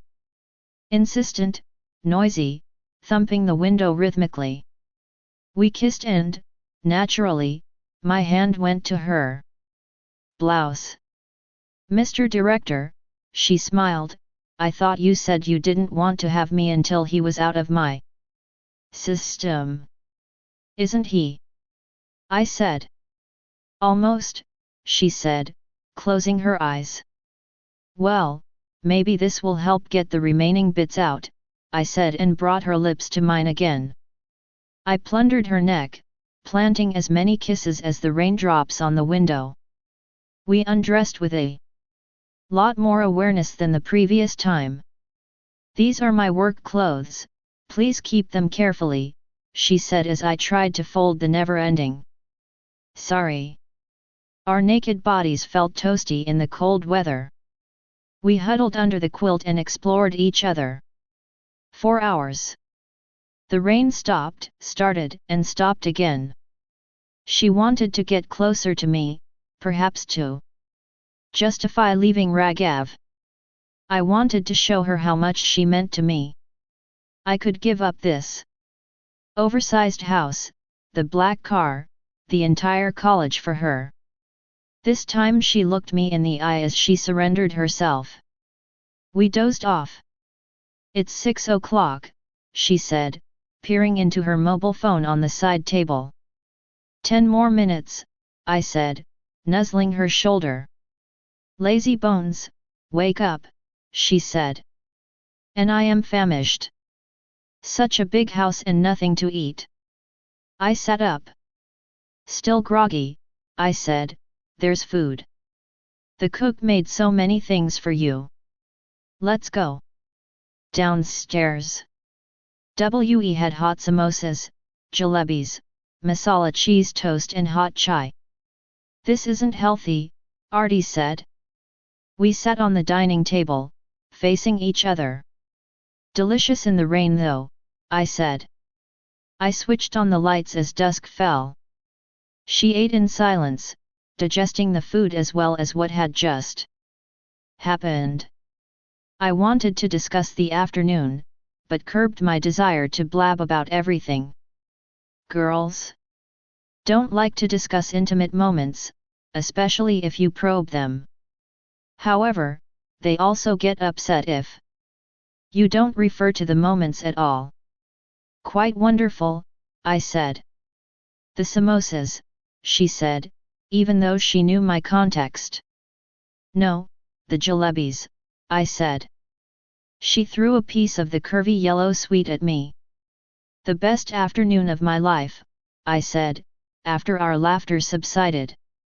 That's what all men want, she said. I realized I shouldn't discuss the topic any longer, lest she fall into a bout of self-inflicted guilt-induced depression. Hey, you said Raghav's expose is affecting your family. I said. Well, you know the CM fired Shukla, right? He didn't resign or go to jail himself as he said on TV. The party told him to, she said. I know, I said. She poured herself a second cup of tea. I imagined her living with me. How we would wake up in the morning and have tea in bed. Maybe we would have it on the terrace. Or in the lawns. I visualized us sitting on cane chairs and chatting for hours. I imagined her as the principal of the gang at Tech College of Hospitality. The students would totally flirt with her, given she would be the cutest principal in history. I would expel them if they tried to. Are you listening? She tapped her cup with a spoon. Hey! I said. Sorry. Yeah, the party removed Shuklaji. So. The party doesn't have a strong candidate for elections next year, Artie said. They will find someone, I said. I finished my tea and kept the empty cup on the table. She poured me some more. I almost went into a dream sequence again. I controlled myself and listened to Artie. They need a candidate who can win. They can't lose this city. It is the party's prestige seat, she said. What difference does it make to you? They want Dad, Artie said. Oh. I said. I had forgotten about Artie's grandfather's connection to the party. He had won the seat for 30 years. Yet, now dozens of politicians visit every day, begging him, Pradhanji, please contest. He doesn't want to. Artie shook her head. Why? I said. He doesn't like politics. Plus, his health is an issue. He can't walk or stand for a long time because of his knees. How will he campaign and do those rallies? Artie said. True. That's not all, Artie said, you haven't heard the most ridiculous suggestion. What? That I contest, Artie said. She laughed hard, as if she had cracked a great joke. I didn't find it funny. That's, I said, something to think about. Are you crazy? Artie said. Me and politics. Hello? I thought you know me. They clipped my wings. From flight attendant to guest relations. Now they will make me visit 1,000 villages and sit with 70-year-old men all day. It's power, Artie, I said. Means a lot in this country. I don't care about power. I don't need it. I am happy, Artie said. I looked into her eyes. She seemed sincere. Are you happy with me? I will be. We have to resolve some stuff, but I know I will be, she said, more to herself than to me. She left soon after that. Her parents had visitors, more party officials, who also wanted to meet Artie. I dropped her home, so I'd get some more time with her. You'll be alone on the way back, Artie pointed out. I shrugged.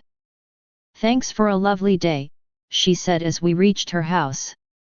My pleasure, I said. Have a good dinner with the politicians. Oh, please. Shoot me in the head, she said. Both of us stepped out of the car. I leaned on the bonnet as she walked towards her gate. Sure you don't want to become an MLA? I said from behind. She turned to me. No way, she said. Maybe my husband can, if he wants to. She winked at me before skipping towards her house. I stood there, surprised. Was she implying something? Did she want me to be the MLA?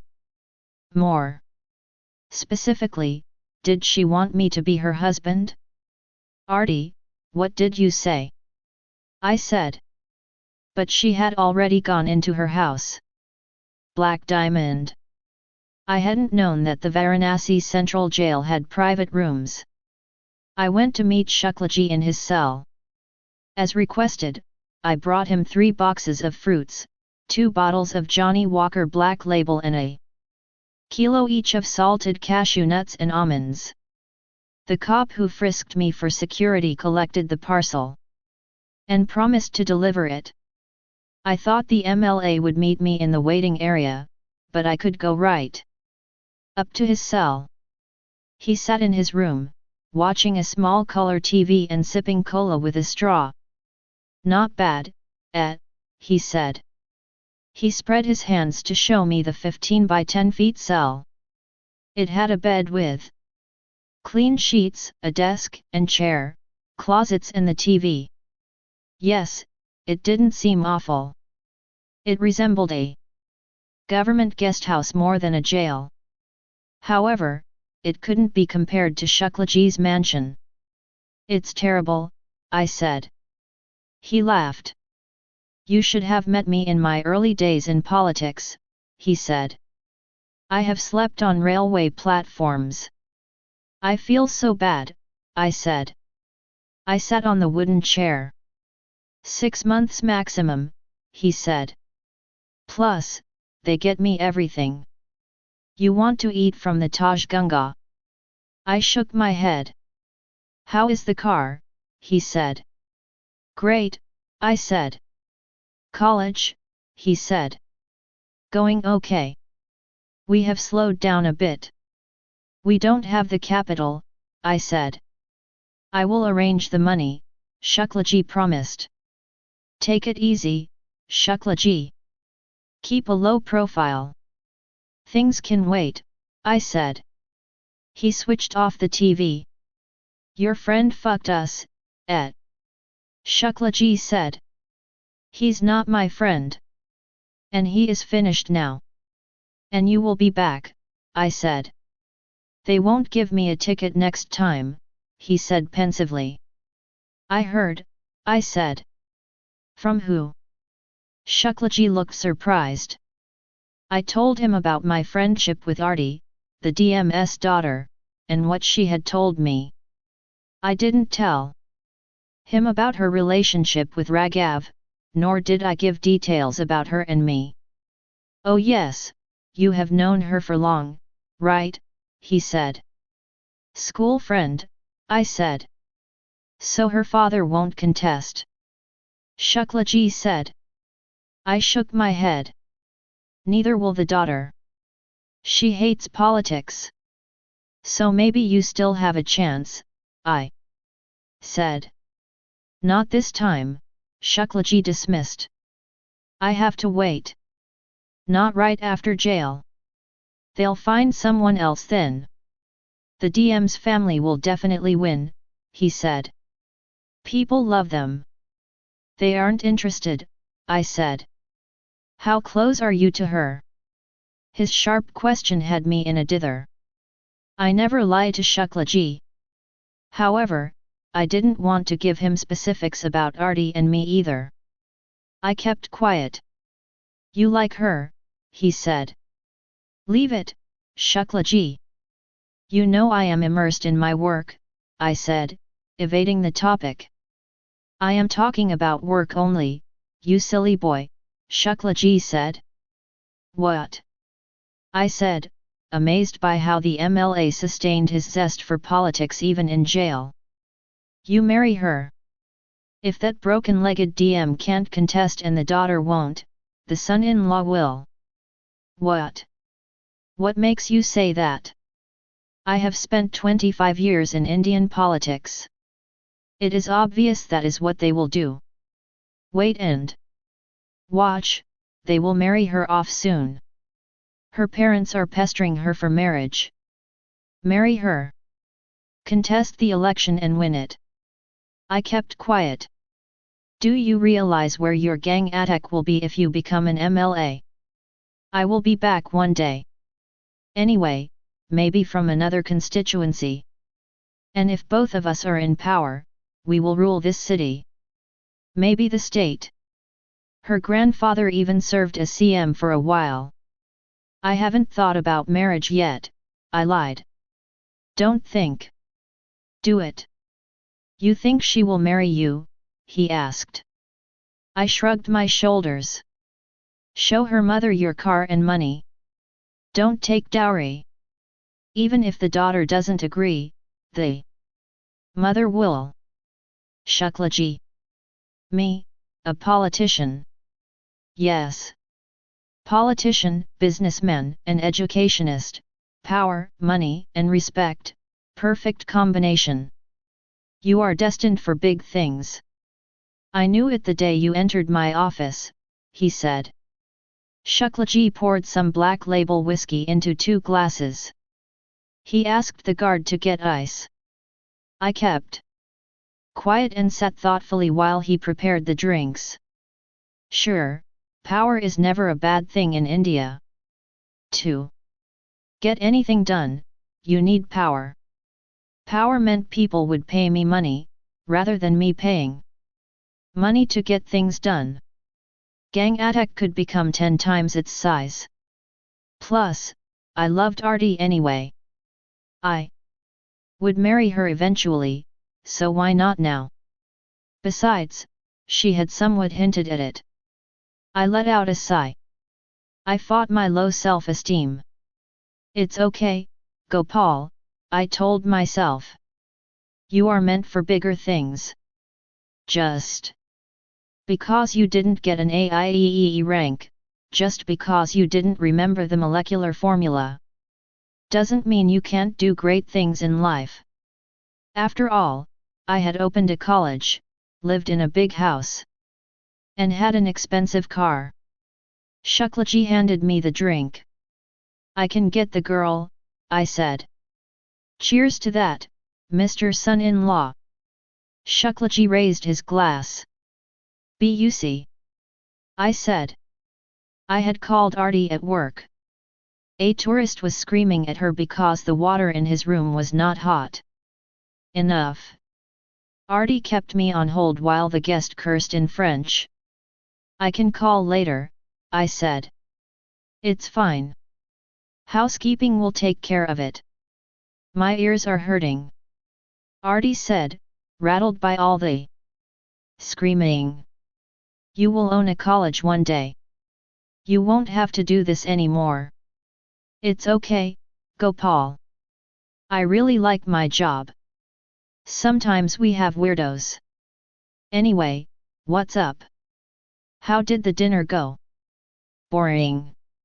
I dozed off on the table when the fifth guy wanted to inform me of the Pradhan family's duty towards the party. Any conclusion on the ticket? It's politics, Director Sir, things aren't decided so fast. Anyway, election is next year. You said something when you were saying bye, I said. I could almost see her smile. Did I? She said. Something about your husband becoming the MLA. Could be, why, she said, her voice childlike. I wonder if I could apply. I said. For the husband or MLA, she said. I don't know. Whichever has a shorter wait list, I said. Artie laughed. For husband the queue is rather long, she said. I am a bit of a queue jumper, I said. That you are, she said. Okay, another guest coming. Speak later. I'm going to visit Raghav soon. I have stopped talking to him, she said. She didn't protest against my proposed meeting with him. I took it as her consent. Intentionally. I said. Yeah, we had a bit of a tiff. I normally fix things up, I didn't bother this time. Good, I said. So what's the tourist saying? She's Japanese. They are polite. She will wait until I finish my call. Tell her you are on the phone with your husband. Shut up. Bye. Bye, I said and kissed the phone. I opened the calendar on my desk and marked the coming Friday as the day for my meeting with Raghav. Black Diamond. I pressed the nozzle of a Gucci perfume 5 times to spray my neck, armpits, and both wrists. I wore a new black shirt and a custom-made suit for the occasion. I put on my Ray-Ban glasses and looked at myself in the mirror. The sunglasses seemed a bit too much, so I hung them from my shirt pocket. I had taken the day off on Friday. Dean Sir wanted to bore me with a report of the academic performance of the students in the first term. I needed an excuse to get out anyway. All the best. Avoid hurt as much as possible, Artie had messaged me. I assured her that I would handle the situation well. From her side, she had messaged him a we need to talk equivalent and he had responded with a not the best time message, exactly the kind of stuff that irked her about him in the first place. I told my driver to go to Nadeshar Road, where Raghav's place of work was. One could easily miss the Revolution 2020 office in the midst of so many auto repair shops. Raghav had rented out a garage. The office had 3 areas, a printing space inside, his own cubicle in the middle and a common area for staff and visitors at the entrance. "May I help you?" a teenager asked me. "I am here to meet Raghav," I said. "He's with people," the boy said. "What is this about?" I looked inside the garage. Raghav's office had a partial glass partition. He sat on his desk. A farmer with a soiled turban and a frail little boy sat opposite Raghav. The father-son duo looked poor and disheveled. Raghav listened to them gravely, elbows on the table. "It's personal," I told the teenager before me. "Does he know you are coming?" "No, but he knows me well," I said. Raghav noticed me then and stepped out of his cabin. "Gopal," Raghav said, surprised. If he was upset with me, he didn't show it. Raghav wore a t-shirt with a logo of his newspaper and an old pair of jeans. He looked unusually hip for someone in a crisis. "Can we talk?" I said. "What happened?" Raghav said. "MLA Shukla sent you." "No," I said. "Actually, it is personal." "Can you give me 10 minutes?" he said. "I won't be long," I said. "I am really sorry. But these people have traveled 100 kilometers to meet me. They have had a tragedy. I'll finish soon." I looked back into his office. The child now lay in his father's lap. He seemed sick. "Fine," I said and checked the time. "Thanks. Ankit here will take care of you," he said. The teenager smiled at me as Raghav went inside. "Please sit," Ankit said, pointing to the spare chairs. I took one right next to Raghav's office. I chatted with Ankit to pass time. "Nobody else here?" I said. "We had 2 more staff members," Ankit said, "who left after the office was ransacked. Their parents didn't feel it was safe anymore. As it is, salaries are delayed. Why haven't you left?" I said. Ankit shook his head. "I want to be there for Raghav sir," he said. "Why?" I said. "He is a good person," Ankit said. I smiled even though his words felt like stabs. "The office doesn't look that bad," I said. "We cleaned it up. The press is broken though. We don't have a computer either." "You did such a big story," I said. "They fired an MLA because of you guys." Ankit gave me a level look. "The media ran with the story because they wanted to. But who cares about us? How are you operating now?" I said. Ankit opened a drawer in the desk. He took out a large sheet of paper with handwritten text all over it. "Sir writes the articles, I write the matrimonials. We make photocopies and distribute as many as we can." "How many?" I said. 400 copies. It's handwritten and photocopied, obviously not many people like that in a paper." I scanned the A3 sheet. Raghav had written articles on the malpractices by ration shops in Varanasi. He had hand-drawn a table that showed the official rate, the black market rate and the money pocketed by the shopkeeper for various commodities. I flipped the page. It had around 50 matrimonials, meticulously written by hand. 400 copies. How will you get ads with such a low circulation? Ankit shrugged and did not answer. I have to go to the photocopy shop, he said instead. Do you mind waiting alone? No problem, I will be fine, I said, sitting back. I checked my phone. I had a message from Artie. Whatever you do, be kind. I kept the phone back in my pocket. I felt hot in my suit. I realized nobody had switched on the fan. Where's the switch? I asked Ankit. No power, sorry. They cut off the connection. Ankit left the office. I removed my jacket and undid the top 2 buttons of my shirt. I considered waiting in my car instead of this dingy place. However, it would be too cumbersome to call the driver again. I had become too used to being in air-conditioned environs. The hot room reminded me of my earlier days with Baba. As did, for some reason, the little boy in the other room who slept in his father's lap. I looked again from the corner of my eye. The farmer had tears in his eyes. I leaned in to listen. I have lost one child and my wife. I don't want to lose more members of my family. He is all I have. The man said, hands folded. Bishnuji, I understand, Raghav said. My paper did a huge story on the Dimnapura plant scam. They broke our office because of it.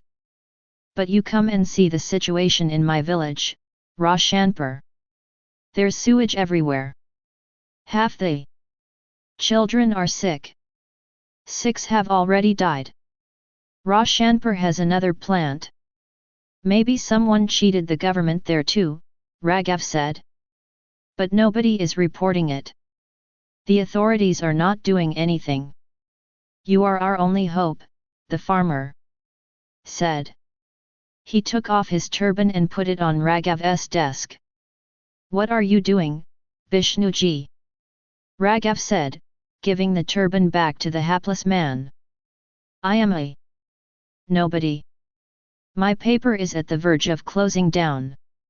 We distribute a handful of handwritten copies, most of which go into dustbins *.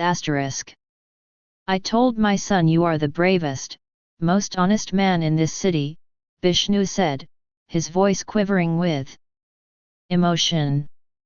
Raghav gave a smile of despair. What does that mean anyway, he said. If the government can at least send some doctors for our children, we don't care if the guilty are punished or not, the man said. Raghav exhaled. He scratched the back of his neck before he spoke again. All right, I will come to your village and do a story. It will be limited circulation now. If my paper survives, we will do a big one again. If not, well, no promises. Okay. Thank you, Raghavji. There was such hope in his eyes, I couldn't help but notice. And one of my friend's father is a doctor. I will see if he can go to your village. Raghav stood up to end the meeting. The man stood up too, which woke up his son, and bent forward to touch Raghav's feet. Please don't, Raghav said. I have a meeting now. After that, let's go to your village today itself. How far is it? 120 kilometers. You have to change 3 buses, the farmer said. Takes 5 hours maximum. Fine, please wait then. Raghav brought them, the man and his weak and sleepy son, outside the office. Sit here, Bishnuji, Raghav said and looked at me. 2 minutes, Gopal. Let me clean up my office. I nodded. Raghav went inside and sorted the papers on his desk. The man sat on Ankit's chair, facing me. We exchanged cursory smiles. What's his name? I said, pointing to the boy who was lying in his lap once again. Keshav, the farmer said, stroking his son's head. I nodded and kept quiet. I played with my phone, flipping it up and down, up and down. I felt for the duplicate Mercedes key in my pants pocket. I had especially brought it for the occasion. Baba, will I also die? Keshav said, his voice a mere thread. Stupid boy. What nonsense, the farmer said. I felt bad for the child, who would not remember his mother when he grew up, just like me. I gripped the key in my pocket harder, hoping that clutching it will make me feel better. Raghav was dusting his desk and chair. His paper could close down in a week and he had no money. Yet, he wanted to travel to some far-flung village to help some random people. They had broken his office, but not his spirit. I clutched the key tighter, to justify to myself that I am the better person here. I realized the boy was staring at me. His gaze was light, but I felt disturbed, like he was questioning me and I had no answer. What have you become, Gopal? A voice rang in my head. I restlessly took out the sunglasses from my pocket and twirled them about. I suddenly noticed that the eyes of the boy, Keshav, were moving with the sunglasses. I moved them to the right, his eyes followed. I moved them to the left, his eyes followed. I smiled at him. What? I pointed at my fancy shades. You want these? Keshav sat up, feeble but eager. Though his father kept saying no, I felt a certain relief in handing over the sunglasses. They are big for me, the boy said, trying them on. The oversized glasses made his face look even more pathetic. I closed my eyes. The heat in the room was too much. I felt sick. Raghav was now on the phone. My mind continued to talk. What did you come here for? You came to show him that you have made it, and he is ruined? Is that the high point of your life? You think you are a better person than him? Because of your car and suit? Gopal. Raghav called out. Hey! I said, opening my eyes. What? Come on in, Raghav said. I went into his office. I kept my hand in my pocket, on my keys. According to the plan, I was to casually place the keys on his table before sitting down. However, I couldn't. What's in the pocket? Raghav said as he noticed that my hand would not come out. Oh, nothing, I said and released the keys. I sat down to face him. What brings you to Revolution 20201? Have we upset your bosses again? Raghav chuckled. Oh. Wait, you said it is personal. Yeah, I said. What? Raghav said. I didn't know what to say. I had my whole speech planned on how Artie deserved better than him. And that better person was I. On how I had made it in life, and he had failed. On how he was the loser. Not me. And yet, saying all that now would make me feel like a loser. How's the paper? I said, saying something to end the awkward silence. He swung his hands in the air. You can see for yourself. What will you do if it closes down?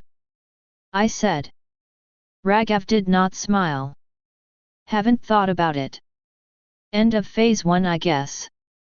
I kept quiet. Hope I won't have to take an engineering job. Maybe I will have to apply, Raghav's voice trailed into silence. I could tell Raghav didn't know. He hadn't thought that far. I'm sorry, Gopal, Raghav said, if I have hurt you in the past. Whatever you may think, it wasn't personal. Why do you do all this, Raghav? You are smart. Why don't you just make money like the rest of us? Someone has to do it, Gopal. How will things change? The whole system is fucked up.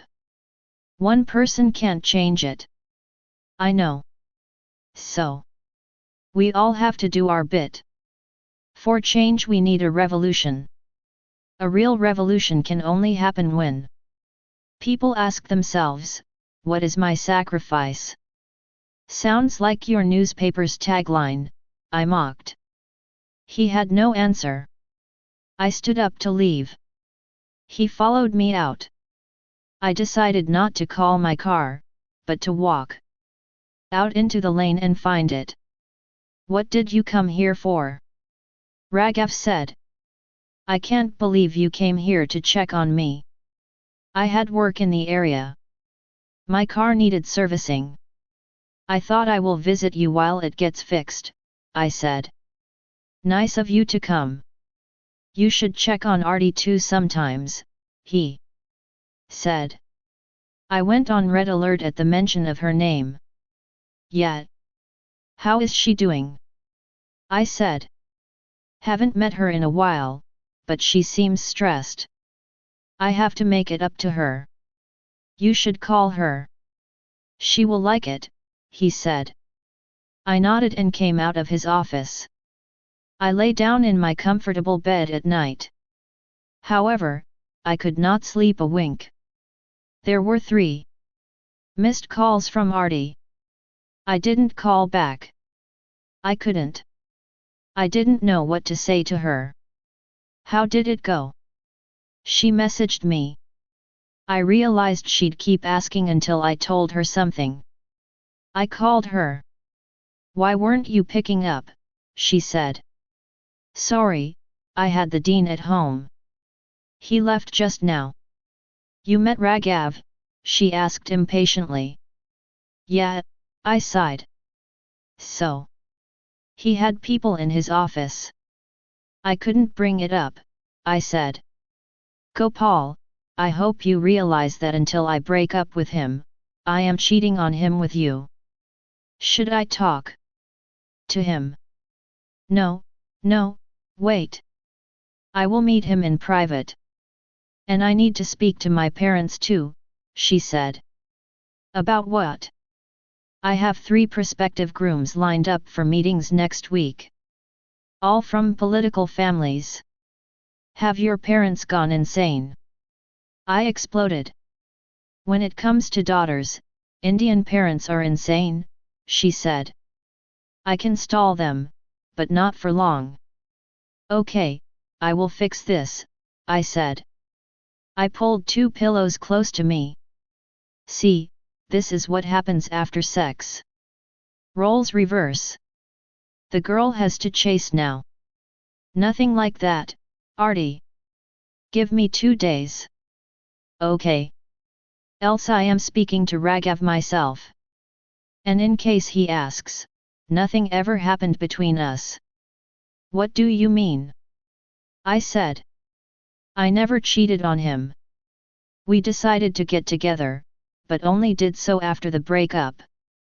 Okay, I said. Sometimes I feel girls like to complicate their lives. He will be devastated otherwise, she finished. I ended the call and lay down on the bed, exhausted. My eyes hurt due to the extra white clothes people had worn for the funeral. I looked at people's faces. I could not recognize any of them. Whose funeral is it? I asked a man next to me. We stood at the ghats. The body, I saw, was small. They took it straight to the water. Why are they not cremating it? I asked. And then I realized why. It was a child. I went close to the body and removed the shroud. It was a little boy. In sunglasses. Who killed him? I screamed, but the words would not come out. I woke up screaming at the white ceiling of my bedroom and the bright lights I had forgotten to switch off. It was 3 a.m. Just a nightmare, I told myself. I tossed and turned in bed, but could not go back to sleep. I thought about Raghav. The guy was finished. His paper would shut down. He would find it tough to get a job, at least in Varanasi. And wherever he was, Shukla's men could hurt him. I thought about Arti, my reason to live. I could be engaged to her next week, married in 3 months. In a year, I could be an MLA. My university approvals would come within the space of a heartbeat. I could expand into medicine, MBA, coaching, aviation. Given how much Indians cared about education, the sky would be the limit.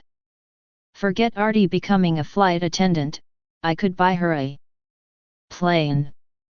If I played my cards right, I could also rise up the party ranks. I had lived alone too long. I could start a family, and have lots of beautiful kids with Arti. They would grow up and take over the family businesses and political empire. This is how people become big in India. I could become really big. But what happens to Raghav? The dead-alive Keshav asked me. I don't care, I told him. If he went down, it is because of his own stupidity. If he were smart, he would have realized that stupid bravado will lead to nothing. There would be no revolution in this country by 2020. There wouldn't be one by 2120.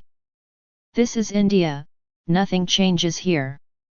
Fuck you, Raghav. But Keshav was not done with me. What kind of politician will you be, Gopal? I don't want to answer you.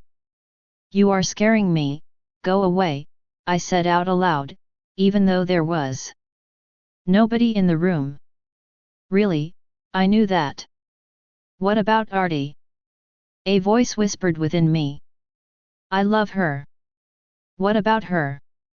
Does she love you? Yes, Arti loves me. She made love to me. She wants me to be her husband, I screamed in my head. Until it hurt. But will she love you if she knows who you really are? A corrupt, manipulative bastard? I work hard. I am a successful man, I said aloud again, my voice startling me. But are you a good person? The clock showed 5 a.m. Day was breaking outside. I went for a walk around the campus. My mind calmed a little in the fresh morning air. Little birds chirped on dew-drenched trees. They didn't care about money, the Mercedes, or the bungalow. They sang, for that was what they wanted to do. And it felt beautiful. For the first time, I felt proud of the trees and birds on the campus. I realized why Keshav kept coming to me. Once upon a time, I was Keshav, sweet, innocent and unaware of the world. As life slapped me about several times, and thrashed the innocence out of me, I had killed my Keshav, for the world didn't care about sweetness. Then why didn't I crush Raghav completely yesterday? Maybe that Keshav hasn't died, I told myself. Maybe that innocent, good part of us never dies, we just trample upon it for a while. I looked at the sky, hoping to get guidance from above, from God, my mother, or Baba. Tears streamed down my face. I began to sob uncontrollably. I sat down under a tree and cried for an hour. Just like that. Sometimes life isn't about what you want to do, but what you ought to do. Black Diamond. Shuklaji was eating apples in the jail veranda. A constable sat next to him, peeling and slicing. Gopal, my son, come, Shuklaji said. He wore a crisp white kurta pajama that glistened in the morning sun. I sat on the floor. Had a small favor to ask you, I said. Of course, he said. I looked at the constable. Oh, him. He is Dhiraj, from my native place. Dhiraj, my son, and I need to talk. The constable left. I've told him I'll get him promoted, Shuklaji said and smiled. I have come with a strange request, I said. Everything okay? Shuklaji, can you help me hire some call girls? You mentioned them long ago. Shuklaji laughed so hard, apple juice dripped out of his mouth. I am serious, I said. My boy has become big. So, you want women? It's not for me. Shuklaji patted my knee and winked conspiratorially. Of course not. Tell me, how old are you? I will turn 24 next week, I said. Oh, your birthday is coming, he said. Yes, on November 11, I said. That's great. You are old enough. Don't be shy, he said, we all do it. Sir, it's for the inspectors. We have a visit next week, I said. I want to increase my fee. They control the decision. He frowned. Envelopes won't do it for them. This one inspector likes women. I have news from other private colleges in Kanpur. Oh, okay, Shuklaji said. He took out his cell phone from a secret pocket in his pajamas. He scrolled through his contacts and gave me a number. His name is Vinod. Call him and give my reference. Give him your requirements. He'll do it. When do you need them? I don't have the exact date yet, I said and began to stand up. Wait, Shuklaji said, pulling my hand and making me sit down again. You also enjoy them. It gets harder after marriage. Have your fun before that. I smiled absently. How is it going with the DM's daughter? Good, I said. I wanted to say bare minimum on the topic. You are going to ask her parents? Or give her the love bullshit? I haven't thought about it, I said. I have to go, Shuklaji. There's an accounts meeting today. Shuklaji realized I didn't want to chat. He walked me to the jail exit. Life may not offer you the same chance twice, he said in parting. The iron door clanged shut between us. The calendar showed 10th November, my last day as a 23-year-old. I spent the morning at my desk. The students' representatives came to meet me. They wanted to organize a college festival. I told them they could, provided they got sponsors. After the student meeting, I had to deal with a crisis. 2 classrooms had water seepage in the walls. I had to scream at the contractor for an hour before he sent people to fix it. At noon my lunchbox arrived from home. I ate bindi, dal, and rotis. Alongside, I gave Arti a call. She didn't pick up. I had back-to-back meetings right after lunch. I wouldn't be able to speak to her. Later, I tried her number again. Hello, an unfamiliar female voice said. Who's this? I said. This is Bella, Artie's colleague from Guest Relations. You are Gopal, right? I saw your name flash. She said. Yeah. Is she there? She went to attend to a guest. Should I ask her to call you? Yes, please, I said. Oh, and happy birthday in advance, she said. How did you know? I said. Well, she's working hard to make your gift, oops. What? Maybe I wasn't supposed to tell you, Bella said. I mean, it's a surprise. She's making your birthday gift. It's so cute. She's also ordered a cake. Listen, she will kill me if she finds out I told you. Relax, I won't mention it to her. But if you tell me, I can also plan something for her. You guys are so sweet. Childhood friends, no, she said. Yeah, so what's the plan? Well, she will tell you she can't meet you on your birthday. You will sulk, but she will say she has work. However, after work she will come to your place in the afternoon with a cake and the gift. Good that you told me. I will be at home then and not in meetings, I said. You work on your birthday, she said. I work all the time, I said. Is she back? Not yet, I will ask her to call you, she said. But don't mention anything. Act like you don't know anything. Sure, I said and ended the call. It was time. I called Vinod. Vinod. I said. Who's this? He said. I am Gopal. I work with MLA Shukla, I said. Oh, so tell me, he said. I want girls, I said. He cut the call.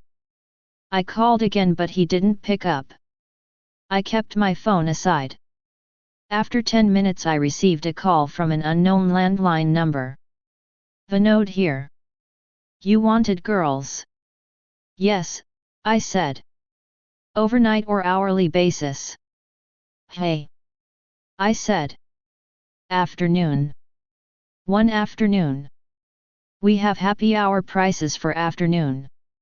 How many girls? One. I said doubtfully. Take two. I'll give a good price. Half off for the other one. One should be okay. I'll send two. If you want two, keep both. Else, choose one. Done. How much? What kind of girl do you want? I didn't know what kinds he had. I had never ordered a call girl before. Did he have a menu? S. Somebody nice. I said, like a total amateur. English speaking. Jeans and all, he offered. Yes, I said. Indian, Nepali or white, he said. Varanasi wasn't too far from the Nepal border. You have white girls? I said. It's a tourist town. Some girls stay back to work. Hard to find, but we can do it. Send me Indian girls who look decent. Who won't attract too much attention in a college campus. College. Vinod said, shocked. We normally do hotels. I own the college. It's okay. Vinod agreed after I told him about gang attack, and how he had to bring the girls to the director's bungalow. So when do you need them? 2 o'clock onwards, all afternoon, till 6, I said. 20,000, he said. Are you crazy? I said. For Shukla JIS reference. I charge foreigners that much for 1. 10. 15. I heard a knock on my door. Done. At 2 tomorrow. Gang attack on Lucknow Highway, I whispered and ended the call. The faculty meeting, Shrivastava said from the door. Oh, of course, I said. Please come in, Dean sir. I asked the peon to place more chairs for our 20 faculty members. Students tell me it's your birthday tomorrow, Director Gopal, the dean said. The faculty went into orgasms. It's fun being the boss. Everyone sucks up to you.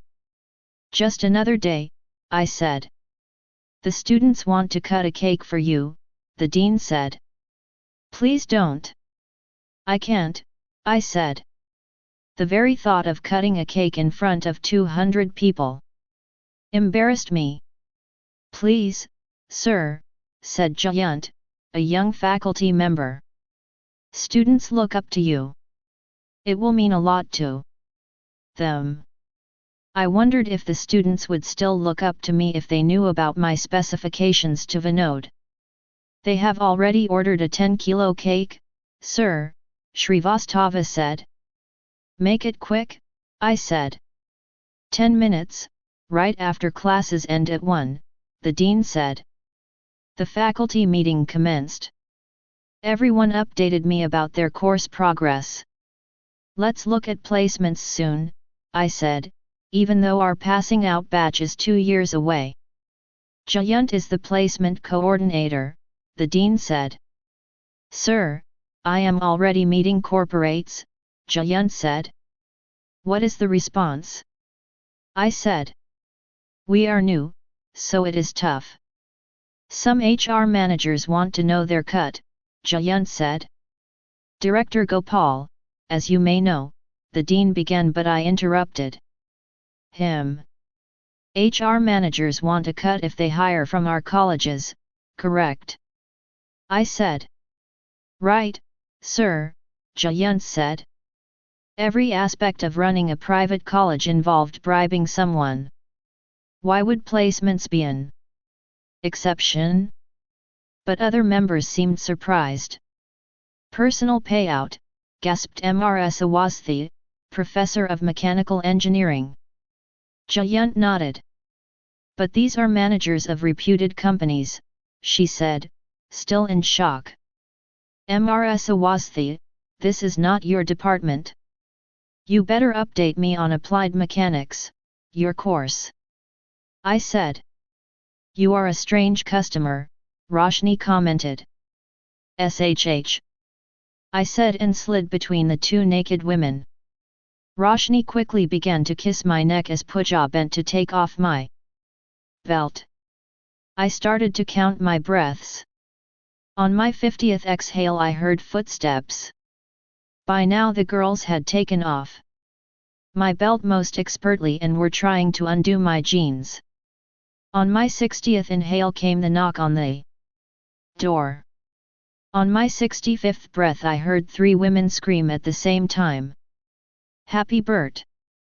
Oh my God! Artie's voice filled the room. Roshni and Pooja gasped in fear and covered their faces with the bed sheet.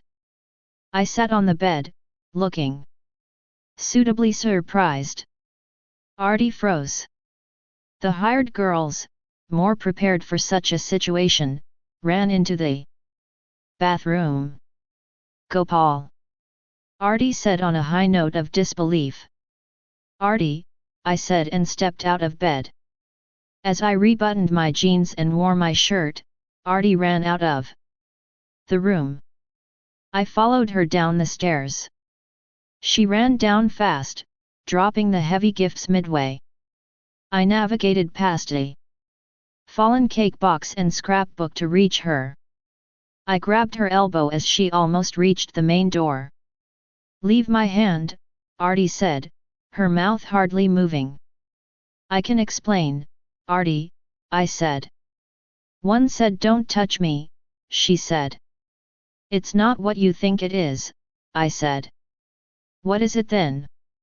I came to surprise you and this is how I found you. Who knows what? I haven't seen anything more sick in my life, Artie said and stopped. She shook her head. This was beyond words. She burst into tears. MLA Shukla sent them, as a birthday gift, I said. She looked at me again, still shaking her head, as if she didn't believe what she had seen or heard. Don't get worked up. Rich people do this, I said. Slap. She hit me hard across my face. More than the impact of the slap, the disappointed look in her eyes hurt me more. Artie, what are you doing? I said. She didn't say anything, just slapped me again. My hand went to my cheek in reflex. In 3 seconds, she had left the house. In 10, I heard her car door slam shut. In 15, her car had left my porch. I sank on the sofa, both my knees useless. Pooja and Roshni, fully dressed, came down by and by. Pooja picked up the cake box and the scrapbook from the steps. She placed them on the table in front of me. You didn't do anything with us, so why did you call a third girl? Roshni demanded to know. Just leave, I told them, my voice low. They called their creepy protector. Within minutes I was alone in my house.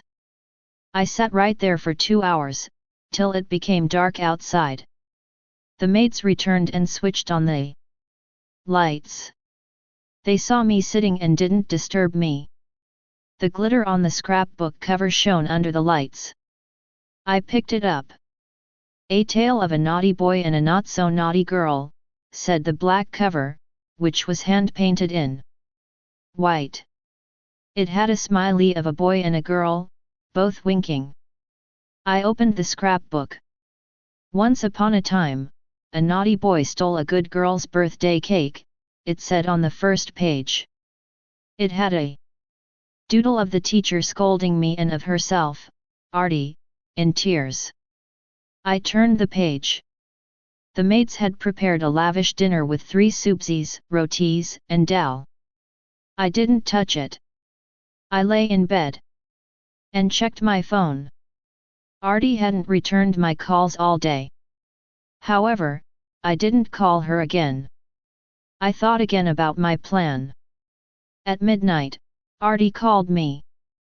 Happy birthday to you, Artie sang on the other line. Hey, Artie, I said, but she didn't listen. Happy birthday to you, she continued to sing, elevating her pitch. Happy birthday to you, Gopal. Happy birthday to you. Okay, we are not kids anymore, I said. She continued her song. Happy birthday to you. You were born in the zoo. With monkeys and elephants, who all look just like you, she said. She sang like she did to me in primary school. Corny as hell, but it brought tears of joy to my eyes.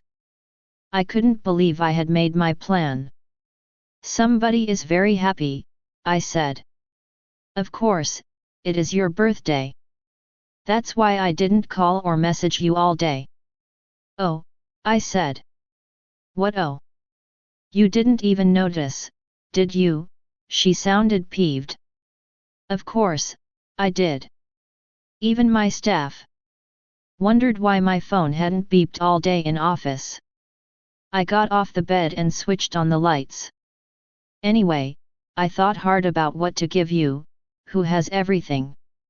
And I couldn't figure out. Oh, that's okay. I don't want anything. Maybe I will buy you something when we meet, she said. When are we meeting? I said, even though Bella had told me her plans.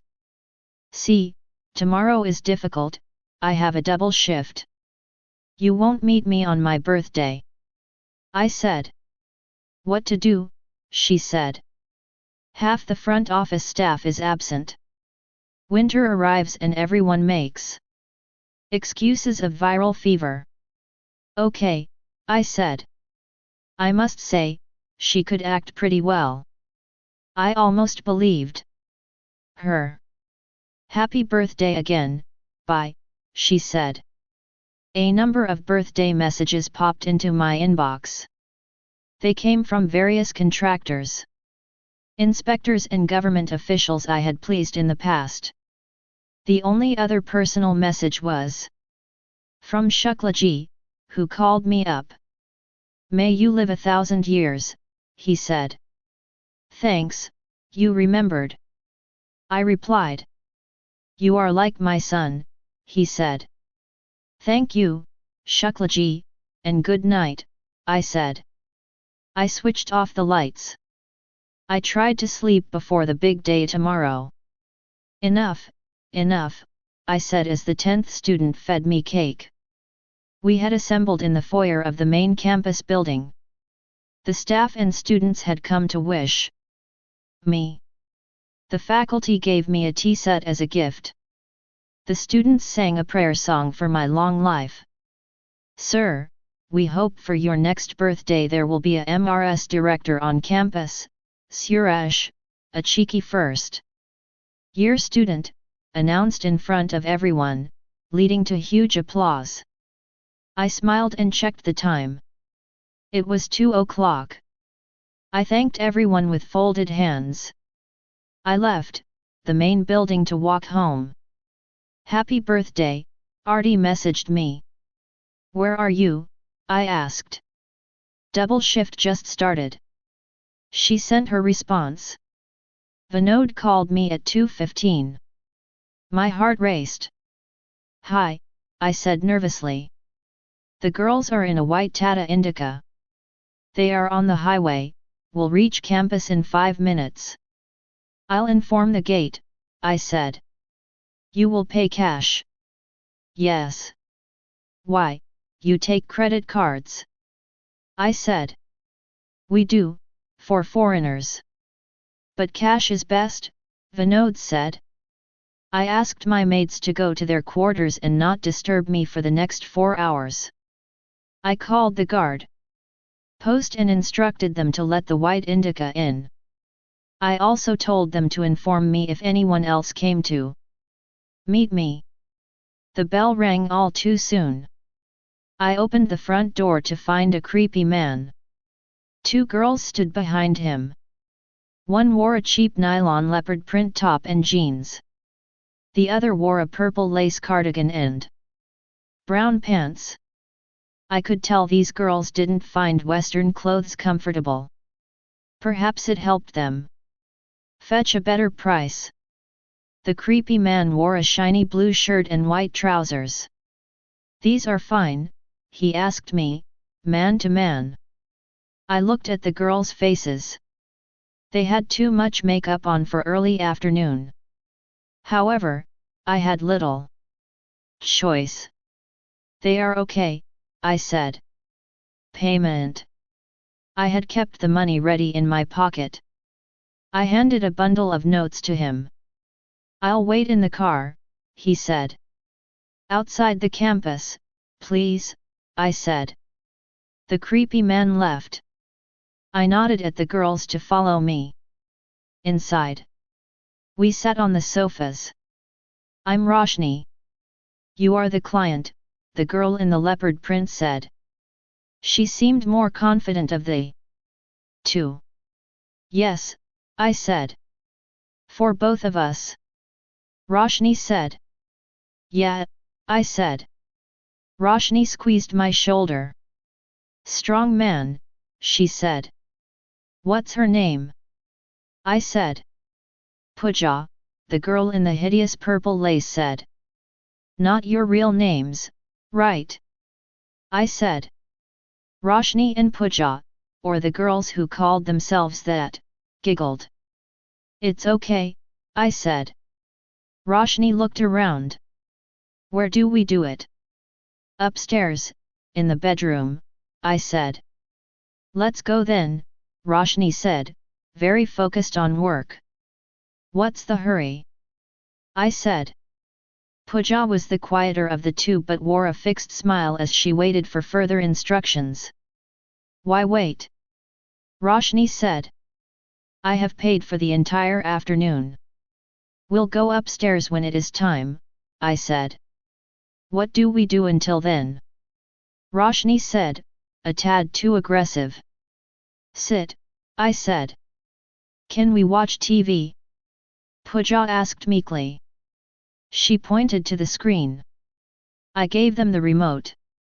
They put on a local cable channel that was playing Salman Khan's main PR Kia. We sat and watched the movie in silence. The heroine told the hero that in friendship there is no sorry, no thank you. Whatever that meant. After a while, the heroine burst into song, asking a pigeon to take a letter to the hero. Roshni started to hum along. No singing, please, I said. Roshni seemed offended. I didn't care. I hadn't hired her for her singing skills. Do we keep sitting here? Roshni said at 3:30. It's okay, Didi, Pooja said, who obviously loved Salman too much. I was surprised Pooja called her co-worker sister, considering what they could be doing in a while. The movie ended at 4 p.m. Now what? Roshni said. Switch the channel, I suggested. The landline rang at 4:30. I ran to pick up the phone. Sir, Raju from security gate. A madam is here to see you, he said. What's her name? I said. She is not saying, sir. She has some packets in her hand. Send her in 2 minutes, I said. I calculated she would be here in 5 minutes. Okay, sir, he said. I rushed out and left the main gate and the front door wide open. I turned to the girls. Let's go up, I said. What? You in the mood now? Roshni giggled. Now. I snapped my fingers. You too, Pooja, or whoever you are. The girls jumped to their feet, shocked by my tone. The three of us went up the stairs. We came to the bedroom, the bed. So, how does this work? I said. What? Roshni said. Is it your first time? Talk less and do more, I said. What do you do first? Roshni and Pooja shared a look, mentally laughing at me. Remove your clothes, Roshni said. I took off my shirt. You too, I said to both of them. They hesitated for a second, as I had left the door slightly ajar.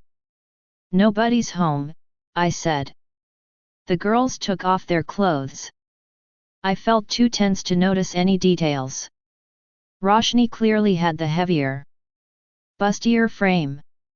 Pooja's petite frame made her appear malnourished.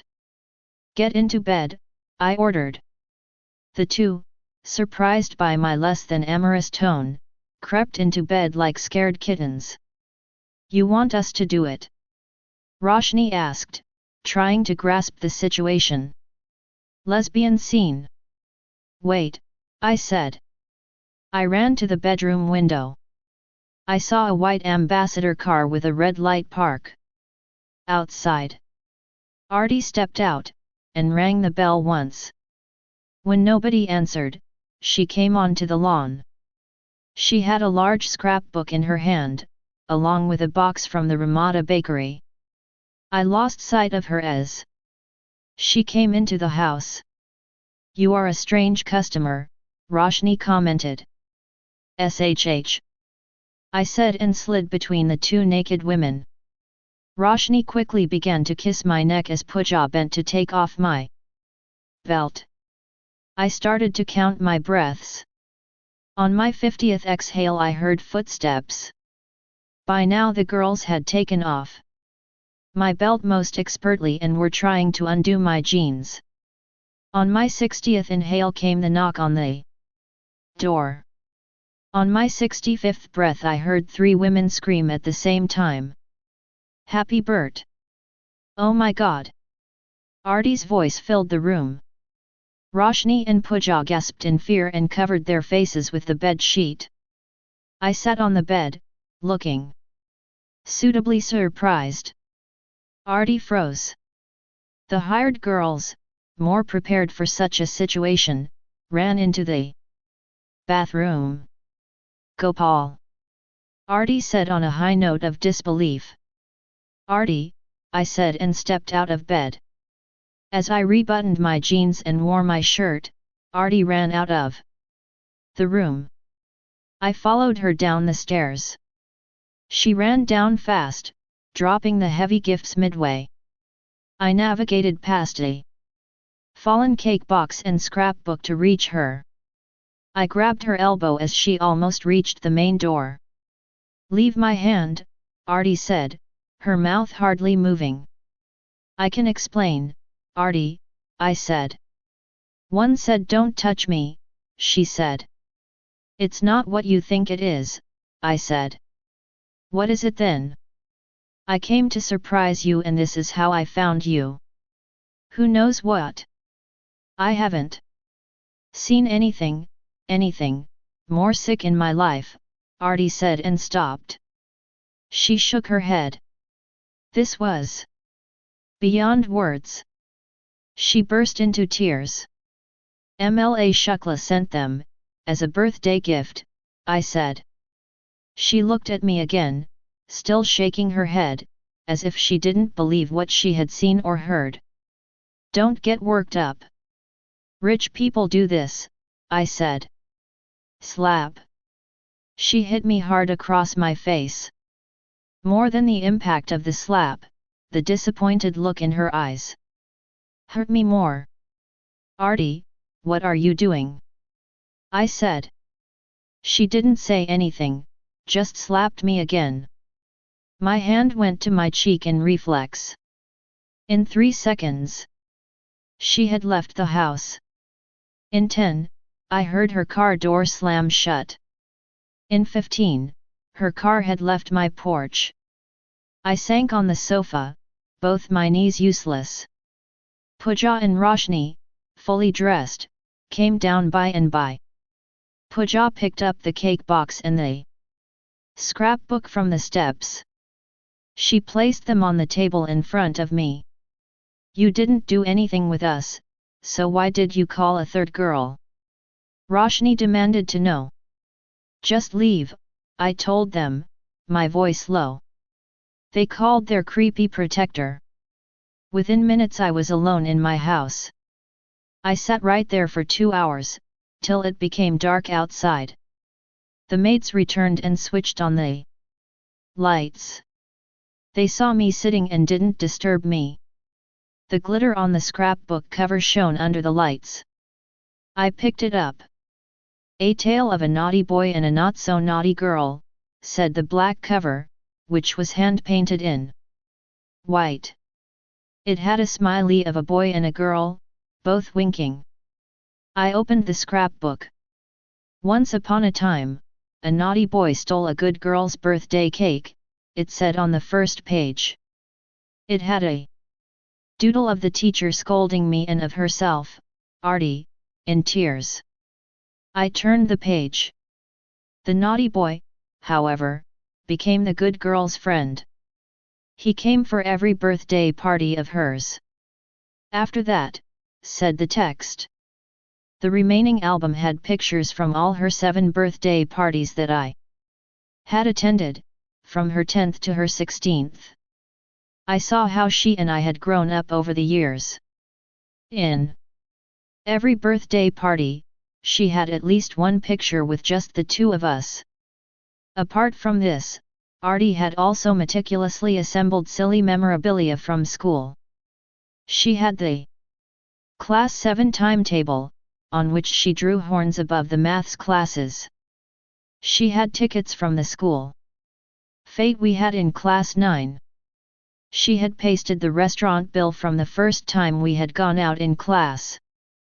She had torn a page from her own slam book, done in Class 8, in which she had put my name down as her best friend. She ended the scrapbook with the following words: "Life has been a wonderful journey so far with you.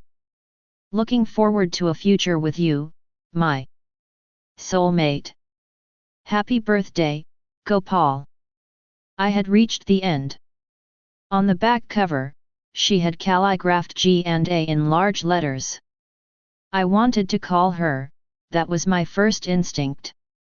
I wanted to tell her how amazing I found her present.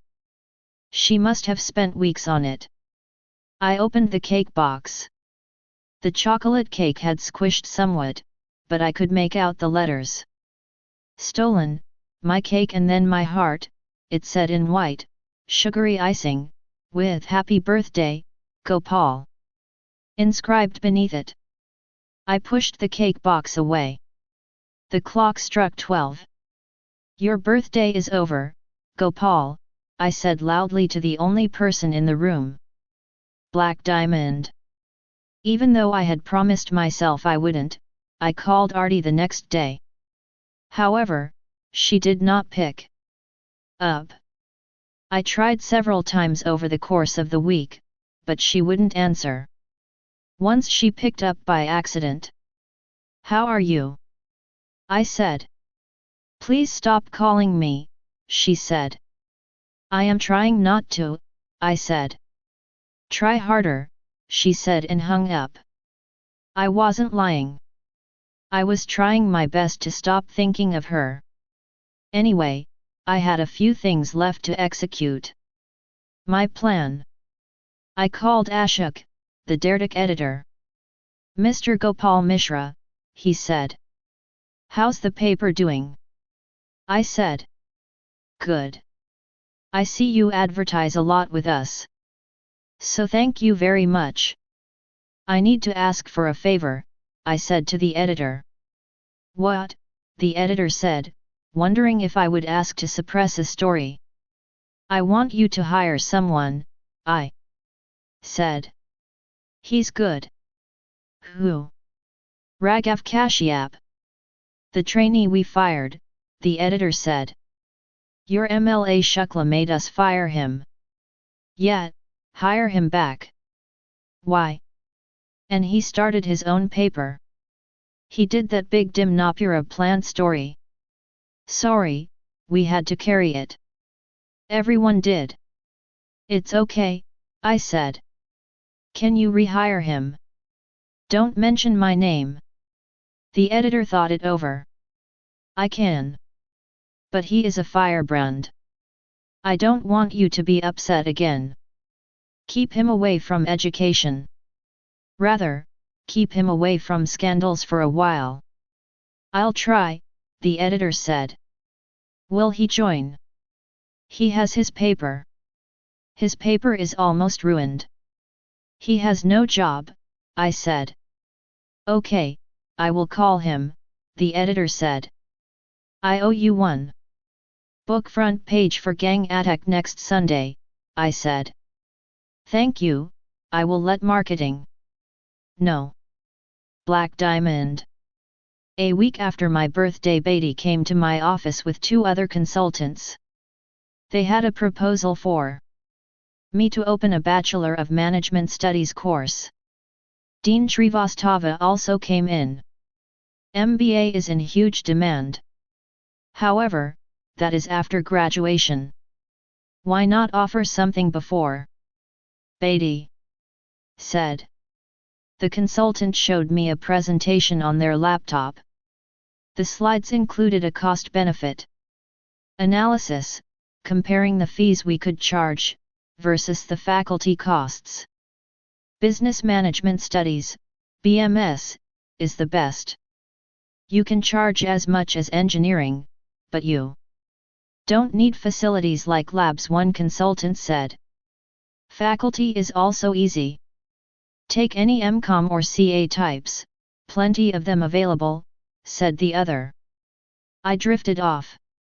I didn't care about expansion anymore. I didn't see the point of the extra crore we could make every year. I didn't even want to be in office. Exciting, isn't it? Beatty said. Hey. Yeah, can we do it some other time? I said. Why? Beatty said. Then he saw my morose face. Yes, we can come again, he agreed. Let's meet next week. Or whenever you have time. Beatty and his groupies left the room. Director Gopal, are you not feeling well? The dean said. I'm okay, I said. Sorry to say, but you haven't looked fine all week. It's not my business, but I am older. Anything I Can help with? It's personal, I said, my voice firm. You should get married, sir. The student was right, he chuckled. Are we done? I said. That cut his smile short. In an instant, he stood up and left. My cell phone beeped.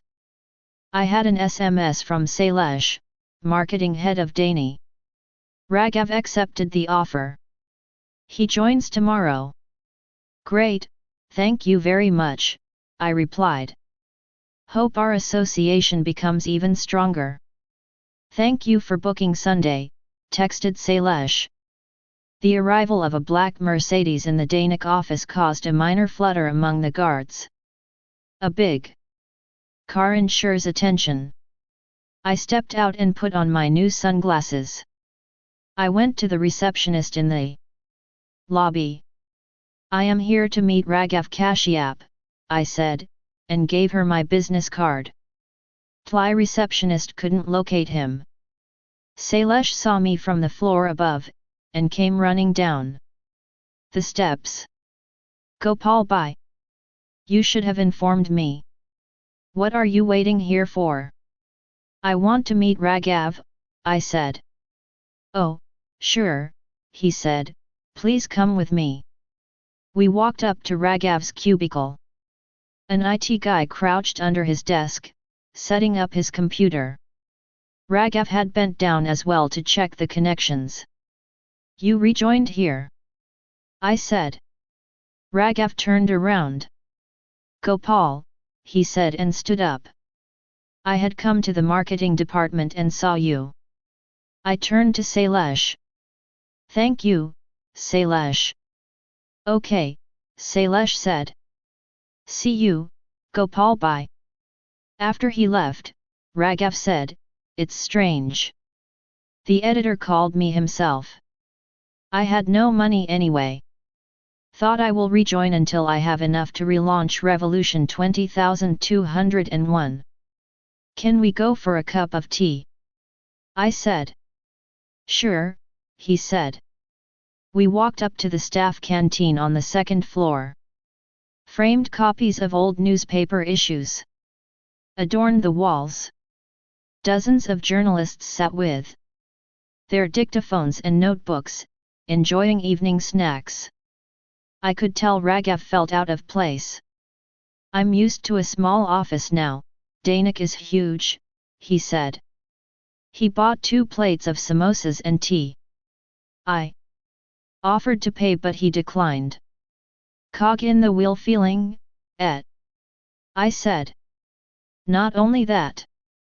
The stuff we did at Revolution 2020,1 can never do that here, he said. The stuff you did at your paper, I wanted to tell him, led to premature bankruptcy. However, I hadn't come here to put him down. It's nice to have a job. Plus, you like journalism, I said. That's why I took it. A 6-month trial for now. Only 6 months. They want me to edit other people's stories. It is supposed to be more senior in title, but I like being a reporter. Let's see. A job pays the bills. Of course, it helps to be employed if you want to get married, I said. Raghav laughed. We hadn't talked about personal stuff for years. However, he didn't doubt my goodwill. That's the thing with Raghav. He could unearth the biggest scams, but at another level, he trusted people so easily. Who's getting married? Raghav said, still laughing. You and Artie. Aren't you? I said. I reminded myself I had to smile through this. Raghav looked at me. I had never discussed Artie with him. In fact, I hadn't discussed anything with him in years.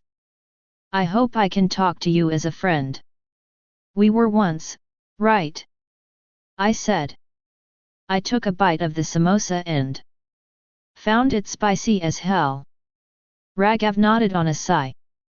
Things aren't going so well between me and Artie. Really? I fake surprise. I haven't spoken to her in weeks. What happened? I said. Raghav squirted tomato sauce over his samosa. It's my fault. When the paper started, I didn't give her enough time. Soon, we drifted apart. The last couple of months she seemed so disconnected, Raghav said. Did you guys talk about it? I said. No, we planned to, but didn't, he said. She loves you a lot, I said. I don't know, Raghav said. He twirled his samosa in the sauce without eating it. She does. I know her from childhood, Raghav. You mean everything to her? Raghav seemed surprised. Do I? She wanted to marry you, isn't it? At the wrong time. Look at me, I am nowhere with respect to my career, Raghav said. Your career is different from others. You can't measure it in money. In terms of helping people, you are doing quite well. I blew that too, Raghav said. You are fine. You are a sub-editor at a big paper. And if you marry Artie, you can go far. What do you mean? You know there's pressure on Artie's family to enter politics. I said. Raghav kept quiet. You do, right? I heard, he muttered. So, Artie's father can't and Artie won't. Son-in-law, maybe. Raghav looked up, intrigued. How you think, man? I rolled my eyes. I'm not smart. So, I have to make up for it in other ways. You are not smart, he said. You do love her? I asked. Things aren't okay between us, he admitted. You can fix them, I am sure.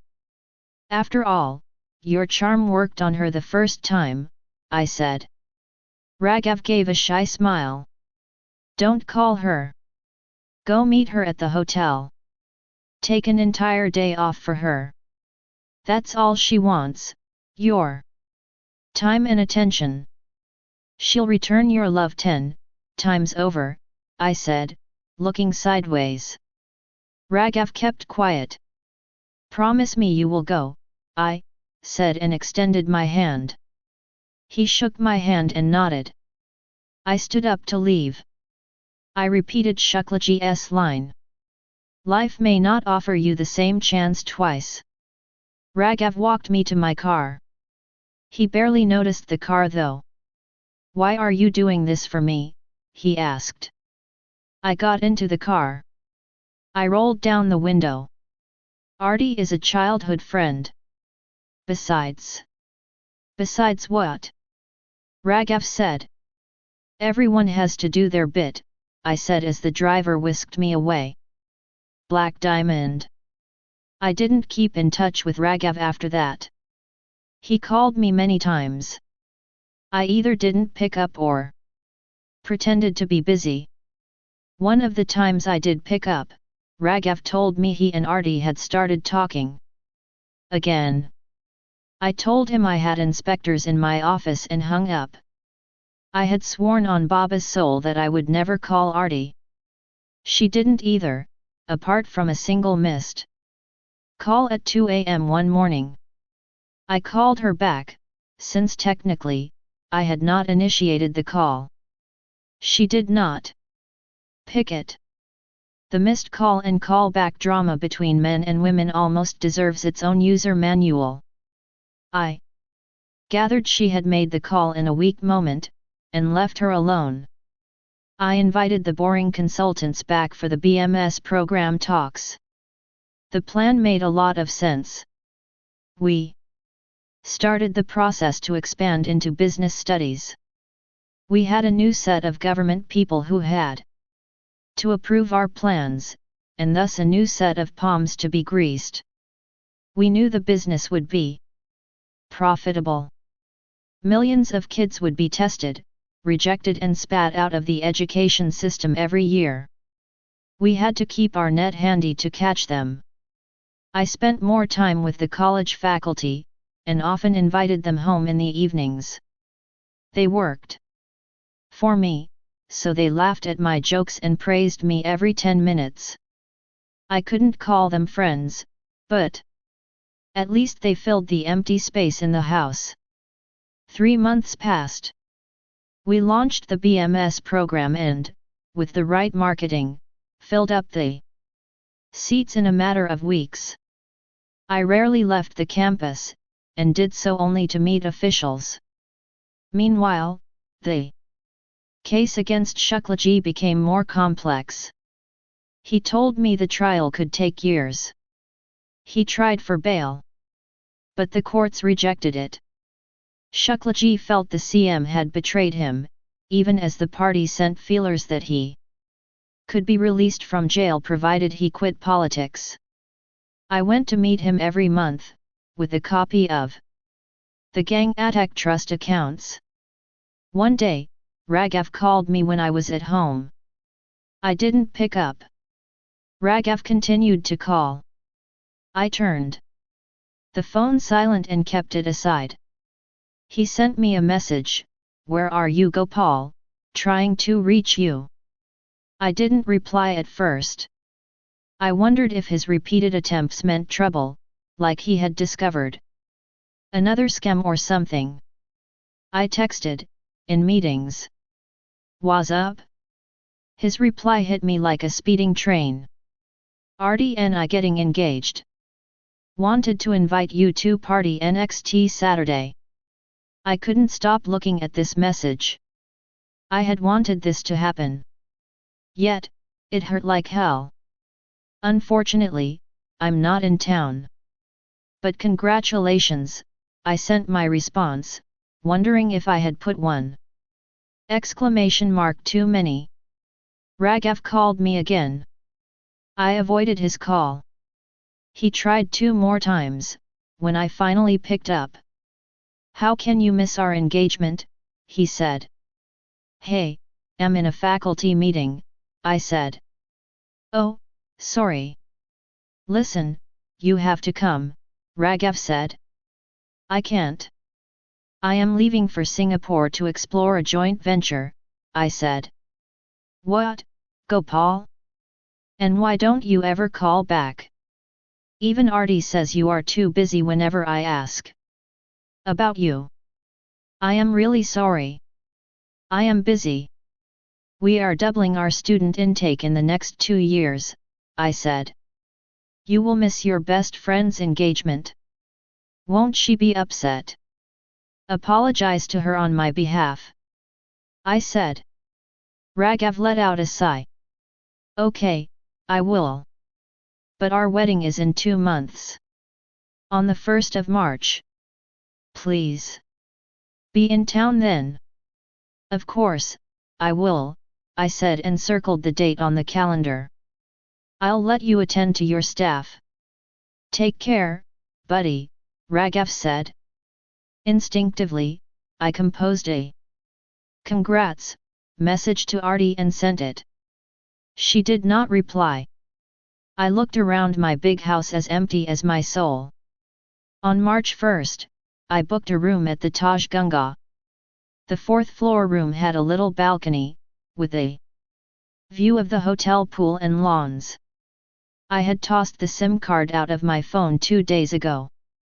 I had told my staff I had to go out of town. I stayed in my room the entire day.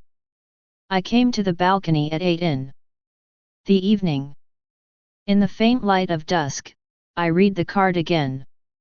"MRS and Mr. Anil Kashyap invite the pleasure of your company for the wedding of their beloved son, Raghav, with Artie. D/OMRS and Mr. Pratap Bri Pradhan, DM. At 8 p.m. on 1 March 2010. Poolside lawns. Taj Gunga, Varanasi." I could see the wedding venue downstairs. The entire garden area was littered with flowers and lights. Guests had started to arrive. In one corner the DJ was setting up the dance floor and testing music tracks. Along one side of the lawn were the food counters. Kids were jumping about on the two ornate chairs meant for the bride and groom on the small stage. The actual wedding pandal, where the ceremony would be held, was covered with marigold flowers. I stood there in silence, listening to the Shanae, faintly audible on the fourth floor. The baraat arrived at 9 p.m. Raghav sat on a horse. The DJ increased the volume of the music. I watched from above as Raghav's relatives danced in front of the horse. Raghav wore a cream-colored Bond gala suit. Even though I hate to admit it, he looked handsome even from this distance. I would have worn something more expensive, but still not looked so regal. I scolded myself for making comparisons again. Arti arrived at the venue at 9:30. She walked slowly to the stage. A gasp of wonder shot across the crowd as they saw the most beautiful bride they had ever seen in their life. She looked like an angel, in an onion-colored lehenga with silver sequins. And even though I didn't have binoculars, I could tell she looked perfect. During the ceremony, cousins gathered around Raghav and Arti. They lifted the couple, making it difficult for them to garland each other. I couldn't bear it after the Jaimala ceremony. I had wanted to see Arti as a bride, but I did not have to watch the whole wedding live. I came back into the room, shut the door and drew the curtains. I switched on the TV at full volume to drown out the sounds coming from outside. I replaced the SIM in my phone. Messages popped in one after another as the phone took its first breath in days. I had 40 messages from the faculty, 10 of them from the dean himself. Most of them talked about various issues in the college. Raghav had sent me 5 messages, asking me if I had received the card. I couldn't tell how many missed calls he might have made. One message startled me the most. It came from Arti. It said, "Come. But only if you want to." I thought about replying, but remembered that she won't exactly be checking her phone on stage. I called the dean. "Where are you, Director Gopal?" the dean said in a high-pitched voice. "We are so worried." "Dean Srivastava. Dean Srivastava. Gopal," he said, sensing the tension in my voice. "Get me out of here," I broke down completely. "Where are you? Where are you?" "Taj Ganga, 405. I don't want to be here." "I am coming," he promised. In an hour I was seated beside the dean in his car and on my way back to campus. "So, what were," he began but fell quiet. He understood, after one look at my face, that I didn't want to talk. "Dean Srivastava, I want to work hard. Let's take Gang Attack to new heights. I want us to be present in every field of education. Keep me busy. So busy that I don't have time to think." "You are already so busy, sir." He looked troubled. "More. Why aren't we in coaching classes?" I said. "There's money there. I want a proposal for engineering and MBA coaching." "Okay," I said, my voice ringing. "Are you okay, Director Gopal?" the dean said. "Are you listening to me?" "I want the proposal," I said, screaming loud enough to make the driver shift uncomfortably in his seat. "Yes, Director," the dean said. He dropped me home. I went straight to the bar near the dining table. I opened a new bottle of black Label whiskey we'd bought for the inspectors. I poured it out in a glass to the brim. Neat. The maids filed in. Where were you, Sahib? They said. I had work, I said. The whiskey tasted bitter, but I swallowed it all. Dinner. I shook my head. The maids left the room. I went to the bookshelf and took out the scrapbook. I poured myself another glass. I drank half of it in one gulp, but when my body rejected it, one had to spit it out. I fell on the floor. I used the scrapbook as a pillow and went off to Epilogue. I checked the time. The hospital clock showed 6:00 a.m. So getting drunk and crashing down is a habit, I said. Gopal gave me a sly smile. That's the only time it happened, he said. Apart from tonight, of course. I saw Gopal's face. He seemed young enough to look like a student. Yet, his face had the hard coating of experience, of bitter lessons from life that made him appear older than his biological age. So, Arti and Raghav got married a year ago. I said.